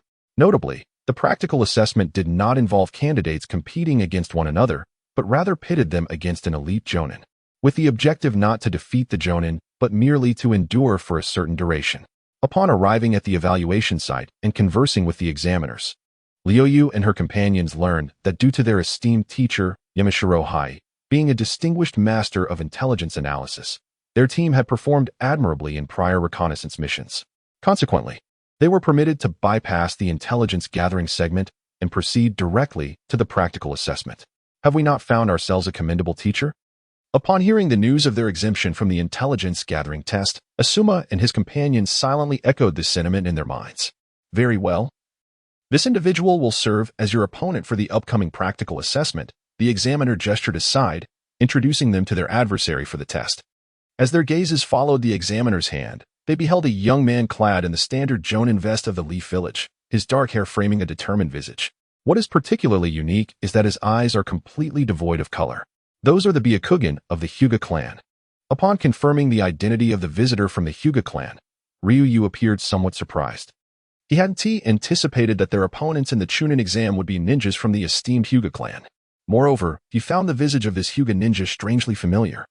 The Hyuga clan and the Kusachio clan have been long-standing enemies since the Warring States period, with numerous deadly encounters between the two clans' ninjas. Yet all of that transpired before the era of the ninja villages. Although Ryuyu had occasionally seen a few members of the Hyuga clan at the Konoha camp in the Land of Hot Water and within Konoha itself, he had never truly engaged in combat with the Byakugan of the Hyuga clan. This opportunity to face them excited Ryuyu. The Hyuga clan, he found himself subconsciously murmuring. Perhaps it was a primal instinct arising from deep within his bloodline, but upon gazing at the Hyuga ninja, an inexplicable fire of battle ignited within him. Sensing Ryuyu's unmasked fighting spirit, the Hyuga ninja scrutinized him with curiosity. He too was intrigued by this girl from the Kusachio clan. Although born after the establishment of the ninja villages, he had not experienced the deep-seated hatred of his ancestors. Yet that did not diminish his curiosity about this historically bitter rivalry. Well then, let us commence. With the command of the examiner, the Chunin exam officially began. The first to engage in combat was Asuma, who leaped onto the stage with a loud shout. Turning around, he flashed a radiant smile at Qian Nai. This fellow. Liuyu couldn't help but feel speechless, as his demeanor was strikingly reminiscent of Uchiha Bido. Go for it, Asuma. Seeing Asuma on stage, Qian Nai waved her hands in encouragement. Hearing her cheers, Asuma appeared even more invigorated. However, it was too long before Asuma found himself thoroughly bested by the opposing Byakugan ninja. Fortunately, he managed to withstand 20 attacks and successfully passed this round of examination. Next up, Qian Nai Yuhi, with the examiner's languid announcement. Qian Nai leapt down from the observation platform and ascended to the stage, gazing intently at the Byakugan ninja across from her. However, as Qian Nai was not a taijutsu-type ninja, but a genjutsu specialist, she ultimately fell short in the 18th exchange against the Byakugan ninja and was thus unable to advance in this Chunin exam. Qian Nai, do not be disheartened. You will surely succeed in the next Chunin exam, reassured Yumeka Ino and his two students as Qian Nai stepped down from the stage. Yet Qian Nai herself felt little disappointment. Instead, she turned to Liuyu and said, "You're next. You must give it your all, Liuyu." "Thank you, Qian Nai," Liuyu responded, his gaze then shifting towards the Hyuga ninja. He had just discerned that the mist ninja hadn't exerted his full strength. Had he done so, Asuma might not have endured 20 strikes, and Qian Nai would likely have been eliminated even earlier. Not an ordinary opponent, indeed, Liuyu mused. The Hyuga ninja across from him also regarded Liuyu with keen interest, eager to witness the prowess of someone who was once famed alongside the Byakugan. Observe the prowess of this esteemed clan, once on par with the Hyuga lineage, and ascertain whether their reputation holds true. Next, Ca Qian, the examiner announced. Both parties silently echoed the name. As the examiner's voice resonated, Ryu arrived at the arena, his expression grave as he faced the opposing Hyuga ninja. "Come forth. Let me witness the unique subtleties of the Kazuchi clan's stealth techniques," the Hyuga ninja boldly declared. "Very well." Ryu swiftly advanced, his hands flashing as he revealed two short blades, seized from the scarred-faced Miss Jonin. Whoosh! Ryu hurled the short blade from his left hand, while the other sliced through the air, aimed at the enemy's vital points. The Hyuga ninja, in a bid to neutralize Ryu's assault, swiftly struck towards Ryu's right wrist, seeking to disarm him. Crack! The mist ninja's hand struck Ryu's wrist with precision, yet Ryu executed a graceful flip, retreating rapidly. Simultaneously, he deftly maneuvered the wire in his left hand, sending the short blade hurtling towards the Hyuga ninja's back. A hint of amusement flickered across the Hyuga ninja's lips. With the clarity of his Byakugan, he discerned the treachery behind Ryu's thrown blade. Despite its silent, piercing nature, such a characteristic bore no effect against the Byakugan's vigilant gaze. What? The Hyuga ninja was startled. The short blade had vanished from his line of sight. Weapons did not simply disappear without reason, could it be? He recalled the technique, 8 trigrams, return. In an instant, he activated his defensive maneuver. A surge of chakra erupted from his body, enveloping him in a rapidly spinning azure sphere, akin to a top. Clang! Ryu's blade was deflected by the swirling azure barrier. After fending off Ryu's hidden weapon, the Hyuga ninja released the technique and regarded Ryu with a serious demeanor. Internally reflecting on the formidable nature of the Kazuchi clan, their deep understanding of the Byakugan, and even the vulnerabilities of the branch family's vision. Indeed, Ryu had retreated, widening the distance between them, and withdrew the deflected blade via the fine wire, contemplating the implications. The Kazuchi clan, having been adversaries of the Hyuga for years, possessed a profound understanding of their family structure and the shortcomings of the branch family's Byakugan. The individual before him was certainly a member of the Hyuga branch. While it seemed unlikely that a main family member would be testing him, Ryu had deliberately targeted a blind spot to probe. The outcome was clear. The individual was indeed of the branch family. Had he faced a member of the main family, their omniscient perspective would have effortlessly countered the thrown blade. Instead, the opponent had resorted to the 8 trigrams, return, indicating the existence of a blind spot and revealing that he was compelled to employ such a comprehensive defensive jutsu in response to Ryu's attack. Liuyu cast a fleeting glance at the forehead protector of the Hyuga ninja opposite him, presuming that beneath it lay the so-called curse seal of the caged bird. However, the fact that this branch ninja from the Hyuga clan could employ the 8 trigrams palm technique, a skill traditionally reserved for the main family, indicated that his status within the Hyuga clan must be quite significant. Liu rubbed his recently struck right wrist, tightening his grip on the short blade as he fixated on the opposing mist ninja. The Byakugan user was taken aback. His previous strike had been aimed at a vital point out of instinct, Yet Liuyu appeared unfazed, suggesting the technique had little effect. Realizing this, the Hyuga ninja hastily began to gather chakra, his Byakugan transforming to a bluish-white hue, veins protruding around his eyes, and a black mark materializing within his pupils. What? This is? The Hyuga ninja gasped, seemingly witnessing something extraordinary. Liuyu observed the surprise on the Hyuga ninja's face and quickly deduced the source of his astonishment. The points of chakra and the gentle fist technique? As a former adversary of the Hyuga clan, the Qian Yu clan possessed unique methods to counter their chakra points and gentle fist techniques. Upon entering the arena, Liu had activated his concealment state, shielding himself from the Byakugan's penetrating vision to prevent the enemy from discerning his chakra network and flow. Combined with the Qian Yu clan's distinctive physique, all the Byakugan could perceive was a chaotic maelstrom of chakra. Though the Hyuga ninja had struck a vital point on Liuyu's wrist, the special constitution of the Qian Yu rendered his attack nearly ineffective. Liuyu had expected that the Hyuga ninja would notice something amiss upon his entrance. Yet he only now began to awaken his observational prowess. It seemed that during his earlier encounters with Asuma and Hong, the ninja had relied solely on an instinctual understanding of human anatomy to execute the gentle fist, neglecting to utilize his Byakugan fully. This individual had evidently retained considerable strength. Underestimated, huh? Liuyu couldn't help but smirk. Truly, the Hyuga clan had once been a formidable foe, especially on the side of this bloodline. After a brief moment of astonishment, the Hyuga ninja regained his composure. The Qian Yu clan was once a renowned family in the ninja world. To appear so shocked was indeed a lapse in judgment. Both parties steadied their minds, and the Chunin exam resumed its course. Outside the arena, two figures appeared. One was an elderly man clad in gray robes, leaning on a bamboo staff, accompanied by a youth dressed in a kimono. Their wide eyes signified their identity as members of the Hyuga clan. The two clan members scrutinized Liuyu, who was engaged in battle with the Hyuga ninja. Had Liu been able to see the young man's face, he would have been astonished to discover that he bore an uncanny resemblance to the Hyuga ninja he was currently fighting. Identical? Twins. From the Hyuga clan. The identity of the individual before him was becoming increasingly clear. Great Elder, what do you think? The young man inquired respectfully. Silence. The elderly figure merely observed Liuyu's exchanges with the Hyuga ninja without uttering a word. As the trial concluded, the lower-ranked ninja Qian Yu Liuyu successfully passed the Chunin exam. At long last, with the examiner's command signaling the end of the trial, the skirmish on the field subsided. Liuyu, I knew you could do it. Hong felt a surge of relief at Liuyu's successful completion of the Chunin exam. Indeed. On this momentous occasion of your promotion to Chunin, let us all celebrate with a barbecue, courtesy of teacher Yahi. Asuma chimed in exuberantly. You rascal. Yahi, observing Asuma's loud exclamation, wore an amused yet exasperated expression. Thud, thud, thud, watching the playful antics of several individuals in the distance. The elderly man with white hair leaned on his bamboo cane and slowly turned to walk away. This family remains as troublesome as ever, came a remark from the retreating elder's back. The young man behind him pondered this statement, then followed suit. Meanwhile, Yahi was observing his three students engaged in their playful banter. Suddenly, without attracting attention, he swiftly glanced at the two figures departing down another corridor. In the 46th year of Konoha, the village welcomed the new year amidst both internal and external strife. From the high platform, the third Hokage looked benevolently upon the villagers below. After an official address, he formally announced the commencement of the New Year celebrations.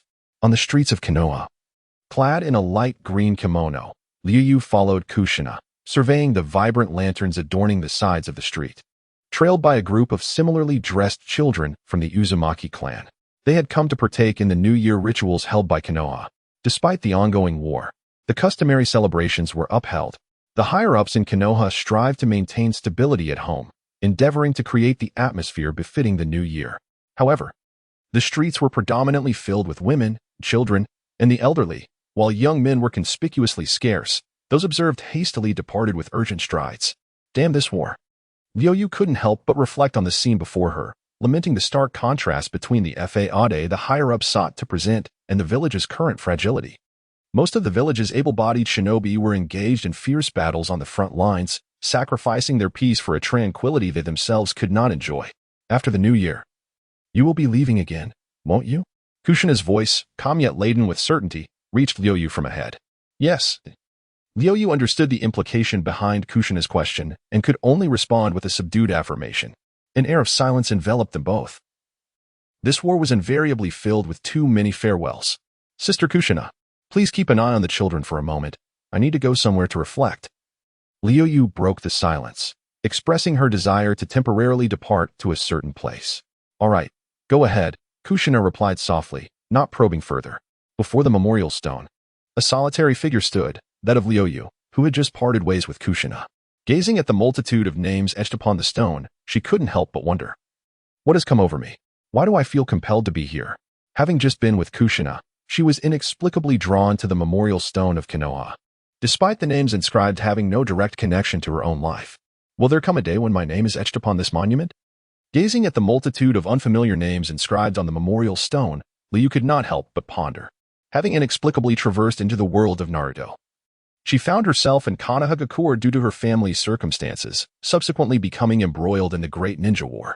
Perhaps a century hence, the names upon this stone would represent her sole legacy in this realm. Alas, Liu could not help but mock herself, wondering when she had become so sentimental. She then approached a small mound of earth set apart from the orderly gravestones of the memorial. This humble mound, situated on the outskirts, appeared out of place among the other graves. Yet, within it lay buried a hero of Konoha, regrettably unrecognized by the villagers who refused to inscribe his name upon the memorial after his passing. Hatake Sakumo, standing before the earthen mound. Liu could not help but murmur this legendary name. An elite genin of the Hidden Leaf Village, father of Kakashi Hatake. He wielded a chakra blade that radiated a brilliant light and was celebrated as the White Feng of Konoha, renowned for his formidable prowess. His name resonated across nations, even commanding respect from the legendary Sannin. Yet, he was condemned by his village for choosing to save his comrades over completing a mission, ultimately facing reproach from those he had saved. Unable to endure the ostracism, he chose to take his own life. This legendary figure, after composing his tale, departed in a manner incomprehensible to all. Mission? Comrades? If presented with the choice, Liu would unhesitatingly opt for comrades. Signed for the White Feng. She surveyed the scattered flowers adorning the other gravestones, clearly indicating that visitors often came to pay their respects. In stark contrast, the humble mound before her bore no offerings. The so-called hero met a fate both tragic and absurd.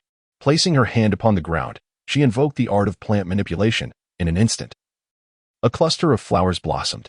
Plucking a few, Liu laid them at the foot of Hatake Sakumo's grave. This was the only tribute she could offer. Suddenly, Liu sensed unusual rustling in the nearby grass, prompting her to draw her short blade in caution. However, her wary expression was soon replaced by one of surprise. Excitement tinged with disbelief as she called out softly, "Sister Naiko, is that you?"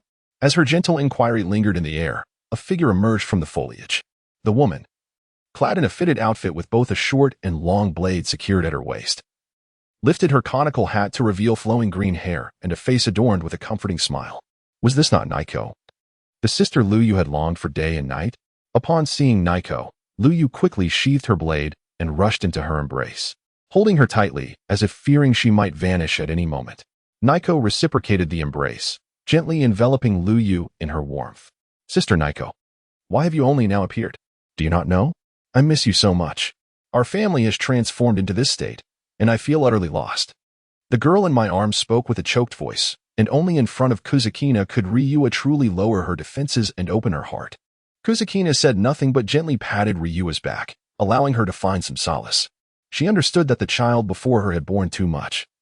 Yet she could not reveal everything, only being able to vent her emotions in front of her.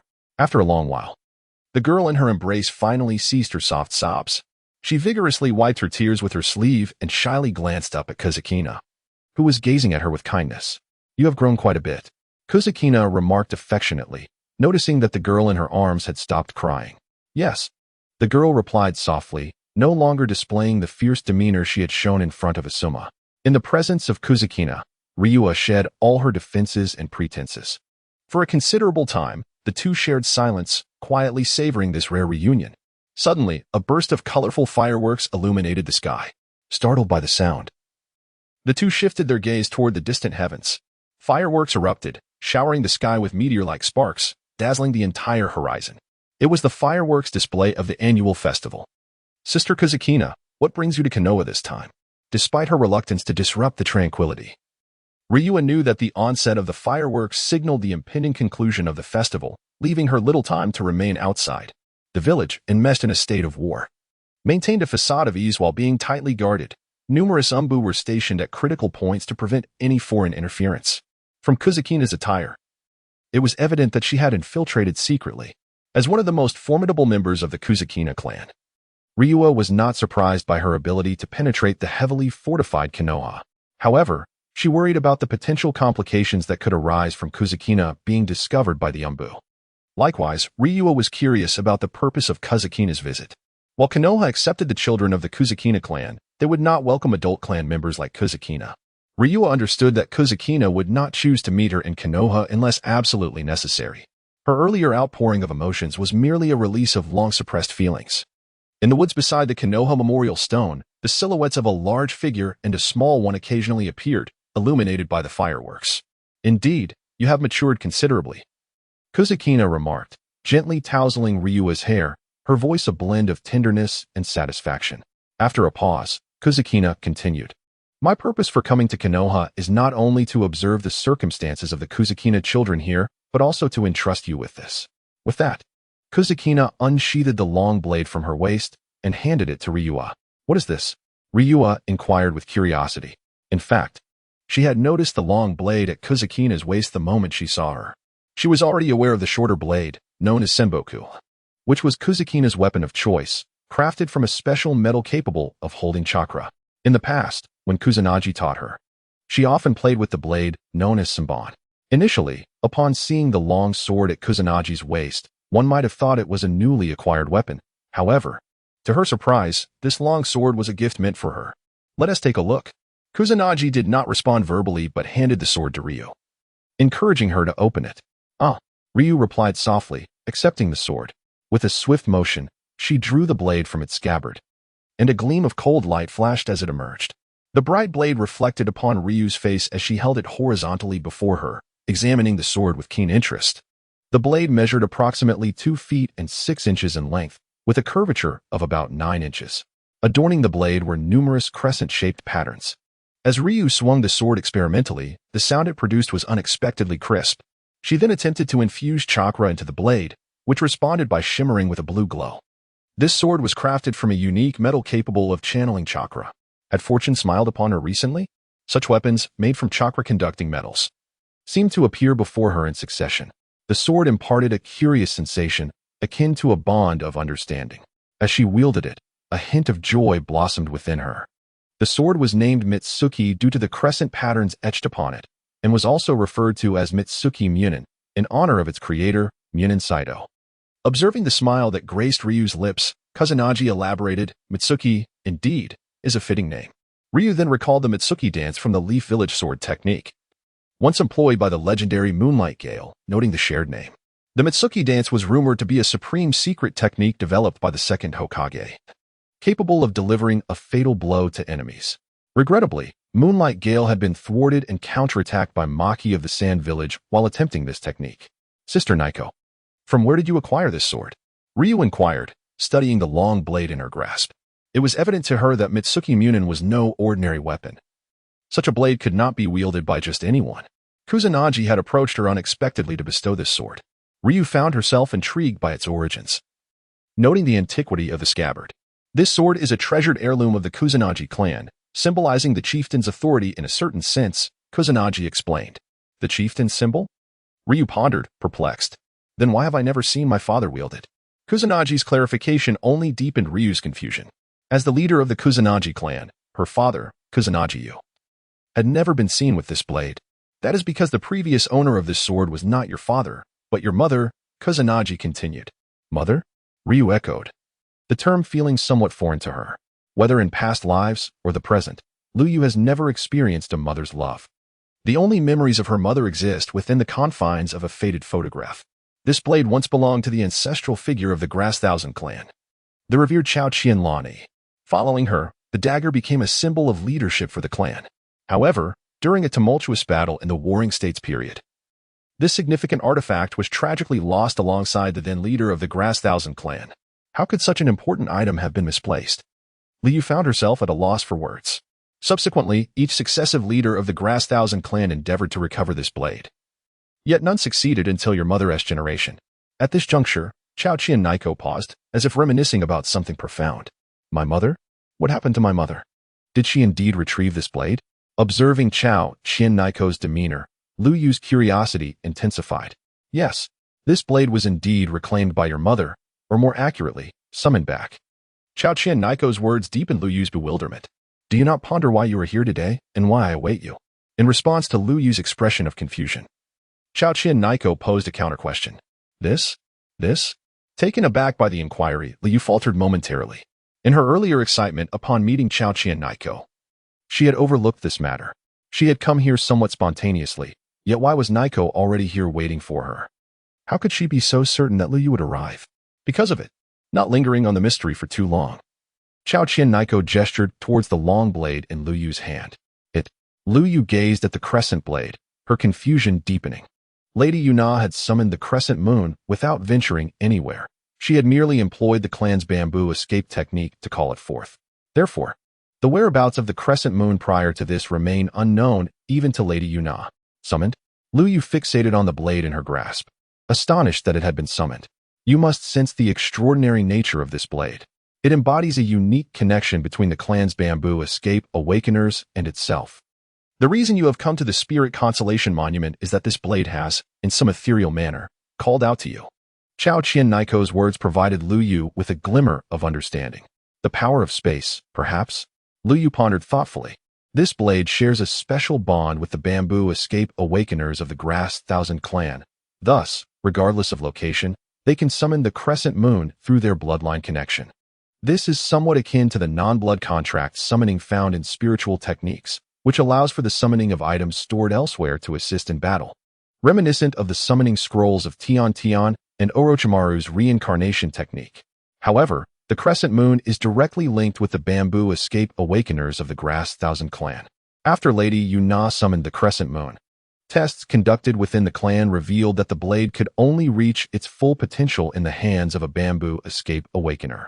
Consequently, it was entrusted to Lady Yuna rather than the clan leader, Qian Yu.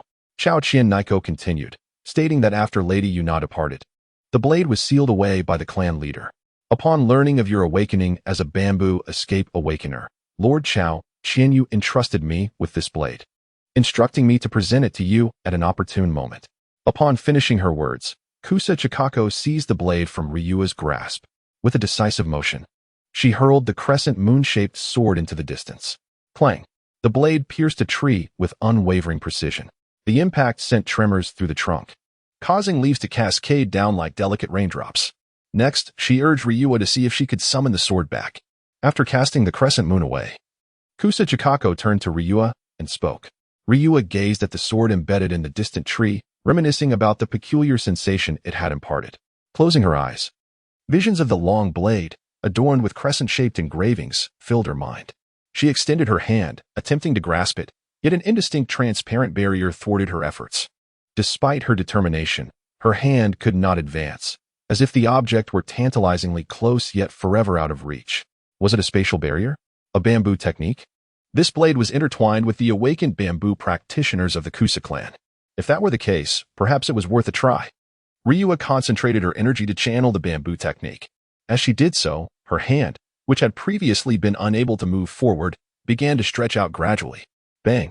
It felt as though an unknown barrier shattered, allowing Ryua's hand to reach forward unobstructed, finally clasping the blade that had materialized in her mind. Opening her eyes, she beheld her hand, now instinctively gripping the crescent moon.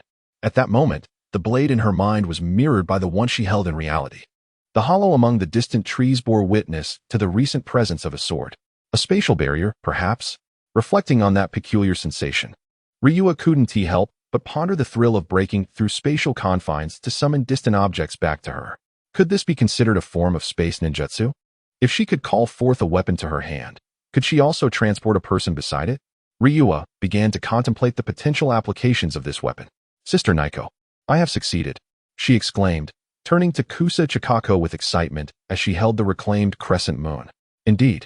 Kusa Chikako's face broke into a smile upon witnessing Ryua's triumph. This child had certainly lived up to her father's expectations. Boom. The final firework of the festival soared into the sky. As she watched the last burst of color fade into the horizon, Kusa Chikako turned to Ryua, saying, "It is time to bid farewell." "Yes," Ryuyu replied softly, her head bowed. Though reluctant, she understood the gravity of the situation. Kusa Chikako could not remain in Konoha. Ultimately, she could not be retained. Step, step, step. In the forest, a figure clad in a fitted outfit and wearing a conical hat deftly maneuvered through the trees, the blurred village receding behind them. Suddenly, the figure halted, standing atop a tree, surveying another tree not far off. Lifting her hat slightly, she spoke nonchalantly. "Since you are here, why not step out and have a word?" The woman held no defensive posture, aware that the person approaching was not there to engage in conflict. As the voice of the woman faded, a figure emerged from behind a nearby tree, her long crimson hair unmistakably belonging to Kushina Uzumaki. Upon seeing the red-haired woman before her, Katsuragi Naoko felt no surprise. Kushina turned to gaze quietly at the green-haired woman opposite her. Beneath the serene moonlight, the two women, one with red hair and the other with green, exchanged silent glances. Both were stunningly beautiful, the closest companions of Ryuyu at present. They continued to observe each other in silence. "Thank you for always looking after the children." Naoko finally broke the silence, expressing her sincere gratitude. She held a deep respect for Kushina, who had shown particular care for the children of the Katsuragi clan in Konoha. "There is no need for thanks. I simply wish to prevent them from repeating my tragic fate," Kushina replied calmly. Meanwhile, before the small mound of earth at the memorial stone, a masked silver-haired youth stared blankly at a bouquet of flowers placed before the grave. The cold moonlight cast a layer of solitude over the entranced young man. A gentle breeze swept by, carrying with it a flurry of fallen petals. The following morning, as Ryuyu opened the window and inhaled the fresh air imbued with the scent of morning dew, he could not help but stretch lazily. Glancing at the figure leaning against the table, he turned to leave. "Good morning, Lord Minato," Ryuyu greeted as he stepped out of his room and spotted Minato Namikaze practicing in the courtyard. "Ah, it's you, Ryuyu. No need to be so formal. You can just call me Minato-sensei like Kakashi and the others," Minato replied, pausing his practice to respond to Ryuyu's greeting. Understanding the third Hokage's intentions, Minato was nonetheless warm-hearted and cherished his comrades, thus welcoming the children into his fold. After bringing the Katsuragi children to safety, he had remained active on the northern front, returning only in the days leading up to the new year with his 3 students. Upon his return, Minato had also moved from his previous residence to live with Kushina among the Katsuragi clan. However, in recent days, he appeared to be quite busy, and Ryuyu had scarcely seen him since the move.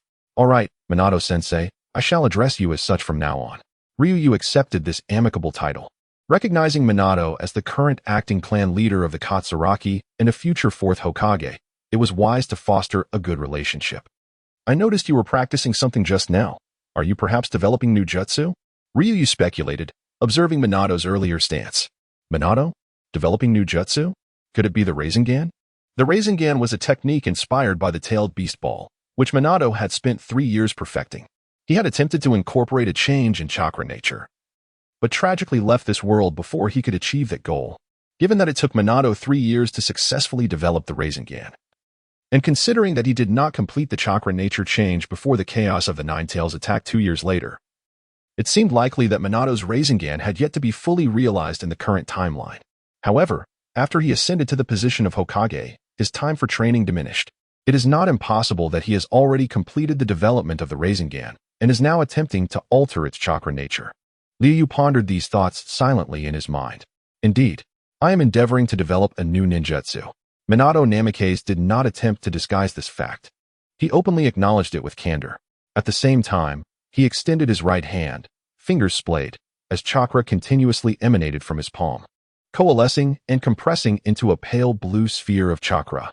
"This is a ninjutsu I previously developed, which I have named Rasengan. It involves concentrating chakra and causing it to rotate at high speeds within a confined space, generating a tremendous tearing force to obliterate the enemy's defenses. The result is a chakra sphere the size of a palm, capable of inflicting grievous damage upon adversaries. Upon impact, it not only causes superficial destruction but also temporarily disrupts the enemy's chakra flow." Minato explained to Liuyu, a hint of pride evident in his tone. "The Rasengan has been fully developed. Now the objective should be to incorporate chakra nature alteration, akin to the tailed beast bomb." Observing the swirling chakra sphere in Minato's hand, Liuyu instinctively murmured, You are familiar with the tailed beast bomb?" Minato inquired with curiosity. This technique was indeed inspired by the tailed beast bomb. Yet he had only shared this with Jiraiya thus far. During the last incident at the front lines of the Land of Water, I witnessed the Three Tails unleash the tailed beast bomb, and I felt it bore a striking resemblance to your Rasengan. Liuyu could not reveal that he possessed comprehensive knowledge of the entire Rasengan training methodology, so he opted to reference the Three Tails instead. Ah, I see. Minato believed him without suspicion, as he was aware of the Three Tails' appearance at the front lines of the Land of Water. Liuyu had also practiced the Rasengan, albeit limited by his family's bloodline training, which left him little time to dedicate to it. He had only completed the first 3 relatively simple stages, with the final stage of chakra condensation and release remaining unfinished. However, now he could seize this opportunity to attempt to complete the Rasengan training. With this thought, Liuyu became even more intrigued by the Rasengan in Minato's hand. The advantage of this ninjutsu lies in its ability to be released without hand seals, allowing for rapid deployment. If you wish to learn, I am more than willing to teach you. Minato felt there was nothing to conceal from Liuyu regarding this technique. To think it requires no hand seals. How impressive. But are you truly able to teach me? Despite knowing that the Rasengan was a no-hand seal technique, Liuyu feigned astonishment as if hearing it for the first time. Of course. However, this ninjutsu is not yet fully developed. Currently, it is merely the compression and rotation of chakra. I aim to incorporate the alteration of chakra nature, Minato remarked, running a hand through his hair. To infuse the Rasengan with chakra nature alteration? Liuyu mused thoughtfully, contemplating whether to utilize his past life's memories to assist Minato in hastening the completion of the Rasengan's nature alteration. Just then, a series of knocks echoed through the air. Ah, one moment, I shall answer the door. Hearing the commotion, Liuyu hurriedly ran towards the entrance. Outside the door, Asuma and Hong stood before a grand gate, adorned with the emblems of the Uzumaki and the Kusachio clans, with the latter on the left and the former on the right. To their astonishment, the Kusachio clan possessed such an expansive territory. Observing the surrounding structures, Hong couldn't help but express her envy. Suddenly, with a creak, the gate swung open. Upon seeing Asuma and Hong, Liuyu was somewhat taken aback. Wasn't their mission still 2 days away? What brought them to seek her out today? In such circumstances, Asuma was more than eager to distance himself, granting him and Hong additional time together. Let us go. Liuyu, we can discuss it on the way. Asuma hastily urged as Liuyu emerged. Please wait a moment, Liuyu replied. Though puzzled, she refrained from inquiring further and hurriedly turned back to gather her belongings. Curiously observing Liuyu retreat to her room, Kakashi wondered if an unexpected assignment had interrupted her break. Upon returning to her room, Liuyu quickly organized her ninja tools and provisions, glancing at the shuriken, which she decided against bringing. Weapons tied to her bloodline felt cumbersome. It was more convenient to summon them directly when needed. After finishing her preparations, Liuyu stepped out of her room and, noticing Kakashi still in the courtyard, felt a twinge of embarrassment. I'm sorry, Teacher Kakashi, I must leave to fulfill my mission, she said before hastily departing. This child, Kakashi murmured, watching Liuyu dash out with a resigned sigh. In the forest, 4 figures moved swiftly through the trees toward the north. That is essentially the situation, stated their leader, Yamashiro Kaichi. This is troubling, Liuyu muttered, echoing her habitual phrase. During their journey, Kaichi elucidated the reasons behind their sudden mission.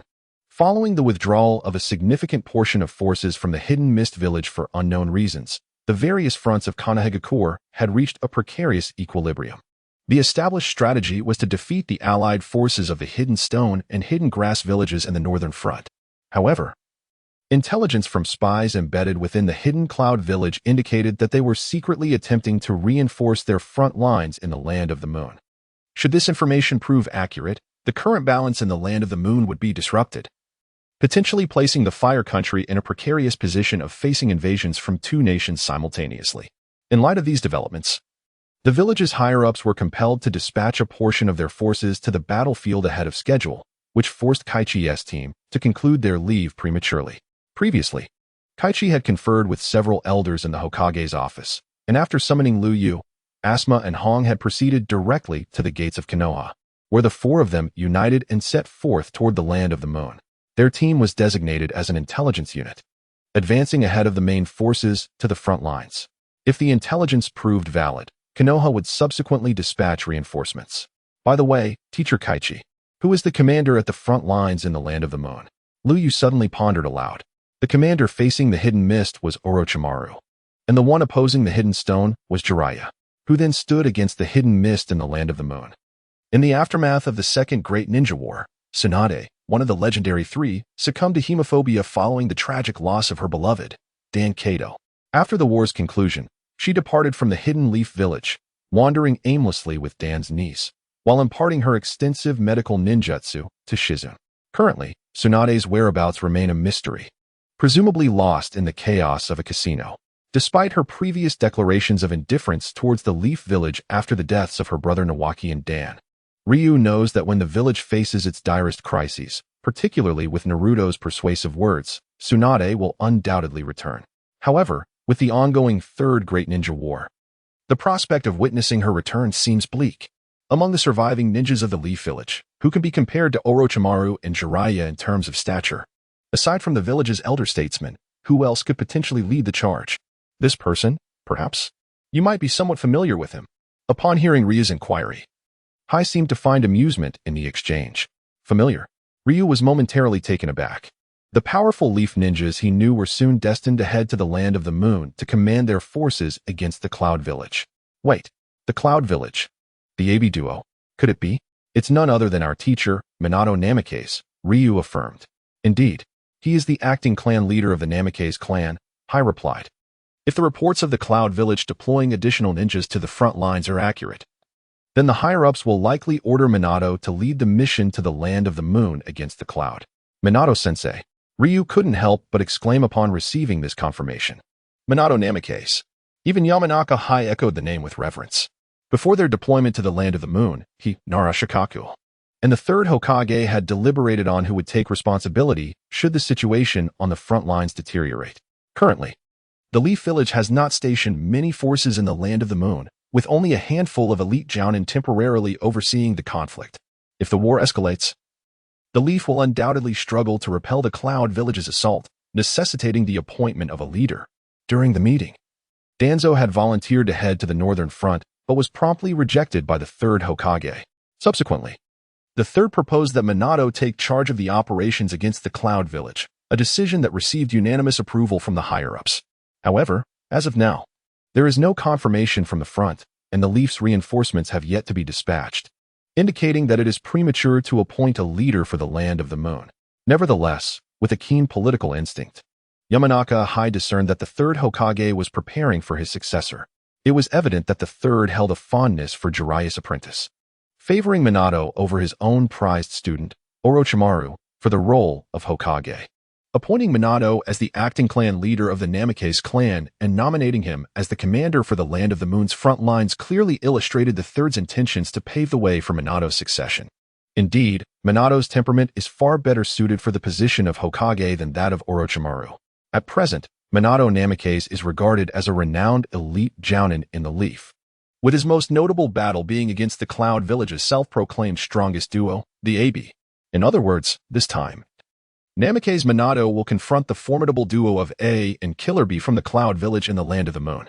In this fierce battle, Minato faces two opponents: the perfect Jinchuriki of the Eight Tails, Killer B, and the speedster Fourth Raikage, A, without faltering. Ultimately, despite Konoha being at a disadvantage, the Cloud Village must concede to a draw. Killer B and A, what troublesome adversaries, thought Ryu with a sense of helplessness. The Third Great Ninja War lingered on due to the Cloud Village, and Minato could not resolve the issues with them even unto his death. It was not until Hinata turned 3 that Konoha was humiliated into signing a peace treaty, following the delivery of Hyuga Hayashi's corpse, thereby ending the war. In the forest, startled birds occasionally took flight, signaling that all was not tranquil. For ninjas clad in Cloud Village uniforms stood back to back, forming a small circle, vigilant against all directions. The warm sunlight streamed into a clearing within the woods. However, despite the sun's warm embrace, it could not dispel the chill that gripped the hearts of those few individuals in the open space. Drip, a bead of sweat, unknown from whom it fell, landed on a blade of grass, reflecting the terrified yet resolute faces of the group. A breeze swept through, dislodging the droplet, which seeped into the earth below. "They're coming," shouted one of the Cloud Ninjas, his face flushed. In his eyes, a green figure rapidly enlarged. With a swift motion, a blade cut across his chest with a sickening sound. In his final moments, he beheld the cold, unfeeling gaze of the attacker. How swift! This was the final thought that flashed through the mind of the fallen Cloud Ninja. Responding to their comrade's warning, the remaining 3 Cloud Ninjas rushed to retaliate. The ones on either side brandished their kunai toward the assailant's waist, while the last swung a katana in a horizontal slash. Bang! The assailant used the corpse of the slain Cloud Ninja as leverage, flipping backward to evade the dual attacks. As he descended, he executed a spinning kick, striking the left Cloud Ninja forcefully at the nape, sending him crashing to the ground. In swift succession, the blade flickered and sliced across the chest of the right Cloud Ninja. Clang! Sparks erupted as the attacker, having dispatched the right Cloud Ninja, parried the last Cloud Ninja's katana with relentless precision. Both fighters leapt back, creating distance between them. The final Cloud Ninja, now at a cautious distance, gazed at the opponent before him, a figure with black hair and eyes, donned in the standard Konoha Jounin vest, an emblem of Konoha affixed to his right arm, coldly regarding him. At that moment, a commotion erupted nearby in the woods, followed by the emergence of 3 Konoha ninjas, each bearing a faint scent of blood. The sight rendered the Cloud Ninja as though plunged into an ice cavern.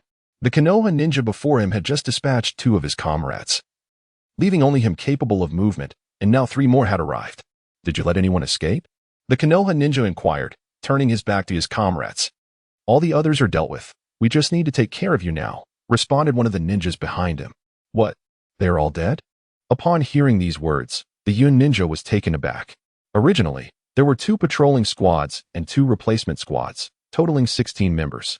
It was during an unexpected encounter with a solitary squad from Konoha that one of their teams hastily assembled to ambush the unsuspecting Konoha ninjas. Little did they know, they had encountered formidable opponents who were undeterred by their overwhelming numerical advantage. After several probing skirmishes, realizing the futility of their mission, several Yun squads abandoned their objective and scattered in retreat. To their astonishment, the enemy dared to pursue them. As the Yun ninja observed 3 figures emerging from the opposite side, a conjecture began to form in his mind. However, upon hearing the response from the Konoha ninja, he was left utterly astounded to learn that the others had been slain. Hearing the reply from the individual behind him, the leading Konoha ninja remained taciturn, gripping his blade tightly as he advanced towards the adversaries once more. The lifeless bodies of the 3 Yun ninjas lay sprawled on the ground, each in a unique pose, as a gentle breeze swept through, carrying a faint scent of blood. In the distance, several green figures were swiftly retreating. Is this the Konoha encampment in the Land of the Moon? Ryuyu scrutinized her surroundings, knowing that, barring any unforeseen events, she would remain here until the battle between Minato Namikaze and A was concluded. Earlier that afternoon, Team Hachi had just arrived at the front line of the Land of the Moon. Upon arrival, Yamashiro Hachi hurried to the central conference room to confer with the Konoha Jounin stationed there, while Ryuyu and her companions dispersed to survey the Konoha encampment. Just then, 4 figures entered the camp's entrance, or rather 5, as one individual was tightly bound and slung over a shoulder. Not weak at all. As a sensory-type ninja, Ryuyu immediately discerned that the 4 Konoha ninjas before her were far from feeble. Each bore a subtle scent of blood, clearly having just emerged from battle. Her gaze then shifted to the Yun ninja, bound and unconscious, who was presumably their captive. Perhaps sensing Ryuyu's scrutiny, the leading Konoha ninja cast a fleeting glance in her direction. Lord Shimizu Kin, Lord Yamashiro Hachi has arrived and is currently awaiting you in the conference room, remarked a Konoha Nin, hastily approaching the returning ninjas. Understood, replied the leading Konoha ninja, who was carrying the Yun captive, making his way directly to the central conference room of the camp. Shimizu? This individual bears the same surname as Shimura Danzo. Ryuyu was momentarily taken aback by the Nin's words. Excuse me, who was that esteemed individual just now? She inquired, seeking to confirm her suspicions. Oh, you mean Lord Ken? He can be regarded as the strongest among the Konoha ninjas stationed in the Land of the Moon. He has been overseeing the situation here alongside several other Jounin, the Konoha Nin explained, recognizing Ryuyu as a student brought by Yamashiro Hachi. It appears that the Shimizu Kin commands considerable respect among the Konoha ninjas here. By the way, Lord Kin and Lord Danzo are indeed of the same clan. It seemed that a realization struck the Konoha Nin, who continued to elaborate. To his astonishment, the individual he had just encountered was indeed from the same lineage as Danzo. Surprised by this revelation, Ryuyu could hardly fathom that Danzo had a family of his own. It appeared that these few individuals represented the pinnacle of Konoha's military strength in the Land of the Moon. Observing the elite shinobi of Konoha hastening towards the conference room, Ryuyu murmured softly to himself, In the forest, several figures hurried along. Suddenly, the leader came to a halt atop a tree. Raising his right hand in a gesture of caution, the group of cloud shinobi behind him stopped, vigilant as they scanned their surroundings. "Hey, why are you stopping all of a sudden? We were moving so well," exclaimed one of them in a peculiar tone, rhythmically clapping his hands to a beat that was incomprehensible to the others. This individual had dark skin, light yellow hair, wore black sunglasses, and was adorned with 7 blades strapped around his waist and back. A distinct iron symbol marked his right shoulder, and his left cheek bore the scars of a horn. "Oh yeah, this is yet another splendid piece of poetry." After finishing his exclamation, he appeared particularly proud, retrieving a small notebook to jot it down. "Enough," the leader interjected sharply, interrupting the clumsy performance. This speaker also had dark skin and light yellow hair, his robust physique evident. The leader remained on high alert, feeling an inexplicable discomfort in the environment, as if he were being watched. This sensation had lingered, but it had intensified, prompting his abrupt stop. "Run," the leader commanded loudly. "Yes," replied a handsome young cloud shinobi with short golden hair, aware of the leader's intentions. The shinobi named Run then composed himself, forming hand seals with his right hand at his chest to finally sense the surroundings. After a moment, he opened his eyes and shook his head at the leader, indicating no discoveries had been made. "You're just being overly cautious, brother." "Oh yeah." The earlier individual resumed his awkward rap upon hearing this. "Humph." The leader, seeing that Run had detected nothing, could only let out a resigned snort before forcefully striking a nearby tree and departing. The other cloud shinobi quickly followed suit. Crash. The force of his impact caused the tree to tremble violently, leaves cascading down. After a considerable time, once he was certain the cloud shinobi had departed, a figure slowly emerged from another tree not far from where the tree had been struck. It was Liuyu, who had been lying in wait. No doubt about it. "It's the AB team from the Village of Clouds." Liuyu, having revealed himself, gazed intently in the direction the shinobi had taken, murmuring gravely to himself. The first task assigned to Team Hachi upon their arrival in the Land of the Moon was to investigate whether the Village of Clouds was reinforcing its military presence near the borders. For the past few days, Liuyu had been wandering outside, gathering intelligence on the periphery and occasionally collaborating with Asuma and others to eliminate isolated cloud shinobi. Just moments ago, Liu had completed her reconnaissance at the outskirts of the Yunin village encampment and was hurrying back when she sensed several powerful chakra signatures approaching from a distance. Realizing the urgency of the situation, she swiftly utilized her concealment technique to blend into the trees, observing the group of Yun ninjas with keen attention. As they drew nearer, her perception sharpened, and to her astonishment, she recognized them as the future Fourth Reikage and the Jinchuriki of the Eight Tails. With their presence looming closer, Liu felt an increasing sense of tension. Suddenly, the group of Yun ninjas came to an unexpected halt right beside her. It was uncertain whether it was the instincts of a strong warrior or mere intuition, but the leader, sensed something amiss and directed the sensory ninja, Luin, to investigate. Liu nearly feared she had inadvertently revealed her position to the enemy. Although observing A and his companion up close was advantageous, she had no desire to be discovered. Being found would undoubtedly result in severe consequences. Fortunately, the sensory ninja Luin, lacking the Byakugan, was unable to detect her concealed presence among the trees. This critical information needed to be relayed back. After glancing once more in the direction the Yun ninjas had departed, Liu turned towards the Konoha encampment. As she approached the encampment, the distance from her previous location increased, and the feeling of being observed by gradually diminished until it vanished entirely. That spot had certainly been peculiar. Turning back to glance at the earlier direction, he murmured to himself. However, Luin, the sensory ninja in the group, remained oblivious, leaving him powerless to act. He couldn't possibly admit that he had sensed something was off, especially since he was not a sensory-type ninja. Sensory ninja. Humph. A scoffed internally, his longing for a sensory ninja only intensifying. Meanwhile, Liu, having met up with Yamamoto Kaido and the others, was on her way back to the Konoha encampment. Along the journey, she recounted her encounter with the Yunin village SA and B duo to Yamamoto Kaido. "What did you say? Are you certain you saw the A and B duo from Yunin village?" Kaido inquired gravely, pressing Liu for confirmation. "Absolutely. The leader was referred to as A by those Yun ninjas, and one of them was indeed called B," Liu asserted confidently.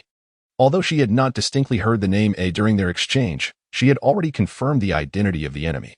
It was permissible to stretch the truth to aid Konoha in gathering intelligence. The A and B duo from Yunin village?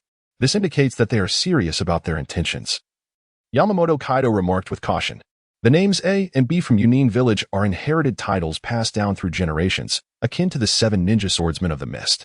Every raikage has been referred to as A, while their respective partners have been called B. The A and B duo is recognized as the strongest combat force within Yunin village, well known across the major ninja villages. The fact that Yunin village has dispatched the A and B duo to the front lines of the Land of the Moon signifies a significant escalation. Currently, Konoha finds itself besieged by Yunin village, Kirigakure, Kusagakure, and Iwagakure, yet tensions also exist between Yunin village and Iwagakure. The initial adversaries of the Hidden Cloud village were the Hidden Sand village. However, after the latter withdrew from the conflict, the primary opponents of the Hidden Cloud village shifted to the Hidden Leaf and Hidden Stone villages. Curiously, the Hidden Cloud village had merely maintained a standoff with these two factions, refraining from launching any large-scale assaults. It now appears that the Hidden Cloud is poised to redirect its offensive focus towards the weakened Hidden Leaf. Additionally, I sensed an extraordinarily vast chakra emanating from a person named Karabi. That sensation momentarily halted Liuyu as she contemplated her next words. It was reminiscent of the 3 tales encountered in the Land of Soup. Finally, Liuyu cautiously added that she was not fabricating this. She genuinely felt a tremendous chakra concealed within Karabi. Possessing memories from her past life, she was aware that Karabi was the 8 tails Jinchuriki of the Hidden Cloud village. Yet the existence of tailed beasts had always been a closely guarded secret among the villages, thus she refrained from elaborating further. Another Jinchuriki? This complicates matters. The urgency to report this information back to the village is paramount. Reinforcements are urgently needed, Yamashita Hachi resolved in his heart. Within the meeting room of the Leaf's garrison, Yamashita Hachi leaned his left hand against the table, while his right pointed at the map spread before him as he explained to the others present. As it stands, the number of Cloud Ninja encampments at both Zawang Mountain and Pujing Bridge has significantly increased, with a corresponding enhancement in their defensive alertness. It can be concluded that the reinforcements from the Hidden Cloud village have indeed arrived in the Land of Moon. Furthermore, the AB squad from the Hidden Cloud has also reached the front lines in the Land of Moon. As for the AB squad, I need not elaborate further. When he mentioned the AB squad, Yamashita Hachi paused to gauge the expressions of the surrounding Leaf Jonin. Indeed, upon hearing the name AB squad, the faces of several Leaf Jonin grew increasingly solemn. The AB squad is the hallmark team of the Hidden Cloud village, and the seated Leaf Jonin were no novices. They were well aware of what the AB squad represented. Moreover, this generation's Karabi may very well be the new Jinchuriki of the Hidden Cloud village. Yamashita Hachi added with utmost seriousness. What? A Jinchuriki? The moment those words escaped his lips, the other Leaf Jonin appeared profoundly astonished. Another tailed beast. The dismal defeat in the Land of Soup was attributed not only to the overwhelming numerical superiority of the Hidden Mist village, but also to their deployment of the 3 tails during that confrontation. Through that battle, various nations witnessed the tremendous impact that controllable tailed beasts can have in warfare. Observing the devastation wrought by foreign tailed beasts on the battlefield, some at the front lines even lamented why their village's tailed beast had yet to arrive. These colossal war beasts not only inflicted damage upon the enemy, but also significantly bolstered the morale of their own forces. In an instant, curiosity regarding the Hidden Mist's methods of tailed beast control surged across the nations. However, mastering the complete control of a tailed beast is far from a simple feat. Nations have attempted various methods to fully harness tailed beasts, yet with little success. To everyone's astonishment, the Hidden Cloud village has now deployed a tailed beast. One can only hope it does not mirror the Hidden Mist situation with a perfectly capable Jinchuriki. Trouble looms. This thought collectively crossed the minds of all present. Enough. The plea for assistance has been dispatched to the village. Before the reinforcements arrive, our task is to thwart the offensive from the Hidden Cloud village, ensuring that the flames of war do not reach the Land of Fire. Observing the somewhat somber expressions of several Konoha Jonin, the foremost among them, Shimizu-kin, proclaimed loudly. The Jonin nodded gravely in response, while Yamashiro Kai cast a knowing glance at Shimizu-kin. Swish, swish, swish. In the forest, shadowy figures advanced swiftly. Upon closer inspection, it became evident that they were clad in Hidden Cloud uniforms, their mission unknown. As they moved, they stirred up gusts of wind, scattering the dried leaves beneath them. Bang! A faint sound echoed, as the leading Cloud Ninja recognized it as the snapping of fine steel wire, understanding they had triggered an enemy trap. An ambush. Before the foremost cloud ninja could utter another word, a flurry of shuriken and kunai were unleashed, with one particular short blade aimed directly at him. Clang, clang, clang. The cloud ninjas hastily drew their kunai to block and evade, successfully deflecting the peculiar weapon. After the barrage of hidden weapons subsided, the cloud ninjas remained vigilant, scanning their surroundings. The sudden onslaught had momentarily thrown them into disarray, yet fortunately, most of the projectiles had been dodged or parried, with only a few shuriken failing to strike any vital areas. However, the enemy lurked in the shadows while they remained exposed, a precarious predicament. Tension hung in the air as the four ninjas kept a wary eye on their surroundings, bracing for the impending confrontation. Suddenly, the cloud ninja positioned near a grand tree felt a chill of foreboding. He turned swiftly, only to see a shimmering blue chakra blade hurtling towards his chest. Thrust! Liu emerged from the trees, his right hand wielding the short blade, which plunged decisively into the cloud ninja's torso. Caught off guard by the unexpected assault, the cloud ninja had no time to evade. Liu withdrew the blade, blood gushing forth. Thud! The lifeless body of the cloud ninja collapsed to the ground as Liu retracted his weapon. In that moment, while the attention of the others was momentarily diverted by Liu, Asuma descended from above, delivering a powerful kick to the back of one cloud ninja while simultaneously plunging his kunai downwards.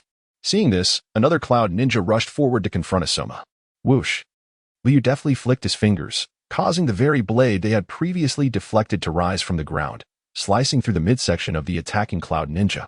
The assailant crumpled to the ground, clutching his abdomen in agony, his face pale and beaded with sweat, revealing the extent of his suffering. In his pain, he glanced at his remaining comrade, only to find him motionless, eyes vacant, ensnared in a jinjutsu. Liu retrieved the short blade and approached, removing the forehead protectors from the fallen cloud ninjas, as these served as crucial tokens of victory that could not be neglected. He then signaled to Hong that it was time to depart, simultaneously gesturing to Asuma to secure the cloud ninja bound tightly in the aftermath of the genjutsu. Due to the exceptional prowess of Liu among the group, coupled with his remarkable perceptive abilities, he assumed the role of the de facto leader during the absence of Yahi in the mountains. Observing Liu's subtle gestures and the tightly bound Yunin ensnared by grass leaves, Asuma cast a frustrated yet resigned glance at Liu, lamenting that it fell upon him to undertake such arduous tasks. Simultaneously, he couldn't help but envy the two short blades that adorned Liu's waist, crafted from a unique metal. These weapons were indeed treasures, albeit their design did not quite align with his aesthetic sensibilities. Liu, however, paid no heed to Asuma's discontent, for it was hardly appropriate to burden the two young women, Kurenai and himself, with such physically demanding labor. Fortunately, as ninjas, their physical capabilities surpassed those of ordinary individuals, making it manageable for Asuma to carry the captured Yunin on their journey. This had become the routine for the trio over the past few days. Tasked with ambushing stray Yunin squads, under Liu's stealthy perception, they specifically targeted weaker teams to strike with precision. Their current adversaries consisted of 2 Chunin and 2 Genin. Although the leading Chunin possessed considerable experience, he was still no match for the trio's ambush. Whenever feasible, they would attempt to leave one alive for intelligence gathering. However, should they encounter a formidable enemy, the trio would prudently retreat at a distance. Through their cunning tactics in recent days, they had achieved substantial success. The focus of the conflict from the hidden cloud village had shifted towards the land of the moon, a strategy confirmed by the higher-ups in Konoha. The first wave of reinforcements from Konoha, led by Minato Namikaze, had also arrived. Currently, both sides remained in a standoff, although skirmishes targeting patrols had become increasingly frequent. Countless ninja squads were presumably engaged in mutual hunts within these woods. By the time Liu and his companions returned to the Konoha encampment, evening was approaching. The Konoha squad responsible for patrolling the eastern sector had frequently observed a trio returning at dusk, a team comprised of 2 women and 1 man, the latter often carrying a captured unit. The patrol squad couldn't help but admire their prowess. While they hunted enemies, they also had to be prepared for potential ambushes themselves. In recent days, squads returning from missions had often suffered casualties, with some units having not returned at all. It was indeed rare to witness a group like Liu's consistently returning on time, often bringing back enemy captives. Typically, such accomplishments were achieved by squads led by powerful jonin, while Liu's team consisted merely of 2 chunin and 1 genin. Upon their return to the encampment, Liu proceeded to the statistics department to report their achievements. while Kurenai accompanied Asma to deliver the captured Yunin to the intelligence department overseen by Yai.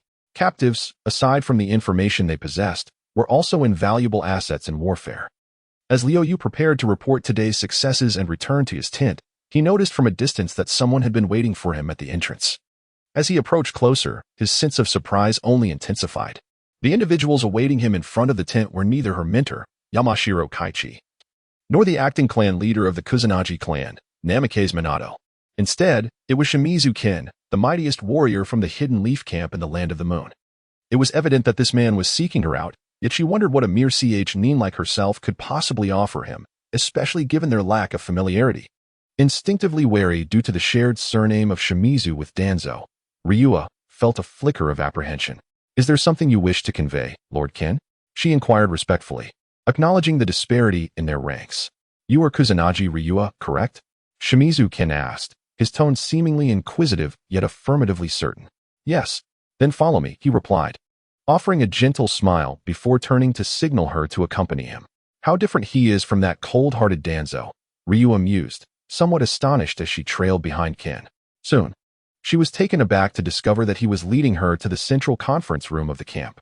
What could this be about? She pondered, glancing at Ken as he gestured for her to enter, her confusion deepening. The conference room was typically reserved for the prominent figures of Konoha. What could a lowly nin like herself possibly contribute? Upon entering the tent, Ryua recognized two familiar faces alongside Ken, Namikaze Minato, the acting clan leader of the Kusanagi, and her own mentor, Yamashiro Kaichi. Kaichi was intently examining a map, while Minato appeared to be deep in thought, furrowing his brow. Casting another glance at Ken, Ryua couldn't help but wonder about his intentions. Minato, Ken, and Kaichi were undoubtedly the highest authorities at the forefront of the Land of the Moon, leading the Konoha ninjas against the forces of the Hidden Cloud Village. It was astonishing that they had summoned her, a mere nin. Although she shared connections with the other two, such an audience seemed excessive. "Ryua has arrived," Kaichi exclaimed, pausing his gestures to greet her as she entered the tent. Minato also turned to her, offering a warm smile. "Is there an important mission that requires my attention, Sensei Kaichi, Sensei Minato?" Ryua inquired, glancing at her mentor, who was usually stationed at the intelligence department. Given the presence of the three leaders, she could only speculate about the nature of their summons. "Indeed, you are correct," Kaichi acknowledged, recognizing his student's intelligence and choosing not to withhold information, instead inviting her closer. "Currently, after reinforcements, we possess around 4,000 ninjas in the Land of the Moon. This is the maximum support we can expect from the village while maintaining other fronts," he explained as the four gathered around the map. In contrast, the Hidden Cloud Village has received continuous reinforcements, bringing their numbers to nearly 6,000, with the potential for even more. Therefore, we must take the initiative to eliminate a portion of the living forces of the Hidden Cloud Village before reinforcements arrive from the rear, thereby seizing control of the battlefield. Here lies the second campsite of the Hidden Cloud Village, Mount Zawang, currently home to approximately 2,000 Hidden Cloud ninjas. The rugged terrain of Mount Zawang makes it a stronghold that is easy to defend yet difficult to assault, serving as a significant base for the Hidden Cloud Village on the front lines of the Land of the Moon. Our objective this time is to eradicate the Hidden Cloud forces stationed at Mount Zawang, as Haichi gestured while explaining. He finally pointed to a spot marked with a red cross on the map. To capture Mount Zawang, it is imperative that we first address the outer sentries of the Hidden Cloud. Previously, in the Land of Water, the Mist Village had leveraged the acquired Byakugan to ascertain the precise locations of the outer sentries patrols, which left our main camp with insufficient response time. Fortunately, a small team managed to react and provide an early warning, preventing excessive casualties during that confrontation. Thus, our initial task this time is to ascertain the specific positions of the Hidden Cloud sentry patrols outside their village. At this juncture, the gaze of the three individuals converged upon Ryuyu, for only he possessed the ability to utilize the technique of invisibility to accomplish this mission. Although Ryuyu was merely a mid-level ninja at present, his capacity for stealth in the invisible state was formidable. Even the previous duo from the Hidden Cloud Village, AI and Bai, had failed to detect Ryuyu concealed nearby. Hence, deploying Ryuyu to scout the distribution of the Hidden Cloud sentries around Mount Zawang emerged as the optimal choice. What a troublesome task. Ryuyu couldn't help but sigh inwardly upon hearing the assignment. The current strength of the Leaf Village does not permit a direct assault on Mount Zawang, as the resulting casualties would be too great. If Mount Zawang manages to hold out for a period, and the hidden cloud forces from the Pujing Bridge arrive in a timely manner, the Leaf Village would face a significant defeat. Consequently, the Leaf Village must resort to a surprise attack against the hidden cloud forces at Mount Zawang, with the main force launching the ambush while the remaining troops harass the approaching hidden cloud forces from Pujing Bridge. The challenge of the surprise attack lies in grasping the precise locations of the enemy's sentries. Fortunately, these concerns are trivial in the presence of Liuyu's invisibility. At this moment, the advantages of invisibility over the Byakugan become evident. In addition to possessing reconnaissance capabilities comparable to the Byakugan, invisibility also boasts a remarkable capacity for counter-detection. Thus far, invisibility has not been detected by any other type of sensing ninja aside from the Byakugan. It can be said that this mission, facing the hidden cloud village devoid of Byakugan, is remarkably straightforward. Understood. Meeting the expectant gazes of the three, Liuyu nodded. It is indeed the best choice for him. Possessing invisibility to undertake this task, which is overly perilous for others, yet for him, it poses little difficulty. In the woods before Mount Zawang, as twilight approached, a middle-aged hidden cloud ninja ignited a small bonfire, summoning 3 nearby hidden cloud ninjas to gather around for warmth. Although winter had only just begun, the weather remained rather chilly, thus, having a bonfire for warmth was splendid, while also providing an opportunity to roast some food to stave off hunger. One hidden cloud ninja, perched atop a tree, exhaled warm breath onto his hands, rubbing them together to generate heat. Glancing at the hidden cloud ninja seated by the bonfire, he leaped down from the tree and joined them to warm himself by the fire. Upon this, 2 other cloud shinobi gathered around to warm themselves by the fire. Alas, this cursed war, who knows how many will survive to return to the village after this battle. Observing the group huddled around the flames, the middle-aged cloud shinobi who had just ignited the bonfire initiated a conversation. He then lit a cigarette, inhaling deeply a couple of times before fixating his gaze upon the flickering flames, lost in thought. A seasoned veteran of the battlefield, having participated in 2 ninja world wars, he no longer harbored ambitions for glory. His sole desire was to preserve his life amidst the chaos and return to his village to cherish moments with his child. Perhaps some would mock him for his lack of ambition, yet he remained indifferent to such trivialities. Those young ones who derided him for his reticence had likely met their demise in unknown circumstances. Why ponder such matters? Our duty is to execute our tasks. The question of ceasefire is for the esteemed leaders to deliberate. Another cloud shinobi, having retrieved a recently warmed meal, bit into it with fervor. The others present understood who this seasoned warrior was and paid little heed to his demeanor, unbeknownst to the gathered cloud shinobi. As they sat by the bonfire engaged in idle chatter, a small figure stealthily emerged from behind the tree where the aforementioned shinobi stood, quietly slipping away from the scene. Such occurrences transpired over the coming days around Mount Zawang. This cadre of cloud shinobi, tasked with surveillance of Zawang Mountain, had no inkling that their situation had been meticulously discerned by an unseen force. 3 kilometers to the left of the valley lay one team. 5 kilometers to the right another, and a team positioned toward the direction of Cloud City.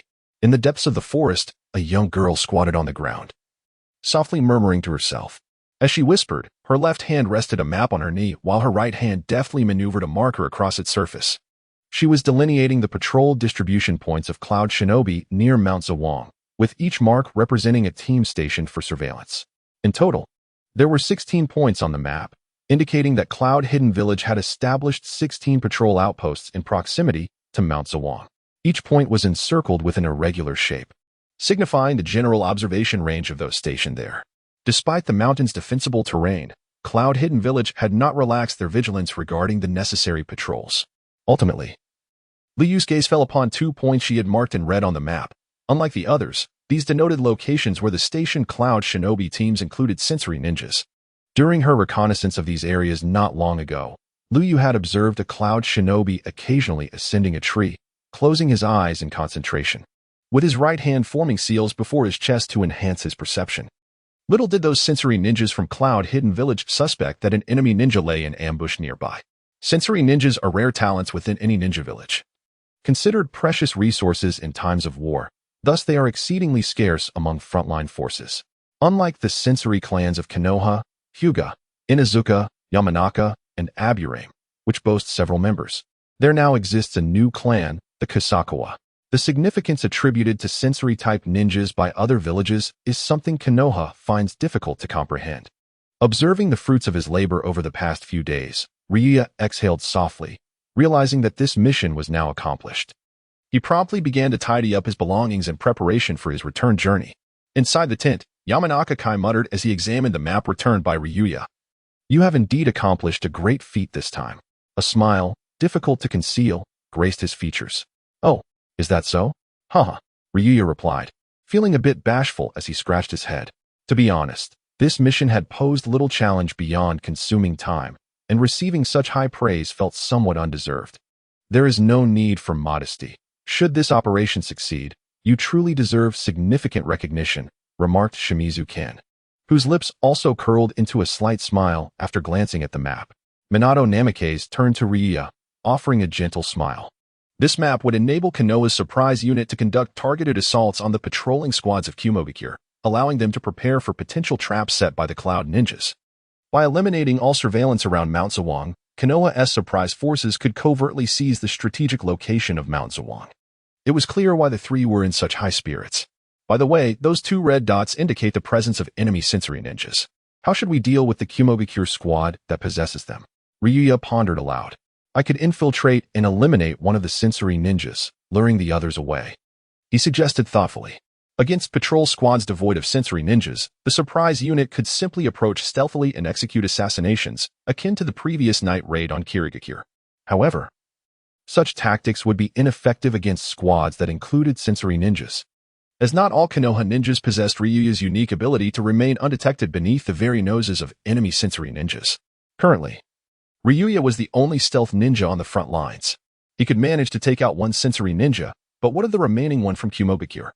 "You need not worry," Minato reassured him. "While you were away gathering intelligence on Mount Zawang, the village dispatched a special assassination team from the Umbu to the front lines, one of whom can resolve this issue." He emphasized the term Umbu, hinting at something significant for Ryuya. The most effective method for dealing with enemy sensory ninjas was indeed to employ stealth ninjas, particularly those from the Umbu. Who might this be? The answer was already on the tip of Ryuya's tongue. Kusakawa Fudd. The thought of soon reuniting with his cousin, Kusakawa Fudd, caused a smile to unconsciously spread across Ryuya's face.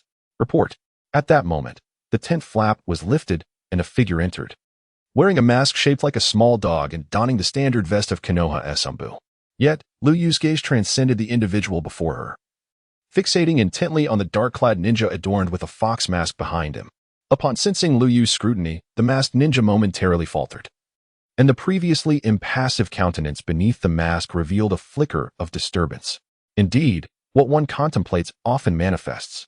A crimson sun gradually descended, casting a scarlet hue over the waters of the river, heralding the arrival of twilight. Not far from the Konoha encampment, two silhouettes sat by the riverbank, observing the waning sun as it sank below the western hills. Since Kusa-Chiho's induction into the Umbu, Liuyu had scarcely laid eyes on him. She had anticipated a reunion at the recent annual celebration. However, to her dismay, Kusa-Chiho remained stationed at the northern borders, occupied with pressing missions. Liuyu herself was equally burdened by demanding tasks, and their rare encounters were often fleeting, leaving little room for conversation before they were compelled to depart again on assignments. The higher echelons of Konoha had begun to recognize the significant strategic advantage that stealth offered in warfare, leading to a growing appreciation for the Kusa clan. According to Minato Namikaze, Kusa-Chiho had made considerable contributions during battles against Iwagakure and Kusagakure. Yet, his relentless pursuit of annihilation in confronting these foes often resulted in gruesome outcomes, with the slain Iwa and Kusa ninjas meeting harrowing fates. Nevertheless, amidst the chaos of war, such methods aligned with the Umbu's typical practices, and thus, little dissent arose. Furthermore, it was said that Kusa-Chiho's actions had garnered considerable acclaim from Danzo, one of Konoha's senior leaders. When Minato spoke of Kusa-Chiho, a hint of concern flickered in his eyes, a worry that this young man might succumb to darkness, allowing his inner turmoil to dictate his actions. Liu understood that this stemmed from the unresolved hatred buried deep within Kusa-Chiho's heart, a sentiment that could only find solace through the demise of those responsible for his clan's destruction.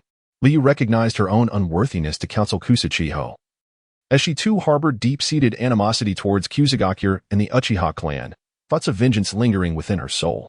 However, Liu's psychological maturity surpassed that of Kusa-Chiho by several years, granting her a greater capacity to endure.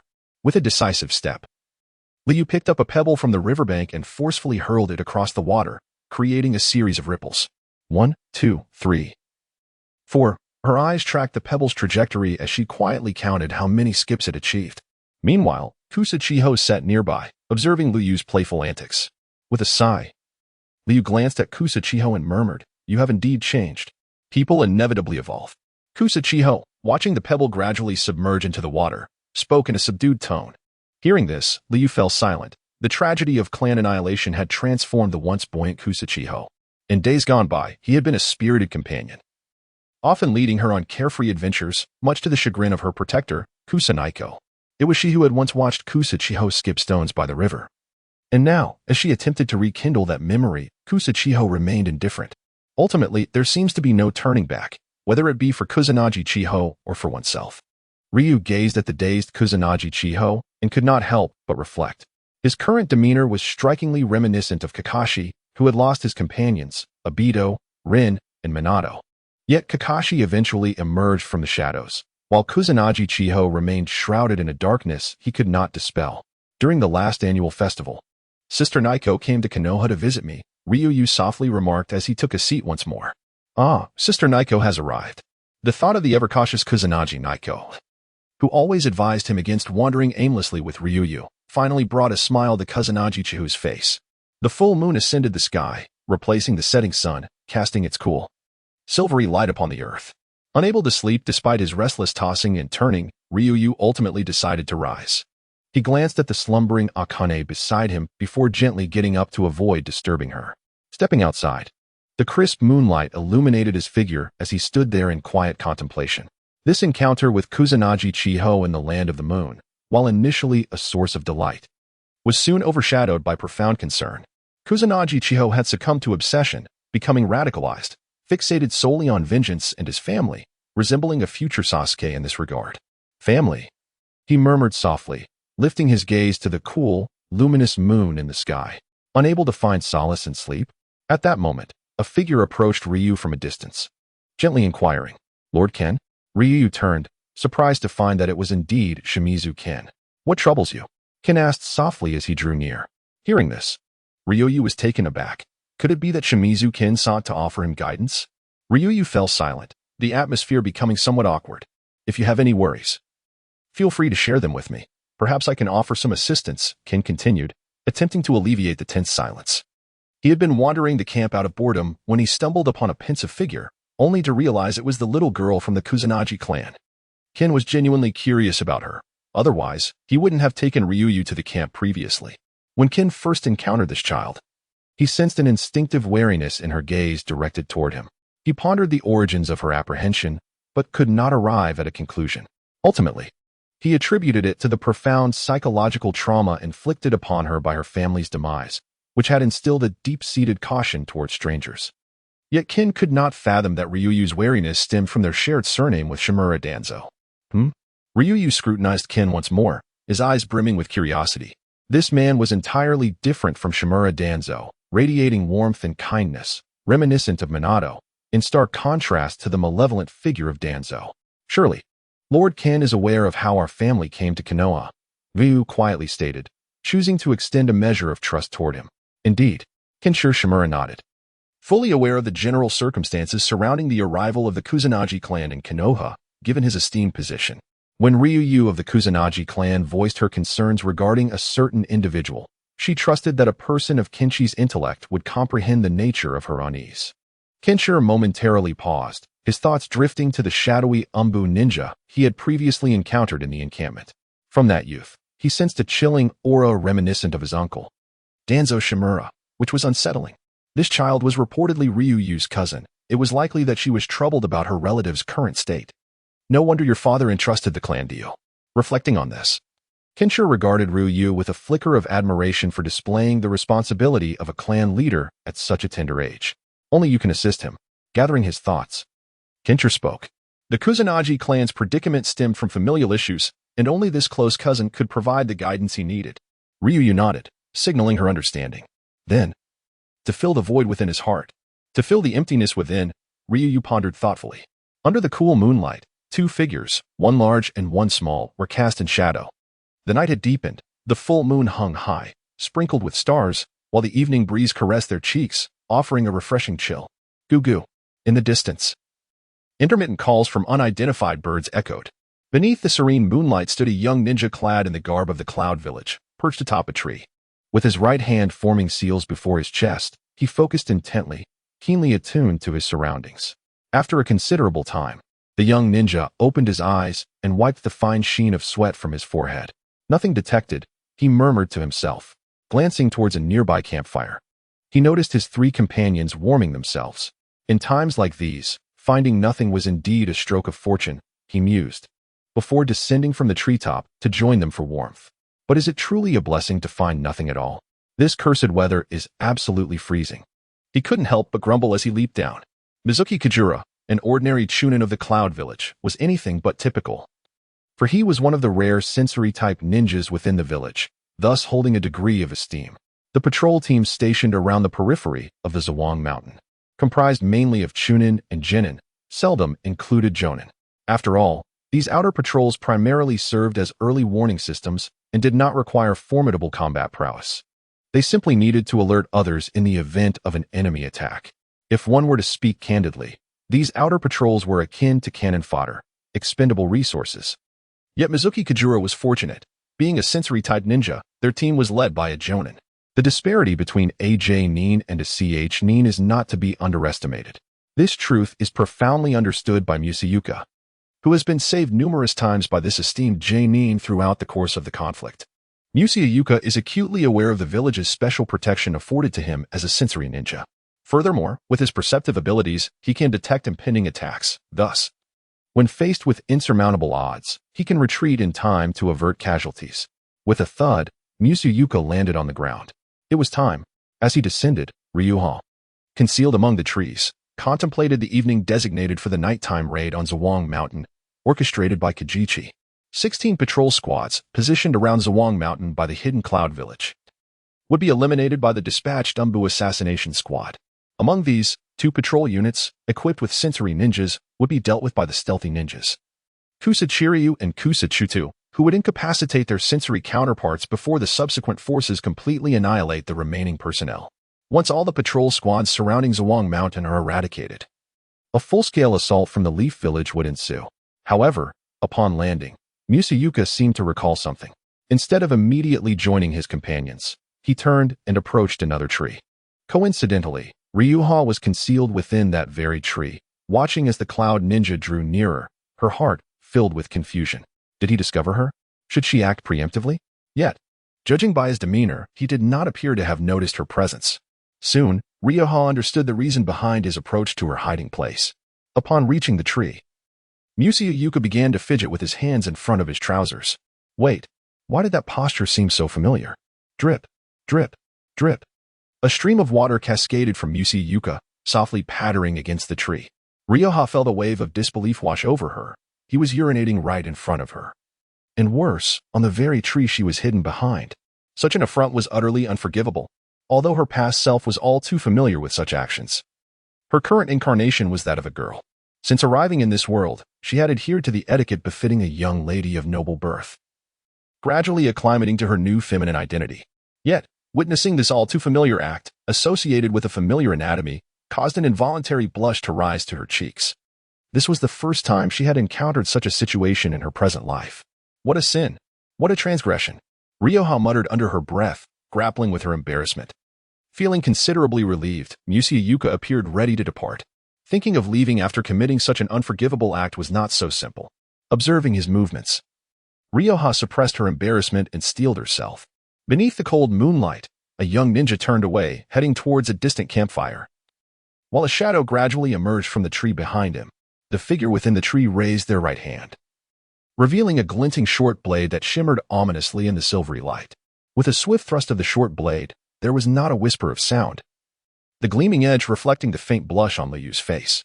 A soft thud echoed as the sharp weapon pierced through the young Cloud Ninja's heart from behind. How could this be? He had not sensed anyone else nearby, aside from their own group. The final thought flickered through the young ninja's mind.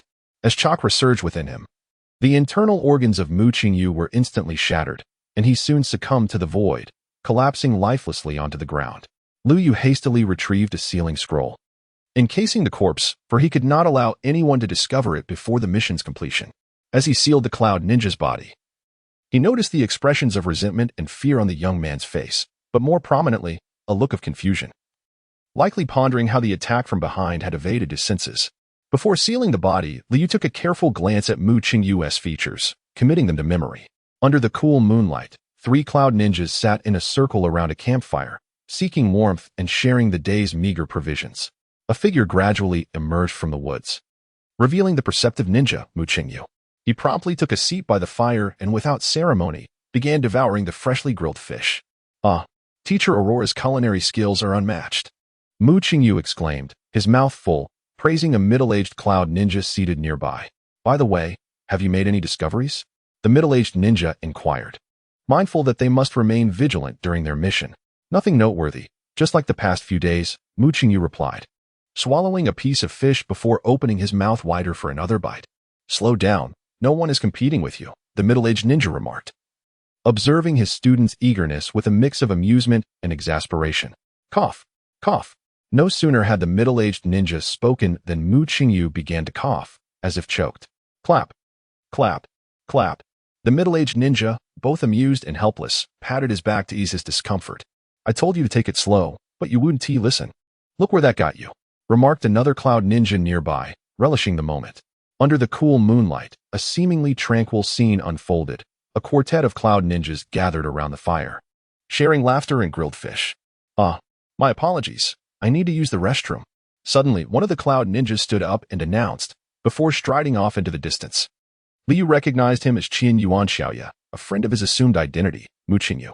All right, go ahead, nodded the middle-aged ninja, who was the leader of the team. Jingshang Aurora. During a previous reconnaissance mission, Liu had deliberately remained close to the patrol team accompanied by a perceptive ninja, observing their situation to avoid revealing his disguise. Fortunately, none of them had suspected him. Watching the camaraderie and laughter around the fire as they enjoyed their meal, Liu felt a pang of sorrow. If it were not for the war and the impending events, this scene would be so warm and harmonious. The adversarial identities of both parties rendered reconciliation impossible. However, the grilled fish prepared by the individual known as Jingshang Jiguang was truly commendable. After savoring the fish, Jingshang Jiguang lit a cigarette, inhaling deeply before exhaling a long plume of smoke. Observing his indulgent demeanor, Liu endeavored to adapt to the role assigned by Mu Qingyu, expressing his dissatisfaction. Teacher Jiguang, I have previously advised you to smoke less, haven't I? Ah, just one, merely one, Jingshang Jiguang replied, observing the discontent etched upon his student's face with a sense of resignation. Upon finishing the cigarette, he instinctively reached for a second one, but upon meeting the prohibitive gaze of Mu Qingyu, he reluctantly returned the half-drawn cigarette to its case. Ah, by the way, why hasn't Kanahagakur as Koyan returned? With no cigarette to smoke, Jingshang Jiguang sought a casual topic of conversation. He was not particularly concerned about Koyan's safety. After all, the sensory ninjas in their team had reported no anomalies. He held little belief that anyone could evade Mu Qingyu's perceptive abilities. Who knows? Perhaps that fellow is engaged in some unspeakable activities? Remarked the remaining cloud ninja with a malicious grin, casting a knowing glance towards both parties. The two, in turn, exchanged similarly mischievous smiles. Yet, only Mu Qingyu was aware that Koyan would not be returning, and he discreetly cast a sidelong glance at the signal flare strapped to the waist of the last cloud ninja. After this brief interlude, the remaining 3 resumed their light-hearted chatter under the cool moonlight, oblivious to the hidden peril lurking beneath the seemingly warm atmosphere. Suddenly, a shadow darted swiftly from the nearby grass, its blade gleaming menacingly in the cold moonlight. Be careful, Jingshang Jiguang shouted urgently, hastily evading the impending danger. In a flash, the blade glinted, severing an arm, and droplets of blood splattered onto the recently stoked campfire. With a sizzle, a waft of white mist began to rise from the flames. Caught unawares by the malevolent intent, Jingshang Jiguang ultimately sustained an injury from the shadow's blade, paying the price with one of his arms. At that moment, the shadow emerged fully into view, and under the stark moonlight, Jingshang Jiguang finally discerned the identity of the newcomer. The figure bore black hair and black eyes, clad in the standard attire of Konoha, with a forehead protector tied around the right arm. It was him. Upon recognizing the newcomer, Jingshang Jiguang's heart filled with unease. As the strongest operative of Konoha on the front line in the Land of the Moon, he was acutely aware of Shimizu Kin's reputation. The appearance of Shimizu Kin signified that Konoha was poised for significant action. Once visible, Shimizu Kin merely gazed coldly at the group before swinging his weapon and charging once more towards Jingshang Jiguang. Ping Lang, hurry.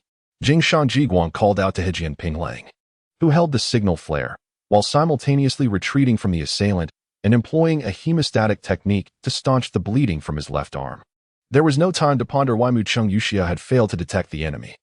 The immediate priority was to alert the ninjas of Zawang Mountain to prepare for defense. Observing the grave expression on Jingshang Jiguang's face, Hejian Ping Lang dared not to be negligent. He quickly retrieved the signal flare from his waist, preparing to alert the Yunin ninjas at Zawang Mountain of the impending assailants. However, before Hejian Ping Lang could successfully ignite the flare, a short blade from behind pierced his heart. Why? Shocked, Hejian Ping Lang turned to look at Mucheng Yuxia. His face contorted in pain as he uttered those words. He could hardly believe that this companion, with whom he had shared grilled fish and laughter, would turn against him. I'm sorry. As Hejian Ping Lang's eyes began to lose their luster, Mucheng Yuxia softly replied, withdrawing the blade. With a thud, the lifeless body of Hejian Ping Lang collapsed to the ground. A sudden puff of smoke erupted. Mucheng Yuxia dispelled the transformation jutsu, reverting to his original form as Liuyu. This unexpected turn of events naturally caught the attention of Jingshang Jiguang, who was barely fending off the assault from Shi Murakami. Upon witnessing the fallen Hejian Ping Lang and the unmasked Liuyu, Jingshang Jiguang immediately grasped the situation and understood why Qian Yuan Xiaoya had not returned. Seizing the moment of Jingshang Jiguang's distraction, Shi Murakami took the opportunity to slice the blade across Jingshang Jiguang's throat. Under the cold moonlight, the glint of the blade flashed, followed by a cascade of blood. With a thud, Jingshang Jiguang's body fell heavily to the ground. Liuyu, you have accomplished a significant feat this time. After slaying Jingshang Jiguang, the icy demeanor of Shi Murakami vanished, replaced by a look of concern and excitement directed at Liuyu. With the perimeter patrol team at Zawang Mountain neutralized, the gates of Konoha had been flung wide open. Liuyu stared in astonishment at Shi Murakami's drastic transformation. This individual seemed to embody two extremes between combat and casual demeanor. The cold expression he had just displayed had almost led Liuyu to doubt his identity. Yet now he resembled the amiable neighbor, prompting Liuyu to question whether this fellow possessed a dual personality. Meanwhile, by the campfire lay the lifeless forms of 4 Yunin ninjas, dispatched by Cao Qian Futang's other team of sensory ninjas. From the forest emerged dozens of figures. Led by Shan Zhonghai, Cao Qian Futang removed his fox mask, standing quietly by the campfire as he gazed towards Zawang Mountain. Unbeknownst to the Yunin ninjas atop the mountain, their outer defenses had been completely dismantled, nor were they aware that the Konoha ninjas had raised their blades. This night was destined to be anything but tranquil.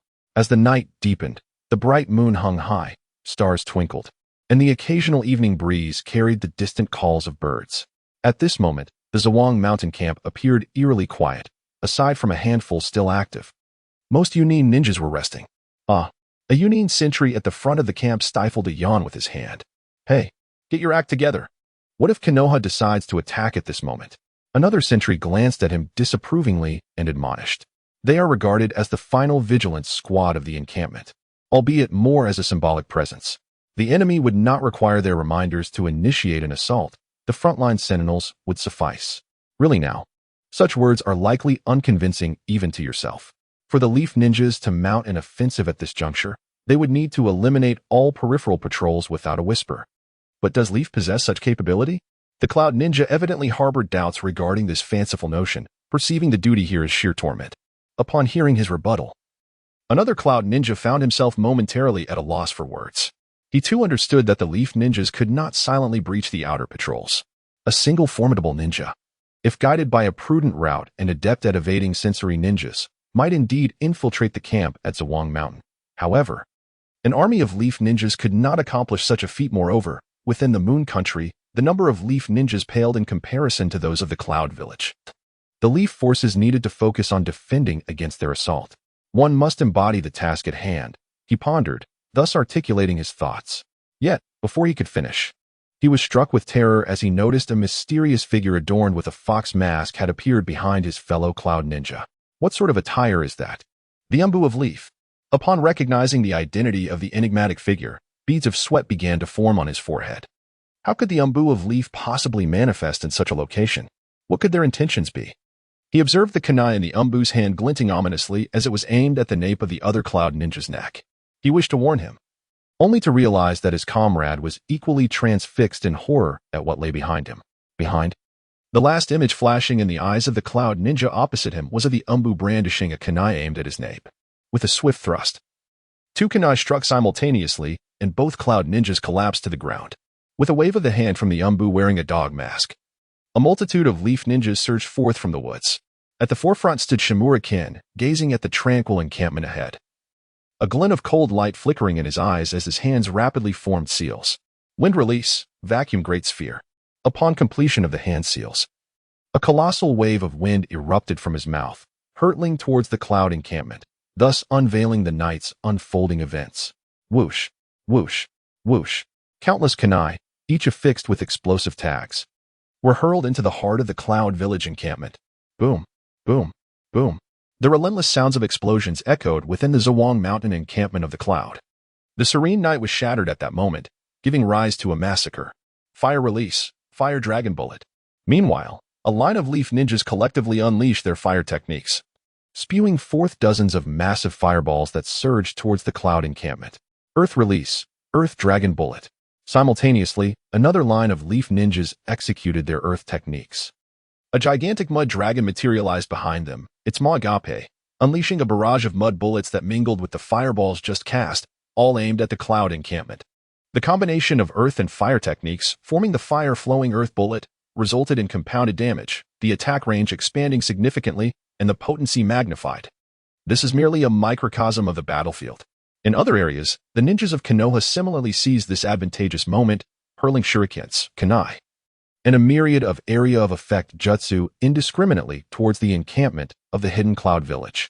The camp was instantly engulfed in flames, punctuated by the occasional explosion and the chilling cries of the wounded. Many of the cloud ninjas, resting unaware, met their demise in their slumber as the enemy launched their assault, forever closing their eyes. Those fortunate enough to evade the initial onslaught, upon stepping out of their tents in an attempt to counterattack, were swiftly felled by sudden jutsu, while others were impaled by kunai as they emerged. The remaining cloud ninjas stood in a daze, desperately attempting to evade the relentless attacks from the Konoha ninjas. These panicked warriors were utterly incapable of mounting a coherent counteroffensive. Amidst the encroaching flames of the camp, witnessing their own disarray as they dodged enemy strikes, hearing the continuous roar of explosions and the agonizing screams of their comrades as they faced death, the ninjas of the cloud were consumed by fear and perplexity. What was happening? Why had the Konoha ninjas appeared here? What were the outer patrols doing? Why had there been no warning signals? Countless questions reverberated in the minds of the cloud ninjas, yet no answers were forthcoming. Only the incessant barrage of kunai and shurikens responded to their confusion. Following the jutsu onslaught, a commanding shout from Hachi in the mountains prompted the Konoha ninjas to charge into the fray, methodically eliminating the remaining cloud ninjas. Standing at the edge of the camp, Liu observed the massacre unfold before her with quiet detachment. Unlike Asuma, she did not rush forward to engage. The cloud was in no position to resist effectively. Faced with such an opportunity to capitalize on the disarray and achieve acclaim, she felt little inclination. Having already accomplished the significant task of neutralizing the perimeter of surveillance around Zhuang Mountain, it could be said that this night's surprise attack was remarkably successful, as the cloud ninjas had never anticipated that Konoha could infiltrate their defenses so stealthily. Taken unawares, they were unable to mount a counteroffensive against the prepared Konoha ninjas. Their defeat was inevitable. The few remaining cloud ninjas could not withstand the ferocious onslaught from Konoha, succumbing swiftly as the close-quarters combat concluded almost as soon as it began. In the distance, a glimmer of dawn signaled the arrival of morning, with the sky gradually reflecting a soft hue of white. The flames within the encampment of the hidden cloud began to subside. It was only then that Liuyu approached the camp, where various concealed weapons lay scattered, and the ground was marred by craters from jutsu attacks. Countless bodies of cloud ninjas lay strewn about in disarray. As she inhaled the thick, metallic scent of blood in the air, Liu found that her previous discomfort had diminished, realizing she had begun to grow accustomed to this odious aroma. Cursed be this war. Liu silently cursed under her breath. The encampment of the cloud ninjas at the Pugging Bridge and the Land of Waves awaited her presence. As the nascent sun cast its warm glow upon the earth, The gentle sunlight seemed somewhat inappropriate at that moment. What? A furious bellow erupted from the central tent, causing those outside to tremble internally, clearly reflecting the anger of the speaker. The Yunin ninja, upon hearing this wrathful cry, hastily retreated from the vicinity. Bang! Following the outburst, a resounding crash echoed, accompanied by the sound of something shattering. Gently lifting the curtain, a mature female ninja with dark skin and hair, adorned with black-rimmed glasses, entered, clutching a gray folder in her left hand. Observing the still enraged AI and the wooden table now reduced to splinters before him, she couldn't help but shake her head in resignation. This morning had brought news of Konoha's nighttime assault on Mount Zawang. The stationed Yunin ninjas had been nearly annihilated, with only 2 or 3 injured jonin managing to escape. Clearly, AI was in a furious state upon receiving this news. Karabi, standing quietly behind him, had reined in his characteristic, albeit poor, rapping, not daring to utter a word. The others around them maintained a similar silence, aware that AI's current fury was not to be trifled with. Recognizing this, the newly arrived woman opted to stand aside, observing AI's venting. Those Konoha bastards dared to commit such an act. They actually had the audacity to ambush my Mount Zawang. The figure at the head continued to bellow, expressing his dissatisfaction while smashing the already shattered table into oblivion.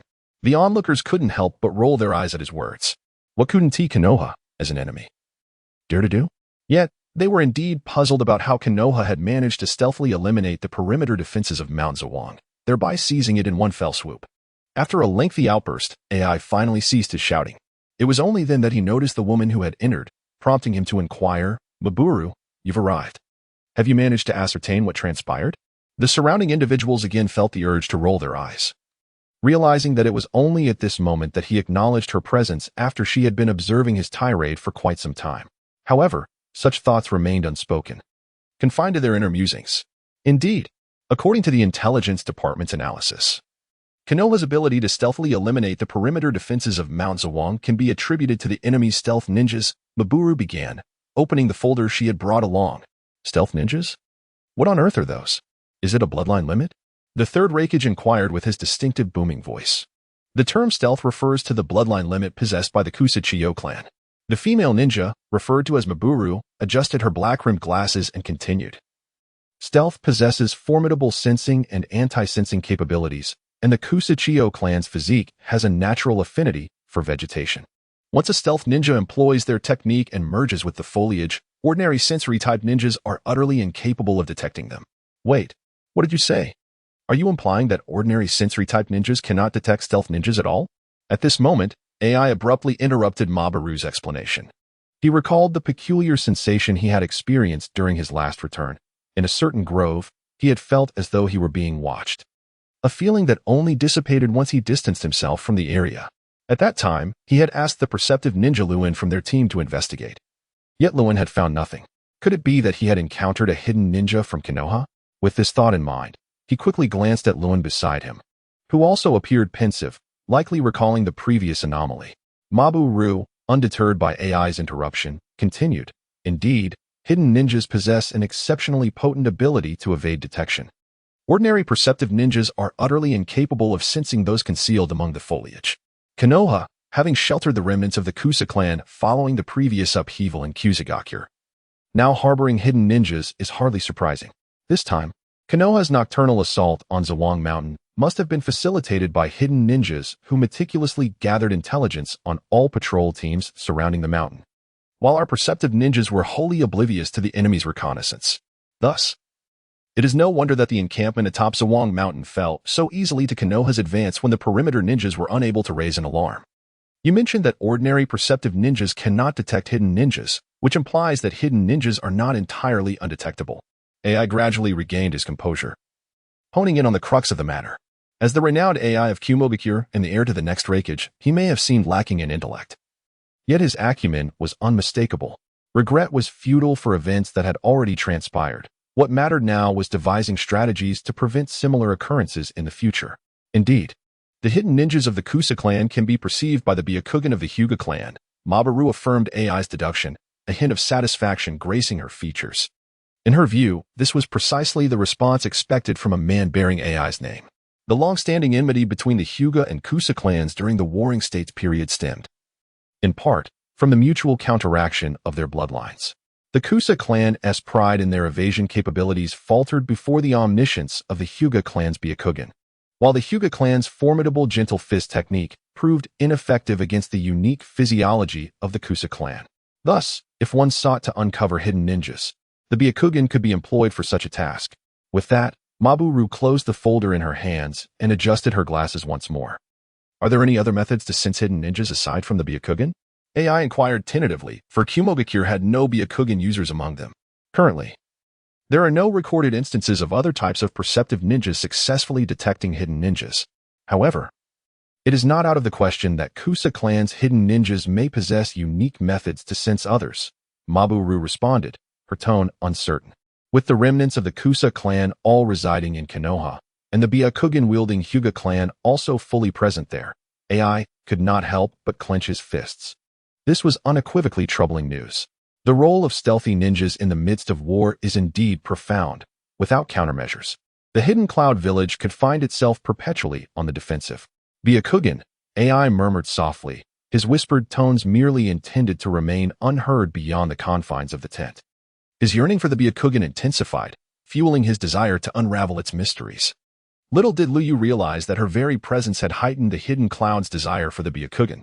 In the 46th year of Konoha, in April, a surprise assault on Mount Zabok by Konoha resulted in a decisive victory over the Hidden Cloud.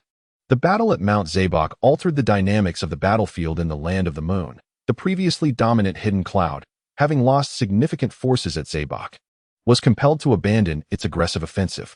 Meanwhile, Konoha, having successfully seized this strategic point, began to gain the upper hand. Before new reinforcements could arrive, the Hidden Cloud dared not risk further attacks. News of the battle at Mount Zabok spread swiftly, eliciting varied reactions from different quarters.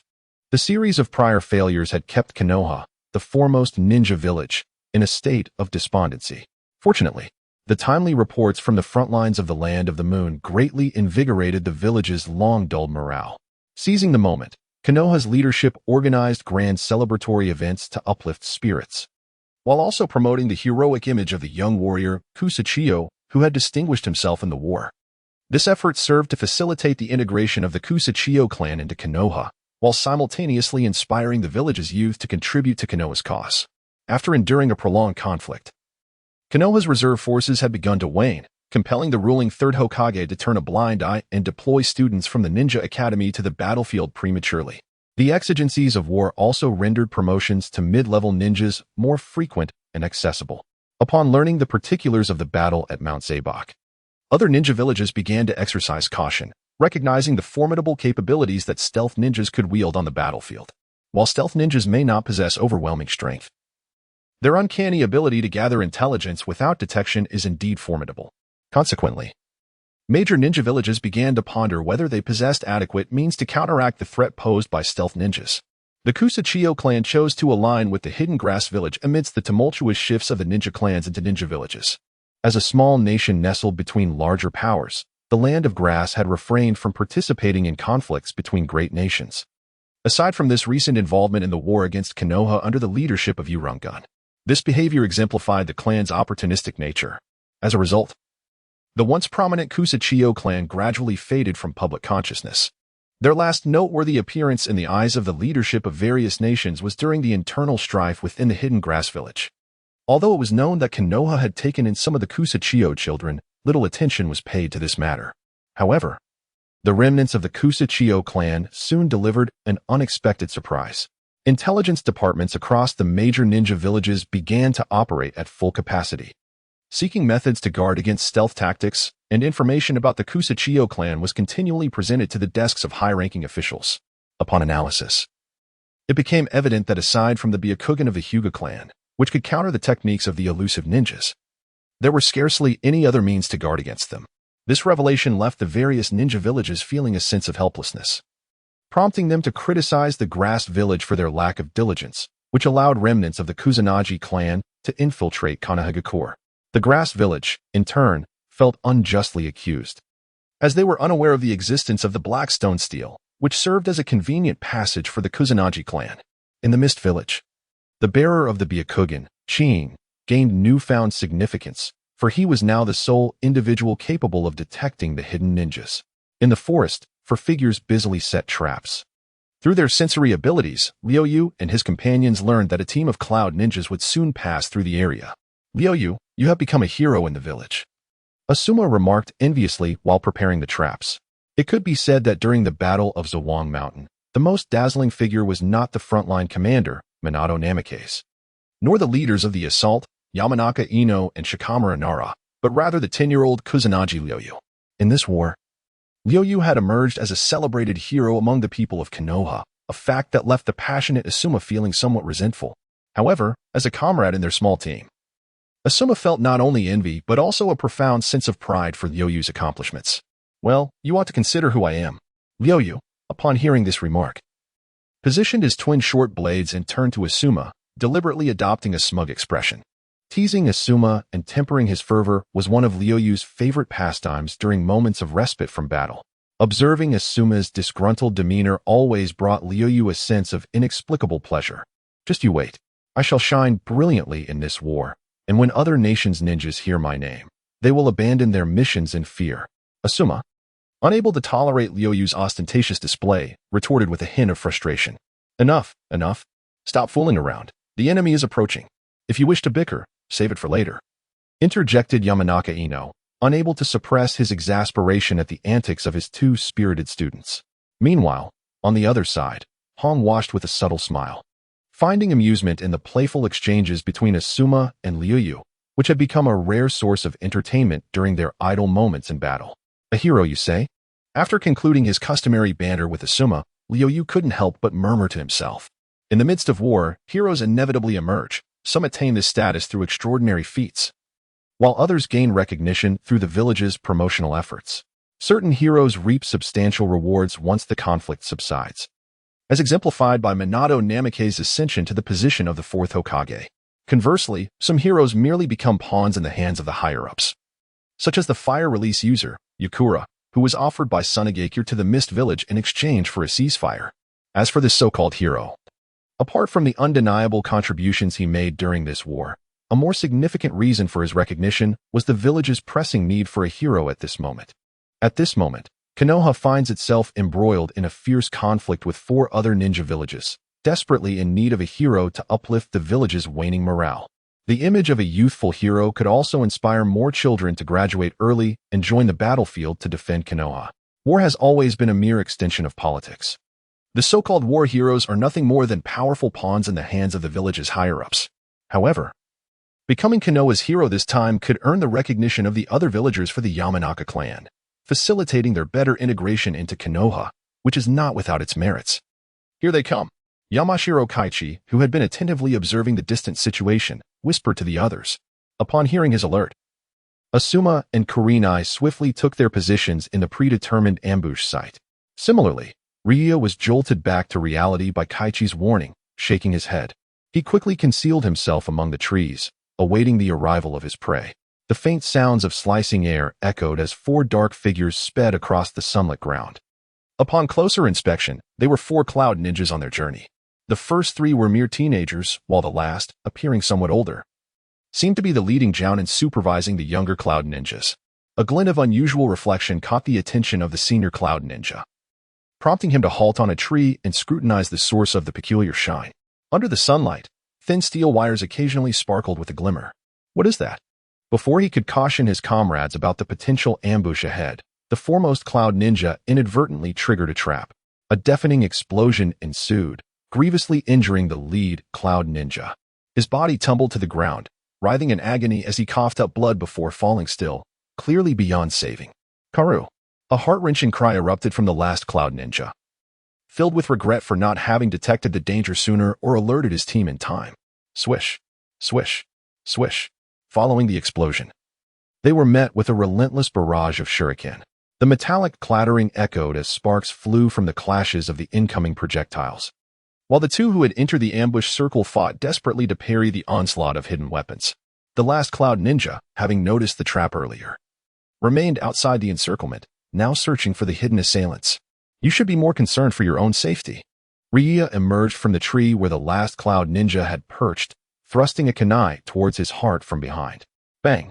As a cloud of smoke dispersed, Ryuya realized that the cloud ninja he had just attacked had transformed into a log. What? A substitution technique. How quick? How did he evade my senses? With no time to ponder, Ryuya swiftly turned to evade his previous position. Lightning release. Thunderstorm. The cloud ninja, previously targeted by Ryuya, erupted from an unknown location. Wielding a flickering azure lightning in his hand, accompanied by a continuous crackling sound. Boom. The very tree where Ryuya had been standing was instantly obliterated by the cloud ninja strike. With a missed strike, the cloud ninja swiftly sidestepped, forcefully stepping on a tree with his right foot to propel himself forward, once again swinging his fist, crackling with lightning, towards Liuyu. Liuyu hurriedly retreated while deftly flicking his fingers, manipulating the fine steel wires that activated two short blades concealed earlier. One aiming left and the other towards the rear to strike the attacking cloud ninja. Observing the short blade approaching from the left, the ninja, perplexed by the absence of the expected sound of a weapon slicing through the air, nonetheless managed to evade the incoming blade. However, the left side blade was merely a feint. The cloud ninja failed to evade the second blade that came from his blind spot, which successfully pierced his body from behind. As Liuyu swiftly retreated to another tree, he had no time to revel in his success before the struck cloud ninja's form dissipated into a burst of lightning. Indeed, it was a lightning clone. Li was not surprised by the cloud ninja's transformation. Just then, a figure suddenly emerged from the ground, launching an upward attack towards Liuyu. Unperturbed, Liuyu clenched his right hand into a fist and struck in the direction of the assailant. What in the world? The cloud ninja below couldn't help but feel a sense of confusion. Upon witnessing Liuyu emerge from the trees, he had deduced that she was the elusive ninja who had recently gained notoriety. He understood why they had been ambushed and suspected that she had likely seen through his lightning clone. Yet, Liuyu's current actions left him bewildered. This girl from Konoha was actually meeting his attack with a fist devoid of any evident ninjutsu enhancement, and astonishingly, it wasn't even a solid fist but an empty one, with the palm facing him, allowing him to see the leaves above through the hollow. What kind of fist was this? It resembled more a grip on a katana. Wait, a katana? At that moment, the corner of the cloud ninja's mouth fell agape in shock, for indeed, a katana had manifested in Liuyu's grasp. The blade, approximately 80 centimeters long, shimmered with numerous crescent-shaped patterns, the famed tsukikichi. The crescent designs sparkled brilliantly under the sunlight, reflecting a crystalline, cold light into the eyes of the cloud ninja. Beautiful. He couldn't help but exclaim in awe, despite the lethal glimmer that the blade represented. However, there was no time for distractions at this critical moment. He hastily reduced his assault and sidestepped to evade the incoming katana. Swoosh. Despite the cloud ninja's timely reaction, Liu was equally swift. Upon noticing the ninja's attempt to evade, Liu altered the trajectory of the katana in pursuit. Ultimately, the cloud ninja was slashed by Liu's tsukikichi, a deep cut running from his right wrist to his shoulder. The wounded cloud ninja quickly retreated, seeking to increase the distance between himself and Liu, who, observing the situation, chose not to pursue the kill. Before me stands a formidable jonin. Though not quite on par with the scarred face of the Mist Village jonin I encountered previously, he is nonetheless a seasoned shinobi of considerable rank. Due to the ravages of war, the evaluations for jonin have become somewhat less rigorous. This is exemplified by Kakashi achieving jonin status at the tender age of 12. However, the adversary before me is indeed a genuine jonin, boasting ample experience in combat adaptation. The manner in which he countered my ambush reveals his composure under pressure, swiftly devising strategies, employing techniques such as the shadow clone and body replacement jutsu within mere moments. Had it not been for my ability to sense his movements through stealth, I might have indeed fallen prey to his cunning. Now, severely injured, he cannot escape. There is no need for me to provoke him further into a desperate struggle. The sound of slicing air reverberates as Ryuyu brandishes his crescent moon blade, the Mikazuki Munikika. A smile graces his lips as he surveys the weapon in his hand. This is the first occasion he has wielded the Mikazuki Munikika in battle, and overall, its performance has been commendable. The ability to summon this elusive blade in conjunction with my hidden stealth techniques is delightfully devious, and I find myself quite enamored with such treachery. Hiss. The cloud shinobi, having narrowly evaded Ryuyu's attack, clutches his injured right arm with his left hand, his expression a mask of pain as he utters a low groan. As blood continues to drip onto the ground, his complexion pales, beads of sweat beginning to dot his forehead, yet he rallies his spirit to remain vigilant against Ryu. The brief exchange of blows had resulted in his significant injury, and he realizes that this girl possesses not only stealth, but also a keen acumen for combat. At that moment, Yamashita Kaichi, having dealt with the other two cloud shinobi, approaches alongside Asuma. The encircled cloud shinobi cannot help but feel a surge of despair upon witnessing the gathering of Leaf Village ninjas. Sunlight filters through the gaps in the leaves, casting ethereal rays upon the ground. There, a young man clad in cloud shinobi attire kneels before Yamashita Kaichi, his eyes glazed over, while Kaichi, with his eyes closed, places his palm against the forehead of the cloud shinobi. Liuyu and the others observe this with familiarity, understanding that their teacher is extracting memories from the captured enemy. Leaning against a tree, Liuyu cradles the Mikazuki Munikika, quietly awaiting the conclusion of their mission, while Asuma gazes at the blade with starry-eyed admiration. Another treasure. As he gazes enviously at Ryuyu's possession of the Mikazuki Munikika, Asuma cannot help but lament why such fine artifacts always seem to be in the hands of others. Noticing Asuma's envious gaze, Ryuyu, feeling a mischievous impulse, casts a teasing glance in his direction. The battle at Mount Zawang has now receded into the past by over 2 months. With the Cloud Village once again dispatching a substantial contingent of ninjas toward the Land of Moon, the frontline Cloud Shinobi have resumed their activities. The routine tasks of ambushing enemy squads and gathering intelligence through captured foes have become the daily fare for Kaichi's team over the past 2 months. The relentless cycle of violence has even begun to feel somewhat habitual to Ryuyu. Withdrawing his hand, Yamashita Kaichi gives a soft grunt of acknowledgement and gestures for the others to prepare for their return.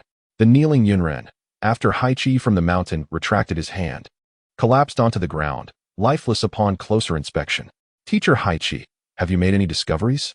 Liuyu inquired, tossing the coveted Sanjetsu Munitaka to Asuma, rising to his feet. This weapon was more of a burden in his hands. It was better left to the foolish lad Asuma. Meanwhile, Asuma hastily caught the thrown Sanjetsu Munitaka and turned to gaze at Haichi, eager to uncover what intelligence had been gleaned this time. The Yunrin had mobilized a considerable force, preparing to assault the Konoha camp situated outside the Sacred Rock Valley, and they were merely a small detachment among them. We should return to support the Sacred Rock Valley, Haichi stated with focus. However, he harbored little concern, as the Yunrin were gearing up for a full frontal assault. The peripheral alert teams would serve as an early warning system, rendering this intelligence not overly critical. After Konoha seized Mount Zawang, the upper echelons of Konoha glimpsed a new hope, redirecting their focus towards the Cloud Village and the Land of the Moon. In order to counter the continuous reinforcements from the Cloud Village, Konoha was compelled to draw troops from the northern front of the Land of Grass, despite the mounting pressure. Strangely, the Rock Village had not taken advantage of this opportune moment to launch a large-scale offensive. Liuyu couldn't help but comment. It seems the third Hokage truly holds great regard for Namake's Minato. While Minato was stationed on the grass front, Konoha's main forces were in the Land of Grass. Now that Minato had arrived in the Land of the Moon, the higher-ups could muster reinforcements from other fronts to support the Land of the Moon. It could be said that wherever Minato was, that front would receive preferential resource allocation. One could only wonder how Orochimaru, who had been at odds with the Mist Village, would react to this development. With reinforcements acquired, Konoha divided its forces, stationed at both Mount Zawang and the Sacred Rock Valley. The two locations formed a strategic angle, offering mutual support, which had been the reason for Yunrin's reluctance to launch a large-scale attack until now. However, it appeared that the Cloud Village was no longer inclined to delay and had resolved to directly assault the Sacred Rock Valley. Warm sunlight streamed gently through the forest, while a soft breeze occasionally rustled through, lifting a few withered leaves. Suddenly, Liu came to an abrupt halt, standing atop a tree, eyes closed in concentration, seemingly sensing something. The other three paused as well, aware that Liu had detected something significant. Teacher Minato is not far from us, and there are several Yunrin nearby, Liu said gravely as he opened his eyes. Who are they? Haichi inquired, noticing Liu's serious demeanor. It is the AB duo from the Cloud Village, Liu whispered. If all goes as expected, this should be the battle that made Namake's Minato renowned in the ninja world. Indeed, it is them. Launch a signal flare to inform Minato and instruct them to retreat without engaging. After a moment of contemplation, Haichi made his decision. Minato was currently in charge of Konoha at Mount Zawang and also held overall command in the Land of the Moon, while the Sacred Rock Valley camp remained under the purview of Shimizu Ken. At present, it seems that the hidden Cloud Village remains unaware of Yuin's impending assault on the Divine Rock Valley. Thus, it is imperative that I inform him. Engaging in a struggle with the AB duo does not align with the urgency of the current situation. The priority is to support the divine rock valley. Upon hearing the command from Yai in the mountains, Asuma retrieved a signal flare from his ninja tool pouch. With his left hand raised high above his head, Asuma pulled the firing cord with his right hand. A piercing whistle echoed far into the distance. On the other side, Watergate. Someone is approaching. A Leaf Village ninja with a red tattoo on his face warned gravely. He then patted the restless brown-yellow ninja dog beside him, indicating that he must belong to the Inuzuka clan. Indeed, I've sensed it, Watergate remarked, just as three figures materialized before him. The two foremost figures were unmistakably the strongest duo from the Hidden Cloud Village, the AB duo. You must be the son of the third Reikage of the Hidden Cloud Village. I have heard of your remarkable speed, Watergate addressed the dark-skinned, stoutly built ninja with light yellow hair before him, his query laced with certainty. Meanwhile, Watergate remained vigilant, gripping his specially crafted kunai tightly, while the three leaf ninjas behind him readied themselves for battle. With my brother and me here, victory is assured. Bakayuru, Konohamaru, Karabi boasted arrogantly, responding with his clumsy rap. Everyone, stay back. I shall handle this alone, Watergate declared confidently to the three ninjas behind him. Yuin is an exceptionally swift ninja, and ordinary ninjas are no match for him. Only my Flying Thunder God technique can counter the adversary.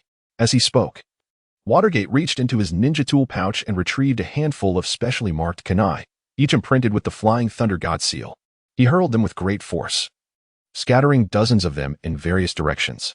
Observing this, Yuin activated his lightning release, his entire body crackling with a faint blue lightning aura, and charged towards Watergate with blinding speed, his left fist gathering all his strength as he aimed a devastating strike at Watergate's face. How swift! Watergate marveled, witnessing Yuin appear before him in the blink of an eye. He swiftly tossed his specially crafted kunai, evading the impending strike just as Yuin's left fist was about to connect, and in an instant, Watergate teleported to a kunai position far away. You managed to evade my ultimate speed, Yuin exclaimed, astonished at Watergate's successful avoidance. However, his surprise was far from over. As Watergate teleported once more to the kunai he had just thrown, grasping the kunai in both hands, preparing to strike Yuin's back. In a fleeting moment, the agile Watergate had traversed back and forth, leaving Yuin with no time to react, merely watching helplessly as Watergate advanced. Suddenly, a massive octopus tentacle emerged from nowhere, propelling Yuin away and allowing him to narrowly escape the impending attack. Indeed, the unexpected tentacle has intervened, Watergate contemplated inwardly. His attack merely left a small wound on the octopus's limb, yet Watergate had managed to imprint his technique upon it. My apologies, B. Are you unharmed? After being rescued by B, Yeyue AI hurriedly returned to his side, expressing his concern. Could it be? The ninja from the Akimichi clan, standing behind Minato, gazed in astonishment at the sight of Killer B, whose octopus tail was prominently displayed. This guy, could he possibly be the Jinchuriki of the Eight Tails? The Inuzuka clan ninja voiced his thoughts. However, Minato did not appear particularly surprised upon arriving in the Land of Moon. He had suspected that this generation's B might indeed be the Jinchuriki of the Eight Tails. Huff, huff. B, partially transformed into a tailed beast, was panting on the side. Minato scrutinized the partially tailed beast form of Killer B. Even with just one tail, he was in such a state, indicating that he was not yet a perfect Jinchuriki. Suddenly, a sharp howl pierced the air. The Inuzuka ninja's expression changed upon hearing this sound, and he shouted loudly, "Retreat, Minato. We should leave first." He then swiftly departed with the other two ninjas. Acknowledging the signal, Minato relinquished his intention to continue fighting and turned to leave. You've got it all wrong. I am the Eight Tails, Killer B. As he observed the retreating figures of the Leaf Village ninjas, Killer B began his clumsy rap once more. Hearing B's awkward performance, Minato seemed to recall something, stopping to turn and say, "Your bravery is commendable. You do not merely consider yourself a Jinchuriki of the Eight Tails, but rather a ninja. It appears you possess something truly remarkable." This guy's talent surpasses mine, Yeyue AI said proudly. No, that is not what I meant. AI, you have a rare partner, Minato said, his thoughts drifting to the red-haired woman who smiled at him. In any case, I believe that when we meet again, we shall compete in the name of the Hokage. What is most important for your brother? If you fail to recognize it soon, he may no longer be a Jinchuriki, nor even human. Don't think for a moment that a few deceptive words will allow you to escape. However, It was clear that the muscular but not particularly astute Yiyue AI did not grasp the true meaning of Minato's words. Yiyue AI carefully examined the placement of the special kunai that Minato had just thrown, committing them to memory and quickly formulating a counter-strategy. In the next moment, Yiyue AI activated his lightning release armor once again, his entire body shimmering with a pale blue lightning as he rushed toward Minato. Unwilling to concede that the strongest combination from the Cloud Village was inferior. Because I carry a great burden as well, Minato remarked calmly, feeling the gust of wind created by Yiyue AI's rapid advance. Fly. Yiyue AI reappeared before Minato, murmuring softly while keeping his eyes alert to the surroundings. Wary of Minato's next possible move. Yet, Minato did not materialize at any of the kunai he was aware of. Instead, he appeared behind Killer Bee. It was at that moment, watching Minato suddenly materialize behind Killer Bee, Yiyue AI, having missed his strike, quickly understood what had just transpired, his expression turning grim. I cannot afford to fail. With a grave expression, Minato firmly gripped his kunai, aimed at the back of Kurabi's head. Yet, Kurabi also wielded a small dagger directed at Minato's abdomen, proclaiming with a rhythm, "Since this is war, let us embrace our fate. Let us pierce each other swiftly. Despite being adversaries, I hold you in high regard. Your movements are nothing short of those of a ninja slayer," he remarked. Minato, caught in this standoff, reflected on the fact that the formidable AB combo from the hidden Cloud Village had failed to capture him. Soon, the news of Minato's clash with the AB duo spread far and wide, overshadowing even the subsequent siege of the Divine Rock Valley. In prior battles against the Hidden Stone Village, Minato had gained considerable recognition for single-handedly defending several critical lines on the brink of collapse. Yet, a true champion often requires a worthy opponent to highlight their prowess, akin to the legendary Sannin and the demigod of the ninja world, Hanzo the Salamander. Until now, Minato had lacked a rival of substantial weight, but this time, the mighty AB duo provided that contrast. This battle elevated the reputation of the Yellow Flash, earning him acknowledgement from shinobi across the nations.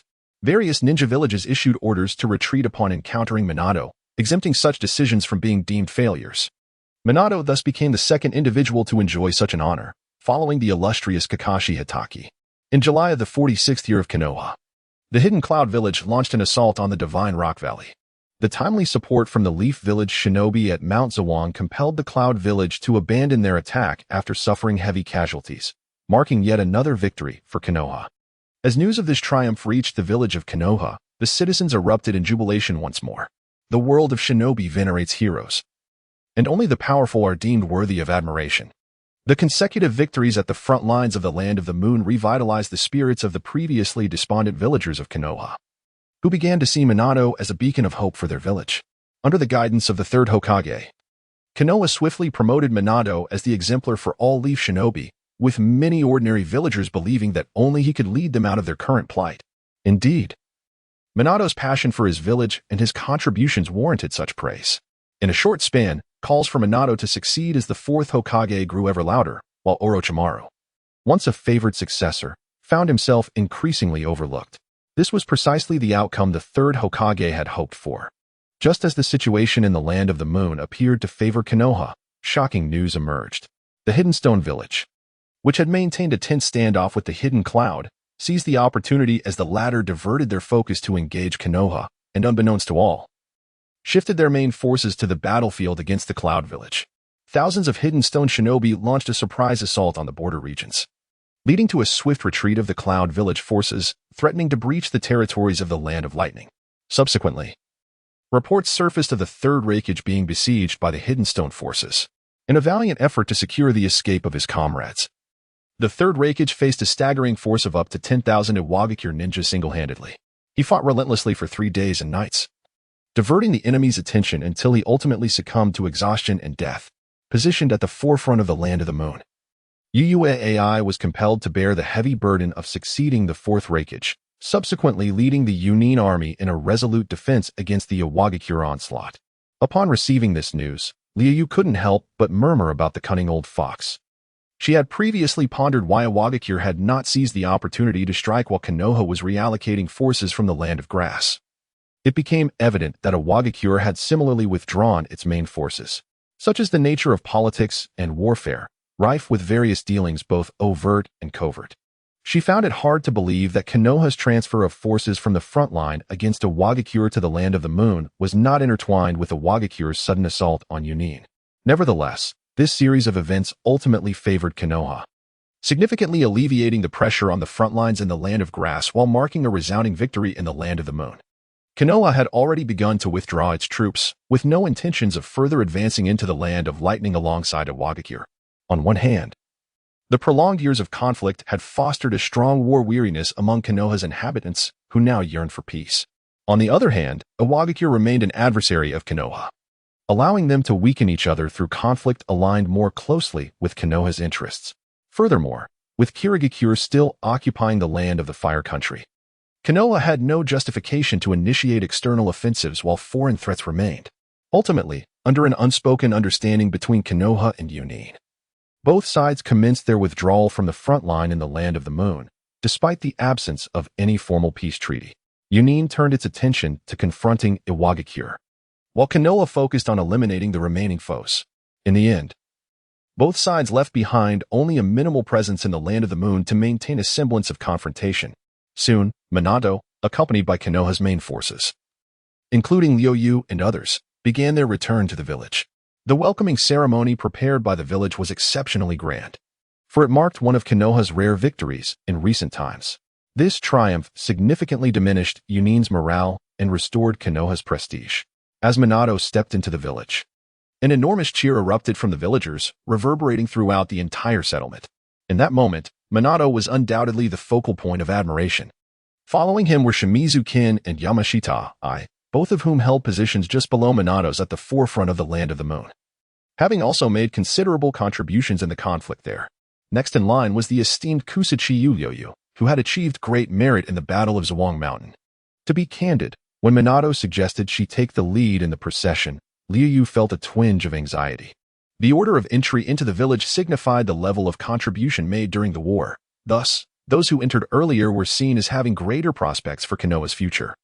As a recent addition to Konoha, Liuyu was acutely aware that the Kusa clan had not yet garnered the full recognition of the majority of the villagers.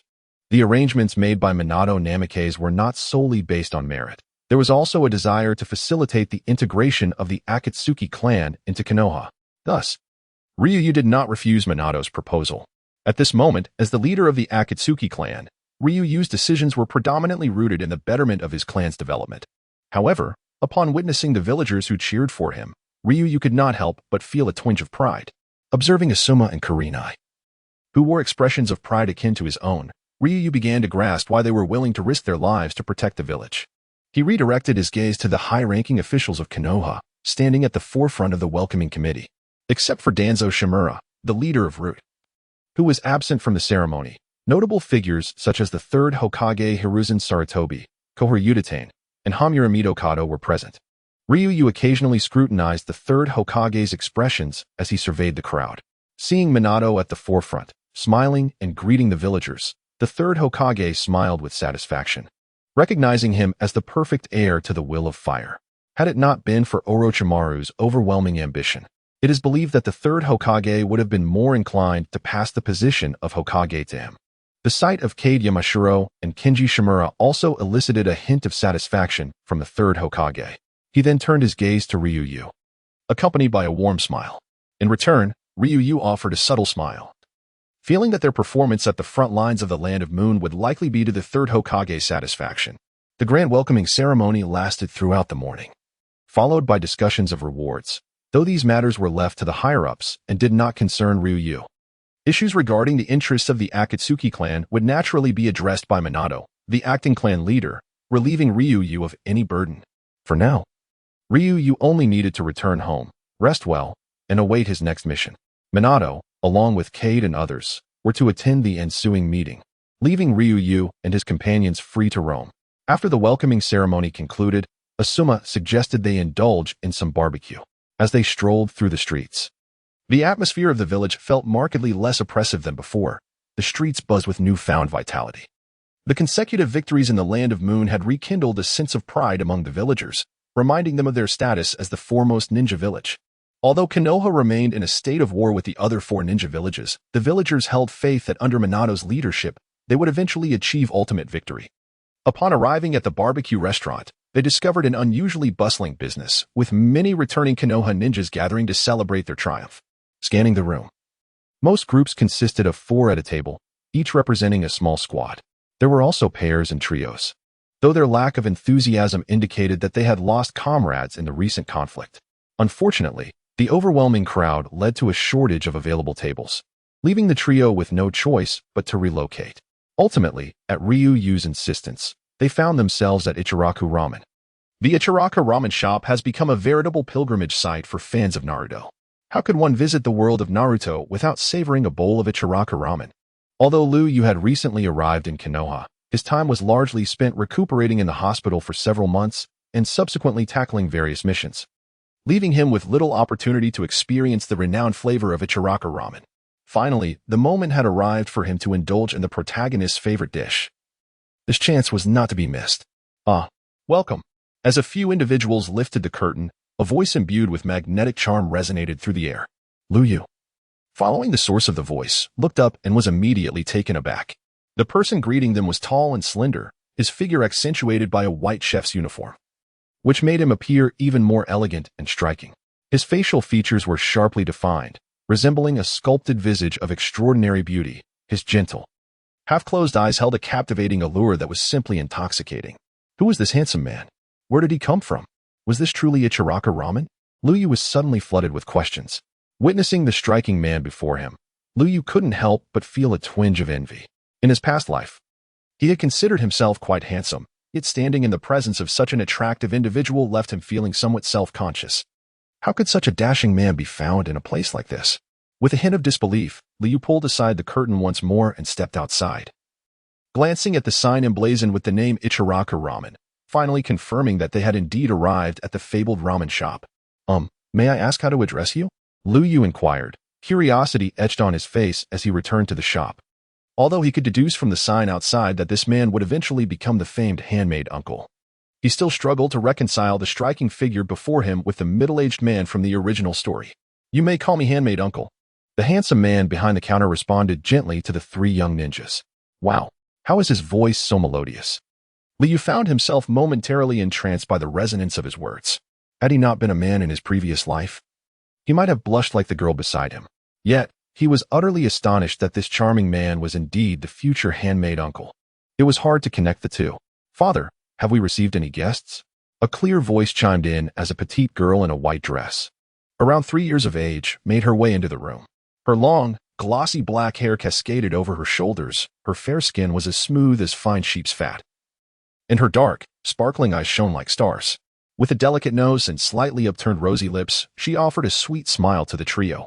This must be SHBU. Liuyu mused as he observed the adorable little girl. It seemed that their family's genes were remarkably strong.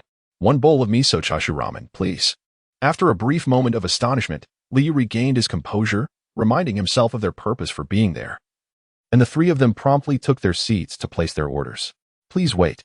The magnetic voice once again filled the air as handmaid uncle lifted SHBU into his arms, setting her on a high stool where she faced the group.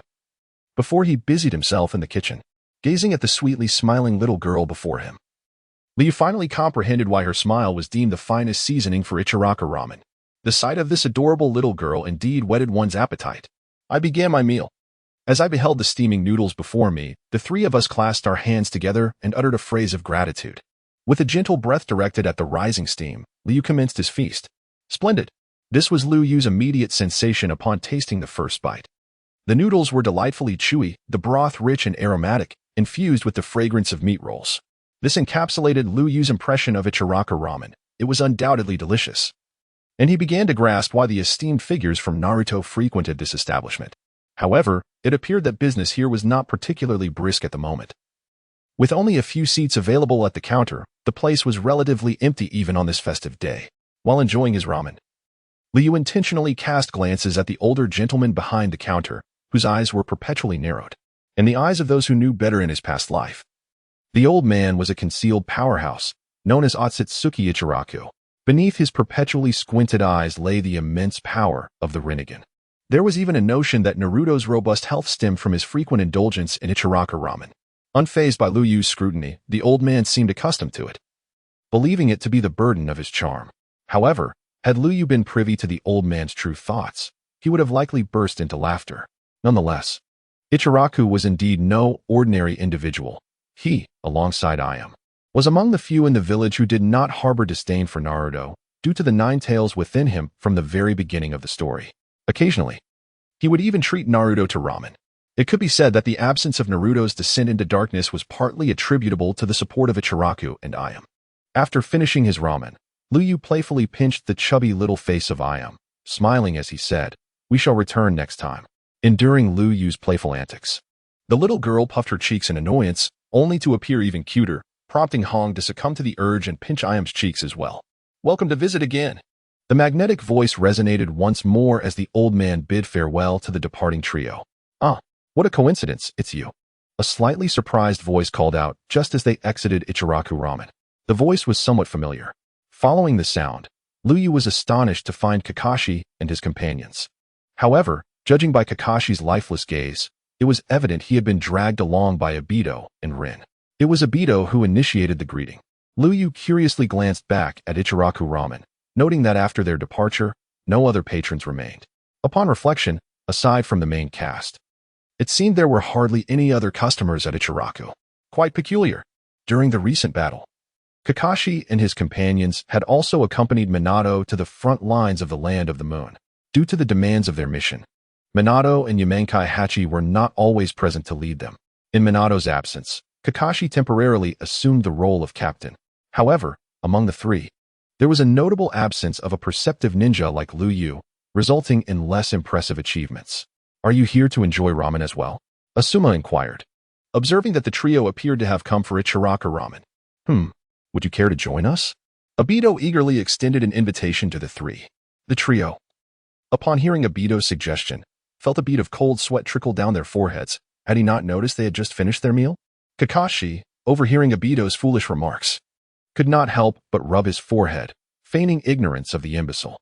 "Obito, they have only just emerged after their meal." Rin gently tugged at Obito's sleeve from behind him, softly reminding him. "Ah, haha," Obito chuckled awkwardly, patting the back of his head to diffuse the embarrassment. It must be said that, at that moment, Obito truly bore a resemblance to a comedic performer. "In that case, we shall not disturb you further. We'll take our leave. Farewell." Farewell. After exchanging pleasantries, the two parties dispersed.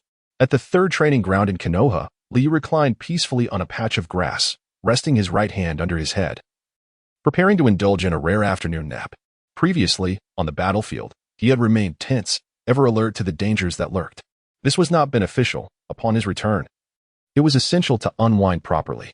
After parting ways with Kakashi and the others, Asuma had been persistently signaling Liuyu, and it was clear what he was implying. Ultimately, Liuyu retrieved the crescent moon blade, Tsukikage, from Asuma, claiming he wished to practice, thus creating an opportunity for the two to be alone. Observing Asuma's grateful expression, Liuyu felt an overwhelming urge to give him a good thrashing. On the way back to Konoha, he had found carrying the Tsukikage cumbersome, so he had entrusted the blade to Asuma for safekeeping. If he needed to summon it, he could do so directly, and keeping it with Asuma would allow for an element of surprise. When Asuma returned the blade, his reluctance was palpable. It was evident he cherished the weapon deeply. Feeling the sunlight a bit too harsh, Liuyu rose to form hand seals, then forcefully struck the ground with his right hand. Instantly, dozens of broad, tender leaves burst forth from the earth, creating a barrier that shielded Liuyu from the glaring sunlight. The world of Hokage was peculiar, perhaps imbued with some extraordinary energy. Many things grew to remarkable sizes. In addition to the variety of gigantic summoned beasts, various plants were similarly vast. The trees summoned by the first Hokages would release were particularly enormous, and the bamboo and grass he conjured could be manipulated in size at will. The dragon bamboo he had encountered in his previous life seemed completely ordinary in this realm. Liuyu clapped his hands in satisfaction, then reclined on the shaded side of the grass, ready to indulge in his delightful afternoon slumber. 781, 782, 783, 881, 882, 883. After an indeterminate duration of sleep, Liuyu was roused by the incessant counting in his ear. Awakening, I found myself beside a youthful boy with prominent brows and bright eyes, clad in a snug green outfit, performing handstand push-ups. What an unusual sight. Still groggy from slumber, I struggled to recall the identity of this individual. Before long, the image of this boy aligned with another in my memory. This fellow bore an uncanny resemblance to the young Li. However, since Li had yet to be born, the person before me could only be Might Guy.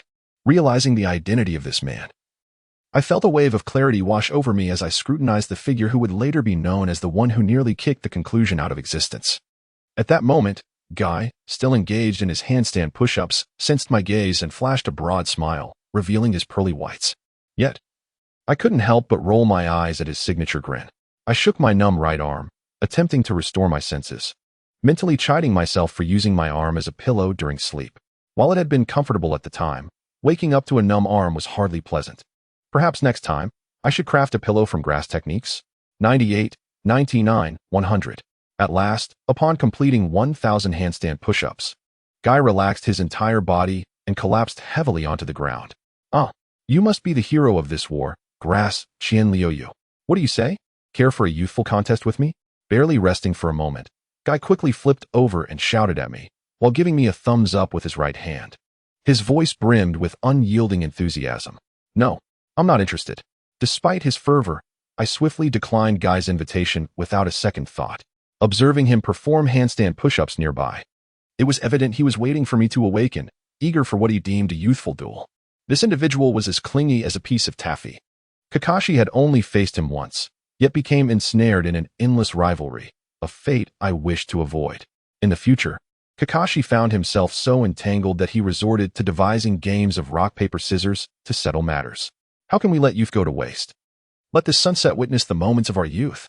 Undeterred, Guy earnestly invited me once more, clearly accustomed to rejection by others. The sunset. I had slept for such a prolonged period. Wait, no, who would want to witness youth alongside someone like you? Gazing at the descending sun, I realized just how long I'd been asleep. However, I quickly recognized that Guy's earlier words seemed to carry a double meaning. Though I understood he did not intend it that way, I was keen to avoid any misunderstandings. Even though I had transformed into a soft and adorable girl in this life, my sexual orientation remained unchanged from my previous existence. Should anyone misconstrue my relationship with Guy as something ambiguous, I would find it impossible to clear my name. Even if I jumped into the Yellow River, though this world possessed no Yellow River, I will await the day you change your mind. And then we shall together unleash the fervor of our youth. Observing Liuyu's apparent reluctance to stir up trouble, Kai reluctantly abandoned his pursuit. As he continued to utter ambiguous remarks, a surge of impulse to deliver a beating to him welled up within Liuyu. Impulse is a devil. Impulse is a devil. Impulse is a devil. Do not succumb to anger. Do not succumb to anger. Do not succumb to anger, Liuyu incessantly admonished himself. Wary of the complications that would arise should this fellow ensnare him due to a momentary outburst. Meanwhile, Kai, noticing the internal struggle of Liuyu, appeared somewhat perplexed, seemingly oblivious to the underlying ambiguity of his own words. Upon his arrival at the third training ground, eager to engage in youthful practice, he discovered an unexpectedly vast thicket of grass. As he approached, he was astonished to find someone sleeping beneath it. Upon closer inspection, he realized that the slumbering figure was none other than the war hero, Ca Qian Liuyu. Resolutely, Kai decided to train beside Liuyu, intending to challenge her to a spirited contest upon her awakening. Such an endeavor would not betray the essence of youth beneath the setting sun. However, it was evident that the girl before him was disinterested in such a confrontation. Alas, why must there always be those who squander the spirit of youth? As the sun dipped below the horizon, its dying rays cloaked the grass in a golden sheen. The evening breeze gently caressed, whisking away the day's fatigue. Yet, beneath the sunset, the girl wore a look of exasperation as she regarded Kai, who incessantly prattled on about youth. Taking a deep breath, Liu suppressed her urge to strike him and resolutely turned her back on the oblivious Kai, making her way to a nearby tree surrounding the training ground. She had not come merely to take a nap today. With her right hand shaped into a claw, she began to channel chakra, and soon, multiple streams of chakra surged chaotically in various directions. As the velocity of the chakra torrents intensified, Liu commenced compressing their density. The compressed chakra began to roil. Yet Liu persisted in channeling chakra, allowing the newly formed streams to stabilize the tumultuous energy. At last, the chakra settled, swirling steadily within her palm to form a high-density chakra sphere. A smile graced Liu's lips as she gazed upon the sphere. Success.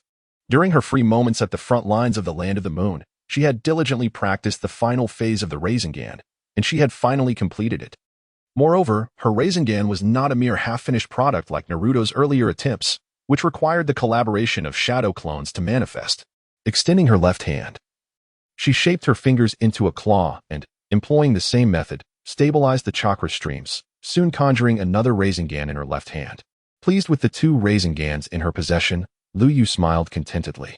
As she quietly recited Rasengan in her heart, she launched the spheres towards the towering trees on either side. Bang! Bang! The two trees were struck by the high-density, rotating chakra spheres, splitting apart with thunderous cracks, their upper halves crashing heavily to the ground and raising clouds of dust. Indeed, Liuyu gazed at the two fallen tree trunks on the ground, clapping her hands in satisfaction. The Rasengan's power was currently sufficient. Its ability to be executed without hand seals was a significant advantage. On the battlefield, its unexpected nature often yielded surprising results. The advanced versions of the Rasengan include the Big Ball Rasengan and the Rasen Shuriken, which incorporates elemental changes. The Big Ball Rasengan, as an enhanced variant, requires a substantial increase in chakra usage, compressing it into high-density chakra from a considerable distance, releasing its full power upon impact and causing tremendous destruction.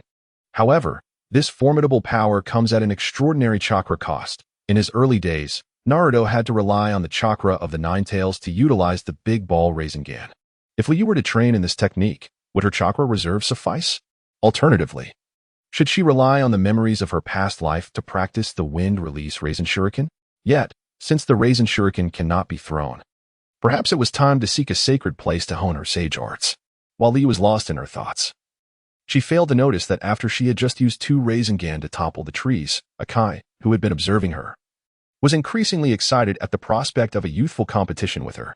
Anyone who looked at Akai would see the fervent flames of ambition igniting in his eyes, as he had already begun to regard Liuyu as his second opponent, following Kakashi. After concluding her practice with the Rasengan, Liuyu departed from the third training ground, leaving Akai still diligently striving for his youthful pursuits. As she walked home, Liuyu began to reflect on recent events. When she had seen Kakashi and his team at Ichiraka Ramen, a flicker of concern had crossed her mind. Considering the timeline, Kakashi was likely on the verge of being promoted to Jonin.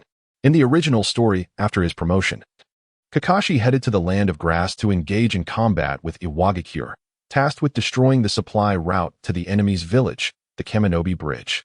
It was during this battle that Rin was captured by Iwagakure, leading to the tragic events that followed. Whether Obito's demise was an accident or a calculated move by Uchiha Madara remains uncertain. Had Kakashi awakened in time, or if Obito had opened his eyes sooner, perhaps the outcome could have been different. Yet, Obito's descent into darkness, fueled by his obsessive love, indeed made him the ideal candidate for Madara's Moon Eye plan. Reflecting on Obito, who had recently greeted her with boisterous enthusiasm and invited her to share a bowl of ramen, Liu felt a wave of headache wash over her, knowing he would soon be brainwashed by Uchiha Madara and succumb to darkness. The original narrative of the Hokage series lacks detailed accounts of the earlier ninja world wars, leaving Liu unaware of the specific changes during the Third Great Ninja War. Therefore, she could only rely on her existing memories to infer the developments of the conflict. Initially, she had thought she would be continuously engaged on the front lines against the Mist Village, without the opportunity to assist Kakashi's team. Her original plan had been to rescue Rin from Mist's clutches, preventing Obito from being triggered. However, to her astonishment, the front held by one of the legendary three, Orochimaru, in the Land of Water quickly collapsed under the fierce assault of the Mist Village. Later, relying on the memories of a past life, Liu managed to grasp the situation. Subsequently, he found himself embroiled in the conflict with the village hidden in the clouds, specifically in the Land of the Moon, where he achieved great merit during the battle at Mount Zawang through his mastery of stealth. Liu had little recollection of the battle at Mount Zawang, but he pondered whether his victory would trigger a chain reaction. Unbeknownst to him, this butterfly effect might unleash a tempest far away. Perhaps no one would anticipate that the demise of an ordinary Uchiha clan member could lead to a tragedy that would engulf the entire ninja world. As time progressed, the original tragedy was poised to unfold, intensifying Liu's urgency to enhance his strength. He could only hope to be reassigned to the front lines of the Land of Grass to avert this impending disaster. Confronted with Obito, who had once participated in the mission to save the members of the Kusa clan, Liu contemplated how to assist him as much as possible. If he were powerless to thwart Madara's schemes, he would have to find a way to eliminate Obito beforehand. Uchiha Madara. Liu whispered the name of the greatest puppet master behind the scenes. In terms of power, Madara in the Sage of Six Paths mode was undeniably among the pinnacle of existence in this world. Liuyu even believed that Kagaya, the progenitor of chakra who had never engaged in ninjutsu, and Hagoromo, the Sage of Six Paths, were no match for Madara in the Six Paths mode. To prevent the tragedy, Liu realized he was directly opposing Uchiha Madara, although Madara may not have regarded him as a rival. The confrontation between them was inevitable due to Madara's Moon Eye plan. Liu did not wish to be forever trapped in a world of illusions, ultimately becoming a mere white Zetsu. While in the original narrative, Team 7 successfully saved the world, Liu dared not place all his hopes on others. No one could predict whether his small butterfly wings would instigate a ripple effect that altered the course of history. As the last rays of the setting sun finally descended, the streetlights flickered to life, casting a dim glow under which Liu walked alone. Suddenly, as he neared the Kusa clan's encampment, a ball inexplicably rolled to his feet. Liu bent down to pick up the ball and handed it to a filthy little child rushing towards him. "Thank you, sister," the child exclaimed politely upon receiving the ball. "Not at all. Just be careful while playing," Liu replied with a warm smile. The child hugged the ball and dashed off toward his parents, who were nearby. Liu watched as the mother exasperatedly admonished her child for getting his clothes dirty, while the father laughed heartily, seemingly unconcerned. A bittersweet smile crept onto Liu's lips. Once upon a time, he too had someone by his side who would pull him along. Perhaps it was the overthinking of the day that led him to reminisce about his father, Kusa Qiyu, his uncle, Kusa Qiya, and the various elders of his clan who had cared for him. Ah, what a joyful scene of a family of three, yet here he was, lost in melancholy. With a self-deprecating thought, Liu discreetly wiped away a tear when no one was watching. At that moment, a warm embrace enveloped Liu. Initially, his body tensed instinctively, but upon seeing the familiar red hair cascading before him and inhaling the scent he recognized, Liu gradually relaxed his frame. "I and the Watergate are now your new family." The familiar tender words echoed in my ears, causing Liu's nose to tingle, nearly overwhelming her with tears once more. "I shall protect you." Listening to the gentle voice behind her, Liu silently resolved within herself. She was determined to prevent any tragedy from unfolding. The following morning, at the break of dawn, Liu arrived at the third training ground, ready to practice. The sense of urgency grew stronger. She needed to enhance her strength swiftly. Yet there, she encountered the very person she wished to avoid, Might Guy, along with his eternal rival, Kakashi Hitaki. These two were truly diligent. Kakashi appeared weary, while Guy was energetically performing push-ups. Upon seeing Liu approach, Guy immediately sprang up with excitement. "Hey, Liu, you finally recognized the importance of youth. How about a youthful competition? Let us see who can complete 1,000 inverted push-ups first." Guy's enthusiasm surged at Liu's arrival. He gave her a thumbs up, flashing his signature grin, completely disregarding her expression as he proposed the contest. "No, I refuse," Liu firmly declined.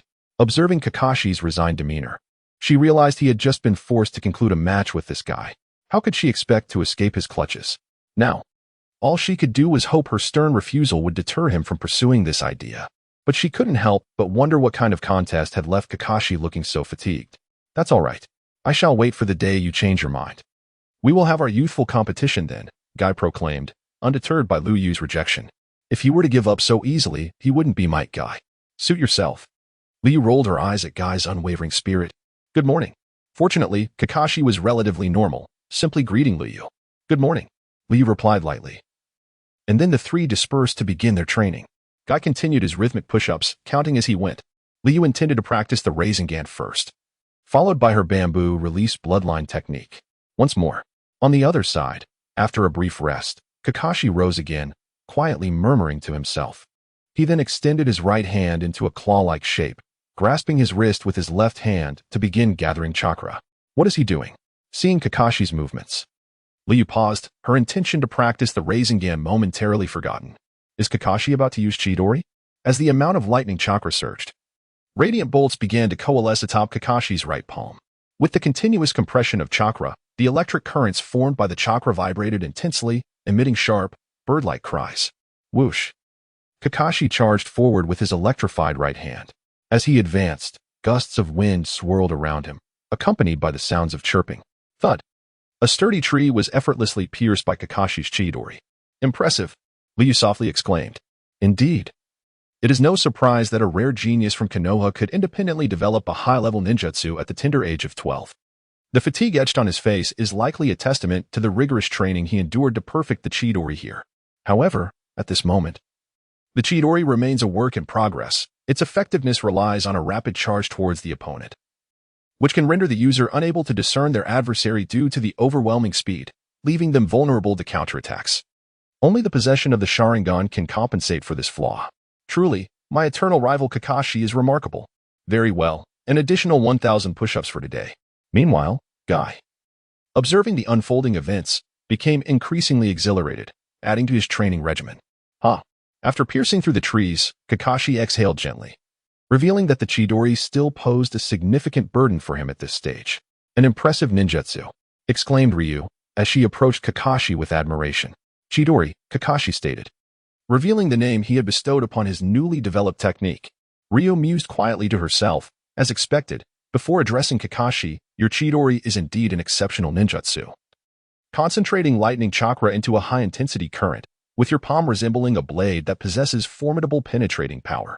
However, it does harbor a notable flaw. Pray tell, Kakashi inquired earnestly, undeterred by Ryu's candid critique of his technique. From your earlier display, it appears that this ninjutsu requires a swift charge toward the opponent to be effective, does it not? She remarked, gesturing to the traces left in Kakashi's wake. What if your speed prevents you from seeing your enemy clearly, resulting in a counterattack? Drawing upon her memories from a past life, Ryu pointed out the shortcomings of Kakashi's Chidori ahead of time. Kakashi was momentarily taken aback by Ryu's insight. He had not anticipated that this girl, 2 years his junior, would so swiftly identify the shortcomings of his newly developed technique. This ninjutsu is arguably more suited for the Uchiha clan, who possess the Sharingan, or the Hyuga clan with their Byakugan. Even our own Kusa clan, with its sensing abilities, would be better suited to utilize this technique, Ryu stated candidly. The truth was, without the Sharingan, Chidori was not the ideal fit for Kakashi. Nevertheless, it was somewhat disheartening to realize that the technique he had developed was ill-suited for himself. While he later rectified this flaw, Ryu believed that, if given the choice, Kakashi would prefer to retain the imperfection in his Chidori. I have learned much. After a moment of reflection, Kakashi sincerely expressed his gratitude. In the blink of an eye, 2 months had passed. As the Hidden Cloud Village withdrew its main forces, the offensive from the Hidden Stone Village was compelled to subside. During these 2 months, both the Hidden Cloud and Hidden Stone villages engaged in several large-scale battles. Ultimately, a peace treaty was signed between the two. However, this was not favorable news for Konoha. Following the signing of the ceasefire treaty between the Hidden Stone and Hidden Cloud villages, Konoha's higher-ups dispatched envoys to the Hidden Cloud village, seeking to establish a peace accord. Yet for reasons unknown, the Fourth Raikage was willing to forge an agreement with the Hidden Stone village, with whom he harbored a deep-seated vendetta, yet remained obstinate in reconciling with Konoha.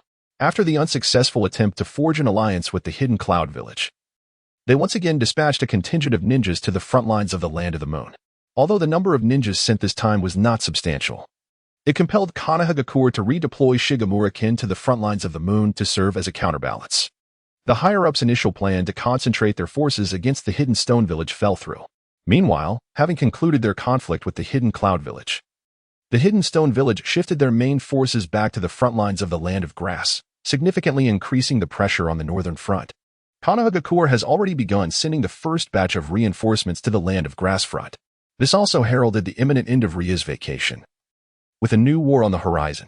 On a serene morning, after finishing his morning training, Ryu wandered through the streets aimlessly. Just moments ago, at the third training ground, he was nearly driven to frustration by that so-called youth competition proposed by Guy. As he strolled past various shops lining the street, he pondered whether to purchase some gifts for the children in his clan. Ryu, a gentle voice called from behind him.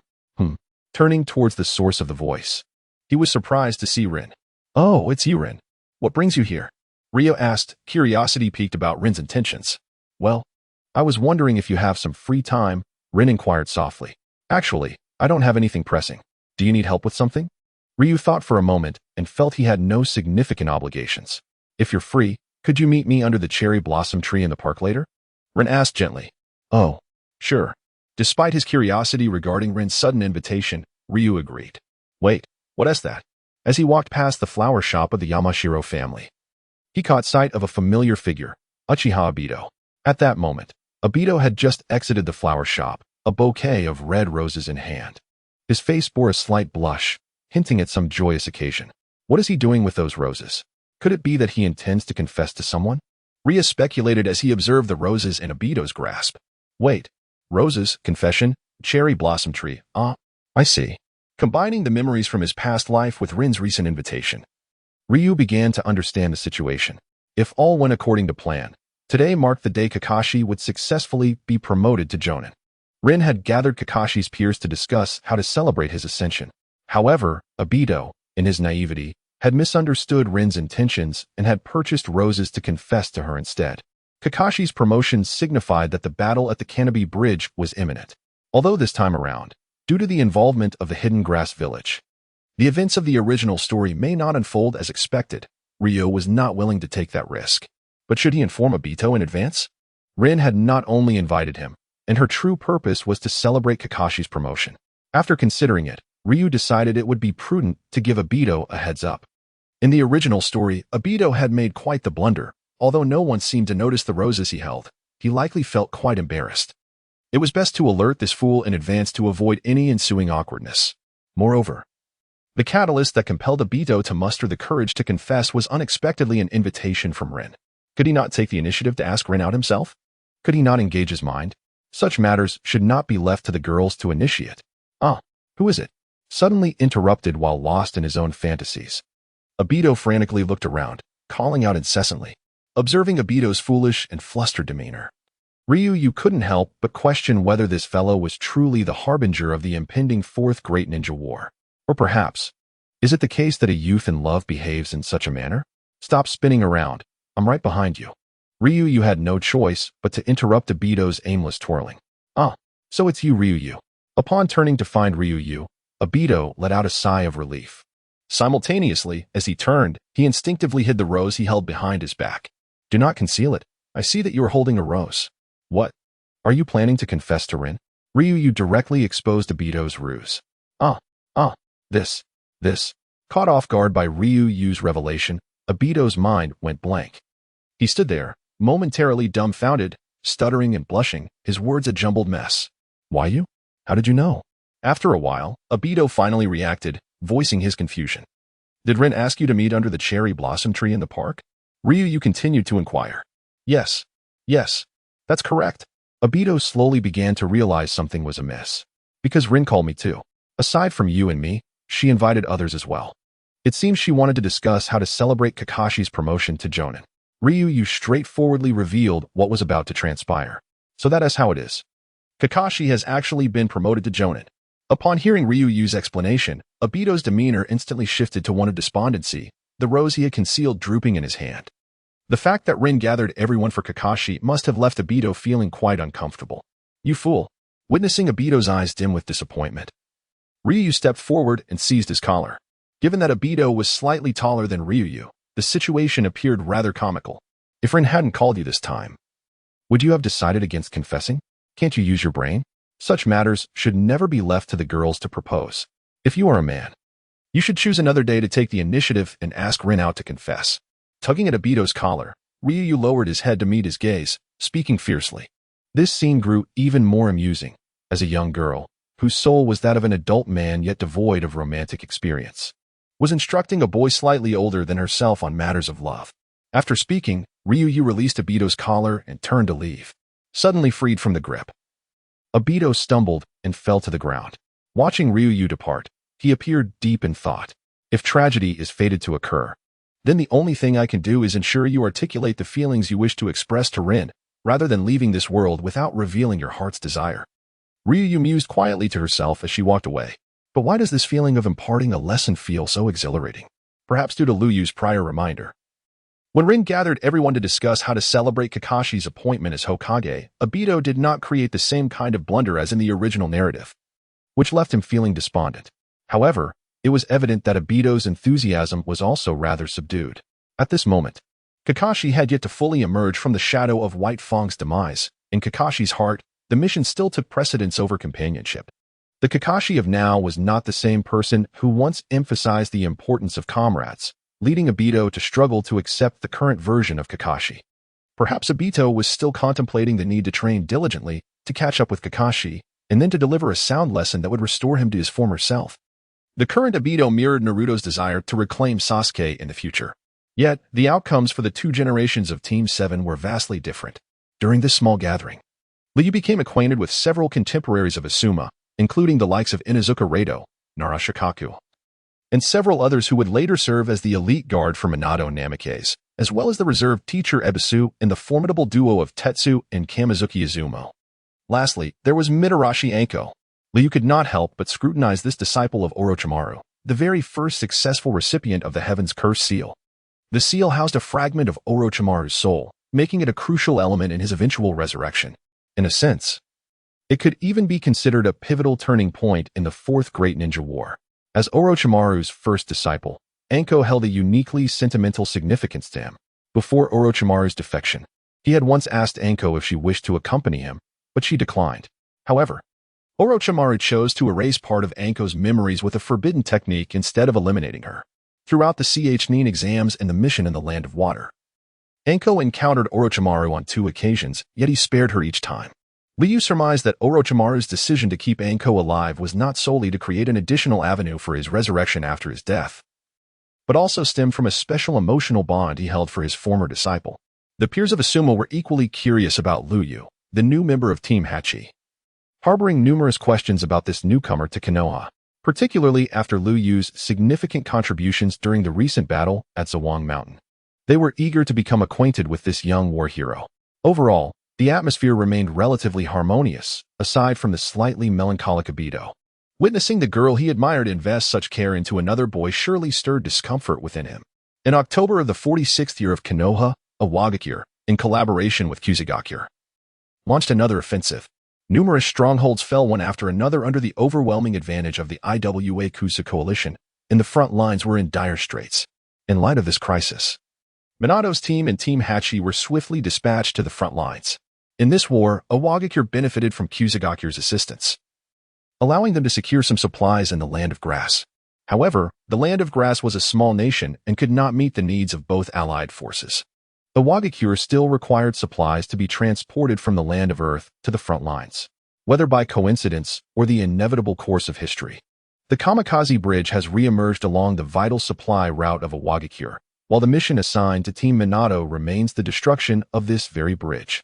In contrast, Team Hachi's objective is to venture to the opposite side to provide support in the battle for Nagasuji Castle. As the mission details were disseminated, a sense of foreboding flickered within Ryuya. Had the moment of concern finally arrived? If all went according to plan, Minato would likely assign Kakashi to infiltrate the enemy's rear, while he himself would provide support on the front lines, fending off the assaults from Iwa Nin. However, this strategy was fraught with peril. 3 individuals deep behind enemy lines without a sensory ninja could easily fall victim to discovery, rendering escape exceedingly difficult. In the original narrative, it was only through Minato's timely intervention that Kakashi and Rin were spared from certain demise. Had Minato accompanied them, perhaps tragedy could have been averted. Yet, Minato's decisions were not without constraint. The Land of Fire, positioned at the heart of the continent, possesses the most abundant resources. Since the outbreak of the Third Shinobi World War, Konohagakure has borne the brunt of conflict, with warfare persisting unabated. After enduring such prolonged strife, Konoha has drastically diminished in strength, facing an unprecedented deficit in combat prowess, compelling the early deployment of numerous academy students to the battlefield. On the current front lines in the Land of Grass, the coalition of Awagakure and Kusugakure possesses a decisive numerical advantage. For Konoha to secure victory in this conflict, unconventional strategies must be employed. Minato could not neglect the valiant efforts of Konoha's shinobi in favor of his own students. In the original tale, had it not been for Minato's prompt assistance, the front lines may have already succumbed to Awagakure's advances. Moreover, with the added support from Kusugakure, the pressures faced by Konoha on the battlefield would be even greater. In light of his familiarity with the circumstances in the Land of Grass and the necessity of sensory ninjas for covert operations, Ryuya ardently petitioned Minato and Hachi to allow him to temporarily join Team Minato. Though initially taken aback and puzzled by Ryuya's request, after a brief discussion, Hachi and Minato recognized the validity of his reasoning. The execution of missions behind enemy lines would indeed be significantly streamlined with the cooperation of a sensory ninja. Additionally, The conflict at Nagasuji Castle did not require Ryuya's stealth capabilities, leading both men to acquiesce to Ryuya's request, thus granting him the opportunity to join Team Minato as he desired. Before the two teams parted ways, upon hearing of Ryuya's temporary addition to Team Minato, both Hong and Asuma displayed expressions of confusion. Asuma could not help but cast a questioning glance towards Ryuya. Meanwhile, Ryuya, with a grave expression, fixed his gaze upon Kakashi. Hoping that his sensory abilities would aid in circumventing unnecessary encounters with Iwa Nin, thereby preventing any subsequent tragedies. Observing Ryuya's unwavering focus on Kakashi, Asuma pondered for a moment, ultimately adopting an expression of understanding. Noticing Asuma's sudden epiphany, Ryuya realized that the latter had likely misconstrued the situation. With a resolute determination, Ryuya vowed that regardless of the mission's outcome, he would ensure to give Asuma a proper thrashing upon their return. The trio, consisting of Obito, Kakashi, and Rin, regarded Liuyu with a hint of perplexity, uncertain as to why Liuyu had suddenly requested to join their team. Observing the puzzled expressions on Kakashi and his companions, Liuyu felt a sense of helplessness. He could hardly disclose that Minato would be heading to the front lines alone, leaving them to infiltrate enemy territory, and that his concern for their safety prompted his request to temporarily join them. Nevertheless, an extra pair of hands could prove beneficial, and the trio did not press further, swiftly integrating Liuyu as an additional member as they advanced toward the battlefield. A gentle breeze swept across the grassy expanse, caressing their skin and instilling a momentary sense of tranquility, allowing them to forget, if only briefly, the impending conflict. "I have nothing to offer you," Obito remarked, somewhat disgruntled, as he gestured toward Kakashi's outstretched hand. Indeed, Liuyu mused inwardly, observing Kakashi's nonchalant demeanor toward Obito. As in the original narrative, prior to the mission, Minato and Rin had each presented Kakashi with their respective gifts. Minato bestowed upon him a specially crafted kunai inscribed with the techniques of his signature Flying Thunder God Jutsu, while Rin offered a personal medical kit. Initially, Liu had anticipated that after his prior warning to Obito, he would prepare an appropriate gift for Kakashi. However, to his surprise, Obito remained unprepared. "Let it be. It's of no consequence. It isn't anything of value anyway. Useless items are merely a burden," Kakashi remarked casually to Obito. Yet, observing Kakashi's indifferent attitude, Obito could not contain his discontent and vociferously questioned, "Why on earth would someone like you become a Jainin? It's utterly unfathomable. I refuse to be overshadowed by you. I am Uchiha Obito of the Uchiha clan. One day, I shall surpass you." Sighing at their quarrel, Liu shook his head in resignation. Perhaps due to their still nascent camaraderie, Kakashi did not solicit a Jainin gift from Liu. However, Kakashi's lack of initiative did not imply that Liu had not prepared a gift for him. Liu unsheathed the short blade from his back and approached Kakashi, interrupting the impending dispute. "Kakashi, I have also prepared a gift for you today. I hope you will find it to your liking." Thank you. But I already possess a blade," Kakashi replied, his expression reflecting mild confusion as he accepted the short sword Liu offered and secured it on his back. "After all, an additional weapon provides an alternative," Liu remarked with a faint smile, though inwardly he mused that he could not reveal that the blade he now bore was prone to breakage. The blade Liu presented this time was acquired during their skirmish with the Cloud Village at the forefront of the Land of Waves. It was crafted from a special metal capable of channeling chakra. The original owner, a seasoned Jainin from the Cloud Village, had wielded this blade with such prowess that it had once put Liu and his companions in a precarious situation. Fortunately, with the assistance of their teacher, Hachi, and his mind-confusing technique, they ultimately triumphed in the arduous battle. However, Liu was not the only one captivated by the blade. Asuma had also shown considerable interest. As soon as the battle concluded, the two had instinctively raced toward the weapon. As Asuma was about to seize the short blade, Liu's grass-binding technique successfully caused Asuma to fall flat on his face. Lying on the ground, Asuma watched Liu swagger over to pick up the short blade, and he couldn't help but complain, "Why do all the good things end up in your hands?" Regarding the short blade intended for Kakashi, Liu harbored his own plans. With his possession of the Mikazuki Munikika and 2 chakra short blades, this particular blade was of no use to him. He might as well gift it to Kakashi. The last time he had competed with Asuma for this item was purely for amusement. However, Liu failed to consider how Asuma might react upon seeing Kakashi wielding that very blade. Given Asuma's current disposition, rumors about Liu's affections for Kakashi might soon circulate among their peers. When the white fang radiates its brilliance, it shall become the sharp tooth that vanquishes the darkness. This is both the world's assessment of Tsukumo Hatake and a recognition of his legacy. Tsukumo Hatake rose to fame thanks to his iconic white fang short blade, which remains the sole heirloom he left for Kakashi. Yet, barring unforeseen circumstances, that blade would soon meet its end. Following that battle, it seemed Kakashi had never been seen fighting with a blade again. In subsequent confrontations, he relied solely on the Sharingan and Raikiri. In his past life, many believed that Kakashi was hindered by the Sharingan.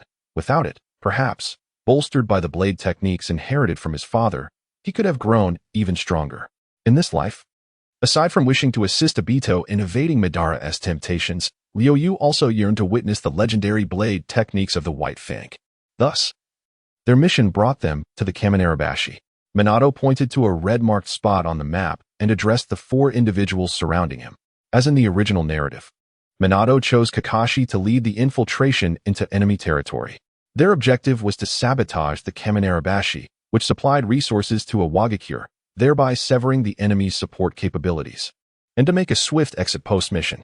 Minato, on the other hand, opted to directly engage the enemy on the front lines, serving as a feint alongside the others.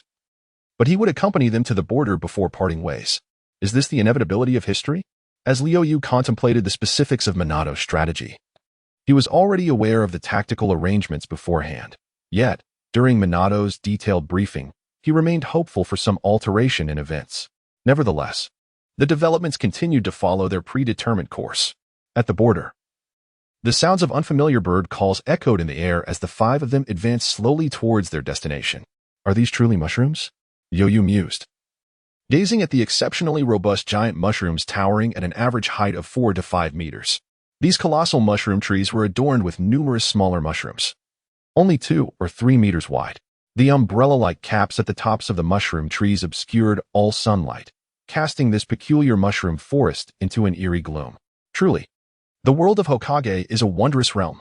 In the end, Liuyu could only marvel at it. Hey, didn't you claim to be more familiar with this area since you're from the land of grass? As he observed Liuyu's curious gaze around, Obito could not help but voice his doubts aloud. Observing the perplexed expression on Obito's face, Liuyu found himself at a loss for how to explain the situation. At that moment, Kakashi, positioned at the forefront of the group, halted and made a cautious gesture to alert the others behind him. Excellent work. They silently praised Kakashi for his vigilance. Liuyu had just detected the hidden Iwa ahead using his stealth abilities. While Minato likely discerned the enemy's presence through his extensive combat experience and the opponent's revealed vulnerabilities. However, neither chose to alert the remaining 3, as Minato seemed eager to see if Kakashi could uncover the adversary, while Liuyu, aware of the narrative's trajectory, knew Kakashi would inevitably make the discovery. On the other hand, Obito's confusion regarding Liuyu deepened. Liuyu had joined Minato's team, citing his familiarity with the land of grass and his status as a sensory ninja. Yet Obito was intrigued by Liuyu's incessant curiosity upon arriving in the land of grass. Now, it appeared that even the enemy was something Kakashi had anticipated. Sensing Obito's growing bewilderment, Liuyu found it difficult to provide an explanation and thus turned his attention elsewhere, ignoring Obito's questioning gaze. Disregarding Obito's skepticism, Liuyu moved aside, extending his right hand to touch a massive mushroom tree. After a moment of careful observation, he announced, "There is only one opponent. Wait, now there appear to be 20. They must be using the shadow clone technique." He quickly added, noting the shift in numbers. Meanwhile, Minato had initially intended to assess the enemy's status himself. But upon hearing Liuyu's insights, he ceased his own sensory efforts. Noticing that Minato did not dispute Liuyu's perception, Obito's doubts began to dissipate. "It seems I was not mistaken. Teacher, I will charge in first. Please provide cover." With knowledge of the enemy's numbers, Kakashi appeared eager to engage. "Do not rush, Kakashi. Indeed, you should focus on support," Minato advised, not believing Kakashi possessed the capability for such a bold move at that moment. "Teacher, I am the leader today. I wish to test my newly developed jutsu, Chidori." Kakashi disregarded Minato's counsel, resolutely forming hand seals and asserting his authority as the leader. "Chidori." Kakashi extended his right arm, gripping his wrist with his left hand. With a firm shout, he began to channel chakra into his palm. Almost instantly, a high-voltage current surged within his hand, accompanied by the sharp cries of birds. On the other side, Obito and Rin gazed in astonishment at the crackling arcs of electricity dancing in Kakashi's hand, marveling at his impressive chakra. What a fool! In stark contrast to Obito and Rin's shock, Liu inwardly scolded Kakashi for preparing to unleash Chidori. Reminiscent of the original narrative. Why is he not heeding the warnings? I had previously cautioned Obito, yet he failed to prepare any gifts for Kakashi. I had informed Kakashi of Chidori's shortcomings, and now he intends to employ this incomplete technique. Now, just as Kakashi prepared to charge forward, Minato reached out to intercept him. Having recognized the potential issues with Kakashi's new jutsu, even in the face of numerous adversaries, this jutsu can swiftly resolve the situation, just as the teacher has often remarked. Moreover, as you have stated, teacher, I am now the captain, and the squad must adhere to the captain's directives. This is the established rule, is it not? Kakashi once again invoked his familiar doctrine of rules, uncertain whether to avoid dampening his disciples' enthusiasm or to yield to Kakashi's authority as captain. Minato ultimately withdrew the hand that had been raised before Kakashi. He then began to attune himself to the surroundings, seemingly preparing to intervene should Kakashi find himself in peril. Truly a stubborn mindset. Observing Kakashi's adherence to his rigid principles, Ryuya silently chastised him. Soon, Kakashi surged forward, wielding his lightning blade, pinpointing the enemy's concealed location through the shuriken and kunai thrown at him. As Kakashi charged ahead, the others could do little but follow suit in their assault. Suddenly, an Earth-style clone emerged from the ground, thrusting a kunai directly at the unsuspecting Obito. Bang! As a cloud of smoke dissipated, the clone that had aimed at Obito vanished. Thanks to Ryuya, who had preemptively thrown his dagger to save him. Do not let your guard down, Ryuya cautioned, retrieving the dagger with fine wire and turning to Obito.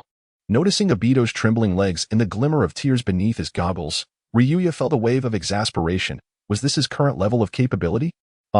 Thank you. Obito's face flushed crimson at Ryuya's slightly exasperated expression. It must be quite disheartening for him to appear inept before someone younger than himself. Bang!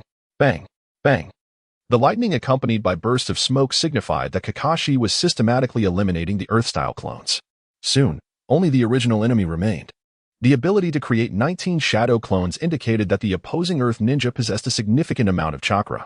Knowing that Minato would come to Kakashi's aid shortly, Ryuya appeared rather relaxed, even finding the time to speculate on the enemy's chakra reserves. Do not get cocky, brat. The Earth ninja shouted as Kakashi, radiating with formidable lightning, surged toward him. Having gleaned insights from the recently defeated clones, he had pinpointed a flaw in the young ninja's technique. With a swift arc of his blade, he slashed at Kakashi in a horizontal trajectory, altering the path of his attack unexpectedly. At this critical moment, Minato intervened, teleporting beside Kakashi through the Flying Thunder God technique, shielding him from the lethal strike of the Earth Ninja, while simultaneously marking the ground beneath the enemy's feet with the same technique. However, despite Minato's assistance, Kakashi was unfortunate enough to sustain a wound from the enemy's blade, which grazed his right side. Kakashi! Rin cried out in distress as she witnessed Minato escort the injured Kakashi away. Yet, Ryuya paid little heed to Kakashi's injury, his gaze fixated on Minato, marveling at his adaptability on the battlefield, truly deserving of the title, the Yellow Flash. Meanwhile, the Earth Ninja, having wounded Kakashi, hastily retreated, concealing himself behind a mushroom tree. The halted rock ninja leaned against the mushroom tree, panting heavily, while warily glancing at the golden-haired ninja opposite him, seemingly confirming some ominous news. The seal is complete, he murmured softly after setting Kakashi down. Gently removing the backpack from his back, he loosened his grip, allowing it to fall towards the ground. In an instant, the distant rock ninja felt the chilling sensation of a metallic sharp object at the nape of his neck. Bang! At that moment, the backpack that Watergate had just released finally hit the ground. Could it be that you are the Yellow Flash of Konoha? In our hidden rock village, our superior instructed us to flee immediately upon sighting him. Now I finally understand the meaning behind that. Beads of sweat dripped incessantly, pattering onto the kunai at his neck. The rock ninja seemed to regret not having fled sooner, as if uttering his last words. There were no further words. Only the swift arc of the kunai awaited him. Quack! Quack! Quack! Ryuya gazed at the flock of crows soaring into the sky in the distance, musing to himself, is this the Yellow Flash? After dispatching the enemy, Kakashi and Obito resumed their usual banter. However, Obito appeared to be still shaken from the recent peril, and during their exchange, He even attributed his tears to having sand in his eyes. Come on, brother, you're wearing goggles. Ultimately, unable to bear their escalating quarrel, Watergate interjected.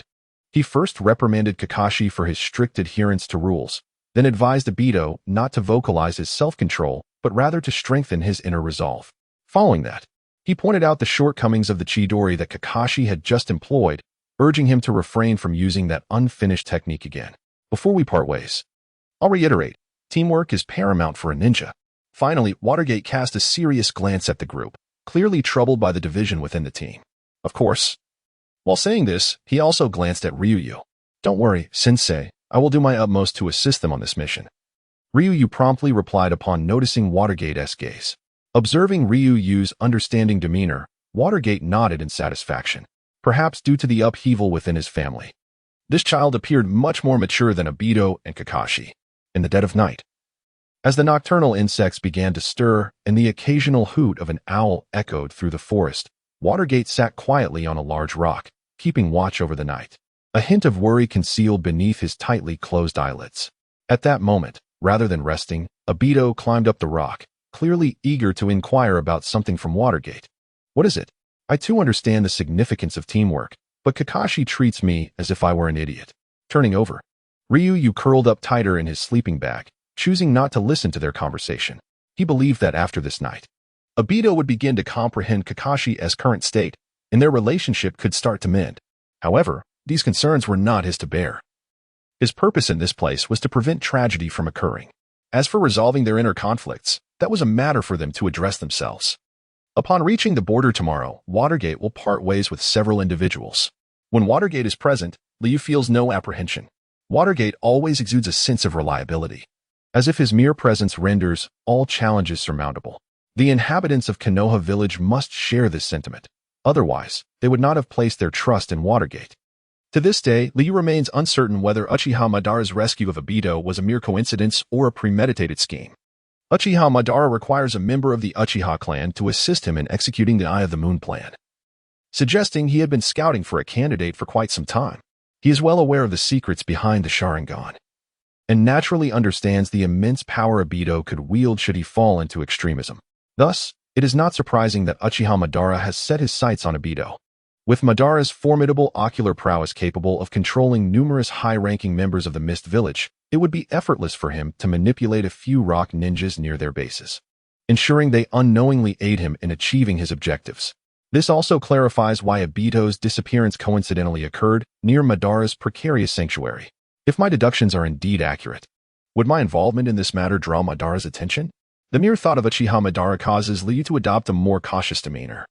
One can only hope that this is merely a product of overthinking. The next step is to split into two groups. Everyone must exert their utmost effort.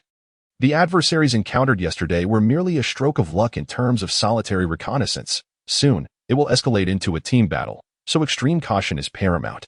On the following morning, amidst a grove of bamboo, Watergate officially announces that they will separate for combat, in addition to encouraging and advising the group. He emphasizes the importance of teamwork. The moment has finally arrived. Upon hearing this, Liu feels a weight settle in his heart. In the forthcoming mission, they can rely solely on the four of them, for Watergate will not have the opportunity to assist until the front lines are secured. Thus, vigilance is of utmost importance. Let us depart, Captain. At this moment, Obito, with a stubborn expression yet feigning nonchalance, speaks up. As soon as Obito utters these words, the gaze of the three others converges upon him. Kakashi and Rin appear perplexed, unsure of what has transpired to make Obito acknowledge Kakashi as the team leader. While Watergate exhibits a hint of surprise, he is predominantly filled with relief. Only Liuyu displays an expression of knowing certainty. Soon, the group separates to head to their respective battlefields. Liuyu and Kakashi, along with their companions, stealthily advance towards the rear of the rock village, while Watergate hurries to the front lines. With each step, the water ripples beneath their feet, creating concentric circles. As Kakashi and his companions proceed, they remain vigilant, scanning their surroundings as though ferocious beasts lurk within the shadowy bamboo grove, poised to pounce. Behind a cluster of rocks, two rock ninjas observe Kakashi and his companions as they tread through the water. Hey, that guy, Maharu, went to scout and hasn't he returned? Do you think those brats took him down? Remarks the spiky-haired rock ninja to his comrade, all the while wearing a faint smile. seemingly devoid of any concern for his companion. Then let us inquire. Upon hearing the news, another rock-hidden ninja merely chuckled darkly a couple of times before preparing to form hand seals and employ his ninjutsu. Like the explosive-haired rock-hidden ninja, he exhibited no concern for the one referred to as Majuru.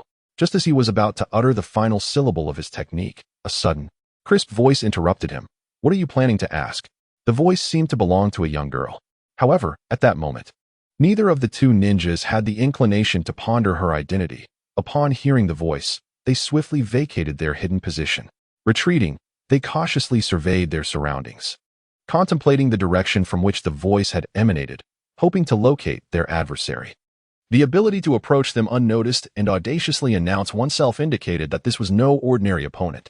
Observing their seasoned movements from within a colossal bamboo stalk, Ryuhu smirked softly and swiftly altered her hand gestures to execute a technique. Binding arts, root bind. In an instant, several robust bamboo shoots erupted beneath the feet of the two rock-hidden ninjas, ensnaring them tightly against the towering bamboo. Despite their precautions, the ninjas were taken aback by the sudden assault from the very bamboo beneath them. Reacting instinctively to the unexpected bindings, they attempted to break free. Yet, the more they struggled, the tighter the bamboo clamped down. Soon, expressions of terror adorned their faces as they realized that the bamboo shoots were siphoning their chakra. As the bamboo absorbed their energy, it became increasingly vigorous, intensifying the binding force. Before long, both ninjas began to feel the onset of suffocation, their expressions contorting into grimaces. "I cannot allow you to perish just yet. I still wish to inquire about some intelligence." Observing their faces transitioning from red to purple, Ryuhu adjusted her hand seals. With a rush of air, the bamboo around their necks loosened slightly, allowing the two ninjas to gulp in much-needed fresh air. At that moment, Kakashi and his companions, alerted by the commotion, rushed over, their eyes widening in astonishment at the sight of the two tightly bound rock-hidden ninjas. "Is this the enemy you mentioned?" Kakashi inquired softly, gazing at the ensnared duo. "See? Am I impressive, or what?" As the three approached, Ryuhu emerged from the bamboo, grinning mischievously at them. The bound ninjas wore grim expressions as they beheld the small girl who had subdued them, utterly astonished that such a child had managed to overpower them. "Humph! With such talent, I could take on 3 of you myself." Bandai, unable to suppress his habitual bravado, retorted disdainfully, glancing at Ryuhu. The two rock-hidden ninjas' expressions darkened further upon hearing such dismissive words from the child they had underestimated. After Ryu finished speaking, she refrained from further banter with Bandai, instead focusing her gaze on the two bound rock-hidden ninjas before her. This time, owing to the presence of the bamboo grove, dealing with these two individuals appeared to be remarkably effortless.